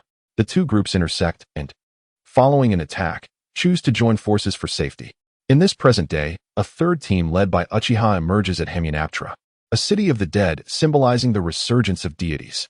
As dawn breaks, Uchiha gazes skyward, observing a hawk circling above, indicating that the guardians of the tomb have been tracking both teams closely. For reasons unknown, they have refrained from intervening in this plundering expedition. Uchiha opts not to enter Amenaptra, but rather to remain concealed within a crevice of stone, keenly observing and awaiting the moment for pivotal events to unfold. The legendary treasures of the underworld, including the Book of the Dead, are about to manifest, alongside the resurrection of the high priest Imhotep, who has languished for 3 millennia. Egypt is poised to witness the new plagues heralding Imhotep's return, proclaiming the revival of the mythological era. Uchiha doubts that the protagonists, O'Connor and Evelyn, possess the capability to confront Imhotep. What transpires in fiction diverges from reality. Undoubtedly, as a reincarnator, he must oppose the divine, seeking to extinguish this last opportunity for resurrection in its infancy. In the ensuing days, the excavation work commences vigorously. Amenaptra is vast enough to accommodate 2 archaeological teams. The American explorers employ financial incentives to recruit locals for digging, overseeing their efforts with machine guns, while the prison team utilizes guards for excavation. Both sides maintain a respectful distance, as each is equipped with professional archaeologists, to prevent damage to the fabled city of the dead. Both parties exercise restraint in their excavation of the pharaoh's tomb. In this age, most nations lack sovereignty, rendering many excavations not only legal but recognized by the international community. Thus, they vie not only for the treasures of Amenaptra, but also to meticulously document the excavation process for global dissemination, thereby securing immense renown and fortune. The American expedition's archaeologist, possessing superior expertise compared to Evelyn, discovers the fabled Book of the Dead beneath the legs of the god Anubis. Unfortunately, he lacks the key to unlock it, which resides with Evelyn from the prison team. He refrains from announcing his find, wishing to keep its value concealed, knowing too well the discord that often erupts over priceless artifacts. That night, before Evelyn can steal the Book of the Dead, Uchiha surreptitiously absconds with both the book and the key, undoubtedly with intention. In a world where the limits of the extraordinary are exceedingly high, due to the existence of deities, such powers are concentrated among a select few chosen ones. For others, this world remains a time of waning magic. By taking the Book of the Dead and its key, he ensures that the trapped high priest Imhotep cannot awaken or resurrect. He has no inclination to adhere to the narrative and decisively intervenes, unbeknownst to Evelyn, as she brazenly attempts to pilfer the Book of the Dead. She is caught red-handed by the American archaeologist. The book has mysteriously vanished, leaving the sole suspect as the woman before them. Evelyn narrowly escapes being shot on the spot, as a sudden swarm of carnivorous scarabs erupts from Hemianaptra, halting the chaos. The American team suffers significant casualties, and O'Connor seizes the opportunity to rescue Evelyn amidst the turmoil. Curiously, the voracious scarabs, ferocious towards the Americans, seem to deliberately avoid harming Evelyn and O'Connor. After this tumultuous event, both factions grow increasingly hostile. However, the appearance of the scarabs makes them realize that monopolizing Hemianaptra is impractical. Neither wishes to provoke the Egyptian authorities or British interests. Doing so would likely result in their expulsion from Hemianaptra, thwarting their treasure-hunting aspirations. Thus, neither side fully breaks the peace, establishing a line of vigilance and dispatching patrols to prevent further theft. The American team eventually locates the Book of the Dead, while the prison team discovers and opens the sarcophagus of High Priest Imhotep. Despite the Americans' loss of the book, they still have the upper hand in terms of discoveries, having uncovered other artifacts. However, the carnage inflicted by the scarabs has severely weakened the American team. The balance of power stabilizes. The prison team, though larger in number, finds their guards ill-equipped, while the Americans, though fewer, wield superior firepower and fearlessness, having exerted psychological pressure on the prison team. After 2 more days of excavation, both teams send personnel to procure supplies, preparing for the long-term excavation of Hemianaptra. The American archaeologists, having previously unearthed the Book of the Dead, accurately unearth another legendary artifact, the Book of the Sun, beneath the feet of the statue of the sun god Ra. Unlike the obsidian Book of the Dead, the golden tome dazzles with brilliance, its value evident even to the untrained eye. Naturally, the Americans implement the highest level of protection for the Book of the Sun to prevent any further thefts. However, it becomes clear that they, as ordinary mortals, cannot thwart the actions of extraordinary beings. Upon awakening, they discover the Book of the Sun has vanished. This realization dawns upon the American archaeologists. A skilled thief has infiltrated Hemianaptra, targeting only the treasures they have unearthed. It is likely that Evelyn was not the one who stole the Book of the Dead. She had barely attempted to seize it before being made a scapegoat. Yet, confronted with this predicament, they find themselves at a loss, even after scrutinizing every member of their team. No clues regarding the thief were uncovered. There exists another possibility, that the thief was not among either party, but rather a third party that had been trailing behind. Regardless of their frustration, the lost treasures could not be retrieved. They could only continue their excavation of Hemianaptra. As the excavation progressed, various mechanisms emerged, resulting in the hired locals being used as expendable resources, meeting their demise one after another. The prison guards even went so far as to escort prisoners from the jail to Hemianaptra, treating them as mere tools for excavation, for their lives were of no concern. The mortality rate in prisons during this era was alarmingly high, and it was merely a matter of the warden's decree. Before long, over half a month had passed, and they finally stumbled upon a pharaoh's treasure site. An abundance of golden artifacts dazzled everyone's eyes. The gold present was sufficient to transform all present into millionaires. Faced with such immense wealth, it was evident that no one could suppress their inner greed, leading to a frenzied scramble.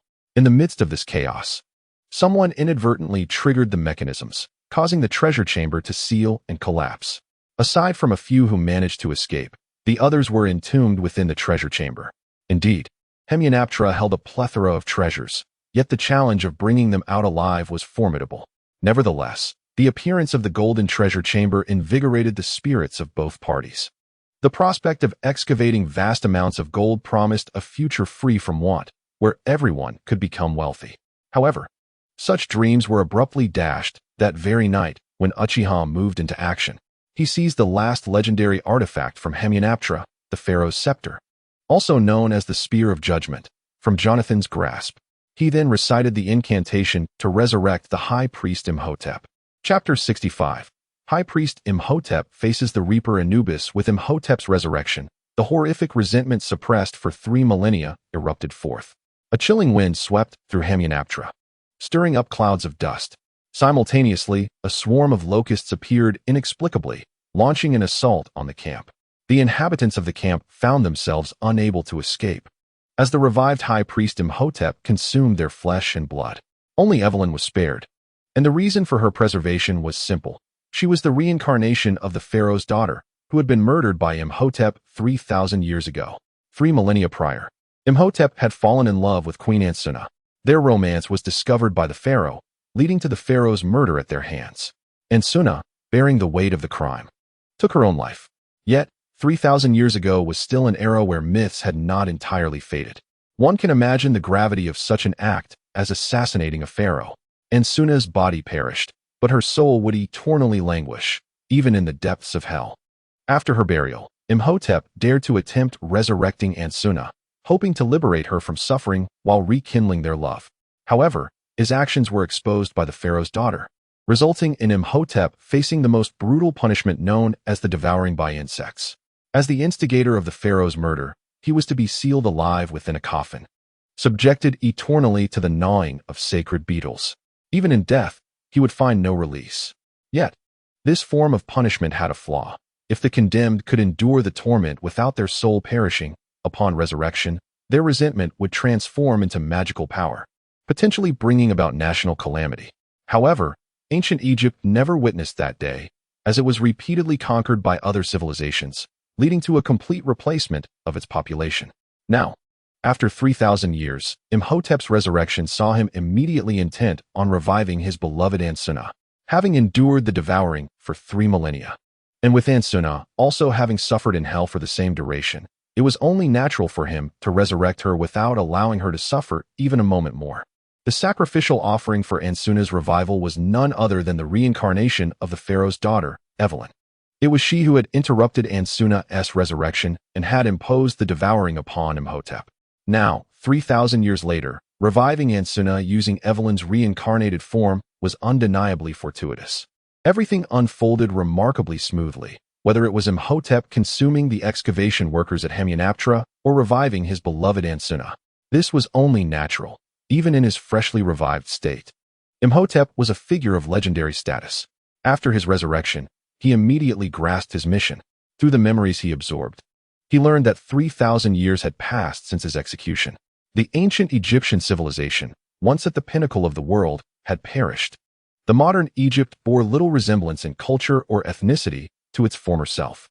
As a chosen one of the Reaper Anubis, upon his revival, Imhotep was tasked with the mission of resurrecting the ancient Egyptian civilization, restoring it to its former glory and rekindling faith in the Egyptian deities. Imhotep willingly accepted this mission. With his current legendary powers, obliterating nations would be effortlessly within his grasp. Modern technology posed no threat to him. He intended to become the pharaoh of a new era, with Ansuna as his queen. Yet, just as Imhotep prepared to unleash his own 10 plagues upon Egypt, intending to obliterate it before reshaping it anew, a figure appeared before him. The individual appeared to be of Eastern descent, their eyes radiating a brilliant luminescence. Imhotep immediately recognized the significance of this person. The individual wielded 3 divine artifacts: the Book of the Dead, the Golden Book of the Sun, and the Spear of Judgment. Each of these artifacts possessed the power to end his life. "Greetings, chosen one of ancient Egypt," High Priest Imhotep, Uchiha spoke, exuding no fear, his demeanor calm and composed. Imhotep sensed that the power concealed within this individual was far more complex than it appeared. "I am an envoy from the East, here to sever the bridge of myth and connect the realms of heaven and earth," Uchiha continued, speaking in Mandarin. However, this did not hinder their understanding of each other's words, as language was merely a vessel for their spiritual exchange. As Uchiha articulated his intentions, the Book of the Dead, the Golden Book of the Sun, and the Spear of Judgment erupted with divine power, attempting to break free from his grasp and enact retribution upon this blasphemer. Yet, as Uchiha manifested the Orb of Enlightenment, it transformed into a seal that effortlessly subdued the three divine artifacts. Indeed, the divine was formidable, but could not directly descend upon this world, which constituted Uchiha's greatest advantage. Upon witnessing the three divine artifacts being subdued, Imhotep comprehended that he was no match for Uchiha. Each artifact possessed the ability to bring about his demise. As a chosen one of the Reaper Anubis, the question remained, would he choose to revive the glory of the deities or settle into a life of tranquility with his beloved? The threat in Uchiha's words was unmistakable. Imhotep gazed at his recently revived love, and Suna, and without hesitation, chose the latter. I relinquish my identity as the chosen one of the death god Anubis, desiring only to spend my life with my beloved. Imhotep has made his choice. With his declaration, the entire Hamyonaptera trembled violently. A portal to hell opened from the depths of Hamyonaptera. Even though the gods cannot directly intervene in this world, their indirect powers remain far beyond the capacity of mere mortals. At the very least, Imhotep found himself unable to bear it. The emissaries from hell surged forth from the portal, their target unmistakably set upon Imhotep and Uchiha Dong. Upon witnessing this, Imhotep immediately positioned himself behind Uchiha Dong. He could not afford to offend either Uchiha Dong or the death god Anubis, leaving him in a most uncomfortable predicament. This feeling of being unable to control one's own fate was something he had experienced 3 millennia ago. To his dismay, just after his revival, he found himself in a similar situation once more. Yet Uchiha Dong once again conjured several orbs of truth, transforming them into a colossal sword that obliterated the emissaries of hell, the portal itself, and indeed, Hamyonaptera in one fell swoop. Without Hamyonaptera to serve as a conduit for interfering with reality, even the death god Anubis would be rendered silent in the wake of its destruction. This pivotal point of divine intervention in the world had been eradicated. Such locations were not rare across the globe. The horror of a 20-person difficulty level seemed to be exceeding all limits. Chapter 66, Severing the Node, Absolute Communication Between Heaven and Earth. The hellish emissaries, capable of easily stripping Imhotep of his 3 millennia of power, were reduced to mere fodder before the Eastern mystic, a matter solved with a single stroke. In comparison to the formidable figure before him, the distant death god Anubis had become inconsequential. After all, no matter how powerful Anubis was, his divine might fell short of matching Uchiha Dong upon reaching Earth. Recently resurrected and newly endowed with 3 millennia of power, having just revived his beloved Aunt Suna, Imhotep had no desire for death. Such was the simplicity of his resolve. As for unleashing 10 plagues and becoming a second Moses, he had no inclination toward that, at least for the time being. Through this distant confrontation, Uchiha Dong confirmed the strength of the gods. He opened his reincarnation eyes, but judiciously limited their scope solely to the African continent, seeking to identify other divine placements affecting reality. Soon, numerous hidden relics akin to Hamyonaptera began to manifest before him. You may seize the treasures of Hamyonaptera. Since you have declined to become the chosen of the death god Anubis, I do not oppose your revival of the ancient glory of Egypt. Uchiha Dong understood the importance of offering a slap, followed by a sweet date. He could either grant High Priest Imhotep authority or eliminate him entirely. As for limitations, High Priest Imhotep was not one to willingly remain beneath another's shadow. He had dared to approach the pharaoh's beloved and even assassinate the pharaoh himself, breaking taboos and resurrecting his love without remorse, despite being consumed by the execution worm for 3 millennia. Such a being cannot be suppressed indefinitely. However, this was not the moment for Imhotep to act. The optimal time for him would have been during the Second World War. Uchiha Dong did not conceal this, directly stating the timeline of the war. Imhotep was taken aback to discover that this Eastern powerhouse possessed prophetic abilities, capable of effortlessly foreseeing the course of the world. In a world where gods were not manifest, Uchiha Dong appeared more godlike than the deities residing in other realms. Uchiha Dong had also adopted a new name, Wang Dong, a name from before his transcendence, now perfectly repurposed. Imhotep's understanding could be distilled into a single word: king. The mysterious strongman was the king of the East, explaining his formidable prowess. Thousands of years had passed since the gods departed from this world, and their return was not as simple as they might have hoped. Unlike other continents that worshipped the gods, the East had long ago made a resolute decision, absolute severance from the divine. Having departed, they should never return. Yet, unexpectedly, a figure of absolute severance re-emerged after millennia, now acting globally to sever the connection between the gods and the world, rendering them incapable of interference. In Imhotep's eyes, Uchiha Dong's dual reincarnation eyes were no less than the eyes of a god, allowing no divine schemes to escape their scrutiny. As for Imhotep and Ansuna, they appeared more akin to servants. Uchiha Dong claimed item after item imbued with divine power, while they diligently gathered other artifacts belonging to ancient Egypt as cultural references for their future revival of Egyptian civilization. The once guardians of Amenaptra, descendants of the pharaoh's protectors, were subjugated by Imhotep in preparation for the renaissance of ancient Egyptian civilization.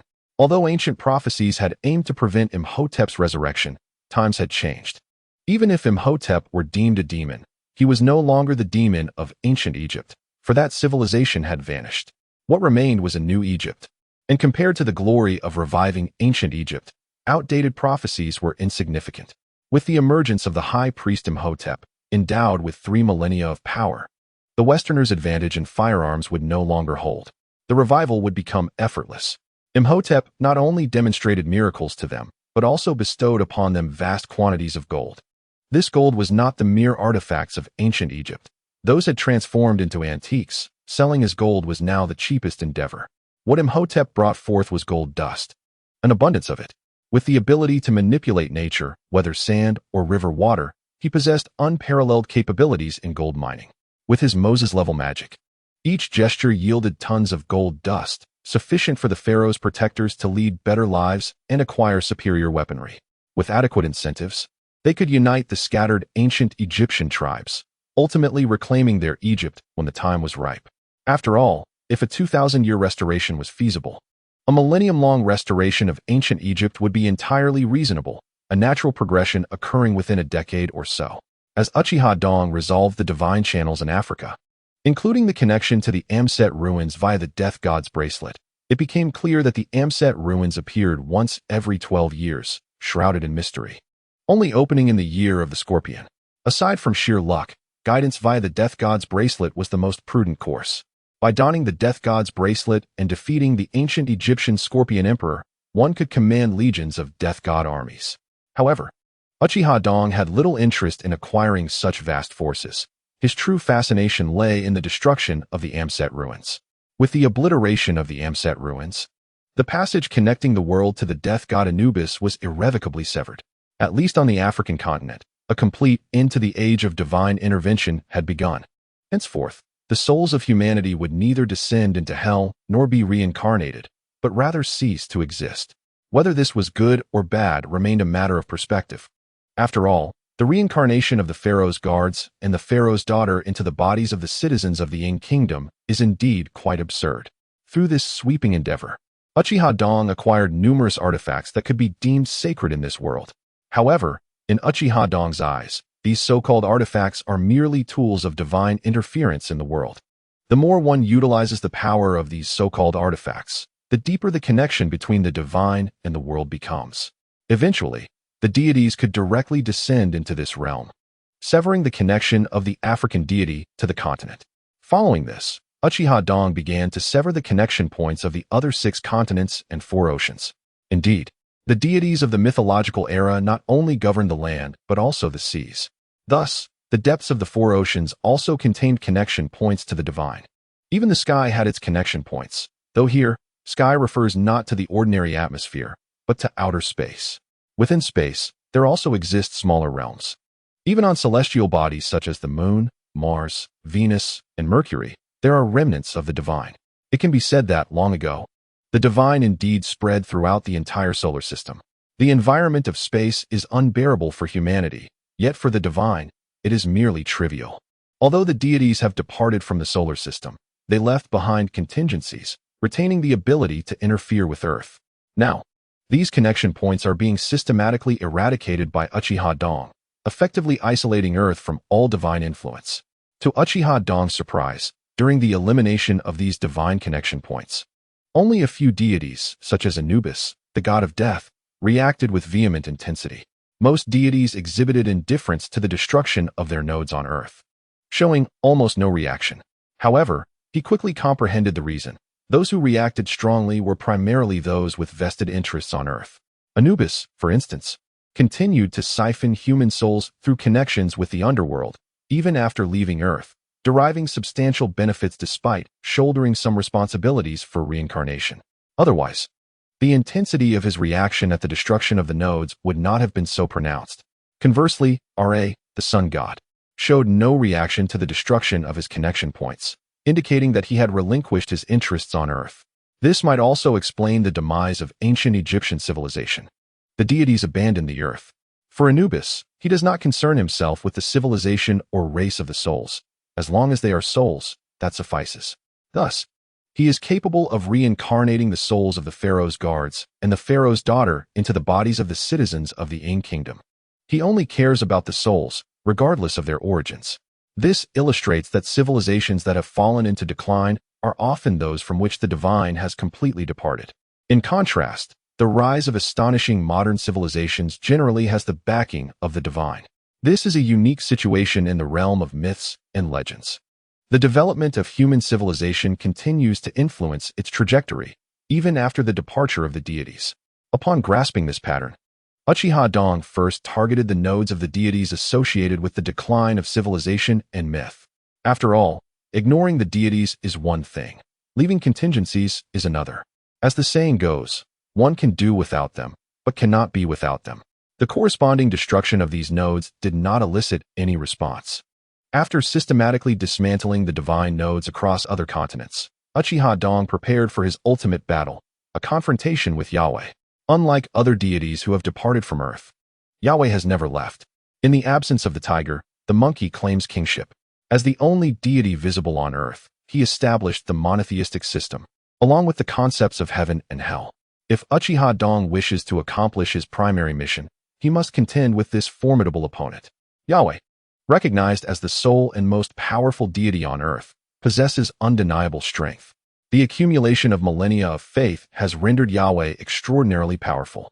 However, when faced with Uchiha Dong's actions, Yahweh did not exhibit fierce resistance. Instead, he withdrew the divine power of heaven and hell, using the clash of energies with Uchiha Dong to tear through the void and ascend. The deity's abandonment of Earth is not without reason. The planet is inexorably heading towards an age of decay. The so-called resurgence of the divine is not aimed at re-establishing dominion over Earth. Rather, it is a reaction to the stimuli of the First World War. Even for the deities, human faith and souls are valuable assets. Following the devastation of the Second World War, with nearly 100 million lives lost, the sheer number of souls represents immense profit for the deities. Nevertheless, the distinction remains. The allure of these souls does not equate to necessity. In response to Uchiha Dong's destruction of divine nodes, the deities exhibited minimal reaction, indicating their lack of interest in Earth. For Yahweh, however, he has lingered on Earth for far too long. While other deities have forsaken the planet, Yahweh has long desired to leave, but found himself unable. Now, with Uchiha Dong's large-scale destruction of divine nodes, Yahweh finally sees an opportunity to depart. He utilizes these divine nodes to deduce the location of the otherworldly realms inhabited by the deities. Through the battle with Uchiha Dong, he harnesses half of Uchiha Dong's power to break through the void and directly ascends from Earth to the realm of the gods. At this moment, Earth has become a shackle for Yahweh, as the age of decay has formed, no longer permitting growth. Uchiha Dong did not anticipate Yahweh's intentions, resulting in his power being manipulated and becoming part of the shattered void. It must be said, as the foremost deity of the age of decay, Yahweh possesses certain means. Heaven and hell, as a duality, though neither side exerted their full strength, Yahweh's power is certainly not inferior to Uchiha Dong's. No wonder, after the Second World War, the Anglosphere experienced a brief period of glory, only to swiftly decline within a century. This is reflected in the deities having departed and ceased to protect the nations of their believers, allowing other civilizations without divine protection to rise. Yahweh exploited this situation. Uchiha Dong remained unfazed, for a direct confrontation would benefit neither party. Uchiha Dong continued his journey into outer space, systematically dismantling the divine nodes beyond the solar system and within it. Accompanied by the prompt of mission completion on the Reincarnator's watch, Uchiha Dong finally felt a sense of relief. The difficulty of this primary mission was indeed exceedingly high, requiring not only the eradication of divine nodes scattered throughout the solar system, but also a direct confrontation with Yahweh. Had Yahweh's intention not been to shatter the void and ascend to the realm of the gods, the outcome of their battle would have been unpredictable. Fortunately, these crises were navigated without dire consequences, and he garnered a wealth of divine artifacts. At last, Uchiha Dong successfully released the other members of the Hokage team from the alternate space, entrusting them with the study of the divine artifacts. This transpired alongside the outbreak of the Second World War. The Naruto team has delved deeply into the Second World War, transforming the world into the vision of Uchiha's ideals. They did not embark on any grand schemes. Rather, they simply adhered to the age-old principle of returning whence they came. In this world, their most significant achievement has been the conversion of faith into divine power. The evil god of wealth, in a true sense, has transformed his power into divine strength, evolving from a malevolent deity to an authentic divinity. Although he previously held a rank far superior to that of the vengeful spirit Sadako, he could not be classified as a true god. Now, he has genuinely attained the status of a righteous deity. He is both the evil god of wealth and a true god of wealth.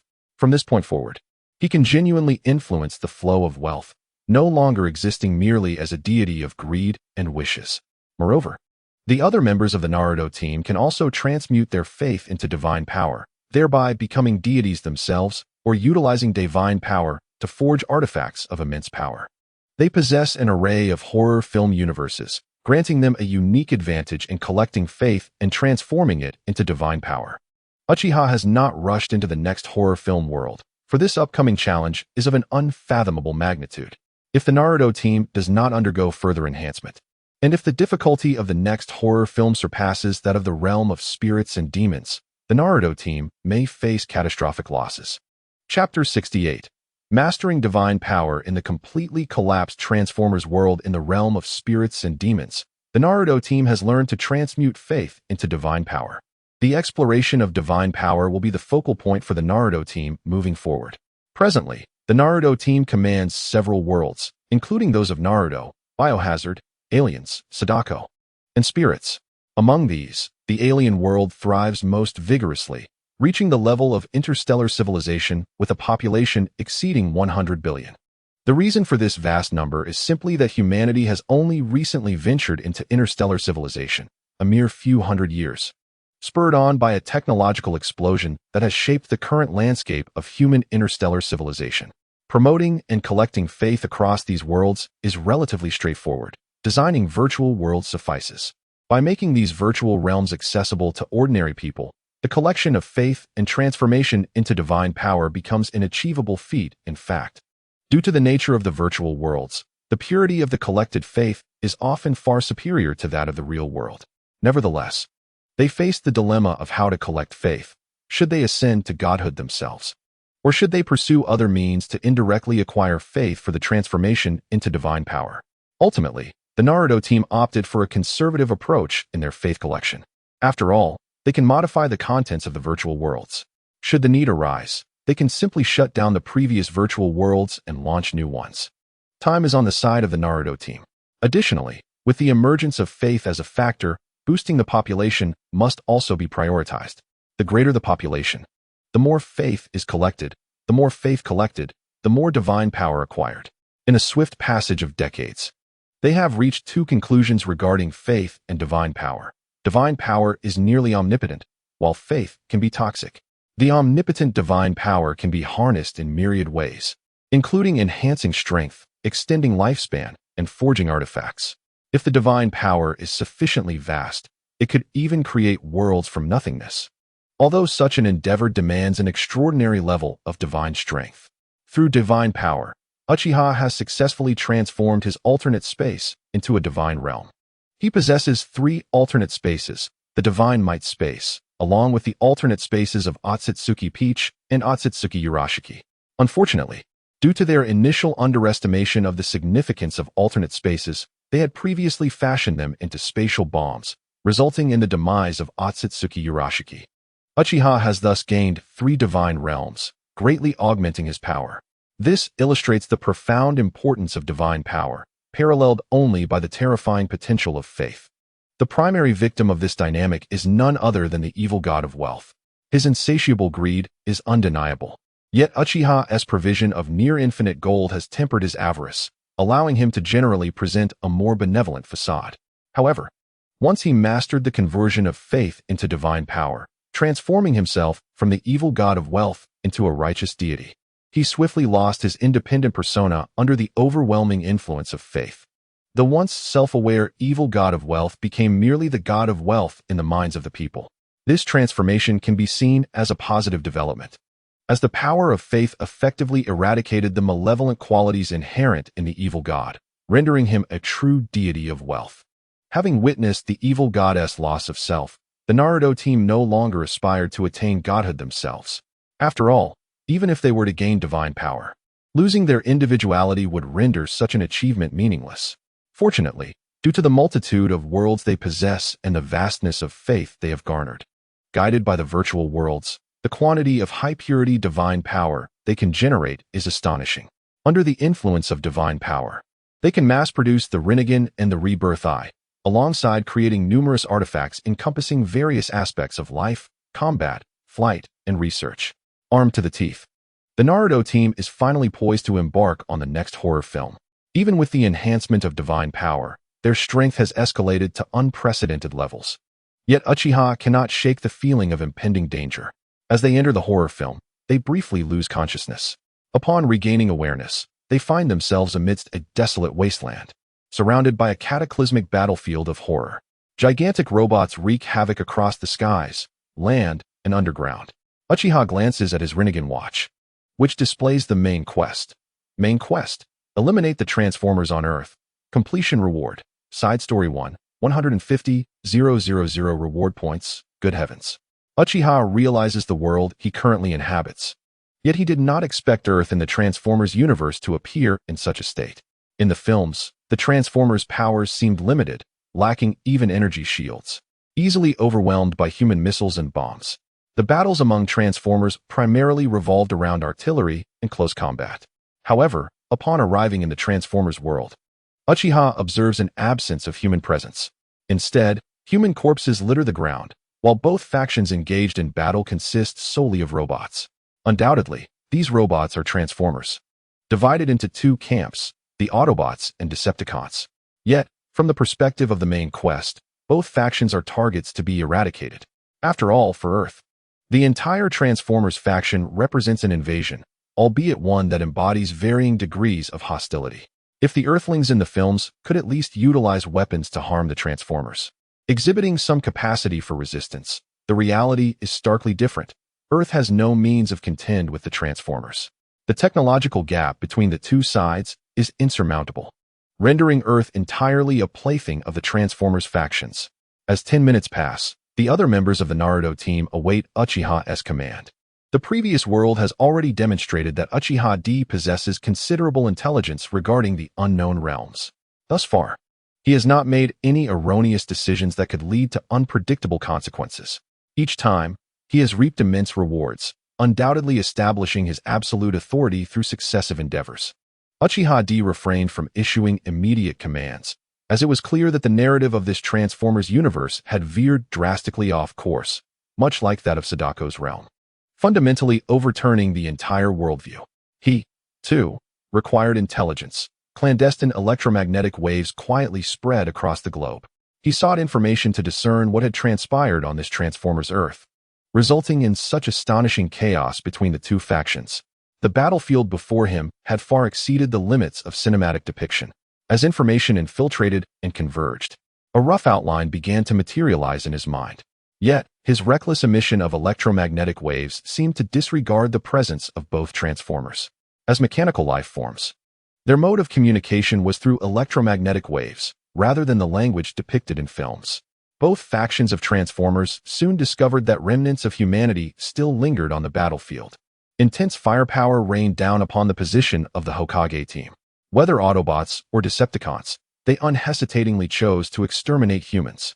Chapter 69. The fateful battle of Autobots and Decepticons. The bombardment engulfed the Hokage team, raising a cloud of dust.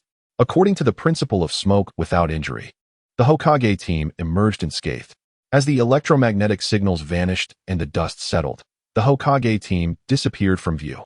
The battlefield held no significance. Armed with general intelligence, Uchiha D executed a spatial transfer.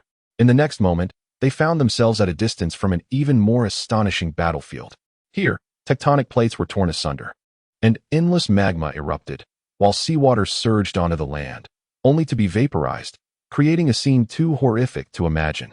The cause of such devastation stemmed from a shift in the storyline.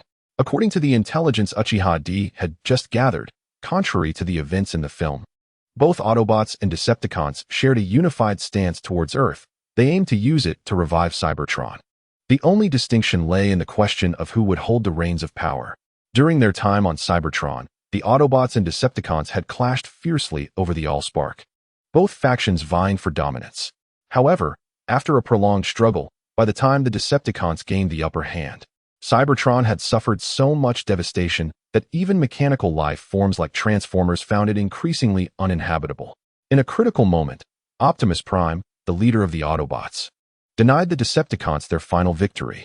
He seized the Allspark, vital for the creation of Transformers, and launched it into the unknown reaches of space. This act effectively ended the conflict between Autobots and Decepticons on Cybertron, for without the Allspark, no new Transformers could be born, leading to a gradual decline of their entire race. Thus, the struggle on Cybertron ceased, and both sides began to contend for the lost Allspark. However, the search for the Allspark took an unfathomably long time. After countless millennia, both factions finally pinpointed its location on Earth, igniting a fierce battle between Autobots and Decepticons as they attempted to seize the Allspark. This conflict devastated the United States, as the Allspark was in the hands of the Americans. The Autobots and Decepticons did not specifically target the Allspark, but resulted in the entire nation bearing a tremendous cost. Yet, the United States was not to be trifled with. In an unexpected twist of fate, at the crucial moment when Optimus Prime and Megatron were vying for the Allspark, an American nuclear missile astonishingly struck the Allspark, splitting it in two. This event fundamentally altered the Transformers' perception of humanity, leading to a purge against humans globally. The adage, "those not of my kind, their hearts must differ," resonated completely with the Transformers. The humans, whom they had previously disregarded, nearly obliterated the Transformers' most sacred artifact, the Allspark. Without the Allspark, the entire Transformers race would face extinction. Fortunately, although the Allspark had been shattered under the combined forces of Optimus Prime, Megatron, and the nuclear missile, both Optimus and Megatron managed to secure half of it each. The fractured Allspark retained its ability to create Transformers. Thus, both factions entered a period of uneasy truce. During this ceasefire, the Autobots refrained from exterminating humanity.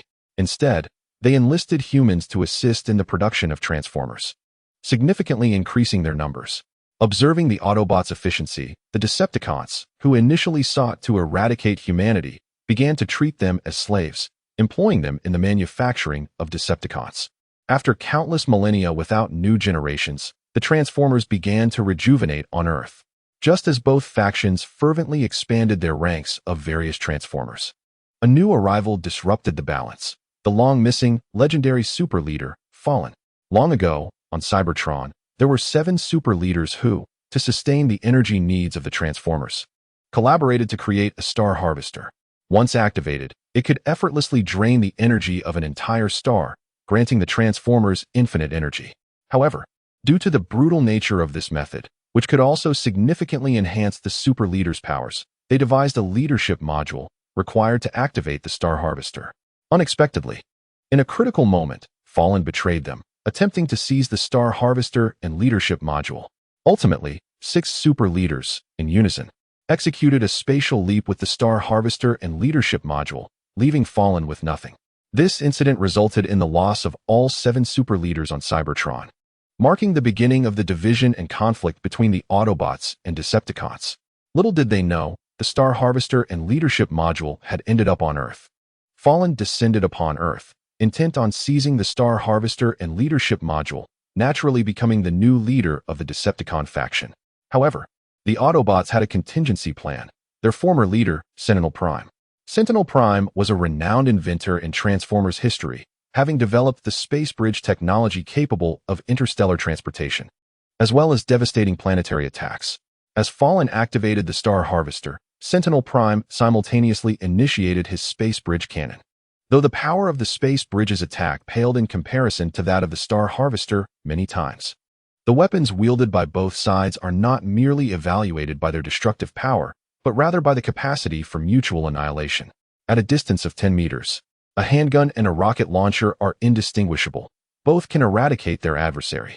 Under the looming threat of mutual destruction, both factions were compelled to refrain from deploying ultimate technologies such as stellar harvesters and space bridges. Consequently, a brutal conventional warfare of global proportions erupted. In the face of such an impasse, one side must be subdued before the true renaissance of Transformer civilization can occur.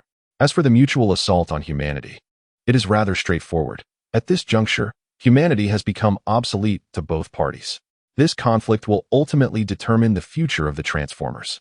Following this battle, there will no longer be two factions, only one. The Fallen will confront the technologically superior Optimus Prime, while Megatron faces off against his nemesis.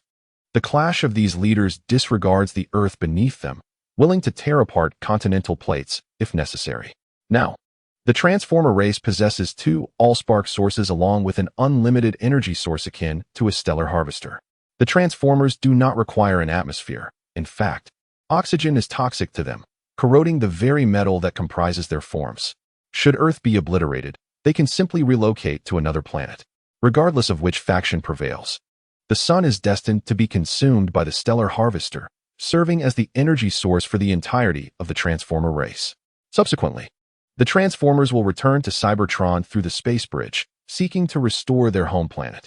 Everything unfolds in a methodical progression, yet the Transformers never anticipated that humanity, though seemingly weak, does not represent all beings across the cosmos.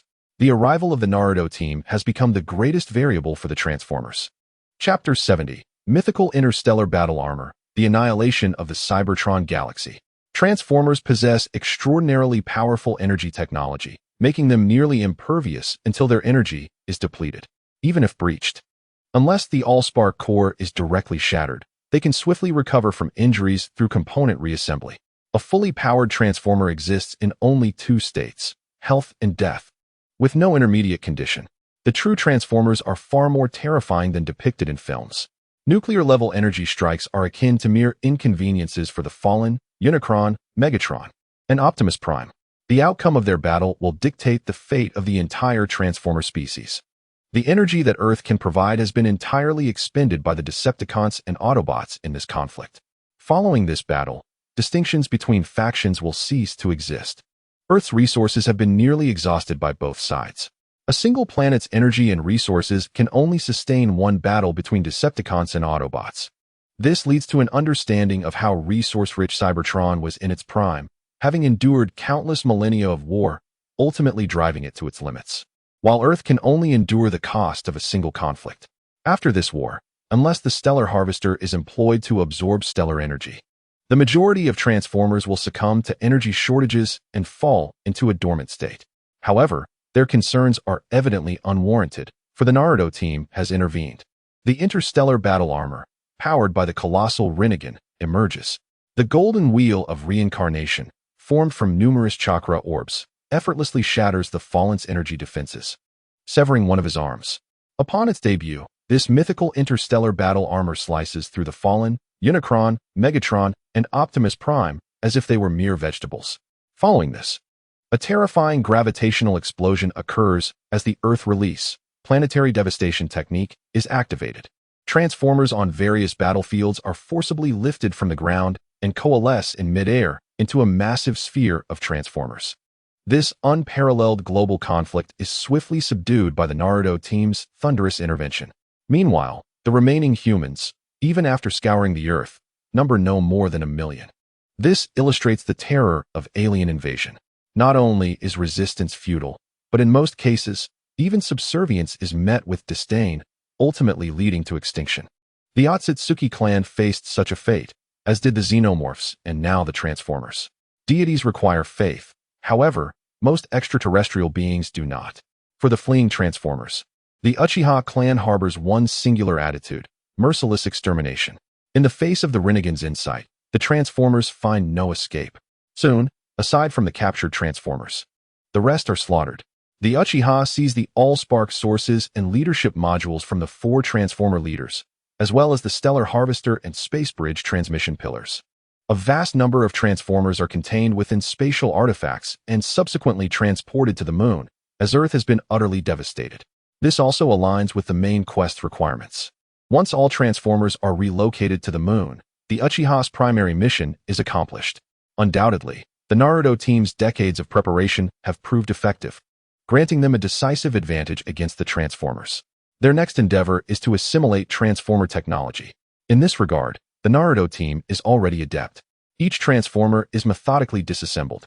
After comprehending the mechanical structure of the Transformers, the focus shifts to the Allspark core, which endows them with the ability to transform.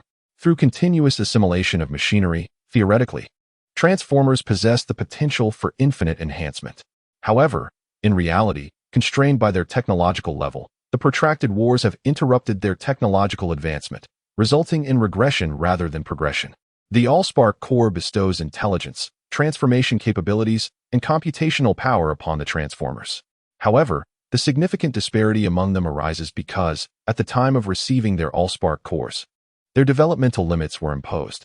Most Transformers are incomplete, with only a select few possessing the potential for comprehensive development.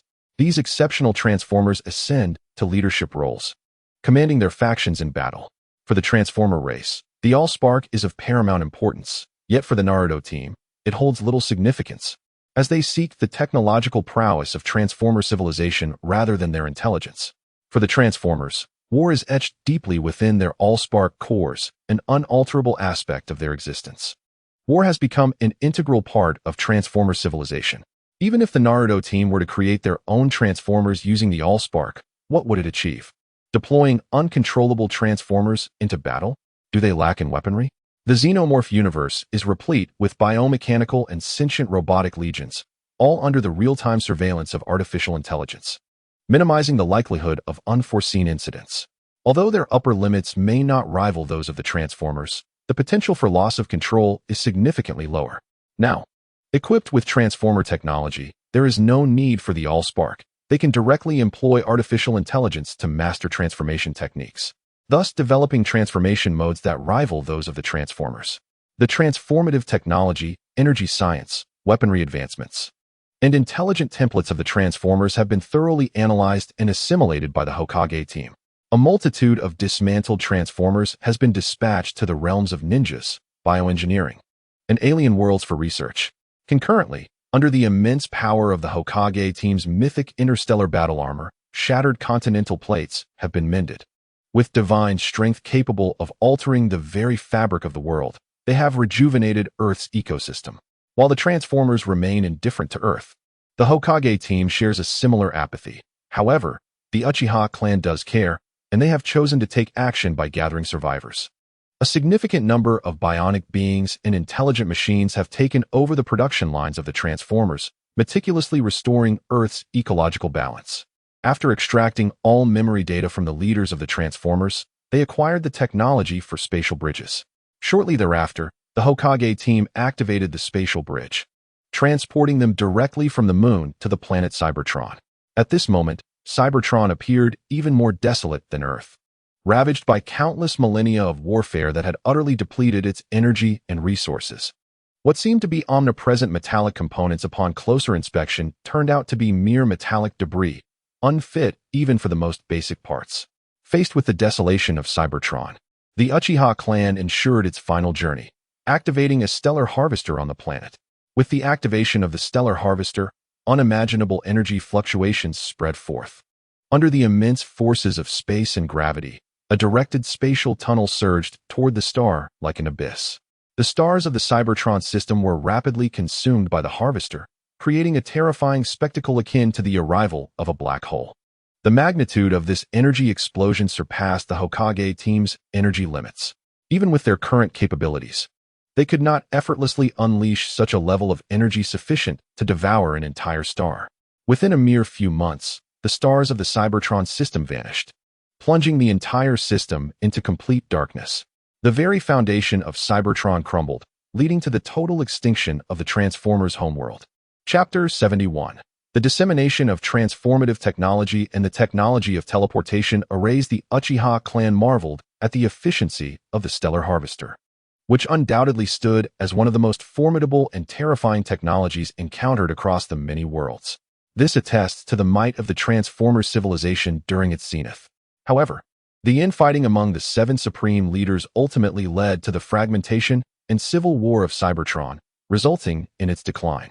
The Uchiha clan felt fortunate that the Transformers world they arrived in was part of a trilogy. Had it been another worldview, the Transformers would have been far more formidable. Within the confines of this trilogy, the limit of the Transformers rested with the supreme leaders. Originally, there were 7 supreme leaders, but following the internal strife, only the fallen remained. The leadership module could activate the Stellar Harvester and transform a Transformer leader into a supreme leader. In the original narrative, Optimus Prime ascended as the new supreme leader after absorbing Jetfire's spark, becoming the embodiment of Jetfire and effortlessly slaying the old supreme leader, the Fallen. However, those events are now in the past. Although he may regard the Transformers with disdain due to their unpredictability, it does not diminish their intrinsic value in his eyes. All the sparks of the Transformers were meticulously disassembled and preserved, while their physical forms were entrusted to artificial intelligence for further utilization. This transformation repurposed the Transformers from agents of destruction into agents of production, while the spark source and leadership modules hold immense value. Within the current framework of the Hokage team, there remains an insufficient capacity to fully exploit the spark sources, leadership modules, and spark cores. This is primarily due to the lack of reliable methods to ensure the loyalty of the intelligence birthed from the spark cores, necessitating in-depth research by top-tier scientists such as Orochimaru and Sasori.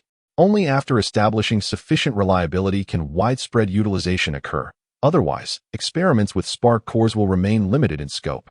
The most significant acquisition from the Transformers world was indeed the Stellar Harvester and the technology of spatial bridges. The incredible efficiency of energy acquisition from the Stellar Harvester will ensure that, for a considerable duration, not only the Hokage team, but all the worlds within their grasp will no longer suffer from energy scarcity. However, the Stellar Harvester's irreplicable nature means that, for the foreseeable future, the Hokage team's technology cannot replicate it. This manufacturing technique is something even the Transformers of Cybertron, including the Fallen, could not reproduce. There exists but this one machine, and should any issues arise, repairs would be impossible, thus it has been safeguarded by the Uchiha clan. Conversely, the technology of spatial bridges is replicable. By extracting the memory data of the Fallen, they can attempt to fabricate samples of the core transmission columns essential for the spatial bridge technology. A significant flaw in the previous spatial bridge technology was its energy requirement. Activating the transmission columns necessitated substantial energy, which posed a considerable cost for the already energy-depleted Cybertron. However, when paired with the Stellar Harvester, the energy from a single star is sufficient to activate the transmission columns countless times. The capacity of the transmission columns to facilitate interstellar travel signifies that the exploration of the alien world will no longer be constrained. Human interstellar civilization can expand unabated. With distance no longer a limitation, resources will become boundless. In time, every world will be equipped with at least one transmission column, providing immense advantages for cosmic exploration. Even the ninja world, should the Otsutsuki expedition emerge and the Hokage team find themselves lacking in favorable odds, can leverage spatial bridge technology to traverse interstellar distances, relocating the entire ninja world to other galaxies to avert its destruction. The advent of spatial bridge technology alleviates the Hokage team's concerns, allowing them to operate without the dread of obliteration. Regardless of the circumstances, the acquisition of Transformers technology brings immediate advancements to all technological civilizations. In the past, all related equipment generally served singular functions, but with the advent of transformative technology, a single machine can now perform multiple functions. This versatility significantly enhances its adaptability to various situations. The implications of such technology are profoundly significant even for interstellar civilizations, as it can reduce resource and energy consumption drastically. Even with the Stellar Harvester and spatial bridge technology, The worlds under the Hokage team's command are not devoid of energy and resources. However, this does not grant permission for reckless waste, a practice that is sternly prohibited by the Uchiha clan. Years later, the dissemination of Transformers technology continues to unfold. The intricacies of the transmission column technology remain unbroken by both the Hokage team and alien interstellar civilizations. Nevertheless, inspired by the principles of the transmission column technology, they have creatively developed teleportation array technology through the fusion of time-space ninjutsu and divine power. This teleportation array technology allows for free transportation within star systems, marking a significant enhancement compared to the Ninja World's version of spatial transportation technology. Utilizing the ancient Otsutsuki clan's lunar teleportation system, this mechanism, while capable of facilitating transfers within a star system, relies on water as its medium. The necessity for specific water pools to effectuate spatial transitions inherently limits its efficiency. With the advent of teleportation array technology, however, they can now traverse boundlessly within the star system and even navigate the interiors of planets, rendering traditional modes of long-distance transport nearly obsolete. In this new era, individuals need no longer board airplanes, high-speed trains, or ships.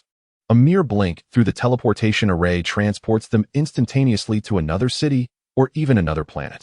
Interestingly, the energy shields and energy cannon technologies from the Transformers universe have been absorbed to their fullest potential, though these advancements offer little enhancement to the shinobi team. The combat style of ninjas is fundamentally predicated on evading damage, and they favor capture over destruction concerning energy weaponry, as devastation yields no tangible benefit. Over several years, the Transformers world has experienced considerable restoration, with numerous divine trees planted across the earth to rejuvenate its vitality. These trees absorb ample energy and, upon conversion, nourish the planet. While these divine trees may not yield the quintessential divine fruits, they serve as the most effective tools for planetary transformation. Previously, these trees required natural energies such as solar power or the elements to facilitate this rejuvenation.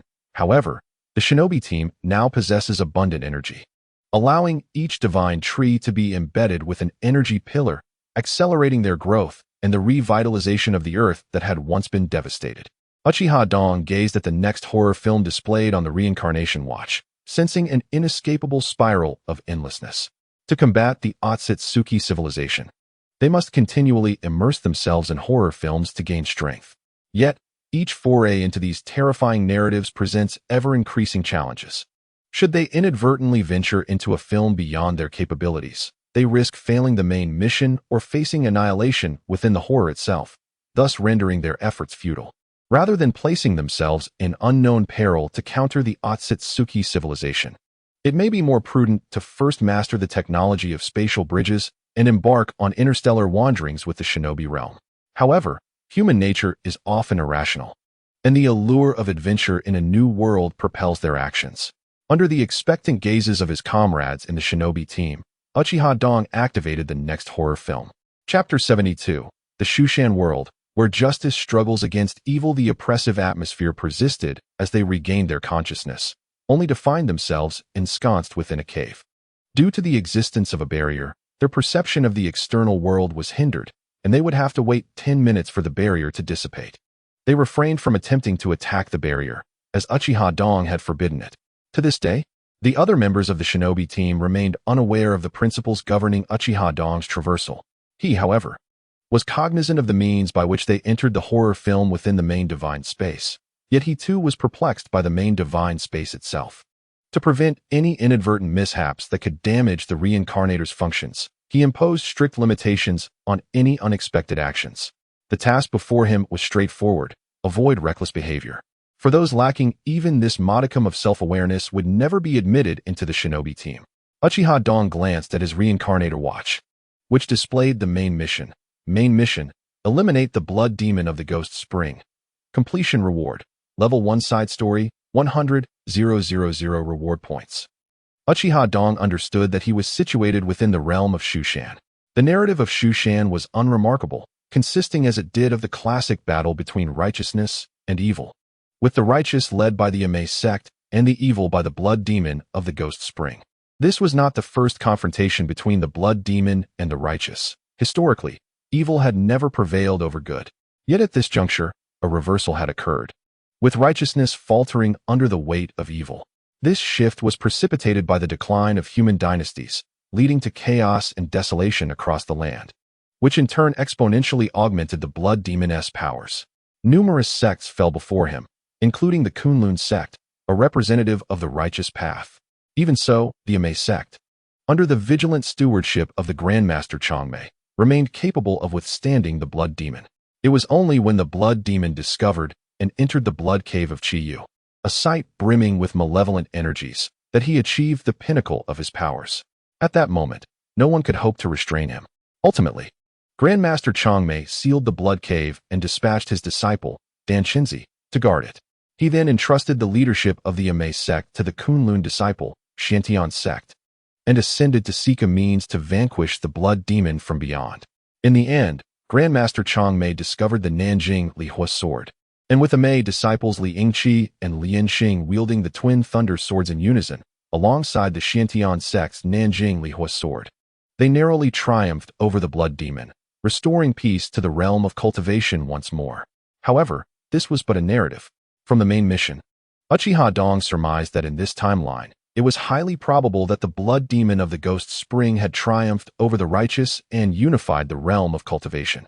Given the shinobi team's capabilities, it would be rather ungracious to suggest that a nascent blood demon could bestow such lavish rewards.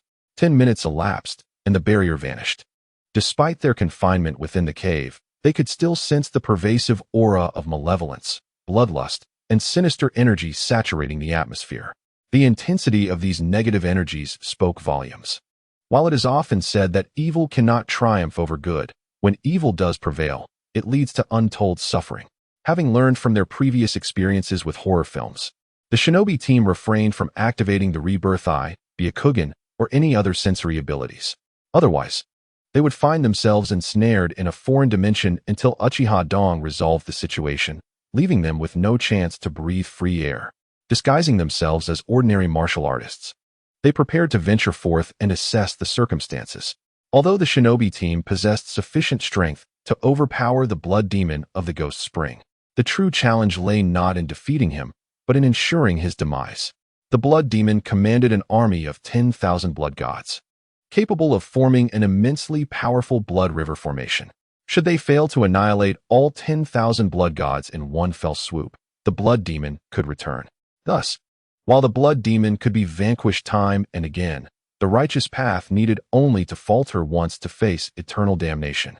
This was the new world following the annihilation of the righteous path, and the negative energies permeating the environment made clear the extent of its malevolence. Quickly, everyone donned ordinary ancient Chinese attire. While the details may have lacked authenticity, it sufficed to pass muster for their purposes. Their immediate objective was to gather fundamental intelligence. When it came to actual combat, the shinobi team was brimming with confidence. Apart from the unprecedented struggles they faced against the Otsutsuki civilization, they had largely dominated in other realms. However, just as they stepped out of the cave, they bore witness to a fierce battle unfolding before them, with combatants on both sides, one wielding sword energy with fervor, and the other engulfed in a tempest of blood energy. The stark division between good and evil was unmistakable. This is not a natural occurrence, but rather a choice of factions. Dozens of warriors appeared ahead, devoid of any insignia. Run! The pursued party suddenly erupted in ferocity, their sword energy pushing back the blood energy. Upon sighting the Fire Shadow team, the blood energy faction rejoiced. Several individuals entangled the sword cultivators, preventing their escape, while others launched direct assaults on the Fire Shadow team. The objectives of both sides were transparently clear. The sword cultivators did not harbor benevolent intentions, for should the blood cultivators devour the blood energy of dozens of warriors, their power would significantly amplify. The intentions of the blood cultivators were evident. Without any warning, the blood energy transformed into a fierce torrent, directly targeting the Fire Shadow team with lethal intent. It was then they realized they had encountered an opponent beyond their reach. The Fire Shadow team raised their hands to deflect the assault and retaliated with equal force, ensnaring the cultivators of both factions. The abilities of these practitioners were shackled, rendering their bodies immobile. The sword cultivators wore expressions of delight, while the blood cultivators turned pale. What followed rendered the faces of the sword cultivators ashen as well. The Fire Shadow team commenced soul searching on both factions. This adept method of soul searching bore little resemblance to the righteous path. Through this process, Uchiha Dong comprehended the unfolding narrative of the Shushan realm. His suspicions were confirmed. In this timeline, the blood demon of Yuquan had triumphed over the righteous path and established the blood demon sect. This sect not only unified the realm of cultivation, but also extended its dominion over the mortal world. All other righteous sects were annihilated, and all other evil sects were absorbed. In the face of the blood demon sect's tyranny, the remnants of the righteous path, as well as those unwilling to be assimilated into the evil sects, gradually lost their capacity to resist. The sword cultivators being pursued were remnants of the Ame disciples. Surprisingly, the world under the dominion of the blood demon sect had not completely descended into chaos. The cultivation within the sect primarily revolved around blood, necessitating monthly blood draws with corresponding quotas. Whether from the mortal realm or the disciples of the blood demon sect, there was a periodic requirement for fresh blood offerings. To ensure the quality of the blood, the disciples of the blood demon sect not only catered to the nutritional needs of the populace, but also imparted martial arts to strengthen them. However, this did not imply benevolence. It was solely for the sake of high-quality blood. If the blood provided fell short of standards, they would extract blood from their own bodies to compensate. For those unable to produce adequate blood, the blood demon sect displayed its cruel nature by forcibly taking them for training. Conversely, any excess blood or surplus populace exceeding the standard would become materials for the disciples' training. Through this layered approach, the blood demon sect had grown to an unfathomable extent, with its upper echelons far surpassing the former righteous path. The remnants of resistance dwindled under the increasingly powerful onslaught of the blood demon sect. Indeed, the main quest was not as straightforward as anticipated. To slay the blood demon of Yuquan, one must eradicate the blood demon sect, and it must be a decisive strike. Otherwise, with Yochuan's capabilities, should he emulate the ascension of Changmei Junren, tracking him down would become an arduous task. To exhaust the blood demon of Yuquan to death seemed nearly impossible. Though they appeared capable of overpowering him through force, a moment of carelessness might see them succumb to exhaustion within the Shushan world, a trap that only he, the time-traveling witness to the plot, could fully appreciate. Chapter 73, The Cultivation System, Annihilating the Blood Demon of Yuquan. In truth, if efficiency were the goal, deploying a stellar harvester would instantly obliterate the Shushan world. At that point, neither the blood demon of Yuquan nor the blood demon sect would survive, reduced to mere microbial existence. Yet, such measures, in the context of the cultivation world, would be deemed detrimental to merit. It remained uncertain whether the heavenly Tao would still function in the aftermath of such cataclysm. To avert unforeseen circumstances, Uchiha Dong devised a threefold plan. The first step involved setting up teleportation arrays across various locations on the Shushan planet. These arrays, unlike teleportation pillars, provided easier spatial transfer. Moreover, they could achieve spatial confinement through combinations of multiple arrays, primarily to prevent the blood demon of Yuquan from ascending. Although the nature of this world's ascension remained unclear, whether it led to the celestial cosmos or an alternate realm, precautions were deemed necessary. The second step entailed positioning a stellar harvester on the moon, serving as a final recourse should unexpected events arise. The destruction of the entire Shushan world would be a price worth paying. The third step focused on devising means to annihilate the blood demon of Yuquan, centering around the deity of wealth. Utilizing his powers to create abundant gold mines and blood springs across the blood demon sect's territories ensured that their usage would effectively bind the sect to the deity of wealth. This strategy aimed to maximize control over the blood demon sect, thereby averting widespread devastation. The blood demon of Yuquan could be slain, but the blood demon sect need not be obliterated. With the establishment of a new order, this system appeared to Uchiha Dong as one that could be regulated without necessitating destruction. In the blink of an eye, over a decade passed. The gold mines and blood springs had become integral to the blood demon sect. Naturally, they had their suspicions, yet they remained confident that even if a hidden hand existed, it would not match the prowess of the blood demon sect. More so, they regarded the gold mines and blood springs as auspicious gifts bestowed upon the sect by the heavenly Tao. For the blood demon sect had now assumed the mantle of righteousness, while the former righteous paths had devolved into evil. The lines of good and evil had been irrevocably blurred. Over the course of these years, the Fire Shadow team successfully infiltrated the upper echelons of the Blood Demon sect, delving deep into the study of the cultivation system of the Shushan world. It must be said that the cultivation system possessed a far greater upper limit compared to the chakra system. In the absence of the fruit of the divine tree, achieving the bloodline limit was fundamentally reliant on two avenues, either becoming the Ten Tails Jinchuriki or merging 7 chakra natures. Becoming the Ten Tails Jinchuriki was the more convenient option, yet it risked being usurped and reborn by the Otsutsuki's bloodline limit. Merging 7 chakra natures posed an equally unfathomable challenge. Currently, only 2 members of the Fire Shadow team possessed bloodline limits, Uchiha Dong and Orochimaru. Uchiha Dong achieved his through consuming the divine tree's fruit, while Orochimaru utilized the 10 tails of Kagaya Otsutsuki. As for the divine tree of Kagaya's brother, it had yet to bear fruit, thus preventing its ascension to the 10 tails. Uchiha Dong, however, had not relinquished the 10 tails of Kagaya's lineage to assist others in attaining bloodline limits. Even though members of the Fire Shadow team possessed the Reincarnation Eye and the Transmigration Eye, along with mythic-level interstellar battle armor centered around the colossal Transmigration Eye, their strength did not equate to that of a bloodline limit. The monopolistic nature of the bloodline limit was all too apparent. In contrast, the cultivation system bore fewer restrictions and boasted a significantly higher ceiling. As long as one could cultivate to the immortal realm, they would be on par with the bloodline limits, without restrictions on numbers. In the world of divine and demonic legends, they have mastered the art of divine ascension through faith, yet were compelled to relinquish it due to the toxic limitations of incense. As for how other deities evade such toxicity and maintain their sanity, this method remains elusive to the Hokage team. In the realm of divine ghost legends, there exists a form of cultivation predominantly possessed by the sorceress Yuen and the First Emperor. This method of cultivation is evidently not a traditional means. It relies on a national fortune akin to faith for practice. However, national fortune is fickle, granting individuals extraordinary powers temporarily, yet ultimately confining them within its limits, leading the Hokage team to discard it. In contrast, the cultivation methods of the Shushan world are far more refined than those of divine ghost legends.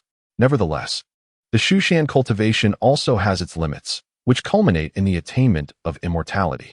To date, no immortal has emerged from the Shushan world, be it the ascended Changmei Jinren or the immensely powerful Yuquan Shuamao. Neither can be classified as an immortal. According to the records left by various sects in the Shushan world, they have made countless speculations regarding the path to immortality. The conclusion drawn is that the heavenly path in the Shushan world is flawed, rendering ascension impossible. Even if Changmei Jinren and Yuquan Shuamao were to acquire immortal-level powers, they would still not be recognized as immortals. Without ascension, one cannot achieve eternal life. Practitioners of the righteous path are bound by the limits of lifespan. Although Yuquan Shuamao appears to possess immortality, he has lost his sense of self. When a person's identity continually shifts, apart from their physical form, it becomes challenging to assert that they remain the same individual. In fact, even his physical form has undergone countless changes. The essence and body are in a constant state of flux. This is the true nature of Yuquan Shuamao's so-called immortality. Despite this, the cultivation of the Shushan world offers the Hokage team another avenue, the choice of cultivation itself. Whether it be the fruit of the divine tree or the power of the 10 tails Jinchuriki, the path to establishing a bloodline network is fraught with significant drawbacks. The emergence of the divine tree fruit entails sacrificing the vitality of an entire world, while the 10 tails Jinchuriki faces the risk of being possessed and reborn. The fusion of 7 chakra attributes carries immense risks, with a remarkably low probability of success. In contrast, the odds of achieving immortality through cultivation appear more favorable. After all, the heavenly path in the Shushan world is flawed. With the Hokage team's ability to traverse worlds, they are bound to discover a realm where the heavenly path is unblemished. At that moment, they could attain immortality through ascension. As the Hokage team mobilized, the prearranged teleportation arrays were activated one by one, rendering the spatial realm of Shushan entirely constricted and significantly increasing the difficulty of ascension. Then, Yuquan Shuamao, in a state of terror, discovered a harrowing truth. The majority of his blood gods had descended into a state of chaos. His 10,000 blood gods had been painstakingly crafted. Each was a standout from various sects, including exceptionally gifted disciples from the Blood Demon sect. Presently, each possessed strength rivaling that of sect elders. In Yuquan Shuamao's eyes, this formidable assembly could easily obliterate even an immortal. Yet now, all 10,000 blood gods had spiraled out of control, rendering them unmanageable. Before he could comprehend the situation, the souls of his 10,000 blood gods were devoured whole by a golden statue, resulting in a backlash that severely injured Yuquan Shuamao.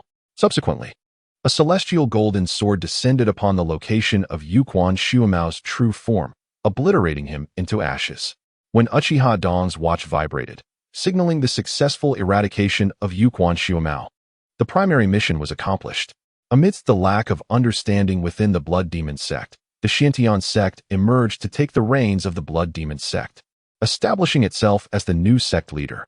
Although the significance of this transition was unclear, it marked the beginning of a transformation for the Blood Demon sect, shifting from a true evil path toward righteousness. After all, power itself holds no inherent alignment. Wielded for good, it is virtuous, while wielded for evil, it is malevolent. Under this new reformation, traditional disciples of the Blood Demon sect were largely replaced, while a new generation took charge of the world's order. Chapter 74, Blood Refinement Technique. Mass production of spirit artifacts. One crucial reason Uchiha Dong chose to preserve the Blood Demon sect was its possession of a key technique known as blood refinement. As the name implies, blood refinement involves the sacrificial use of blood for the enhancement of various aspects. It is worth noting that while Uchiha Dong valued this technique, it was not held in high regard within the Blood Demon sect. The rationale is straightforward. Blood refinement excessively consumes blood. Although it boasts versatility, capable of refining tools, enhancing the performance of magical artifacts, and even mastering superior-grade treasures, it also extends to the physical body, augmenting both strength and innate quality. Furthermore, it can elevate the potency of blood-related techniques. This comprehensiveness is, in fact, a flaw, as it demands a significant blood sacrifice. Within the Blood Demon sect, practitioners often preferred techniques that yielded greater enhancements with the same blood expenditure. Why then opt for blood refinement, which appears comprehensive but is ultimately a superfluous technique? Uchiha Dong recognized its potential due to the relative scarcity of blood in cultivation, which posed no issue for him. He had access to multiple worlds for blood acquisition, could harness technology to obtain it, trade with wealth deities, and even generate substantial quantities of blood through medical ninjutsu or blood-based abilities from his own body. Having no shortage of blood, the effectiveness of blood refinement became apparent. Uchiha Dong's initial experimentation involved the core of a Transformer-S spark, which he successfully refined. It is noteworthy that the Hokage team possesses the technology to extract the memory data of the spark core, but cannot modify it. This limitation resulted in numerous Transformers being dismantled for their cores, subsequently requiring artificial intelligence to take over their bodies and necessitating the installation of new energy systems for operation. Although these Transformers maintained high efficiency, they lacked the peak potential of the spark core, which integrates intelligence and energy, remaining an enigma. Conversely, blood refinement also operates as a black box. Thus far, nothing has been discovered that cannot be refined through this technique. If something proves irrefinable, it merely indicates that the quantity or quality of blood provided was insufficient. Under these circumstances, Uchiha Dong successfully refined the spark core. Post-refinement, the spark core lost its previous uncontrollable characteristics and could be commanded at will by its master. The only drawback was the need for periodic blood supply, a trivial concern for Uchiha Dong. He did not conceal the uniqueness of blood refinement, disseminating knowledge of this technique throughout the Hokage team. Soon, others within the team began to make discoveries regarding blood refinement. Previously, they had achieved a perfect state through divine power when transplanting acquired organs such as the Rinnegan and Tensigan. However, they now realized that blood refinement could replace precious divine power for enhancement, significantly conserving their divine energy. After all, while both blood and faith are renewable resources, blood is far more readily obtainable. Through blood refinement, Uchiha Dong unlocked the potential of the mass-produced spark cores, finally rendering them useful to the Hokage team. After undergoing blood refinement, these core embers can serve as substitutes for spirit artifacts. In a short span, a multitude of spiritual tools has surged forth from the upper echelons of the Blood Demon sect, incentivizing the mid- and lower-tier disciples to participate in exchanges. Unbeknownst to them, While they enjoy the convenience of these spirit artifacts, they are simultaneously being monitored in their every action. The most significant distinction between the old and new blood demon sects lies in the distribution of resources. Previously, the resource acquisition structure was pyramid-shaped, where the lower tiers plundered resources to supply the higher echelons. Although this structure remains, the method of supply has transformed. The insatiable thirst for the blood of the common folk has substantially diminished, and blood is no longer the sole metric for evaluation. A market-oriented system has been implemented throughout the realm, emphasizing economic development. A new currency, known as the Fortune God coin, has come into circulation, irrespective of its denomination. It is infused with a certain quantity of gold, bestowing upon it remarkable value retention. Any unauthorized melting of the Fortune God coin to extract gold results in immediate capture and conversion into a training tool, akin to a death sentence executed without delay. The resource supply within the entire Blood Demon sect has shifted significantly towards the upper echelons. The sect's identity token has transformed into a smartphone, facilitating the recording of merits, distribution of rewards, and exchange of techniques and resources through various operations. Additionally, the identity token allows for remote communication, video recording, photography, and internet browsing. Overall, the disciples of the new Blood Demon sect express satisfaction with these changes, as the sect leader, one of the incarnations of the Blood Demon, Shintian, has introduced numerous innovations and benefits, alleviating their need to entirely extract resources from the common populace. Not everyone is inherently malevolent. Since the resources provided by the upper echelons suffice for cultivation and expenses, they are disinclined to exploit the populace. Furthermore, the new Blood Demon sect exercises stringent control over its disciples through identity tokens and spirit artifacts. Any wrongdoing is swiftly dealt with, leading to public trials and executions, with irrefutable evidence resulting in harsher penalties. Attempts to destroy evidence lead to soul extraction, a truly shocking consequence that serves as a strong warning to all disciples of the Blood Demon sect. Having benefited from the privileges of being a disciple, they naturally bear greater obligations and potential repercussions. Those unwilling to comply need not remain. There are plenty willing to serve both the sect and the common folk. Through such methods, the Shadow Ninja team swiftly gained control over the Shushan world. Meanwhile, Uchiha Dong made significant breakthroughs through his exploration of blood refinement. Primarily, he successfully transformed a divine realm into a mechanical kingdom via blood refinement of a core ember, enabling his divine realm to manifest as a mechanical overlord, wielding powers that surpassed the bloodline network. He further refined the cores of the fallen Titan, Megatron, Optimus Prime, and others, enhanced by divine energy, resulting in 4 immensely powerful Titan Guardians. With the reliability of blood refinement confirmed, he turned his attention to the Stellar Harvester, transmuting it from mere technology into a magical artifact, eliminating concerns over potential damage. The advantage of a magical artifact lies in its self-repair capabilities. Even if damaged, it can be restored through sufficient blood refinement. After transforming the Stellar Harvester into a magical artifact, the leadership module became redundant. He also refined this module, elevating the mechanical overlord to a super leader, thereby augmenting the strength of his 4 titans. The benefits of blood refinement extend beyond mere enhancements. Through this process, Uchiha Dong gained complete mastery over his 10 tails, effectively transforming it into his war weapon, thus eliminating the interference of other Otsutsuki clan members and averting the risk of betrayal. Furthermore, blood refinement granted the 10 tails greater potential for growth and strength. The most pivotal breakthrough, however, came with the Otsutsuki Purity's divine tree. Previously unused, it served merely as a planetary terraformer through grafting branches. Now, under blood refinement, this unfruitful divine tree has transformed into a blood tree, freed from the constraints of the Otsutsuki clan and capable of limitless growth of blood fruits. The value of these blood fruits rivals that of divine tree fruits. A fully matured blood fruit can directly lead to the attainment of a mutated bloodline or the status of a blood immortal. However, producing such a blood fruit necessitates a planetary-level consumption of blood. Uchiha Dong has placed this blood tree within his divine realm, converting it into a blood divine realm to facilitate the tree's growth. The emergence of blood refinement has effectively bridged the gap between technology and cultivation, allowing for the conversion of technological items into cultivation artifacts. by assimilating the cultivation techniques of the Shushan world and the Blood Demon sect.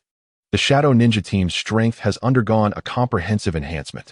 Concurrently, many worlds under the Shadow Ninja team's control have initiated blood exchange services. Verification has shown that although the blood produced by technology is chemically identical to normal blood and can be used for transfusions without side effects, having been validated over centuries in alien worlds, it is deemed inferior for blood refinement. Consequently, comprehensive blood exchange services have been launched in worlds such as the Biochemical World, Alien World, Sadako World, and Transformers World, which lack cultivation systems. This allows for a complete blood exchange every 3 months, providing extensive medical coverage, free treatments, and various material and monetary benefits.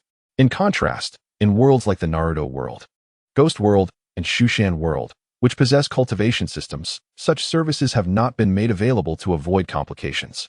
Nevertheless, synthetic blood is not entirely unusable. At least in the vast low-end blood refinement market, a slight infusion of spiritual blood renders it usable. Additionally, by injecting a substantial amount of synthetic blood into the Chiyu blood cavern and channeling energy into it, the natural special cave can transform synthetic blood into the quality of spiritual blood. Given the uniqueness of the Shushan world, the Shadow Ninja team has spent decades there, originally adhering to the chakra system while now integrating the cultivation system. With Orochimaru's cloning technology at their disposal, they can seamlessly practice external body cultivation through soul transfer, allowing for flexible transitions between the chakra and cultivation systems. After decades, the technology of spatial bridges has finally achieved a breakthrough. The key to this advancement lies in Uchiha Dong's mastery of the mechanical overlord's core through blood refinement. This enabled the analysis of the mechanical overlord's memory data, providing insights that far surpassed mere demonstrations. Previously obscure technical impediments have been overcome through the mechanical overlord's direct operation and explanation, leading to a breakthrough in spatial bridge technology and allowing for mass production of transmission pillars, thus making interstellar transport a reality. To prevent unforeseen incidents, these transmission pillars have also undergone blood refinement, transforming them into not merely technological devices, but magical artifacts. Under such dual constraints, the potential for the misuse of space bridge technology can be significantly mitigated. While this technology has the capability to resolve the challenges of interstellar travel, it also embodies the essence of a superweapon. After all, the maximum power of a space bridge can transport entire planets. Should it be misused, the consequences would be unfathomable. Upon resolving the initial issues surrounding space bridge technology, the Hokage team promptly installed transfer pillars and energy columns throughout the ninja world. Furthermore, the defensive perimeter of the ninja world continues to expand outward into the solar system. If any signs of the Tsutsuki civilization appear, and should they not be formidable foes, the transfer pillars and energy columns will be activated, allowing the entire ninja world to leap into the depths of interstellar space, supported by other realms. The ninja world possesses the capital to wander the cosmos. However, despite the significant enhancement of the Hokage team's strength and remarkable breakthroughs in spatial technology, they remain stagnant in the crucial domains of time, causality, and destiny, which are vital in confronting the Tsutsuki civilization. To this day, they still rely on the god of wealth to maintain their fade. As the Uchiha clan member activated the next horror scenario, 20 beams of light descended from the void. The Hokage team adeptly positioned themselves within the beams, feeling the familiar weight of dread as they entered a new world of terror. When they regained consciousness, they found themselves on the deck of a deserted cruise ship. The emptiness around them left them unable to ascertain whether any living souls remained aboard, as their current perception could not penetrate the barrier. The Uchiha gazed at his reincarnation watch, which displayed the main quest. Main quest: escape the haunted cruise ship. Completion reward: 200,000 reward points, and a secondary storyline. Upon seeing the main quest, a chill ran down his spine. The cruise ship before him bore an uncanny resemblance to one he recognized. If it indeed was that very vessel, the lofty reward and the challenges it entailed were readily apparent. The extraordinary abilities the Hokage team had sought manifested before their eyes. This infamous cruise ship was the dreaded Haunted Cruise, a fusion of time, reincarnation, and fate. Boarding this ship signified entrapment in a terrifying cycle of reincarnation. The intertwining of past, present, and future loomed ominously. A single misstep could result in the Hokage team being eternally ensnared aboard this malevolent vessel. This seemingly innocuous cruise ship represented an external force of power, granting access to the divine realm. Without hesitation or explanation, the Uchiha led the team into the divine realm. As 10 minutes swiftly elapsed, the barrier dissipated, revealing an overturned yacht drifting from the distant sea. The Uchiha activated his Rinnegan, only to discover its ability to penetrate the cruise ship was utterly ineffective, significantly diminishing its power. Nevertheless, he keenly detected a fleeting shadow above him, indicating that a group of individuals had already boarded the haunted cruise ship, commencing their own cycle of reincarnation. His immediate task was to ascertain how many groups had boarded the ship and how many cycles of reincarnation had occurred, as this knowledge was crucial to his escape from the haunted vessel. Chapter 76. The Horror Cycle and its Resolution. The Haunted Cruise, a classic suspense film, features the protagonist, Jessie, a single mother with a son, whose life is far from ideal. Her relationship with her son is fraught with tension. When the opportunity arises for a yacht outing with friends, she eagerly accepts. However, the yacht encounters a sudden storm at sea, capsizing under the relentless waves. Stranded on the overturned yacht, they await rescue, only to spot a cruise ship passing in the distance. Upon boarding, they find it eerily deserted, and soon, a series of brutal killings ensue. One by one, friends fall victim to the unseen assailant, yet new acquaintances inexplicably appear. After Jessie manages to cast one of the attackers into the sea, she witnesses a horrifying sight, her own group emerging from the water. 3 versions of herself engage in an unending battle, with her friends becoming casualties in this relentless cycle of violence.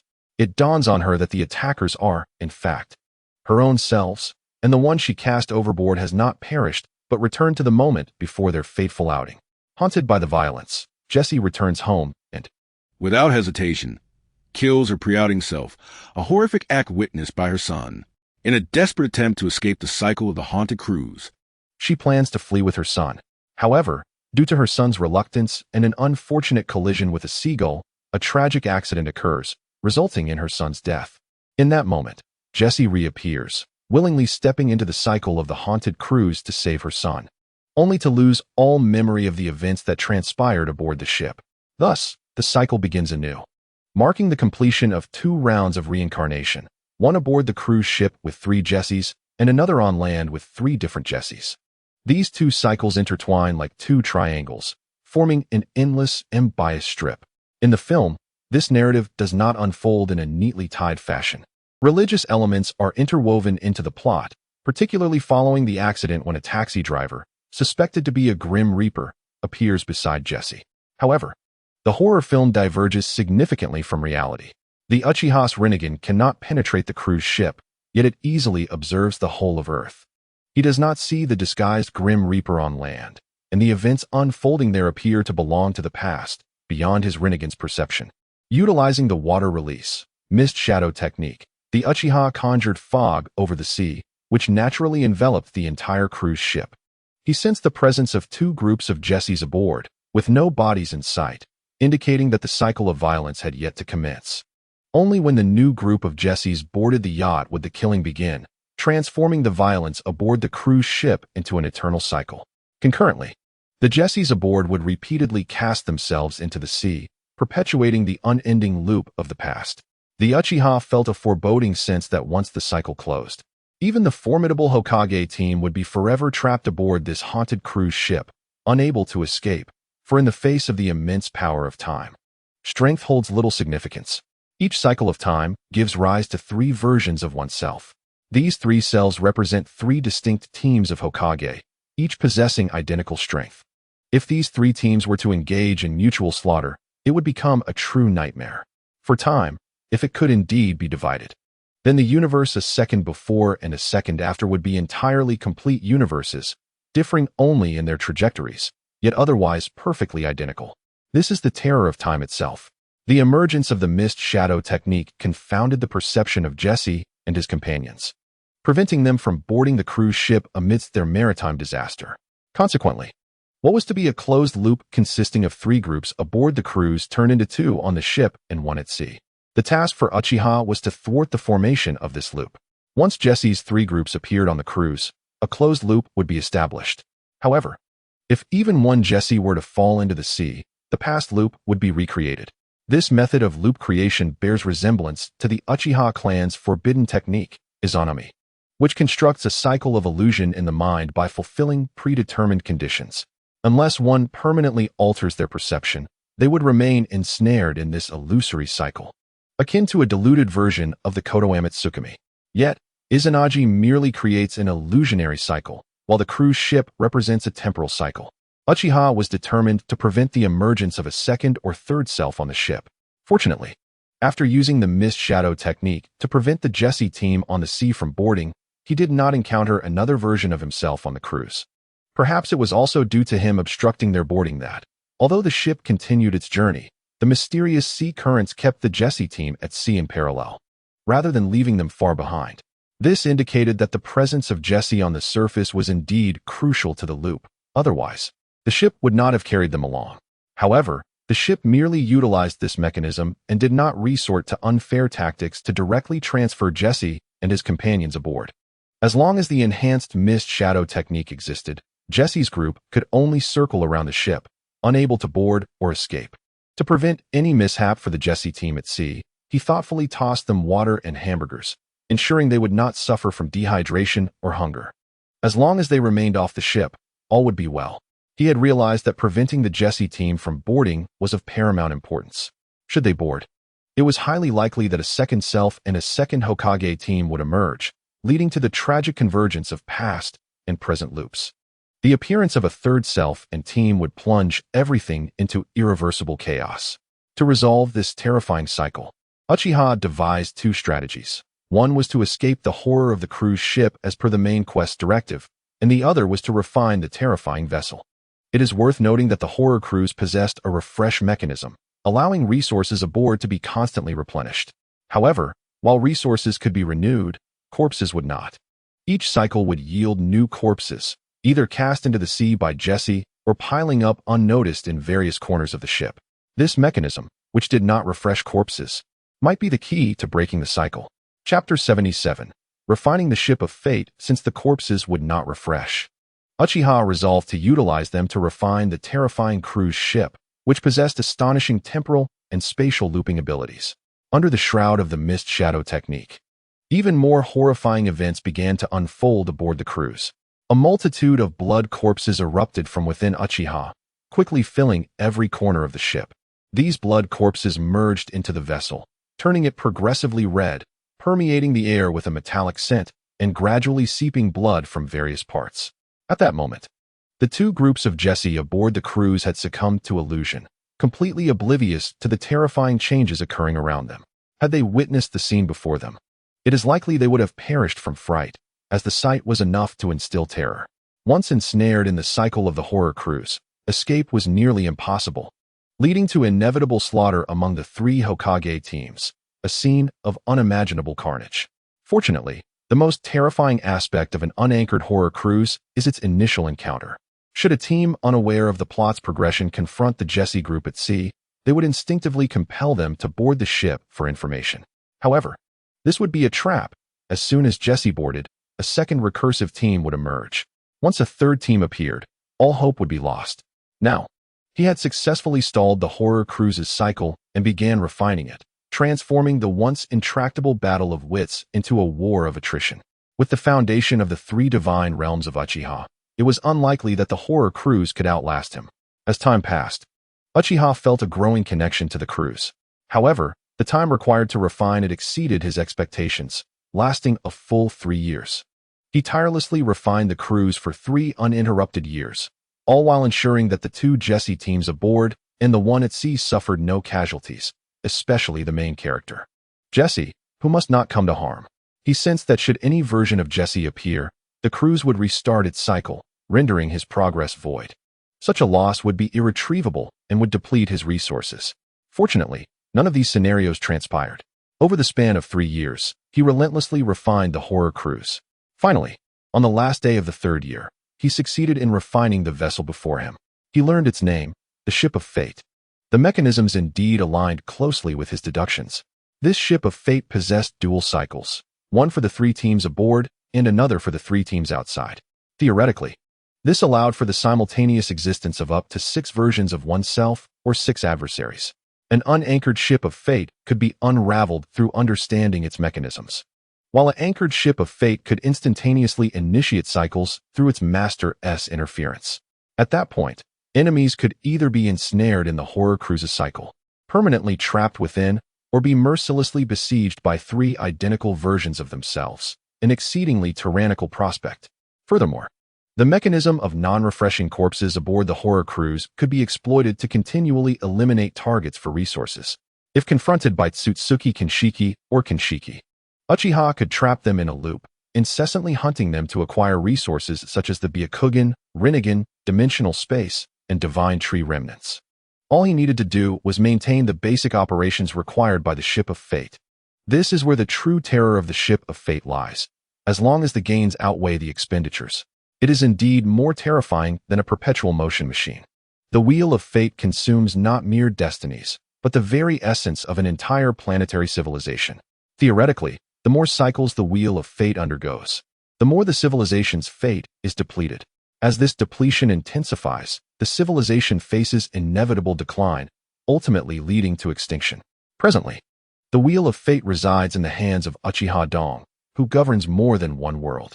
Under his stewardship, the civilizations of these worlds may complement one another, all aspiring towards the pinnacle of interstellar advancement, thus affording the operational costs of the Wheel of Fate.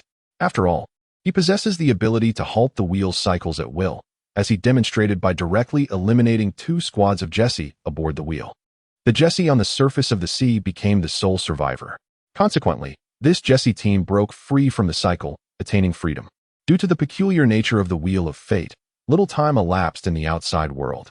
Jessie's son remains alive. After manipulating the memories and restoring the bodies of Jessie and his companions, the passage of time and the tribulations endured faded away, returning everything to how it was 3 years prior. Albeit without encountering the wheel, they found themselves back on shore, their lives restored to their rightful course. In this realm, there are no reapers masquerading as taxis, nor any extraordinary entities aside from the Wheel of Fate. The Wheel of Fate is a marvel born from the inception of human civilization in this world. The emergence of such a phenomenon has already exhausted the very foundation of this civilization, making the appearance of a second one utterly impossible. Uchiha Dong retracted the Wheel of Fate, and the notification of the main quest's completion arrived belatedly, for only then did he truly sever ties with the wheel, accomplishing his escape from the dreaded vessel. The Hokage squad re-emerged from the realm of gods, having spent a full 3 years within. Upon their return, they discovered the disappearance of the wheel. Uchiha Dong refrained from elucidating the mystery of its vanishing, merely informing them that this world had been cleared, allowing them the choice to explore the current realm or return to their previous one. However, after examining the present world, the Hokage squad discerned that it was merely an ordinary technological realm. Yet they understood that this world was undoubtedly more than it appeared. It was implausible for them to claim indifference towards the prospect of traversing worlds. Following their passage, they could not immediately cross over again or revert to their former world. They must first fulfill certain quests to enable further crossings. As for the consequences of failing to complete these tasks, they found themselves at a loss. Fortunately, under Uchiha Dong's leadership, no issues had arisen thus far. This time, resolving the world had taken Uchiha Dong a full 3 years, illustrating the formidable nature of the wheel that they had descended upon. This world, though seemingly a mundane technological realm, raises the possibility that all the extraordinary elements are concentrated within the very wheel they encountered, rendering it so terrifying that even Uchiha Dong required 3 years to resolve the challenges it posed. While they may not have witnessed the peril firsthand, they recognized that the troubles were formidable enough to trouble even Uchiha Dong. They likely faced even graver challenges ahead. Chapter 78, The Fractured World. The fifth collapse. Another formidable aspect of the Wheel of Fate lies in its ability to rewind time. Indeed, it allows one to return to the past. Although Uchiha Dong did not discover a corresponding Tsutsuki treasure, the plow, capable of such a feat within the shinobi world, an element from Boruto's narrative, he remained convinced that the Tsutsuki civilization possessed similar artifacts. Such treasures must exist. Yet considering the status of Tsutsuki Ishiki and Kagaya within their clan, he doubted their possession of such a powerful artifact capable of manipulating time freely. Such relics would likely be regarded as clan treasures within the Tsutsuki civilization, not easily transported to the shinobi world. Moreover, the arrival of the Tsutsuki expeditionary force was prompted by Kagaya's unilateral consumption of the divine tree's fruit, transgressing a taboo of the Tsutsuki civilization. Rather than an act against Ishiki, the nature of these offenses differed fundamentally. Had she merely slain Ishiki, it is doubtful that the Tsutsuki would have dispatched their forces. This indicates Ishiki's low standing within the Tsutsuki civilization, even though Kagaya's act of consuming the fruit constituted a grievous breach. It only warranted a combined expeditionary force for the two of them. This underscores the fact that a millennium's distance poses significant challenges for the Tsutsuki civilization. Tsutsuki Kinshiki and Momoshiki were also among the lower ranks of this expedition. However, this allows for a glimpse into the might of the Tsutsuki civilization. Even the seemingly disregarded Kinshiki and Momoshiki nearly obliterated the shinobi world. Despite Uchiha Dong acquiring their memories, he still lacked an adequate understanding of the advanced powers of the Tsutsuki civilization, indicating that they had long anticipated such situations and maintained information blackouts regarding their formidable capabilities. The Wheel of Fate also possesses the ability to rewind time. One of its dual cycles pertains to the past. Within the scope of the wheel's cycles, the past cycle allows individuals to return to a day prior. For those ensnared in the cycle, this holds little significance, as being trapped within it offers no resolution. Yet for the master of the wheel, Uchiha Dong, he could, after reverting to a day earlier, dissolve the cycle of the Wheel of Fate, enabling him to return to a day prior. Theoretically, through this mechanism, he could infinitely regress to a day before. This exemplifies the formidable nature of this fateful artifact. Though its application may not rival that of the Tsutsuki civilization's plow, which allows for traversal decades into the past, it still surpasses the majority of divine artifacts in potency. Provided the adversary lacks resistance to time manipulation, even those more powerful than he can be unilaterally vanquished. They adeptly mastered the intricacies of this world, advancing its technology, systems, culture, and other facets holistically. This has become their customary practice. However, for a single planet, it naturally does not capture the attention of the current Hokage squad. Yet the significance of an entire universe, even one devoid of extraordinary powers, remains immeasurable. Developing a planet pales in comparison to the implications of cultivating a universe. Uchiha Dong spoke little of the terrifying capabilities of that vessel. Others did not inquire. Thus, with arrangements for the subsequent developments in this new world set in motion, Uchiha Dong initiated the next horrifying chapter. The oppressive ambience lingered. Upon regaining consciousness, they found themselves amidst a desolate wintry expanse, surrounded by buildings transformed into ice sculptures and wandering monstrosities. Uchiha Dong glanced at his watch. Main quest: defeat the finality ruler. Completion reward: 31,000. 000 reward points for level 1 side quest. Upon seeing the main quest, Uchiha Dong comprehended the world in which he currently resided, a fractured world, enveloped in the chaos of a game universe. Within this cosmos, all planets and civilizations emerged from the imaginary tree.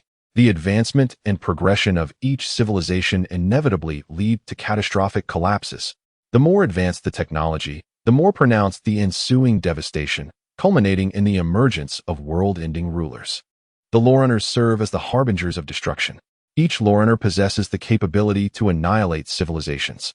A civilization can only qualify for survival through the trials presented by the 13 Lorerunners. Otherwise, it faces obliteration at the hands of the harbinger of the end, plunging the world into a cycle of rebirth. On Earth, civilizations undergo a cycle every 50,000 years. However, due to the selfish ambitions of Otto, the archbishops of fate, who sought to combat the forces of destruction, he hastened the advancement of Earth's technology, triggering the arrival of the Lorerunners before the planet was adequately prepared. Otto's confidence stemmed from two factors. One was the excavation of technologies from 50,000 years past, despite the civilization of that era being long extinct. The other was the remnants of its heroes. Ultimately, he displayed indifference to Earth's demise. Should his plans succeed, even if Earth were to perish, he could forge another parallel world where his aspirations would continue to thrive. If his calculations are correct, the current events transpire in 2017, marked by the fifth Lorunner, the Ice Lorunner, inciting the fifth collapse. This cataclysm wrought significant devastation, leading to the annihilation of an entire city. The Coral Island, the epicenter of this calamity, was utterly destroyed. Furthermore, during the fifth collapse, two elite Valkyries from Fate converged, the formidable Valkyrie Bianca Yolandel Adagina and the Valkyrie Rita Rosweiss. Additionally, three members of the World Serpent intervened, the Lightning Loriner Raiden Mei, the World Serpent's member Raven Natasha Hiola, and the World Serpent's member Knight Alchin Tianwu. Both sides possessed the capability to vanquish the fifth Loriner. The arrival of the Fire Shadow team, an external force, further exacerbated the chaos on Coral Island. However, Uchiha Dong would not relent against the fifth Loriner, not out of a sense of justice, nor merely due to the enmity over the destruction of a city, but rather because each Loriner harbors a core within them. Securing a Loriner's core not only allows for its transformation into formidable weaponry, but also enables one to become a new Loriner, inheriting their immense powers, provided they maintain their sanity and resist the encroachment of the will of destruction. Such feats were unattainable in prior civilizations. However, they have become possible in the current era. This is largely due to the emergence of the human Loriner, who stands alongside humanity and, at the cost of their own life, successfully implanted a backdoor into the Loriner's mechanism, granting humanity the potential to manipulate the Loriner's core. Another contributing factor is that the will of destruction on Earth has been severed by the extraordinary prowess of the Taimu Sword Saint, the Red Kite Sage. These developments have culminated in the present civilization's Loriners not being entirely subservient to the will of destruction. Humans may, through overcoming the Loriner's consciousness, exert their will to control the Loriner's core, yet such individuals are exceedingly rare, as this requires a perfect confluence of timing, location, and personal strength of will. Furthermore, the disposition of the consciousness birthed from the Loriner's core towards humanity plays a crucial role. For instance, the third Loriner, the Lightning Loriner Raiden Mei, finds it remarkably simple to control her core, as the consciousness within harbors no desire to annihilate humanity. It mirrors her second persona. As long as Raiden Mei wishes it, she can fully manipulate her core without any hindrance. Similarly, the Logic Loriner's core has never exhibited a loss of control throughout 3 successive masters. The current host of the Void Loriner, Kiana Kaslana, awakened from her rampage only by the sacrifice of her mentor, the limitless Taji Z, and now wanders the world. Her whereabouts unknown. The core of the fifth Loriner, Anisaniat, reveals a profound inclination towards the obliteration of humanity, a primal instinct inherent to all Loriner cores. Although Anisaniat's will has grown exceedingly strong, enabling her to withstand the Loriner's consciousness for an extended duration, she lacks the capacity to emerge victorious, resulting in the terrifying spectacle of an entire city encased in ice. As the barrier threatened to dissipate, Uchiha Dong issued an order: refrain from employing active perception and instead engage in passive sensing. As the barrier vanished, a chilling terror engulfed the Fire Shadow team. Not merely a frigid cold, but an insidious energy intent on eroding their very beings. Simultaneously, they sensed a formidable presence at the city's core, an entity of terror rivaling the bloodline limit. Merely by passively emitting energy, it reached a magnitude capable of encasing a city in ice. If fully unleashed, it could freeze an entire continent.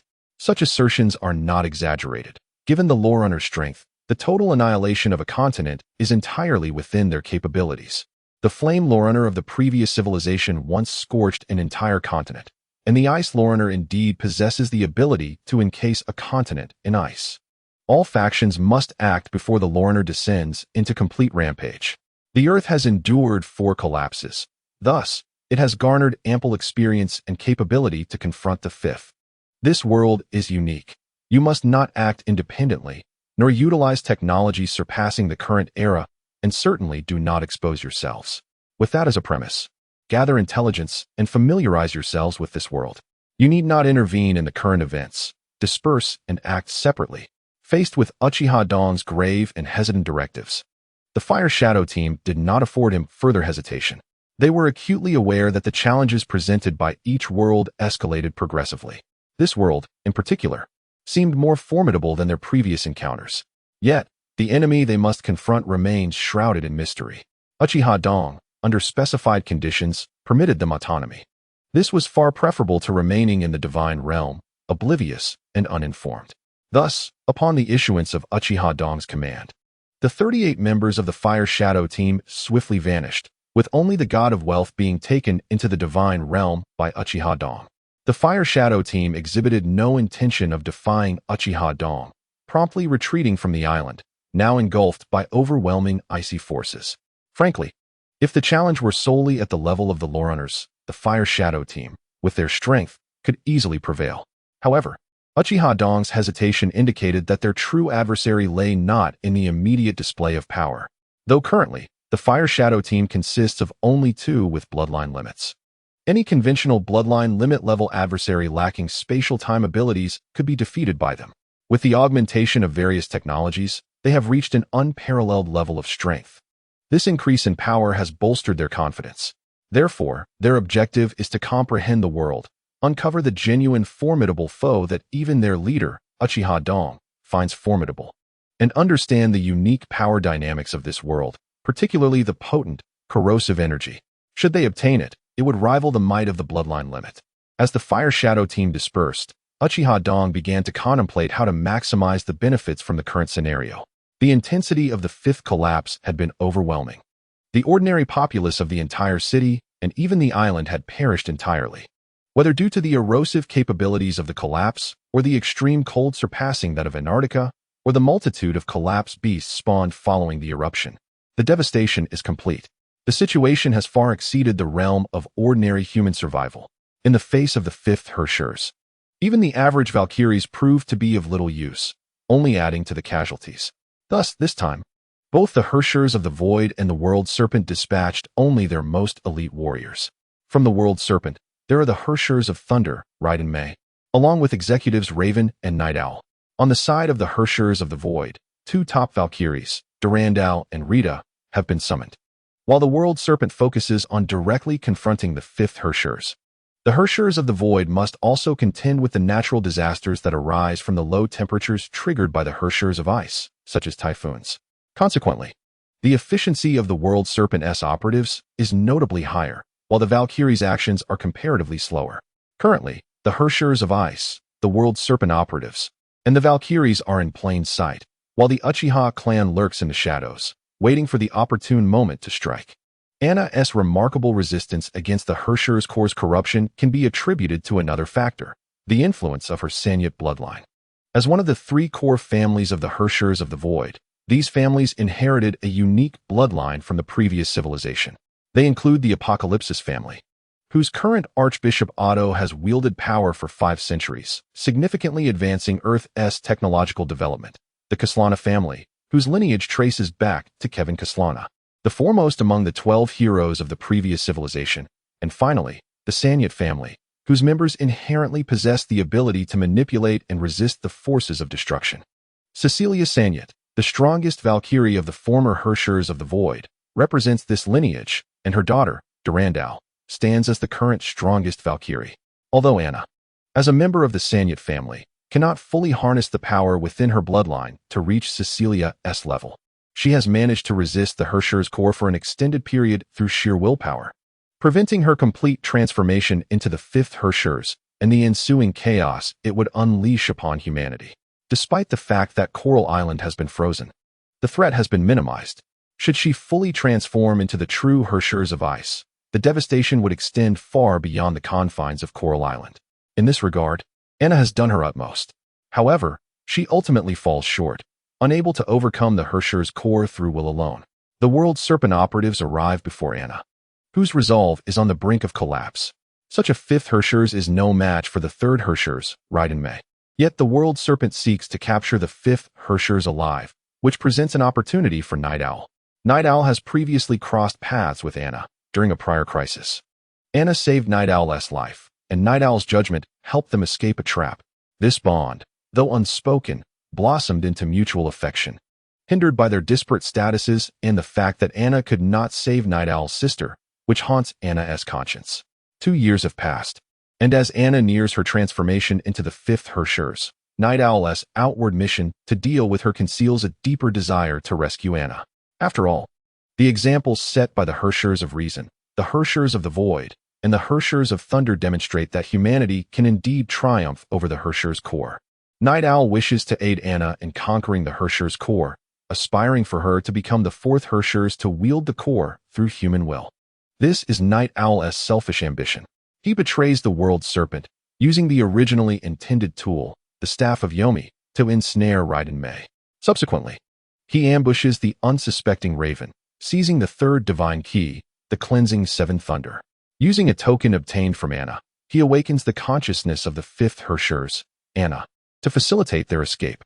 However, as they face the impending chaos of the fifth Herrscher's, no one will allow them to flee. Raiden Mei and Durandal block their path, while the Uchiha clan observes from the shadows, awaiting the moment to ensnare everyone in the web of fate.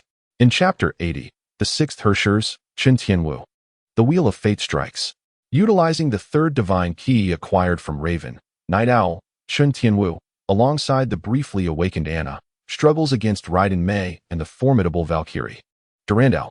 Yet, in their current states, even at their peak, they would not stand a chance against Raiden Mei and Durandal. Despite Night Owl's clever maneuvers, he finds himself repeatedly cornered. Anna realizes she cannot defeat the Herrscher's core and wishes for a death as a human rather than as a Herrscher's. However, Night Owl refuses to accept this fate. Ultimately, Anna's will falters against the Herrscher's core, and she fully transitions into her Herrscher's state. Protecting her, Night Owl is dealt a fatal blow by the hair-sherified Anna.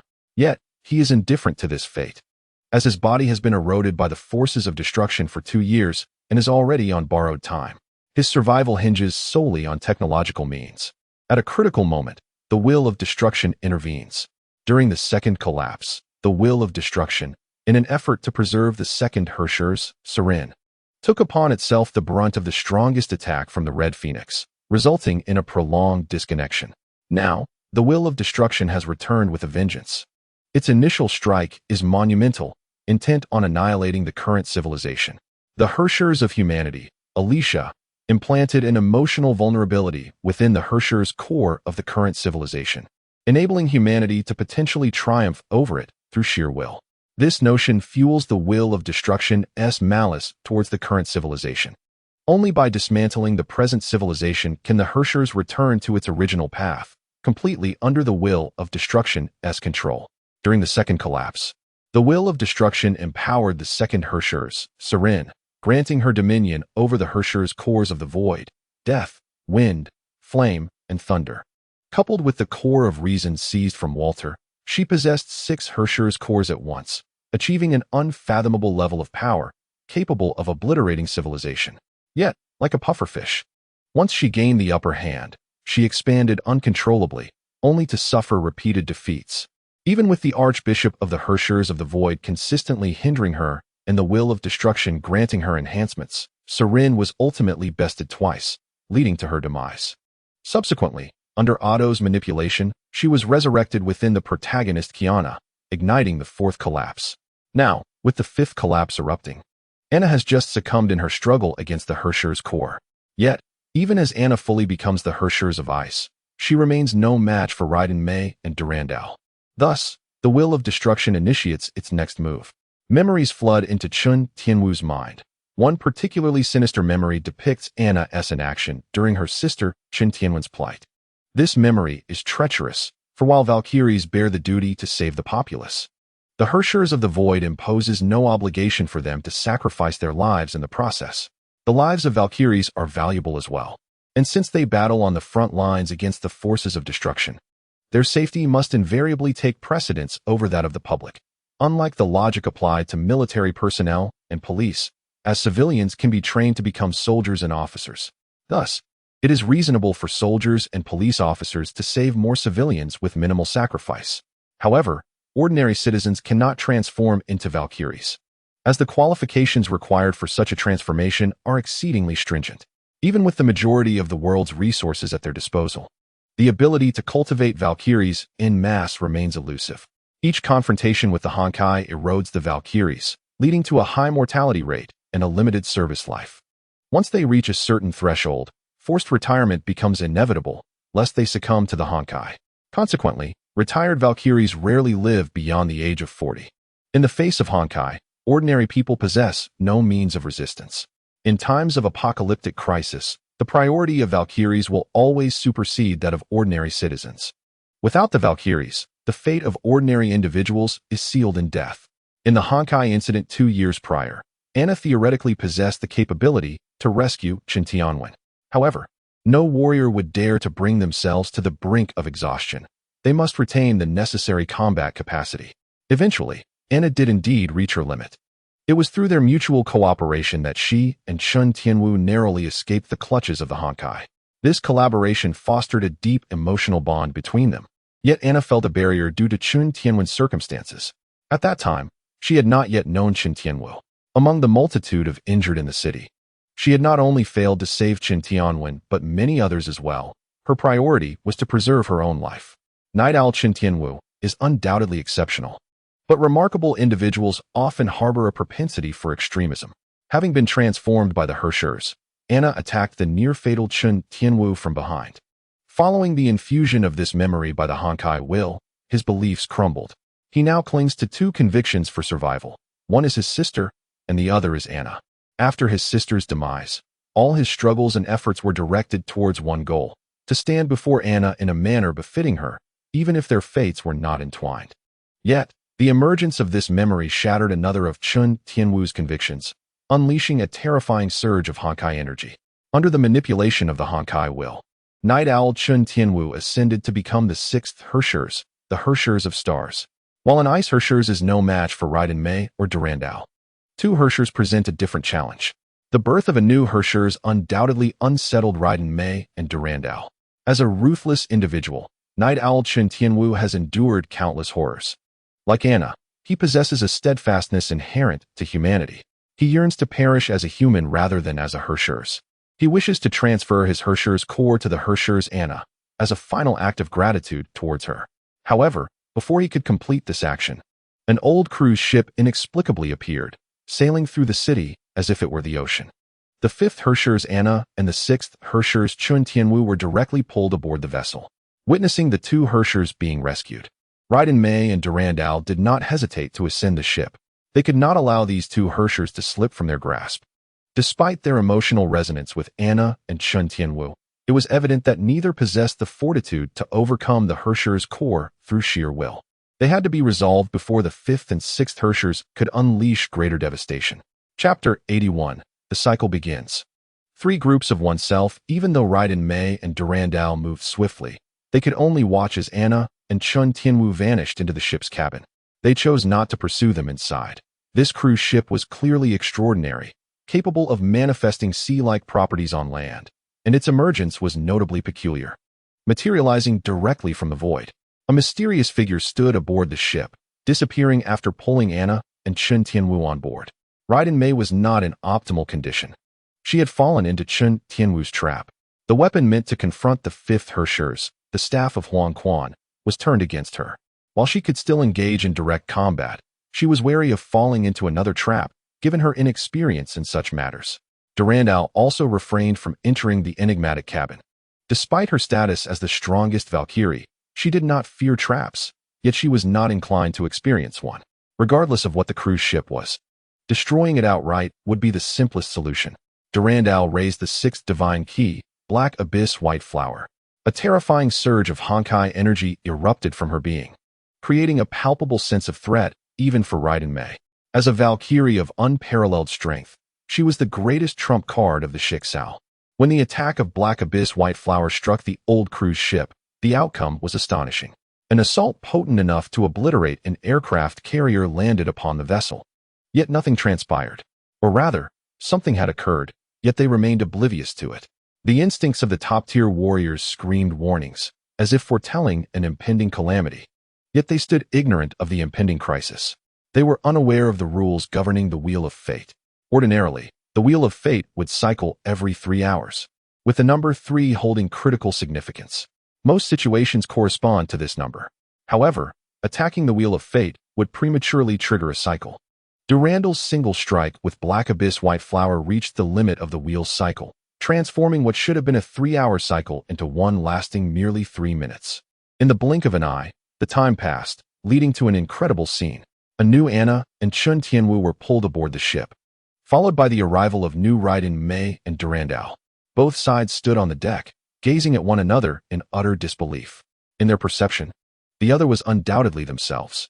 Regardless of whether they were the Hershers of Thunder or the divine Key Black Abyss White Flower, it was inconceivable that identical entities could exist in this world.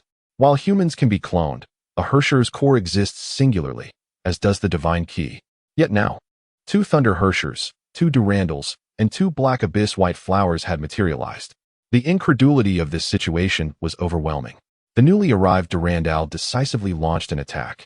Whether the opponent was genuine or not could only be confirmed in the heat of battle. The 2 Durandal's Black Abyss White Flowers collided fiercely, unleashing a terrifying force that swept across the entire cruise ship. Remarkably, the ship remained unscathed. Through their evenly matched clash, both Durandals affirmed the authenticity of the other. From their powers to the divine Key Black Abyss White Flower, everything was entirely consistent. A strange sense of foreboding surged once more. This time, the Raiden Mei and Durandal who had boarded earlier grasped the situation. The 2 attempted to flee from the enigmatic cruise ship. If their assumptions proved correct, New Anna and Chun Tianwu would soon be drawn aboard. Then, the new Raiden Mei and Yae Sakura once again boarded the cruise ship.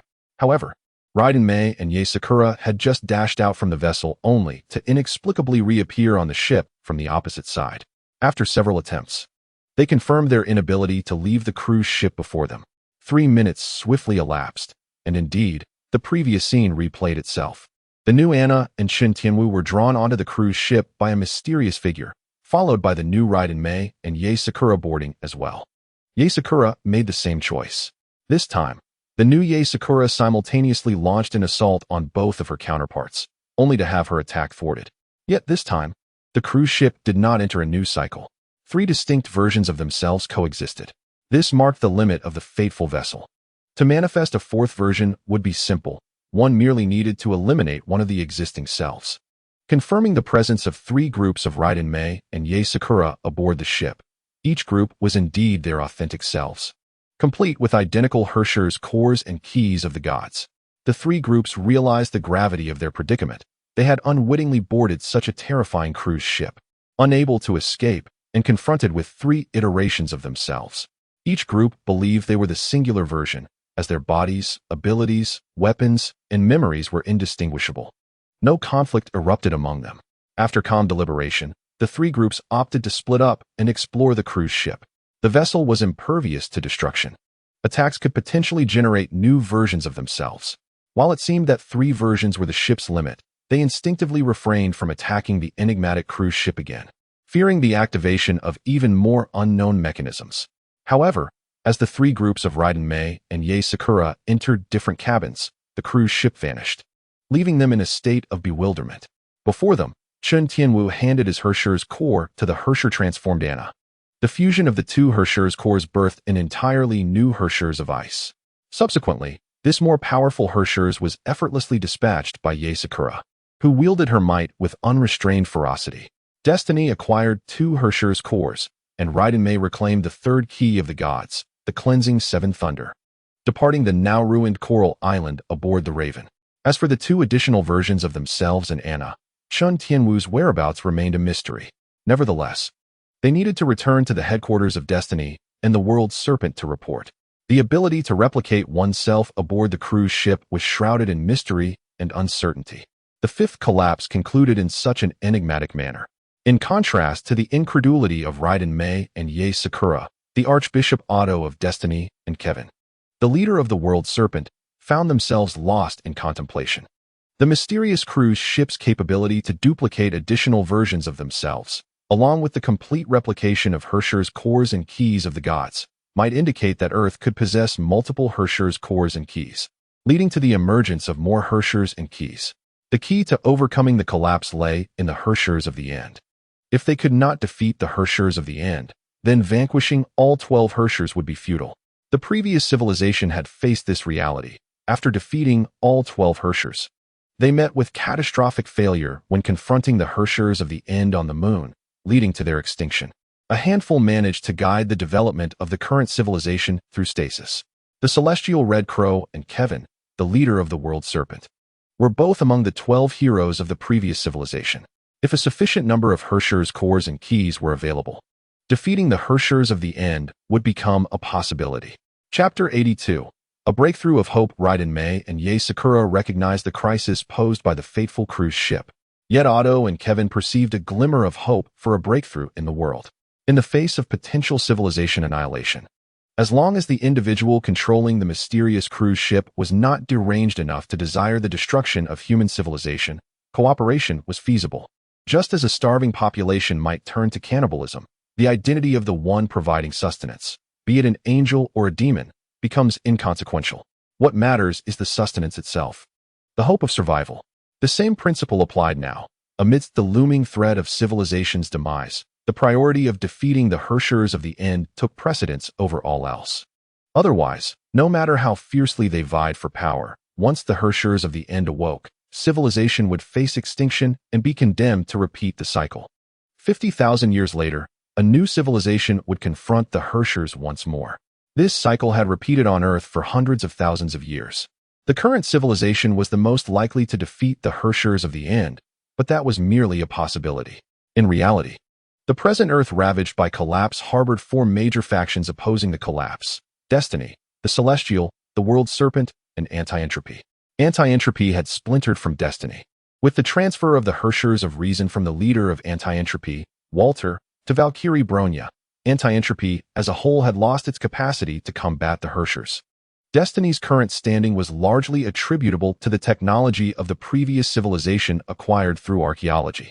The Celestial relied on one of the 12 heroes of the previous civilization, now known as the Celestial Red Crow's Fuhua. The World Serpent similarly depended on Kevin, the foremost hero of the previous civilization. Essentially, these three major factions were subsisting on the remnants of the previous civilization. The greatest variable of the current civilization lay in the Herschers allied with humanity. Beyond that, they had not forged their own path. The previous civilization had failed 50,000 years ago. It is difficult to assert that the current civilization, inheriting fragments of the previous civilization, could defeat the Herschers of the End. On this point, Archbishop Otto was not prepared to guarantee success. However, Otto also had no intention of confronting the Herschers of the End. His aim was to establish a parallel world lasting 500 years. As for what would come after, that would be entrusted to his granddaughter, Teresa, and the wisdom of future generations. He had already endured for 500 years and was prepared for death. Meanwhile, the Celestial Red Crow was currently in a state of physical death, her consciousness accompanying Kiana. Kevin was the most ruthless. He had never believed that humanity could triumph over the Herschers of the End. The previous civilization had given everything yet failed to defeat the Herschers of the End. The current civilization was far inferior to the previous one. Thus, his objective was to implement the Stigmata Project. In doing so, the consciousness of all humanity would be inverted in the Stigmata space, resulting in a collective consciousness. Even if humanity perished, their consciousness would endure in another form. Even when the Herschers of the End initiated the cycle, human consciousness could remain unaffected in the Stigmata space. However, humanity would no longer be able to attain their independence. Even the most formidable Kevin faced despair in the presence of the Herschers of the End. Now, the emergence of the mysterious cruise ship brought a glimmer of opportunity. They were unaware of the cruise ship's limit to replicate Herscher's cores and keys of the gods, but in the most optimistic scenario, even if it could duplicate 2 sets, it would mean an additional 2 Herscher's cores and keys for the current civilization. This would significantly enhance their chances against the Herschers of the End, which was why Otto and Kevin were not alarmed, but rather pleased. For a civilization on the brink of extinction, any unexpected turn of events was a surprise, not a fright. Soon, they received another piece of news. Kiana, wandering outside, had also encountered the mysterious cruise ship. The outcome was the same. The mysterious cruise ship did not harm Kiana, but, after a mere 10 minutes, set her down and vanished. This development made things considerably easier. Otto and Kevin each used themselves as bait to lure the mysterious cruise ship into existence. Otto carried a core of the Law of Death, which allowed for public access to the esteemed St. Freyo Academy in the Far East.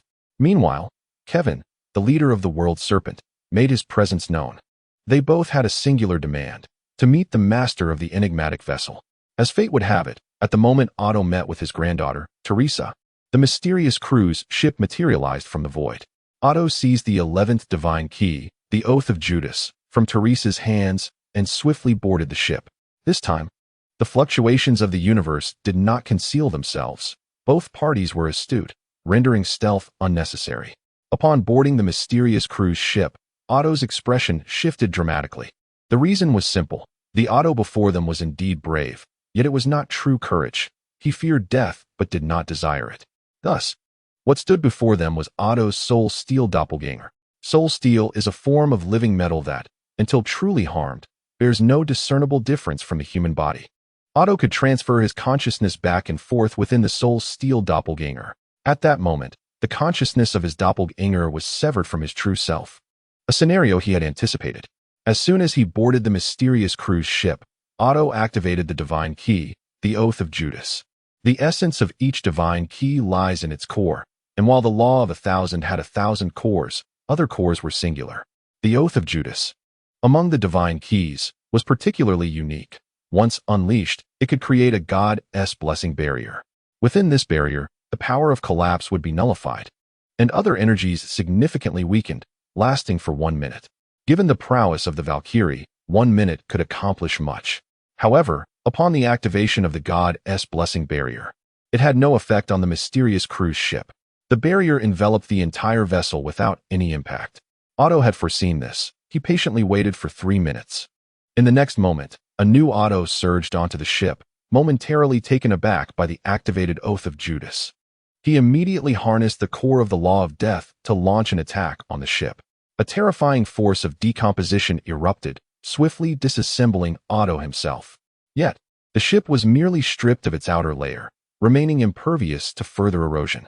The Soul Steel Otto, having suffered significant disassembly, halted the activation of the law of death's core. 3 minutes passed, and the ship refreshed, erasing all effects of the previous disassembly.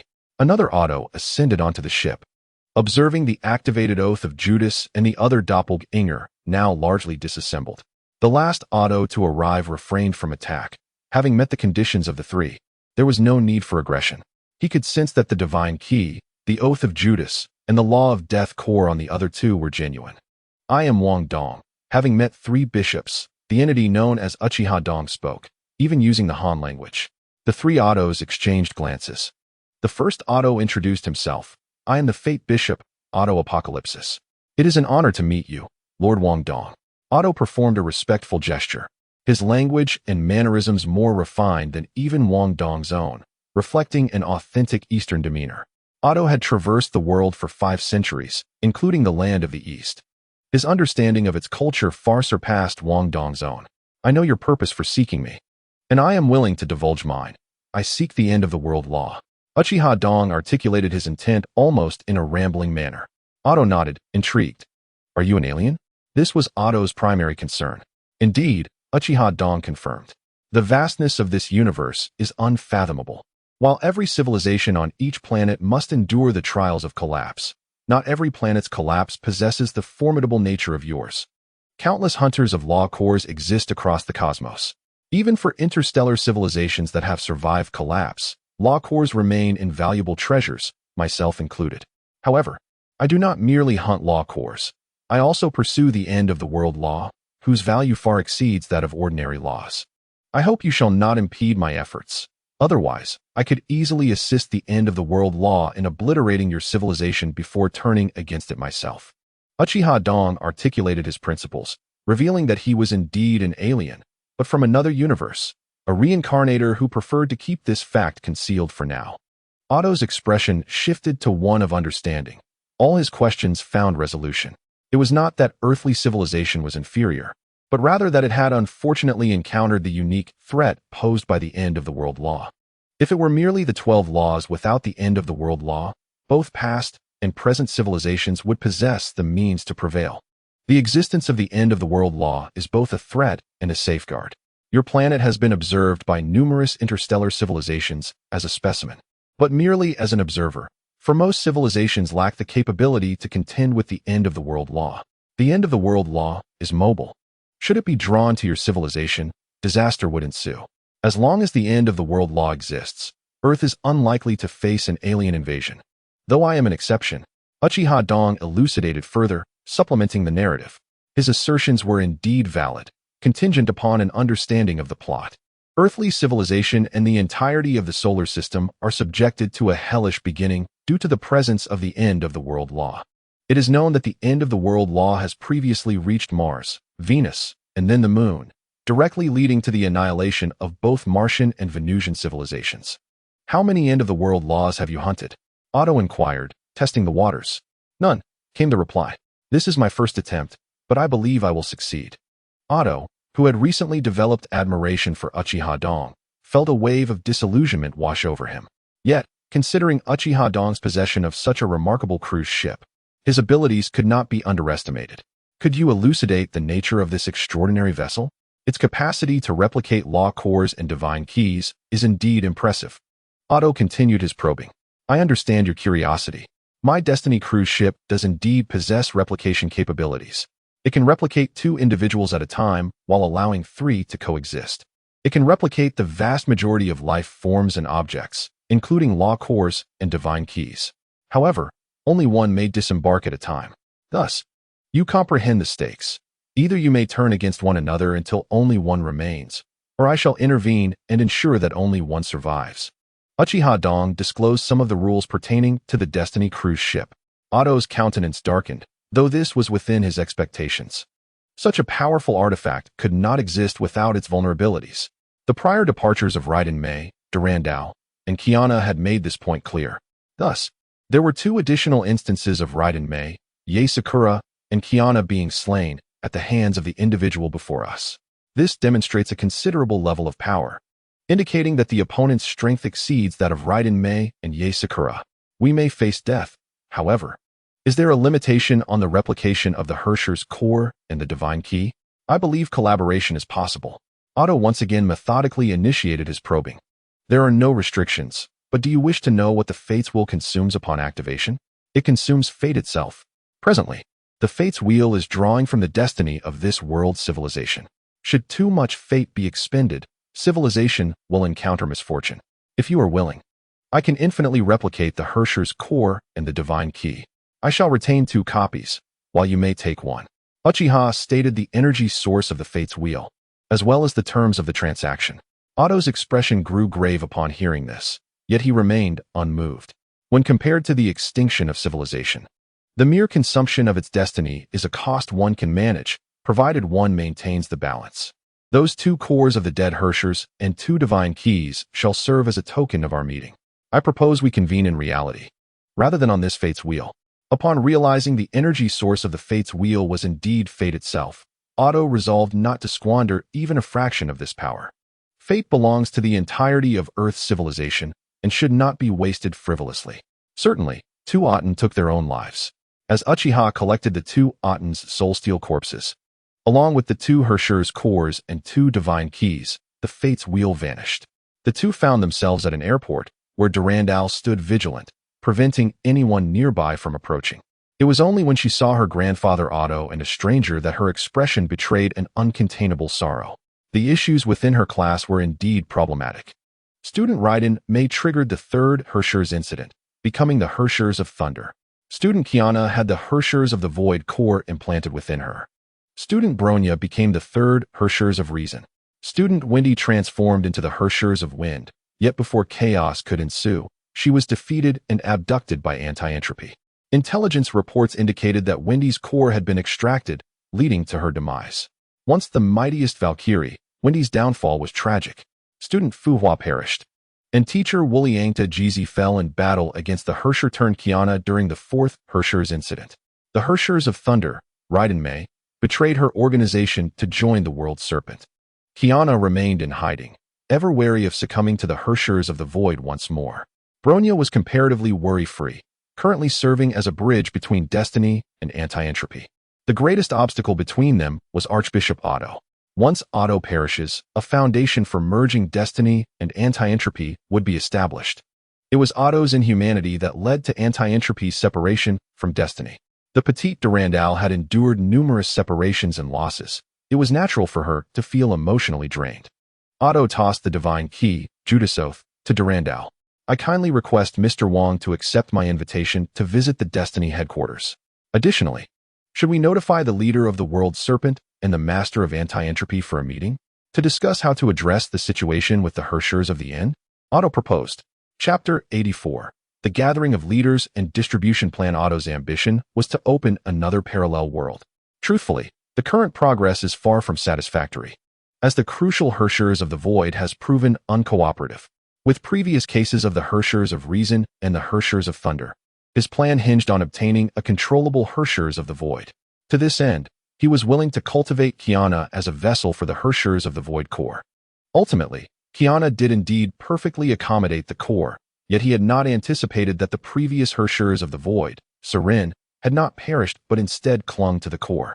To enable Kiana to fully master the Herschers of the Void core, she must eliminate Sirin, who is still attached to it, thus gaining complete dominion over the Void's powers. For this purpose, Otto was willing to incite the fourth Herschers incident, allowing Sirin to resurrect through Kiana's body. Upon revival, Sirin launched an assault on Destiny's headquarters and the Hyperion battleship. Sirin harbored a deep-seated hatred for Destiny, having once been a test subject in their laboratory, watching her companions perish due to experiments related to the collapse. Ultimately, Sirin became the second Herschers, seeking vengeance. Previously, Sirin wielded 6 powerful Herschers cores, yet was still defeated. Now resurrected, she possessed only the core of the Herschers of the Void, but still exhibited remarkable combat prowess. She single-handedly battled against the Valkyries of Destiny and the Titan army of Anti-Entropy.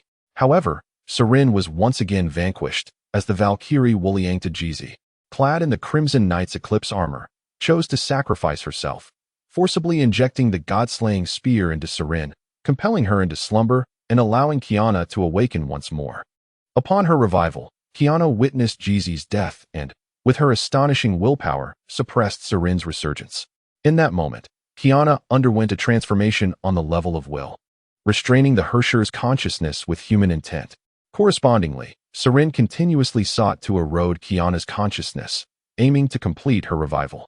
While Kiana resisted Sirin, she remained unaware that her class leader, Fu Hua, was also present within her consciousness, aiding in stabilizing her emotions.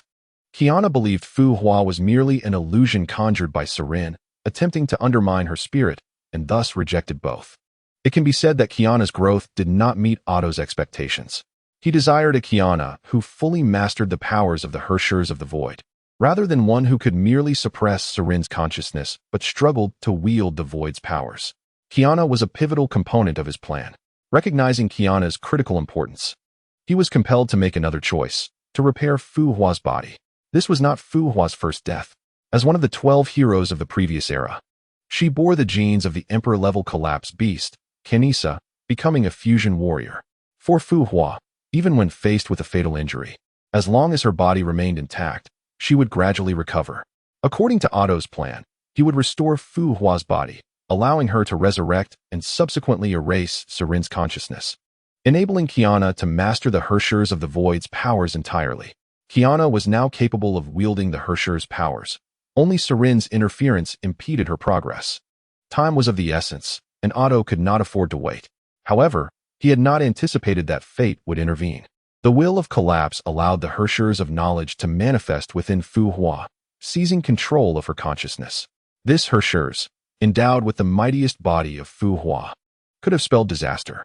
Yet, due to Fu Hua's body harboring 5 millennia of consciousness, its profound historical weight successfully obscured the will of the Herschers of knowledge, leading it to believe it was Fu Hua. This triggered a series of subsequent events. However, this was the original trajectory. With Uchiha's intervention, Otto found himself with a new option.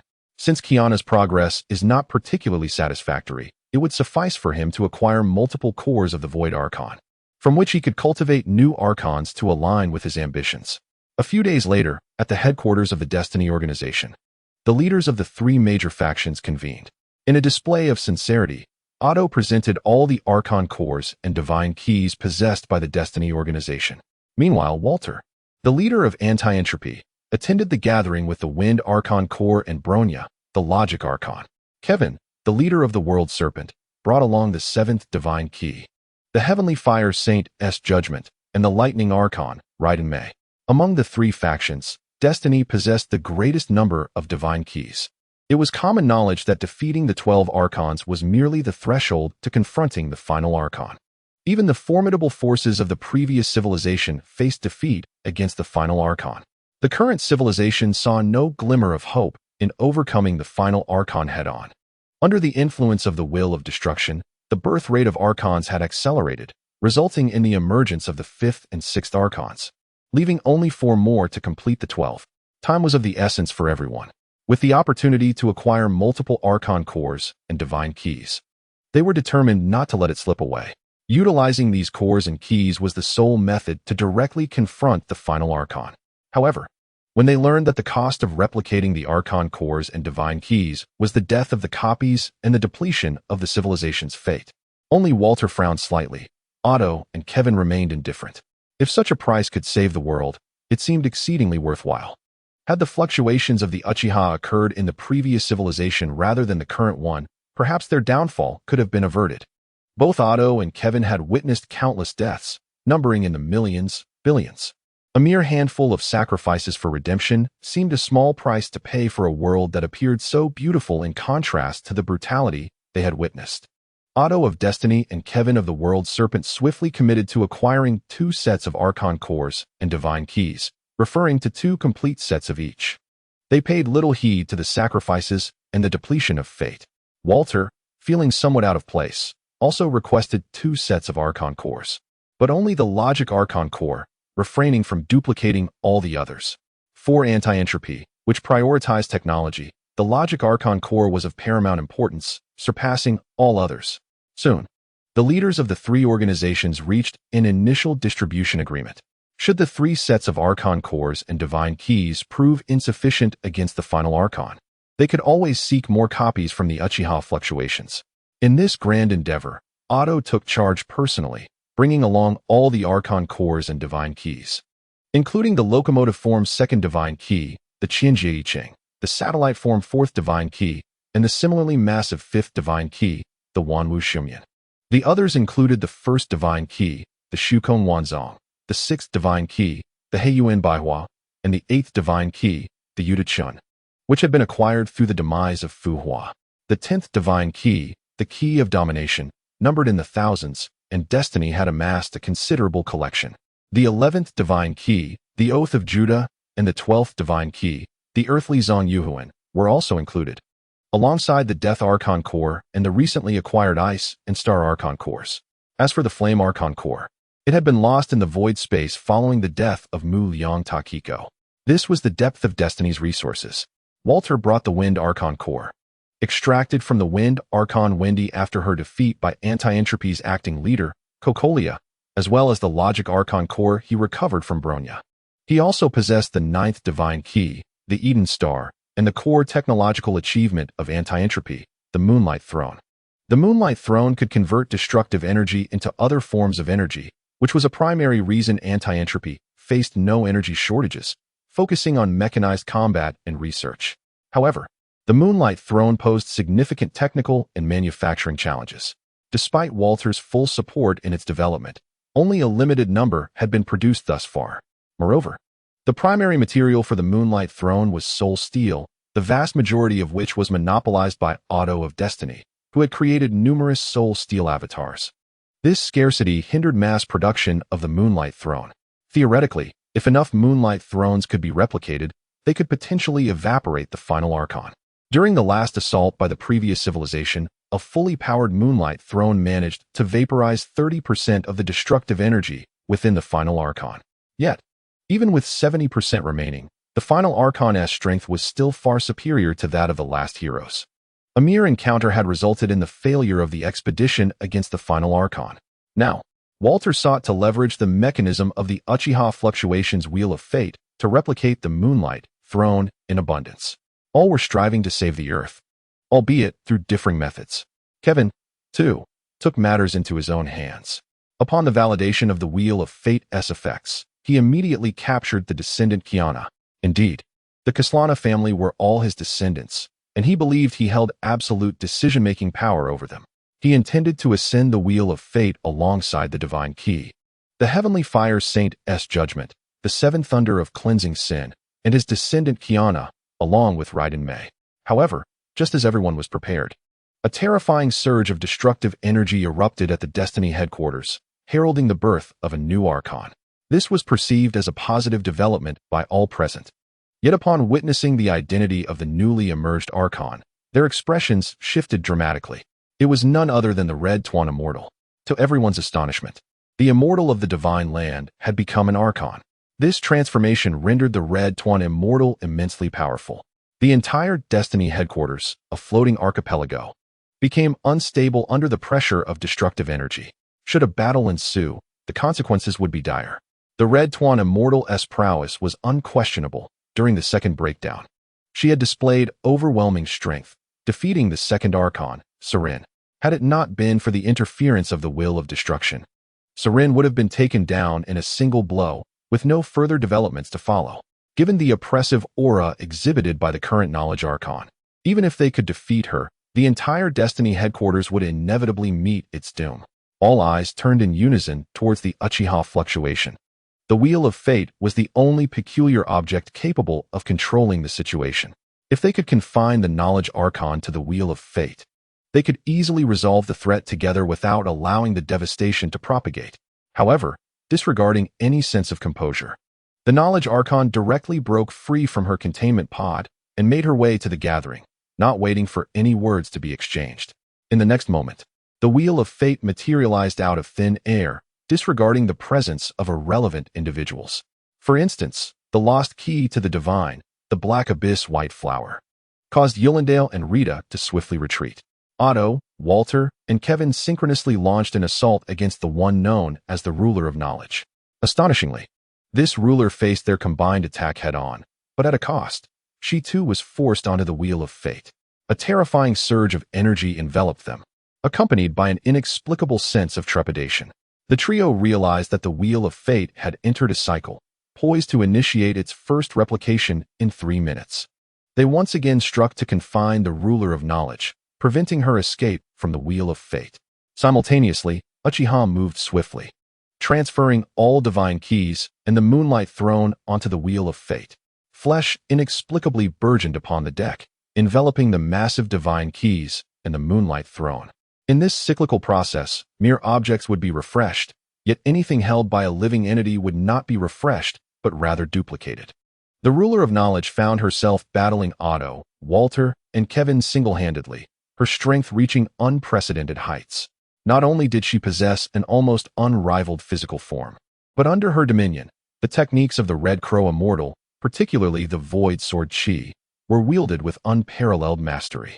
Originally, the Red Crow Immortal, Fu Hua, required spiritual essence to utilize the Void Sword Chi, which serves to refine the spirit and execute mental assaults.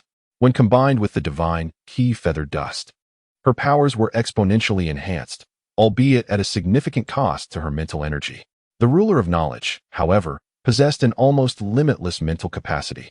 What was once a formidable technique for the Red Crow Immortal had become a mere standard attack in her hands. In this state, the Ruler of Knowledge alone held her ground against Otto, Walter, and Kevin. However, another factor played a crucial role. The three were merely stalling for time. Meanwhile, Kiana and Raiden May stood guard nearby, prepared to thwart any sudden escape by the Ruler of Knowledge. They had not anticipated that their reunion with their captain, Fu Hua, would unfold in such a manner. After Kiana, Raiden May, and Bronya had all ascended to their roles as rulers, even Captain Fu Hua had transformed into one, albeit lacking the self-control exhibited by the others. The fervent zeal of Captain Fu Hua in battle indicated a complete transformation into a ruler, unable to maintain her true self. For such a ruler, the usual outcome was death. Kiana's survival was entirely due to teacher Himiko's faith that Kiana could conquer the consciousness of Sarin, thereby mastering the core of the ruler, akin to Walter and Raiden May. 3 minutes elapsed swiftly, and soon 6 new individuals, along with fresh divine keys and the Moonlight Throne, emerged on the Wheel of Fate. To those present, this was merely the replication ability of the wheel. They were unaware that its essence was not replication but reincarnation. Chapter 86, Frantic Refresh, Ruler's Frenzy in contrast to the astonishment of the Ruler of Knowledge, who failed to grasp the situation. Otto, Walter, and Kevin immediately coordinated their attacks against her. Kiana and Raiden May isolated the two groups, while Uchiha gathered the newly appeared massive divine keys and the Moonlight Throne. Another 3 minutes passed, and a new group emerged. A complete cycle had finally formed. Accompanied by the emergence of three groups, the three Kevins executed a synchronized assault, swiftly annihilating the third group of the ruler of knowledge.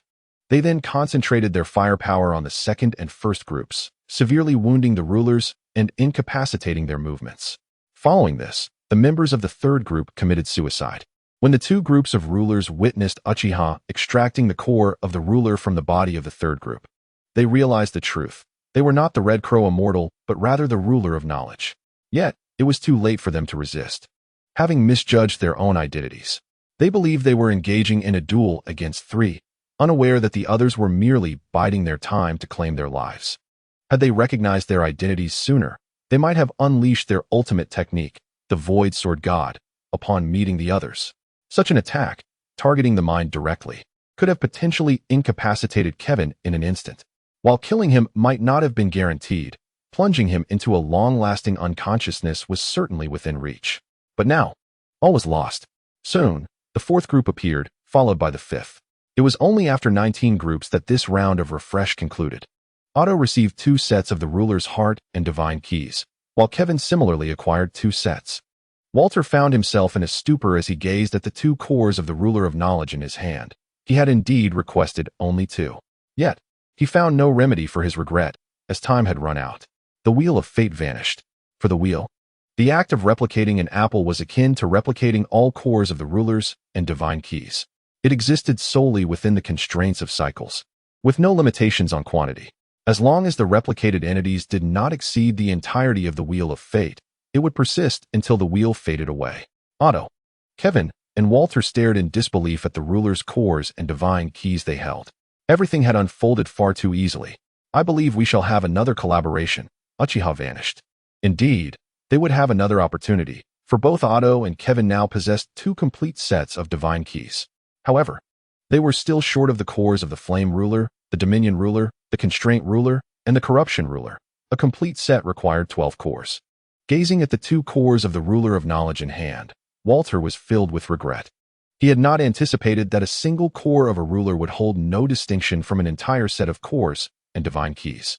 Each iteration of the wheel replicated a full set, and his request for merely 1 core of the ruler of knowledge had led to the loss of the other 7 cores and 2 sets of divine keys, leaving him breathless with despair. Nevertheless, with ample cores and divine keys at their disposal, whether it be for destiny, world serpent, or entropy, they now had sufficient strategic latitude. Walter's acquisition of 2 additional sets of the Moonlight Throne was not a total loss. As for the Red Crow Immortal, she successfully extricated herself from Kiana's mental realm and returned to her own body. Her return safeguarded the life of the Ruler of Knowledge, preserving her consciousness from obliteration.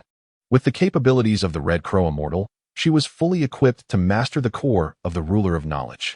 Her resurgence was a boon for all. Now, the Red Crow Immortal not only regained her strongest physical form, but also reached an unprecedented pinnacle in mental prowess, thanks to the cooperation of the core and consciousness of the Ruler of Knowledge. At the very least, the consciousness of Sirin, which had plagued Kiana, was obliterated in a single blow by the now empowered Red Crow Immortal. Freed from the torment of Sirin's consciousness, Kiana could finally wield the powers of the Void Ruler with complete control, becoming the 5th ruler to stand firmly on the side of humanity, alongside Walter, Raiden, Bronya, and the Red Crow Immortal. Walter handed one of the cores of the Ruler of Knowledge to Bronya, allowing her to once again assume the role of the Ruler of Knowledge. The simultaneous existence of 2 rulers of knowledge no longer drew their attention. For on the Wheel of Fate, 3 groups could coexist at once. The Destiny, World Serpent, and Entropy factions subsequently departed. After a brief reunion with Kiana and Raiden, Bronya chose to follow Walter. Raiden also left with Kevin, while Kiana returned to the embrace of Teresa. She had endured so much and was finally able to return to her family as a normal person. Soon, Destiny welcomed new members, the Hershers of the Void, Yae Sakura, effortlessly mastering the powers of her role, and the Hershers of Thunder, Rita, both being elite Valkyries with the ability to wield the Hersher's core with ease. As for the 3rd elite Valkyrie, Teresa declined the offer to become a Hershers. Though her students had ascended, she had no intention of joining their ranks. Meanwhile, the World Serpent introduced a new Hershers of Thunder, Natasha, along with a new Hershers of Reason, Huolong, and a new Herrschers of knowledge, Huesa, the entropy faction. Having acquired 2 Herrschers of reason, Walter and Bronya, also added a new Herrschers of reason, Lissel Albert Einstein. The 3 major powers worked tirelessly to execute their plans. Months passed, culminating in the emergence of the Herrschers of domination, which was swiftly dealt with by Yae Sakura and Kiana, who reclaimed the lost core of the Herrschers of Flame during the domination Herrschers dominion. Kiana absorbed this core, transforming into the new Herrschers of Inferno.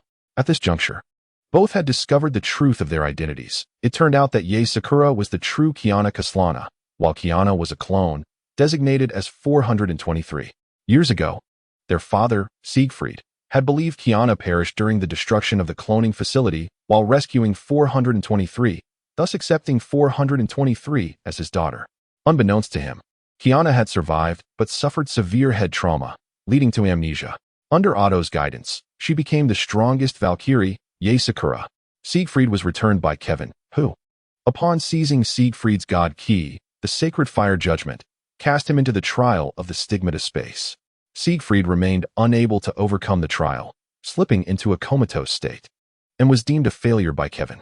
However, following the defeat of the Herrschers of the End, a breakthrough occurred, and Kevin awakened Siegfried, reuniting him with his 2 daughters. The Herrschers of domination was effortlessly resolved, leading to the more formidable Herrschers of restraint. The former civilization had paid a heavy price facing the Herrschers of restraint, resulting in the near-total annihilation of the fusion warriors and extinguishing their hopes of overcoming the Herrschers of collapse. To mitigate the destructive capacity of the Herrschers of restraint, Destiny, World Serpent, Shinjo, and Entropy joined forces to artificially induce its creation, thus keeping everything within controllable limits. Chapter 87. Herrschers of Restraint, Herrschers of Corruption. When Uchiha noticed the selected candidate for the Herrschers of Restraint, he was nearly petrified, for the individual was none other than the resurrected Kushina Uzumaki. Unbeknownst to her, she had become one of the strongest elite Valkyries while immersed in destiny. Possessing immense vitality, terrifying strength, remarkable perception, and formidable resistance to the forces of collapse. Coupled with her innate ability to seal, she quickly ascended to be among the most powerful elite Valkyries, just a step away from full Herrschers status. Indeed, she was an ideal candidate for the Herrschers of Restraint. They intended to create an artificial Herrschers of Restraint, but the will of collapse was not easily deceived. Sacrificing an exceptionally well-suited elite Valkyrie to attain a stable Herrschers of Restraint core was a highly advantageous trait. Naturally, Kushina possessed a spirit of self-sacrifice, and thus everything was decided. The Herrschers of Restraint could nullify collapse energy and weaken all other forces. To defeat the Herrschers of Restraint, one would primarily rely on pure physical or mental assaults. With Kevin and the Red Crane Sage present, they were highly confident in their chances of victory. As vast amounts of collapse energy flooded into Kushina's body, its intensity reached the threshold for becoming a Herrschers, attracting the attention of the will of collapse. Memories of the Nine Tails chaos flooded Kushina's mind, plunging her into a state of despair. Faced with such a fitting candidate for the Herrschers of Restraint, the will of collapse ultimately could not resist. The core of the Herrschers of Restraint formed within Kushina, and thereafter, there was no further development. For she easily grasped the core, aligning herself completely with humanity. The emergence of a powerful elite Valkyrie and a Herrschers of Restraint was indeed a boon for Destiny. Following the Herrschers of Restraint was the Herrschers of Corruption, equally tenacious. This Herrschers could emit a virus capable of controlling all living beings and machinery. The former civilization was unaware of this intelligence and suffered a catastrophic defeat when their weapon systems were commandeered, leading to nuclear devastation of humanity's final cities. The last remnants of the brave attempted to confront the Herrschers of the End on the moon, ultimately failing. The current civilization, having foreseen the capabilities of the Herrschers of Corruption, naturally contemplated replicating the miracle of the Herrschers of Restraint. If they could artificially induce a Herrschers of Corruption, they might even seize its core, minimizing losses. The World Serpent recommended an individual codenamed Virus, who inherently possessed the ability to control viruses and exhibited exceptional talent in both electronic viruses and virus research. Discovered by the World Serpent, he ascended to a position of leadership within months. With his qualifications, he was entirely suited to become the Herrschers of Corruption. Even if the will of collapse recognized him as bait, Relinquishing such a fitting candidate would not be easy. Furthermore, Virus had been a solitary figure since childhood, as those who grew close to him met untimely ends. It was only upon joining the World Serpent that he truly realized his ability to control viruses. Both his capability and mentality made him an exemplary candidate for a Hershers. Undoubtedly, this cadre of the World Serpent, codenamed Virus, was also a member of the Hokage team, albeit not from the ninja world, but from the Otsutsuki Kenshiki's alternate dimension. Unlike being overlooked by Otsutsuki Kenshiki, he gained recognition from Uchiha after falling into his hands, leading to extensive research in the field of viruses. Now a top-tier master in this domain, he developed various powerful viruses, disguising his identity to enter the World Serpent. His talents were eventually recognized and duly appreciated. Kevin's selection received unanimous approval from the four great factions. What followed was an injection of Hersher-level collapse energy into the virus in the desert, once more serving as bait for the will of collapse. However, unexpectedly, Virus did not become the Hershers of corruption. This was not due to the will of collapse abandoning him, but rather because the Hershers of corruption had already been born unbeknownst to them. The virus began to spread globally, perfectly resonating with the eradicator of corruption, allowing it to sense the location of its essence. This indicated that if it could seize the core of the eradicator, it could usurp its position and become the new eradicator. The virus revealed the whereabouts of the eradicator. Yulon Dyer and Kiana exchanged glances and immediately opened a portal to confront the eradicator, only to discover that it was intertwined with Raiden Mei, concealed by the power of the Hershers of Thunder, thus remaining undetected. However, once the eradicator's true form was revealed, it possessed virtually no combat capabilities. Despite temporarily controlling Raiden Mei's body, this was accompanied by the obliteration of the consciousness of the Crimson Tengu, granting it unrestricted access to the powers of the Void Sword God, resulting in a terrifying amplification of strength. The consciousness of the eradicator, now devoid of awareness, was presented before the virus, leaving them unwilling to witness such a perfectly aligned entity perish before their eyes. Unlike the seasoned Otto and Kevin, the younger generation adhered to the belief of fighting for all that is beautiful in the world, stubbornly refusing to accept sacrifice, believing they could reshape the world to their ideals. As they obtained the core of the eradicator, the virus, now permeated by the energies of collapse, swiftly regained tranquility. Mastering the core like a whirlpool, the members of the Hokage team became Hershers, but they were not the only ones. The Hokage team was now filled with Hershers. Ever since Uchiha D had replicated the cores and the divine keys extensively, the Hokage team acquired the autonomy to select the Hershers' cores and divine keys. With all 12 Hershers' cores now at their disposal, the Hershers of the End on the Moon had entered its final countdown. Consequently, Otto from Destiny, Kevin from World Serpent, the Crimson Tengu from the Land of the Gods, and others reconvened at the Destiny headquarters. This time, they would undertake the largest and final replication of the Hershers' cores and divine keys. Knowing that the Wheel of Fate could replicate without quantity restrictions, only frequency limits, they aimed to maximize their gains. The ratio of replication remained 2/3 for Uchiha D and 1/3 for the four organizations, with each organization receiving 2 sets of Hershers' cores and divine keys. Everything unfolded in an orderly manner. Chapter 88, Resolving the Hershers of the End. Constructing the past paradise for Otto, Kevin, Fuhua, and Walter, the task was to replicate 2 sets of Hershers' cores and divine keys. However, unbeknownst to them, for Uchiha D, such replication was exponentially amplified. After all, their replication occurred beneath the deck, while the others worked above. Both sides had promising futures. Yet, once the replication concluded, Uchiha D had both good and bad news to share. The good news was that he would be the one to defeat the Hershers of the End. The bad news was that items produced by such an enigmatic artifact as the Wheel of Fate, while authentic from any perspective, had one exception: when confronted with other forces of fate, these items could be effortlessly rendered void. At this revelation, Otto's expression shifted, while the others remained relatively calm. Having witnessed the astounding nature of the Wheel of Fate, they had relinquished any hopes of resisting the forces of fate. When faced with an enemy possessing such power, surrendering was far easier than fighting back, provided the adversary did not wish to annihilate human civilization. Uchiha D's warning stemmed from his possession of all original Hershers' cores and divine keys. Otto's countenance changed because his aspirations of creating a parallel world might falter. The core element of his plan was to leverage the powers of the Herschers of the Void to assault the imaginary tree, coupled with his self-sacrifice to become the Herschers of the Void, acting as an insider, and precisely targeting the moment 500 years ago when his beloved Colin perished to establish a parallel world where Colin lived. However, it was clear that the powers of the imaginary tree also encompassed fate.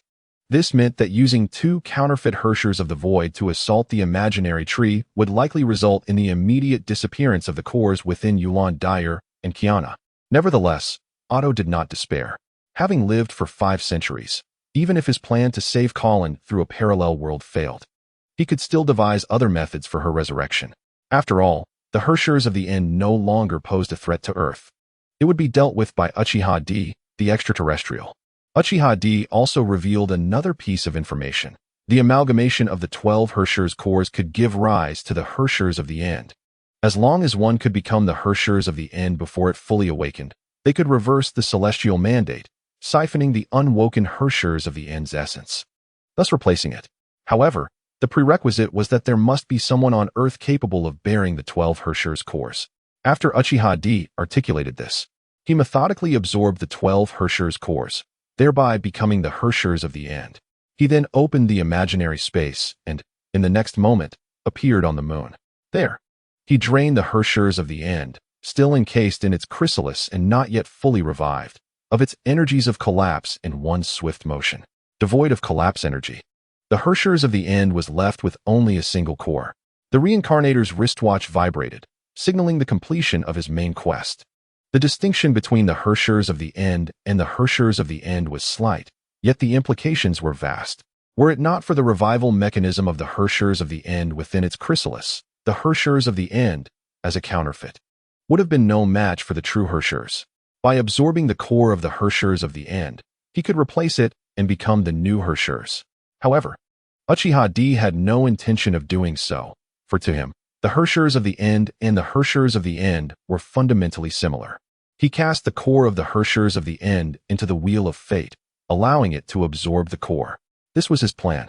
The Herschers of the End also wielded the power of reincarnation, capable of perpetually cycling civilizations every 50,000 years. This formidable power of reincarnation far surpassed that of the Wheel of Fate. Yet, Uchiha D dared not absorb the core of the Herschers of the End, as it would mean confronting the Will of Collapse. Although the Will of Collapse had been repeatedly bested in encounters with Fu Hua, this did not imply its weakness. After all, the Will of Collapse permeated the universe. The relatively subdued presence of the Will of Collapse within the solar system was understandable. But Uchiha D could not gamble on facing a cosmic-level Will of Collapse. What if, upon consuming the core of the Herschers of the End, he encountered an overwhelming manifestation of that will? Therefore, he preferred to entrust the core of the Herschers of the End to the Wheel of Fate for absorption and transformation, an act he would never dare undertake himself. Furthermore, enhancing the Wheel of Fate also augmented his own strength. As the Herschers of the End, the influence of the Will of Collapse on him was ultimately limited, absolutely not allowing him any space to react. Once the Will of Collapse becomes overwhelming, he can directly shatter the core of the Herschers within him, forcibly exiting the state of the Herschers of the End. It is only with the means to combat the Will of Collapse that he dares to become the Herschers of the End. The collapse energy belonging to the Herschers of the End on the moon can be absorbed by the Uchiha wave. The core of the Herschers of the End is absorbed by the Wheel of Fate. Thus, the menace that has plagued Earth for hundreds of thousands of years is resolved. With the crisis of the Herschers of the End eliminated, Earth enters a period of peaceful development. Each member of the Hokage team rises to prominence, spreading throughout the upper echelons of Destiny, World Serpent, Shinjo, and Entropy. Following the emergence of a new Herschers of the Void, Minato Namikaze, Destiny achieves significant breakthroughs in the realm of space. Not only does he utilize technology to open virtual spaces and extract collapse energy at will, but he also establishes teleportation gates, enabling Destiny to transport within the Earth and across other regions of the solar system, ushering Destiny into the Interstellar Age. However, this is merely a glimpse of Minato's rudimentary space technology. The true breakthrough comes with his successful completion of the space bridge technology, aided by the Key of God. creating teleportation pillars that realize interstellar transportation. The advancements in spatial technology from Destiny are remarkable. Meanwhile, after the World Serpent's cadre virus successfully absorbed the core of the Hershers of Reason, it harnesses the powers of the erosion Hershers and the Hershers of Reason to develop nanovirus technology. With this technology, a single virus can replicate an entire civilization. Indeed, the virus accomplishes this feat. Kevin opens the past paradise to the virus, a legacy of the former civilization that contains not only the memories of the 13 heroes, but also records the grandeur of the past civilization. After absorbing the technologies of the past paradise, the virus successfully replicates a representative city, its scenes, and architecture of the former civilization on the moon, even reconstructing the bodies of the 13 heroes, allowing them to return to reality. Now, the collapse energy on the moon has been absorbed by the Uchiha wave, rendering it a perfect replica of the former civilization. Unfortunately, while the former civilization has been successfully replicated and the 13 heroes have emerged from the past paradise, they are notably devoid of the people of that bygone era. However, they will soon find companionship, for the seeds of the former civilization still exist. Chapter 89, Seeking Grayscale. Slaying Quantum Hershers of the End. The headquarters of the World Serpent has relocated from Earth to the Moon, making it the final refuge of the former civilization. The virus not only directly replicates the former civilization in reality through nanovirus technology, but also, leveraging the might of the erosion virus, conducts genetic editing to cultivate higher-yield crops, more delectable fruits and vegetables, and more flavorful livestock. Of course, under its influence, the capacity to synthesize food, fruits, vegetables, and meat directly has been fully realized. In Shinjo, the Red Kite Sage, utilizing 1,000 cores of the Hershers of Control, reconstructs the control theater with the 2,000 cores she possesses. Subsequently, she combines the two sets of Hershers cores and the Key of God with the control theater, entrusting the 2,000 Hershers cores to the Shinjo authorities for their distribution. The Red Kite Sage sets restrictions on the Hershers cores to filter out those with ulterior motives. Thus, each recipient of a Hershers core is granted a seat in the control theater, where the 2,000 seats collectively determine the application of the Hershers cores and the Key of God. With this arrangement in place for Shinjo, the Red Kite Sage travels to the moon to convene with her companions. In the realm of entropy, Orochimaru, with his expertise in genetics, successfully ascends to a cadre position within entropy. After all, entropy is primarily focused on mechanical technology, rendering its genetic capabilities relatively inferior. While not entirely absent, they are fraught with uncertainties. Consequently, Orochimaru gains the recognition of the erosion Hershers core and becomes the erosion Hershers of entropy. His path diverges from the virus's nanovirus route as he continues along his own trajectory of ability transplantation. Under Orochimaru's guidance, the stigmata technology originally belonging to Destiny achieves breakthroughs. Utilizing the capabilities of the erosion virus, Orochimaru can implant artificial stigmata without side effects and even replicate life stigmata. He personally implants Hersher's stigma of death, thereby effortlessly mastering the Key of God, Abyssal Blossom. Additionally, he further enhances artificial stigmata, maximizing their capabilities to align closely with innate stigmata. Furthermore, he even attempts to replicate the fusion warrior technology of the former civilization through the amalgamation of stigmata and collapse beast genes. Originally a technologically advanced civilization, entropy, through Orochimaru's singular efforts, surpasses Destiny in stigmata technology and catches up with the World Serpent in integrating collapse beast genes. The Hokage team thoroughly integrates into the four major organizations of the collapsed Earth. In the blink of an eye, several years pass.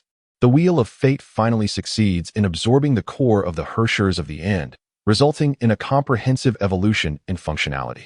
The delay in this process is attributed to the cosmic wave still merging with another half of the seed source within the Wheel of Fate. Upon merging the core of the Hershers of the End and the seed source, the Wheel of Fate undergoes a significant enhancement.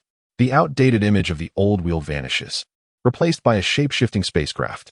The number of cycles for the Wheel of Fate increases from 3 to 12, indicating 12 cycles aboard the ship, as well as 12 past cycles, theoretically allowing for a total of 24 cycles. The ability to return to the past has also expanded from a mere day to 12 years. This transformation underscores the immense enhancement the core of the Hershers of the End brings to the Wheel of Fate. Once the upgrade of the Wheel of Fate is completed, the Uchiha wave promptly arrives on the moon. He invites the 13 heroes of the World Serpent for a grand voyage. Currently, there are actually 15 heroes on the moon, as there are 2 Kevins and 2 Fuhua. Initially, their attitudes towards Uchiha's invitation vary, but upon hearing of their companion Grayscale on the edge of the solar system, they readily agree, entrusting the affairs of the moon to the virus's management. They all board Uchiha's ship, which is indeed the Wheel of Fate, albeit transformed in unprecedented ways. Kevin and Fuhua barely recognize it. Furthermore, Uchiha's persona as an extraterrestrial makes the existence of an advanced spacecraft quite reasonable. However, Uchiha's primary objective is not to locate Grayscale, but to find the whereabouts of the celestial beings. He previously stated that Earth had long been under extraterrestrial scrutiny, only deterred by the presence of the Herschers of the End. This is indeed true. The celestial beings exist and covet the collapsed Earth. Now Uchiha, accompanied by the 15 heroes, attacks the lair of the celestial beings. Through their collective might, they successfully seize the celestial beings' colossal airship, neutralizing the threat they posed. Afterward, they turn their focus to locating Grayscale. To their astonishment, they discover a civilized star known as Floros at the edge of the solar system. After successfully landing on this planet, they swiftly uncovered the truth behind this civilization on the planet Floros. The inhabitants were, in fact, the genetic remnants of a bygone civilization. Reflecting on the mention of Grayshu by Uchiha Dong, they realized that Grayshu's Ark project had failed. The vessel piloted by Grayshu had been captured by an unknown entity, serving as the foundation of this civilization. The humans here referred to themselves as Venusians, wielding absolute power among the 15. They promptly located the slumbering Grayshu, ultimately triggering the dark forces behind this civilization, which turned out to be a quantum entity akin to the Harbinger of the End. Although the quantum entity's strength paled in comparison to that of the Harbinger, its dominion over the cycle was sufficient to manipulate the current 15 with ease. This was the essence of Fate's omnipotent control. Concurrently, this was the very purpose of Uchiha Dong's arrival here. The quantum entity possessed the might to subdue all formidable adversaries beneath the Harbinger. Yet, Uchiha Dong, embodying the quantum essence, stood even above the Wheel of Fate. He unleashed his own powers of the End, effortlessly shattering the quantum cycle, and plunged into the sea of quantum, where the true essence of the quantum entity resided. Following a fierce clash of powers, the quantum entity was declared defeated. Its quantum essence was absorbed by Uchiha Dong, while the core of the quantum entity was consumed by the Wheel of Fate. Like the will of collapse, he harbored concerns regarding the potential existence of a quantum consciousness within the quantum realm. Having resolved the quantum entity and acquired its power, Uchiha Dong returned triumphantly. The return of Grayshu brought immense joy to the remaining champions, as their numbers had dwindled significantly. Moreover, the once desolate moon was finally poised to embrace civilization. Uchiha Dong directly transported the planet Floros adjacent to the moon, thus forming a binary star system, both becoming companions to Earth. As for the issue of gravity, this was easily resolved. Whether through the core of the law of stars or the key of God, Eden, the ability to manipulate gravity was readily accessible. Regarding the civilization of the celestial beings, Uchiha Dong had a straightforward aim. They possessed a technology that could bridge another universe, the technology of the stellar iron universe. Regardless of whether this technology was an accident, he was determined to acquire it. In Chapter 90, The Void's End and Otto's World Creation, every member of the Hokage team received the core of the Law of the End and the Key of God. Meanwhile, Uchiha Dong was collaborating with Otto to execute a plan. Otto's initiative to create a parallel world, one where his beloved Karen had lived 500 years ago. However, the crux of this plan lay in impacting the Tree of Void, and currently, only Uchiha Dong possessed the means to achieve this. Uchiha Dong consented to Otto's plan, but revised certain aspects. According to Otto's original scheme, he would first become the Law of Void, subsequently linking to the Tree of Void, ultimately using himself as the coordinate for the world. This would allow the powers of the Law of the Sky to open a parallel world where Karen was still alive 500 years ago, akin to splitting a branch's tip into two, allowing each to grow independently. In principle, such actions were forbidden, as the Tree of Void would not give rise to two identical worlds, but instead countless world bubbles, which would exhibit a significant disparity from the real world. Yet, if one were to emerge, the Tree of Void would not erase it. It belonged to Karen and the Tree of Void. However, Uchiha Dong now wielded the powers of the Harbinger of the End and the Quantum End, rendering the powers of the Law of Void beneath his notice unless he were to become the Quantum End to gain Uchiha Dong's cooperation. If Uchiha Dong could acquire the core of the Quantum End, it would hold significance for him. Otto agreed to Uchiha Dong's revised plan, willing to go to any lengths to save Karen. Initially, according to Otto's plan, he intended to sell himself to the Will of Collapse to gain the authority to link to the Tree of Void, thereby becoming the pseudo-deity Otto. Due to the Will of Collapse, he would inadvertently head towards the destruction of worlds, compelling the Law of the Sky to engage him fully. Ultimately, with the extreme powers of the Law of the Sky and the death of this insider, he aimed to create a fissure in the tip of the Tree of Void, allowing for the existence of another world where only one was meant to be. However, with Uchiha Dong's assistance, his potential was greatly expanded. Originally, he could only create a narrow split. Now, he could create a fork. Uchiha Dong devised a much safer method for Otto to link to the Tree of Void. In essence, he harnessed the powers of the Quantum End to reconstitute 12 quantum law cores, enabling Otto to become the Law of Quantum End. With the powers of the Law of Quantum End, Otto could use his own will to connect to the Tree of Void. After all, the fundamental forces of the Collapse universe consisted of three: the Tree of Void, Collapse, and the Sea of Quantum. The Tree of Void is the birthplace of all worlds and civilizations, including the universe as perceived by humanity, which is a manifestation of the Tree of Void. Collapse represents selection. Only civilizations that withstand the tests of collapse are deemed worthy of broader developmental horizons. Civilizations that fail the selection face annihilation, transforming into world bubbles that descend into the Sea of Quantum. The Sea of Quantum symbolizes death. Countless world bubbles perish within it, while the Sea of Quantum nourishes the Tree of Void, giving rise to new civilizations. After becoming the Law of Quantum End, Otto could, at the cost of his life, briefly transform into the Law of Void's End. However, this state could not be sustained, as he would soon be transformed by the Tree of Void into the Law of Collapse's End, completing a cycle. At this critical juncture, Uchiha Dong employed the powers of the Law of Collapse's End to slay Otto. Otto was able, through the transient powers of Quantum End, Void End, and Collapse End within himself, to effortlessly tear apart the tip of the Tree of Void, transforming the original parallel world into two independent, complete worlds. The world of 500 years ago was successfully created. Otto, with his final strength, rescued Karen from that era. With his complete demise, his wish was granted by the world. Not only did he create a new world, but he also saved his beloved. Uchiha Dong acquired the core of the Law of Void's End, while Otto's 500 years of transgressions were absolved, a truly multifaceted gain. Otto died unexpectedly, and the position of the Archbishop of Destiny was passed to his granddaughter, Teresa, as per his prior arrangements. Since all these events occurred within the Sea of Quantum, no one in reality anticipated Otto's death. However, based on all of Otto's arrangements, it seemed he foresaw his own demise and even embraced it willingly. Therefore, his death was not murder, but rather a voluntary act. Otto's passing symbolized the end of an era. The world serpent departed from Earth, reconstructing the former civilization on the moon. The red kite immortal of Shinjo also took his leave.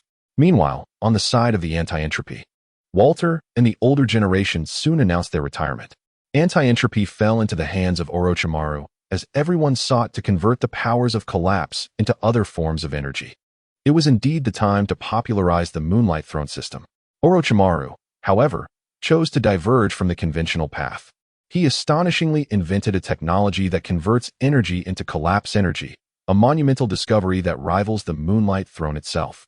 This revelation comes in the wake of the demise of the Hershers of the End, which has led to a staggering reduction in the concentration of collapse energy on Earth. This is far from favorable, as the technological framework of the Collapse Earth predominantly relied on collapse energy as its core.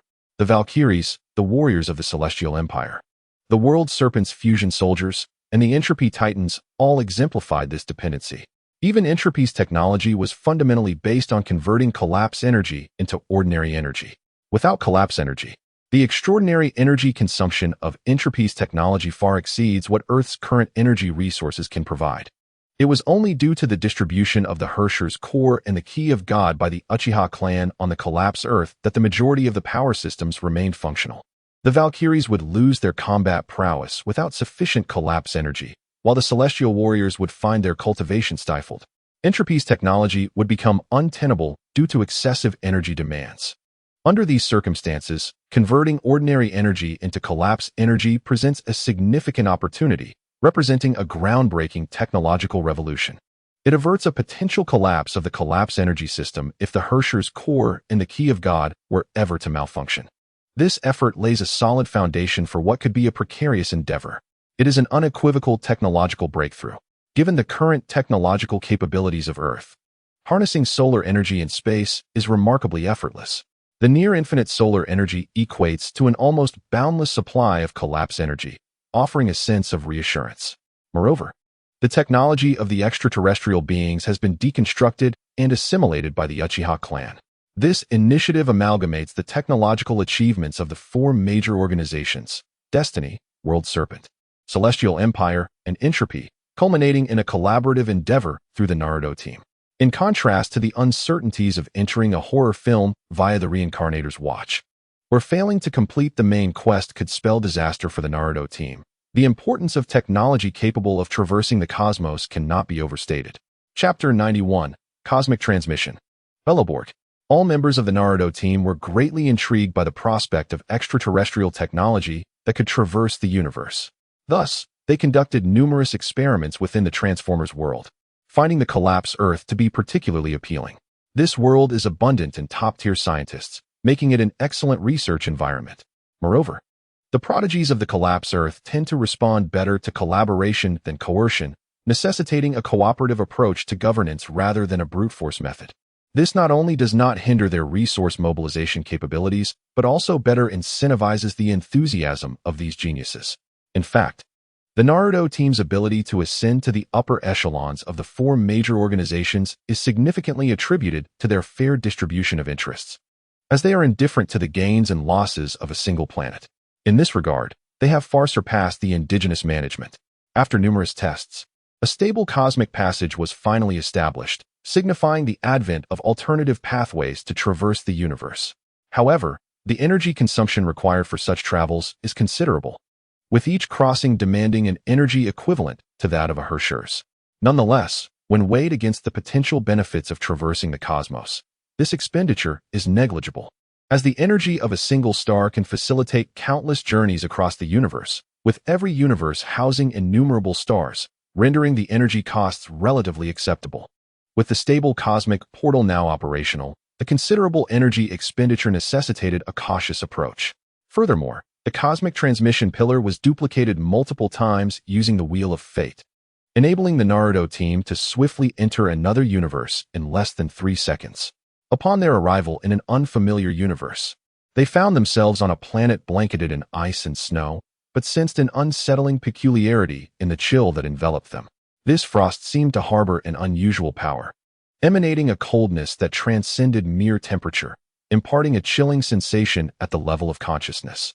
Since this journey was facilitated by technology rather than the abilities of the Uchiha clan, there was no barrier obstructing their passage. Nonetheless, the Naruto team, out of habit, refrained from making any impulsive moves. Uchiha cast his gaze upon his Reincarnator's watch, which remained inert, save for the faint glow of the button requiring 50,000 reward points to initiate the next horror film. The absence of a main quest meant that the function to return to the prior horror film persisted, ensuring they would not become lost in this new world. Activating his rebirth eye, Uchiha's formidable insight swiftly penetrated the entirety of the planet and extended into the surrounding cosmos, leading to a peculiar expression on his face.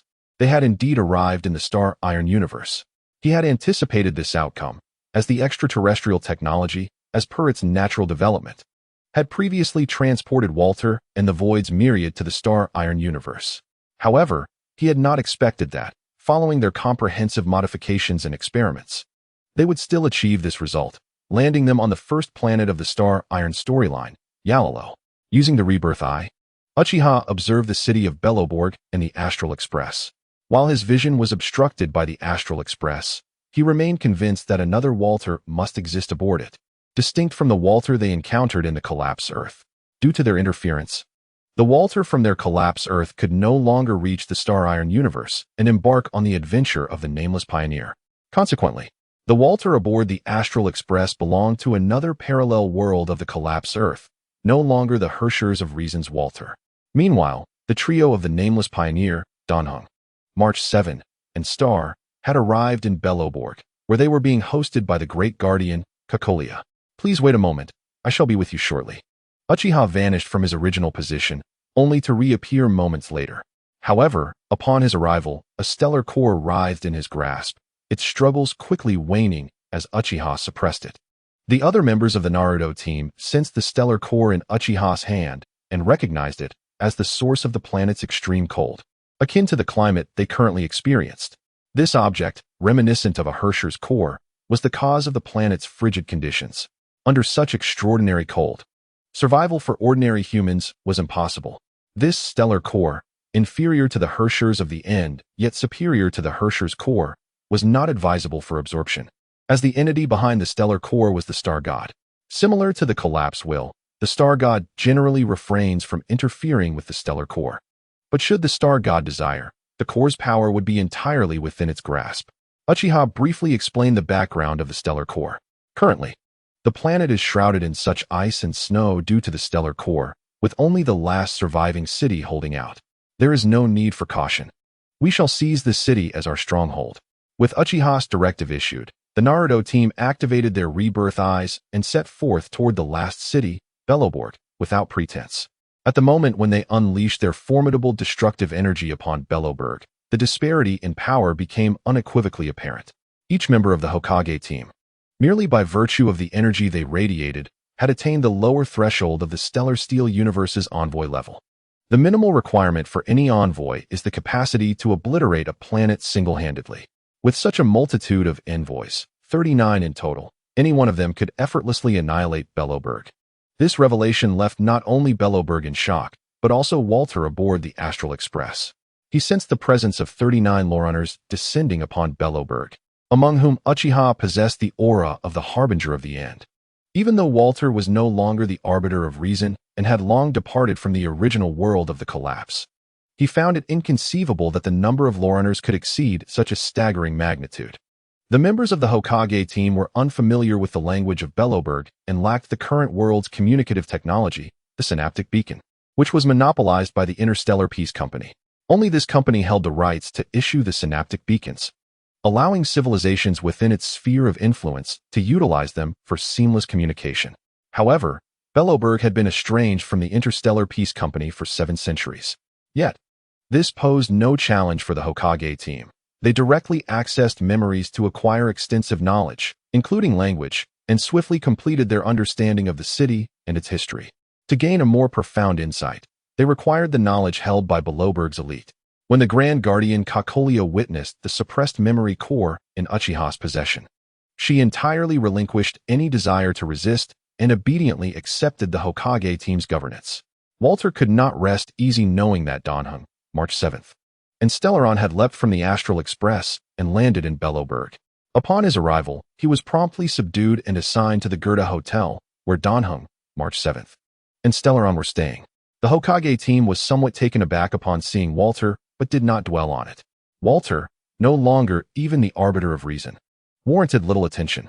Even if his staff concealed a pseudo-black hole, it was inconsequential, as if they themselves could not create a similar phenomenon. True black holes were indeed terrifying, with even a small one possessing the mass of a planet. A pseudo-black hole, while formidable, could destroy just a continent at most, not sufficiently powerful. In stark contrast to the dire outcomes envisioned by the citizens of Belloborg, the Hokage team operated with clear roles. Some members examined the data on Belloborg, while others disseminated an invasive virus that implanted intelligent chips into the brains of every individual in Belloborg. Actions deemed impossible on the collapsed Earth were executed unabashedly in Belloborg.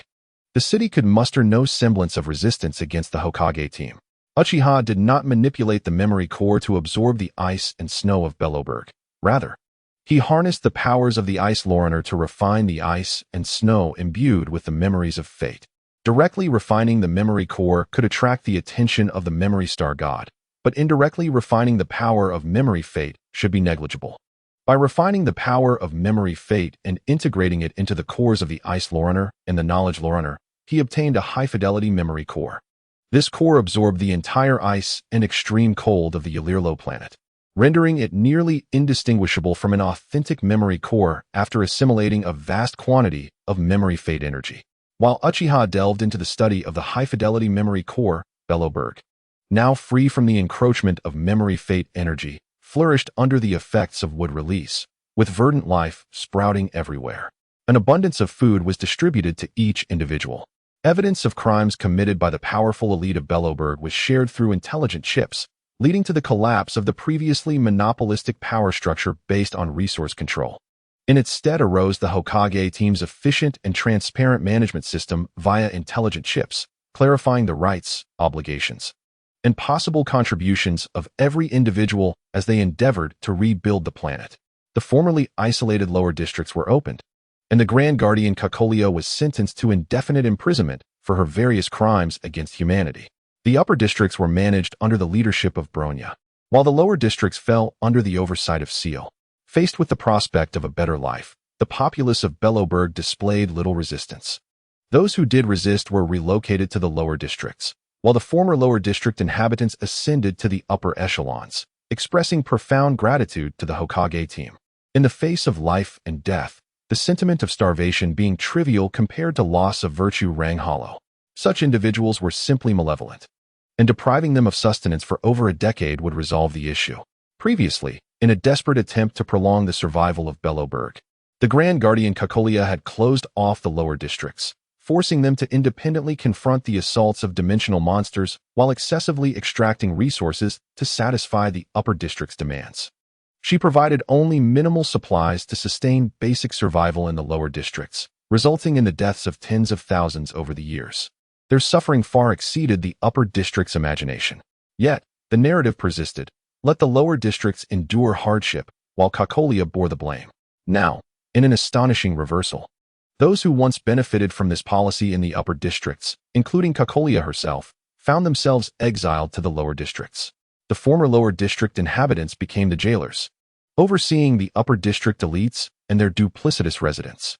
Although the intelligent chips imposed restrictions against inhumane treatment, they still devised means to make life unbearable for these individuals. The Hokage team swiftly established order in Belloberg's governance. In the face of a promising future, the citizens expressed regret that the Hokage team had arrived too late.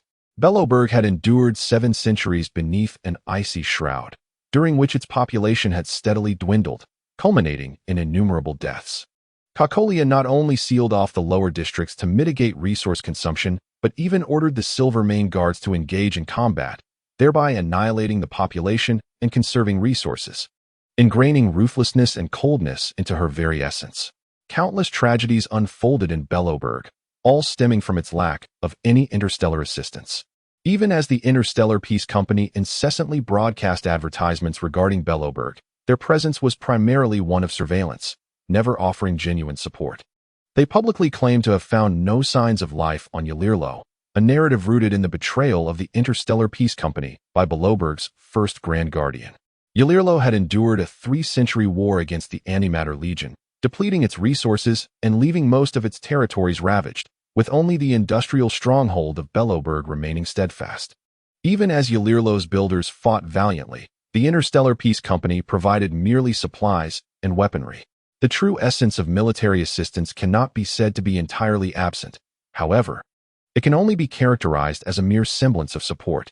In the face of the final battle initiated by the Antimatter Legion, the first Grand Guardian, realizing impending doom, liberated the Memory Star Core. This core summoned a chilling wave that enveloped the entire planet, indiscriminately consuming both the Antimatter Legion and the city builders. Such a devastating cost compelled the Antimatter Legion to conclude their 3-century-long war against Yalilo, leaving only Belloberg intact, abandoned by the Interstellar Peace Company.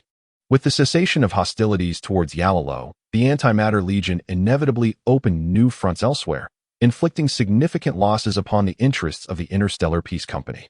This explains the company's indifference towards Belloberg, allowing its demise to unfold. The Interstellar Peace Company, contrary to its name, is driven by self-interest rather than genuine peace. Yalolo's original fate was to serve as a target for the Antimatter Legion's firepower. After enduring for 3 centuries, Yalolo ultimately abandoned its mission, resulting in considerable losses for the Interstellar Peace Company, which they deeply resent. The arrival of the Fire Shadow team effortlessly subdued the Memory Star core and absorbed the pervasive ice and cold. Even the accompanying dimensional rifts were assimilated by the high-fidelity Memory Star core, forming a small, independent rift. For the first time in 7 centuries, the citizens of Beloborg experienced a semblance of normalcy, enjoying fresh fruits and vegetables, a variety of grains rather than synthesized nutrients. Even the meat was cultivated, surpassing the taste of natural meat, in stark contrast to the unpalatable synthetic alternatives. Now, the ordinary citizens of Beloborg live lives that exceed those of the former elite. The previous aristocracy had monopolized all technology and resources, yet they could do little without the means to sustain themselves. Under the management of the Fire Shadow team, abundance now prevails. Chapter 93, 18 Star Gods. Refining the celestial train, the former Yalolo has been renamed to Collapse Star. As the name suggests, Yalolo's future development will be primarily centered around collapse energy. Uchiha intends to ascend to the status of a collapsed star god within the Star Iron universe. It is known that the origin of the Star Iron universe is also the tree of imaginary numbers. Although the imaginary numbers of the Star Iron universe differ from those of the collapse universe, Uchiha has confirmed that the imaginary energy of the Star Iron universe can indeed be transformed into collapse energy, possessing the absolute potential to become a star god. With the acquisition of information about Beloborg, a general understanding of this universe has emerged before the Fire Shadow team.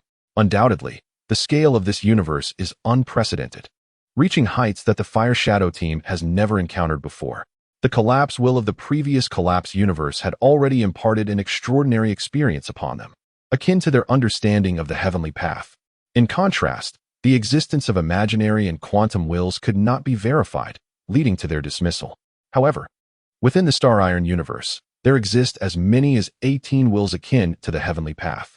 These star gods carve destinies that traverse the entire universe, wielding the ability to influence its trajectory. Remarkably, many of these powerful star gods have met their demise, a phenomenon that defies comprehension. The 18 star gods include the Pioneer Star God Achiveli, the Destruction Star God Nanak, the Hunter Star God Storm, the Knowledge Star God Boji, the Harmonious Star God Zype, the Void Star God, the Guardian Star God Clipper, the Abundant Star God Pharmacist, the Memory Star God Fully, the Joy Star God Aha, the Mysterious Star God Misai, the Breeding Star God Taziyuo, the Equilibrium Star God Hu, the End Star God Moong, the Pure Beauty Star God Idlira, the Gluttonous Star God Oboros, and the Immortal Star God Long, and the Order Star God Tai. Among them, the fallen star gods include the Pioneer Star God Achiveli, the Breeding Star God Taziyuo, the Gluttonous Star God Oboros, the Immortal Star God Long, and the Order Star God Tai. The Pure Beauty Star God Idlira has been missing for a long time, with her fate unknown. The Void Star God lacks self-awareness, indicating that of the 18 star gods, only 11 remain truly active. Among these, the Destruction Path represents the Antimatter Legion, the Breeding Path represents the Cosmic Locusts, and the Abundant Path represents the Abundant People, collectively known as the 3 great calamities of the universe. Although the Breeding Star God has fallen, its path endures. The Cosmic Locusts, which once threatened the universe, continue to sporadically emerge across its expanse, wreaking havoc and posing a significant threat, yet they cannot sweep the universe without the support of a star god. The Antimatter Legion is clearly backed by the Destruction Star God Nanak, which means they can be defeated but never entirely eradicated unless Nanak himself is destroyed. The Abundant People are supported by the Abundant Star God Pharmacist, who is renowned for never rejecting a prayer. He is the most benevolent of the star gods, fulfilling the desires of all sentient beings. His blessings confer everlasting life and immunity from ailments, which, while initially appearing as the most beautiful gift, have yielded horrific consequences. Not every species possesses the capacity to endure the gifts of the pharmacist. Aside from a few immortal boat people who received nearly side-effect-free blessings, the others faced catastrophic consequences, triggering intense internal strife due to overpopulation, entrenched class divisions, and widening wealth gaps. The plight of the other abundant people was even more dire. Countless races, after receiving the pharmacist's blessings, transformed into abundant mutations, becoming monstrous entities with formidable vitality. Some became half-human, half-monster hybrids, driven by bloodlust. When resources dwindle, they resort to plundering planets, causing untold suffering. The promise of immortality and unrestrained reproduction has equated the abundant people with the cosmic locusts, epitomized by the beastly Barrerants. Fortunately, the abundant people face their greatest adversary, the immortal boat people, who have also received the abundant blessing, attaining the most perfect form of everlasting life. The immortal boat people and the abundant people are irreconcilable foes, for the former, having gained the most impeccable abundant blessing, have become the ultimate delicacy in the eyes of the latter. The abundant people have waged numerous wars against the immortal boat people, as consuming their flesh and blood offers tremendous benefits. Ultimately, in a moment of peril for the immortal boats, the hunter storm emerged, reversing the tide. The immortal boat people became the most proactive force, targeting and annihilating the abundant people, significantly curbing their expansion. The hunter star god storm relentlessly pursued the abundant star god pharmacist while guiding the immortal boats to hunt the abundant people. If the immortal boats faltered in their conflict against the abundant people, the hunter star god storm would not hesitate to intervene, transforming a potential defeat into a hard-won victory. Among all the star gods, only one is capable of taking such action for their faction. Even the destruction star god Nanak would not intervene if the antimatter legion under his command faced defeat. Nanak embodies the essence of destruction, a fate that extends beyond mere planets and civilizations. Including the antimatter legion itself, failure can only be deemed deserved. Even the demise of the seven absolute monarch was met with the same indifference. He would swiftly promote a new seven absolute monarch rather than seek vengeance for the fallen.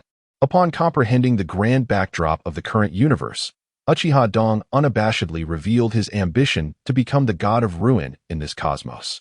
As for the other members of the Hokage team, Uchiha Dong does not oppose their pursuit of their destined paths. In comparison to the Loriners, the executors undoubtedly possess a superior status. Moreover, the Star Iron universe is home to 5 fallen star gods, each representing a blank destiny, signifying their eligibility to achieve godhood through these paths. Yet, countless individuals within the Star Iron universe have failed to attain this. Should they manage to pursue the blank destinies and ascend to become star gods, Uchiha Dong would lend his full support. For instance, the Astral Express before them is a divine artifact forged by the god of expansion for the purpose of destiny. Although it has endured the destruction wrought by the joy god Aha, splitting into 2 segments, and suffered damage following the fall of the god of expansion, Achivelli, it has been restored by Himiko. Undoubtedly, the current Astral Express poses no hindrance to the Hokage team. Uchiha Dong directly refined the Astral Express, claiming this artifact of destiny for himself. No one could impede him, neither Walter, nor Himiko, nor Toppa. Toppa accepted his fate of being refined, as an instinct born from expansion informed him that Uchiha Dong was inherently aligned with the path of expansion. This alignment surpasses even that of Achivelli, the god of expansion. This is only natural, for Achivelli's expansion was limited to the current universe, and his unexpected demise likely stemmed from his attempts to extend beyond it. In contrast, Uchiha Dong traverses multiple universes, his future destined to eclipse that of Achivelli, a height far beyond Achivelli's reach. Chapter 94, Reclaiming the Star Core. Spreading ruin, there is no doubt that reaching the height of a star god will render the resolution of the Tsutsuki civilization's threat entirely feasible. Uchiha Dong successfully linked to the virtual tree of the Star Iron universe, transitioning from the Lorunner of termination to the law of termination itself. The virtual energy continuously converts into ruin energy, which is then transformed into ordinary energy through the Moonlight Throne, supplying the standard technological framework. Uchiha Dong would undoubtedly prevent ordinary individuals from accessing ruin energy, as its corrosive ability is far beyond what they can endure, threatening to turn them into either the undead or ruined beasts instantaneously. What Uchiha Dong aims to do is implant artificial sacred marks into those with talent. These artificial sacred marks are akin to destiny walkers.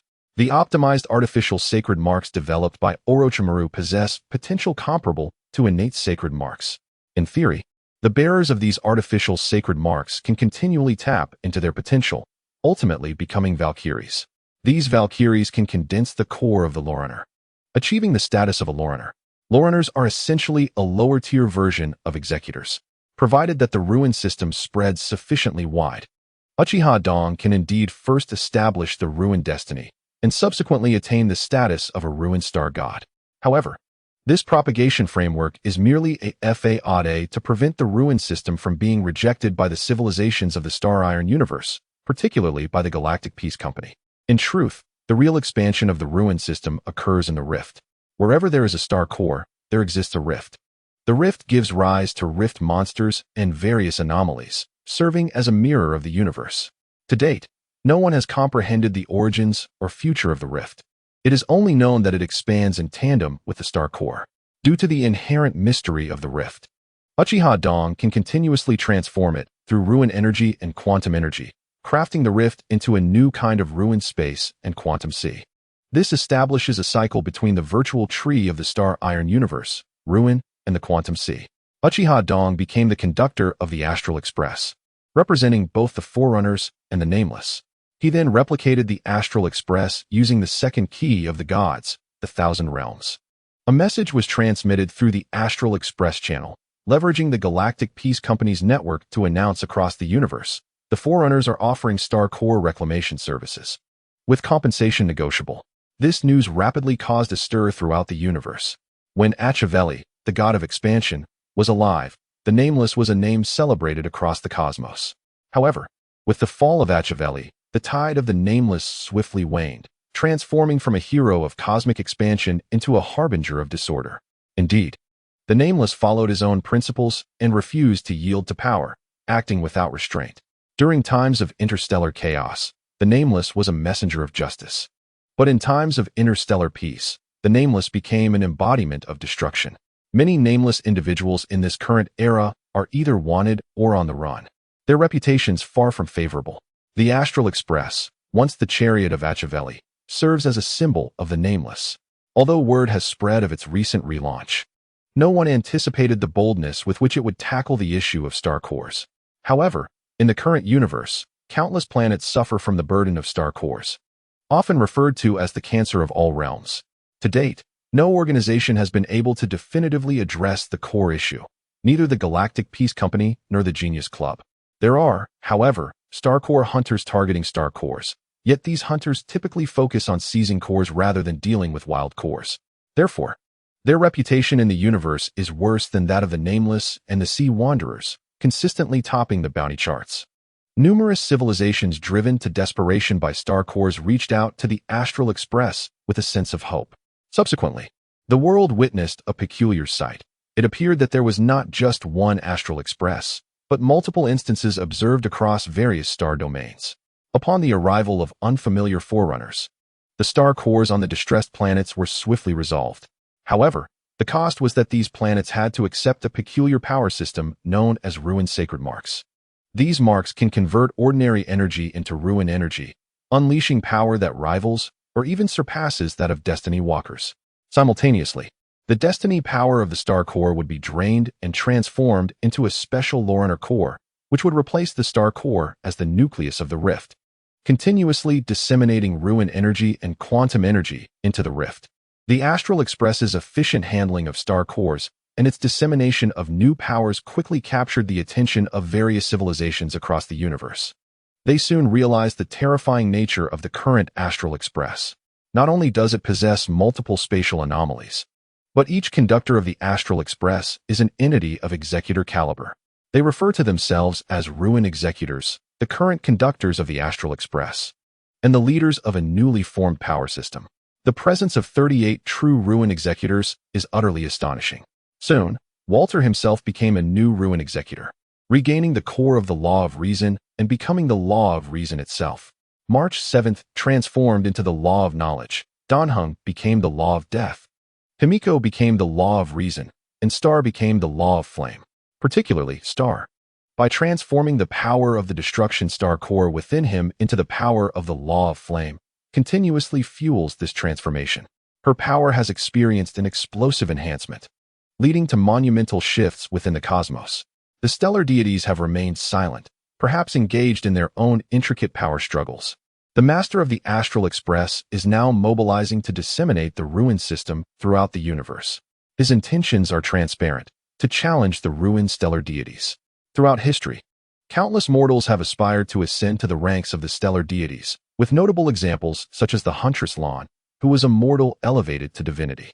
Additionally, the knowledge deity, Zun, emerged from a stellar computer, while the breeding deity ascended from a mere insect.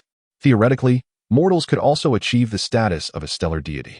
Yet, despite the vast numbers of extraordinary beings, geniuses, and ambitious individuals throughout history who have attempted this feat, none have succeeded under intentional circumstances. Undoubtedly, the current master of the Astral Express seeks to defy this reality. The stellar deities do indeed respond, but their reactions are obstructed by another stellar deity, the Endbringer. The Endbringer's intervention signifies a great deal. After all, he embodies the conclusion of the universe, suggesting an inevitable path towards destruction. The Endbringer's pathwalker tirelessly strives to alter this predetermined fate.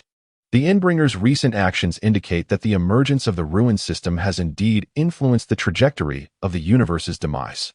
This revelation is undoubtedly monumental. In comparison to cosmic annihilation, even the emergence of ruined stellar deities and the opening of ruined paths seem trivial. Chapter 95. Ruined stellar deity, quantum stellar deity. Imaginary stellar deity with the spread of ruined stigmata, many have swiftly recognized its formidable capabilities. Unlike pathwalkers, whose pursuits require innate talent and are often cumbersome, the ruined stigmata, while still demanding a degree of aptitude, requires significantly less. Furthermore, individuals with sufficiently powerful ruined stigmata can condense a Hersher's core within a year, thus achieving the status of a ruin envoy. Although ruin envoys are one tier weaker than true envoys, they remain formidable enough to surpass the majority of pathwalkers. The destruction of planets becomes merely a matter of employing a few additional techniques, as the advantages of the ruin system are uncovered and proliferated by discerning minds. It is indeed the Uchiha wave that propels this revelation. The entire universe trembles in response. Ruin envoys have proven their capability to effortlessly handle stellar cores, and the ruined stigmata now demonstrate the potential to produce envoys within a year. Achieving the status of an envoy signifies eternal life. As long as the Hersher's core remains intact, one cannot perish. Moreover, with sufficient vitality, the Hersher's core can be passed down, allowing one to become a ruin envoy directly. Akin to the stellar core, but far easier to control. The Hersher's core has rapidly become one of the universe's most coveted commodities, as it has been confirmed that it can be acquired by hunting ruin envoys. In light of the universe's frenzied pursuit of ruin stigmata, the Uchiha wave has publicly marketed them through the Interstellar Peace Corporation, offering not only the stigmata, but also the techniques to harness them. Once one acquires the stigmata technology, concerns about bottlenecks vanish. With a suitable physique, one can transplant as many stigmata as desired, without limitations on quantity or quality. This comprehensive package is offered with utmost integrity. In response to the Uchiha wave's unrestricted fire sale, various civilizations across the cosmos engage in a frenzy of purchases. Diverse factions and individuals alike are zealously acquiring ruin stigmata. Within a short span, ruin stigmata have become the best-selling and highest-value product of the Interstellar Peace Corporation. The corporation's total assets have significantly increased merely through the trade of stigmata, given its expansive reach across the universe.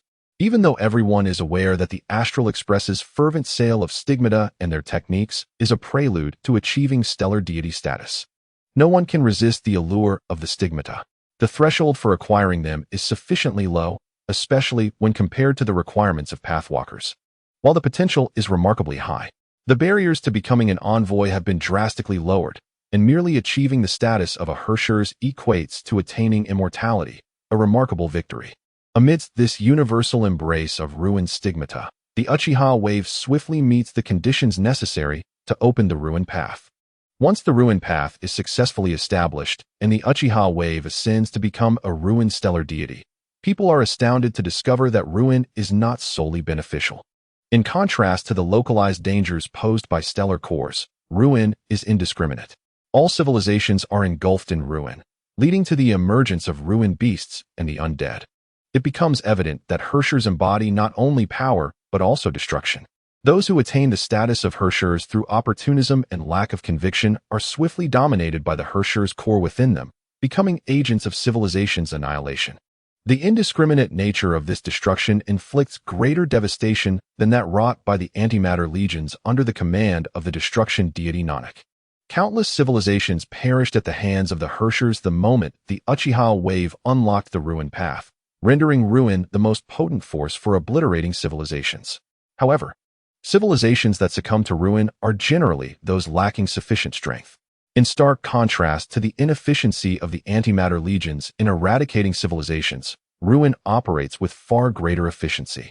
The ruin power, fervently embraced by all civilizations, swiftly becomes the chief culprit of civilization's demise. The weak flee from it, while the powerful civilizations quickly recognize the duality of ruin stigmata. For weaker civilizations, survival under the onslaught of ruin is nearly impossible. Yet, for powerful or potentially advanced civilizations, ruin stigmata can be absorbed to enhance their own capabilities. Provided they maintain their composure while condensing Herscher's cores, they can emerge as guardians of their civilizations. Calculations reveal that a single wave of ruin experienced by a civilization yields 12 Herschers. These 12 Herschers embody both annihilation and opportunity. Surviving the 12 Herschers means that a civilization can produce 12 envoys. Not only can these envoys suppress civilizations, bestowing them with the confidence to confront even more formidable civilizations, but they can also absorb ruin energy to augment their strength. Furthermore, they can convert ruin energy back into ordinary energy to fuel the civilization's growth. Even if a civilization faces obliteration, should a transcendent being absorb 12 Herschers' cores and become the Endbringer Herschers, they can activate the cyclical power of the Endbringer Herschers through self-sacrifice, allowing the civilization to be reborn. Although reborn civilizations may differ from their predecessors, akin to the metamorphosis of the Jijong clan, the choice to accept this transformation remains a personal one, thereby granting civilizations a chance to restart. The ruined stellar deity has transitioned from its infamous beginnings, finding itself alongside the breeding deity, destruction deity, and abundance deity, to a state of mixed reputation. Yet, with the destruction of numerous civilizations, the ruined stellar deity has astonishingly opened a new path, named the quantum path. Thus, the astral iron universe has been enriched with the quantum sea and world bubbles. Time passes. The Uchiha clan has once again forged a new path of destiny, known as the Path of Imaginary Numbers. Uchiha has ascended to the rank of imaginary star god, wielding the formidable powers of the Tree of Imaginary Numbers, the Collapse, and the Quantum Sea. He has attained the supreme authority within the star iron universe, his powers now resonating throughout the cosmos.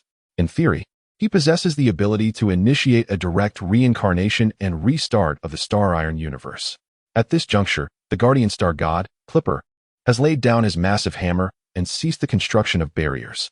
The end star god, the last king, no longer harbors despair for the future and has halted the proclamation of an inevitable prophecy, one that symbolizes an inescapable hopelessness, akin to a script that coldly marches toward its conclusion. In this moment, all star gods finally comprehend Uchiha's ultimate objective. His ambition transcends mere divinity. He seeks dominion over the universe itself. The triune Uchiha has become the sovereign of the star iron universe, the most exalted existence.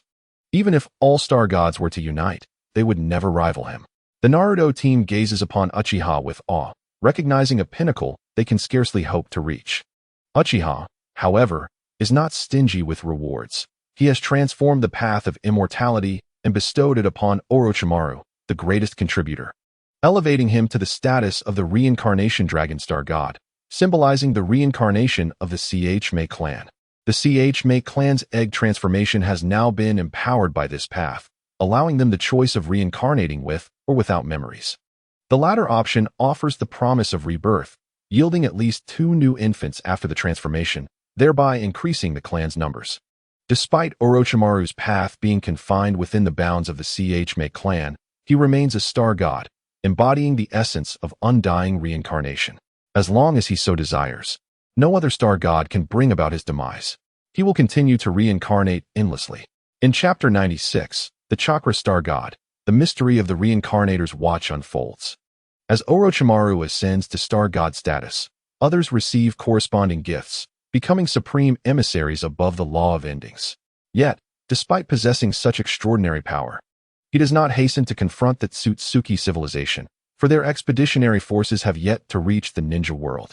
The ninja world, too, need not abandon its solar system to wander the cosmos. They are merely waiting for the opportune moment to strike against the Tsutsuki civilization, which will arise the instant they launch an attack.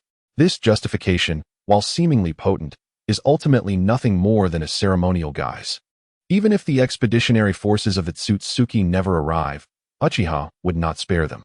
He is not in a rush to explore new worlds. Instead, he turns his attention to the realm of collapse. Utilizing the triune power of the star iron universe, he effortlessly achieves the trifecta of the imaginary star god, the collapse star god, and the quantum star god, thereby forging the paths of imaginary numbers, collapse, and quantum. This grants new avenues for the development of civilizations throughout the universe, employing holy marks to harness collapse. This is the power framework of the collapse Earth. Other civilizations lack relevant technology, but by becoming pathwalkers, they gain the ability to confront the collapse lords, ensuring the survival of their civilizations through the selection process of collapse. After integrating the powers of two universes, the Tsutsuki expedition finally arrives in the ninja world, led by an elder and accompanied by 12 members of the Tsutsuki task force. However, the expedition meets with utter annihilation. Uchiha, wielding the power of a star god, unleashes an enhanced version of the infinite Tsukuyomi upon the entire Tsutsuki civilization, siphoning their chakra. With this vast reservoir of chakra, he establishes the path of chakra, achieving the status of chakra star god. He does not annihilate the Tsutsuki civilization, but renders them incapable of cultivating chakra, sealing their fate toward destruction. As for the members of the Naruto team, whether they can carve their own path to becoming star gods in the chakra universe depends solely on their abilities, as their greatest adversary, the Tsutsuki civilization, has been dismantled by Uchiha. Now, Uchiha is finally ready to address the Reincarnator's watch, the greatest boon since his arrival in this realm. However, he remains unaware of its origins. With his ascension to the dominion of 3 universes, he finally possesses the confidence to act upon the Reincarnator's watch. Upon initiating its refinement, he is astonished to discover that the watch resembles the astral train, perhaps even surpassing it as a fragment of a star god-level treasure. The nature of this fragment is simple. It is a shard of the primordial god. The shattering of the primordial god, endowed with such power, indeed qualifies as star god level. Yet, the circumstances surrounding its destruction pique Uchiha's curiosity. Given the status of the Reincarnator's watch, if he had not attained star god level, the time and spiritual essence required for its refinement would have been astronomical. As he delves deeper into the refinement process, the mystery of the primordial god's destruction unfolds before him, revealing an unexpected truth. It perished alongside the star god Archimedes in a mutual demise. The fall of Archimedes, even for Uchiha, now the sovereign of the star iron universe, remains shrouded in secrecy, as it occurred beyond its confines. Undoubtedly, after the expansion of the star iron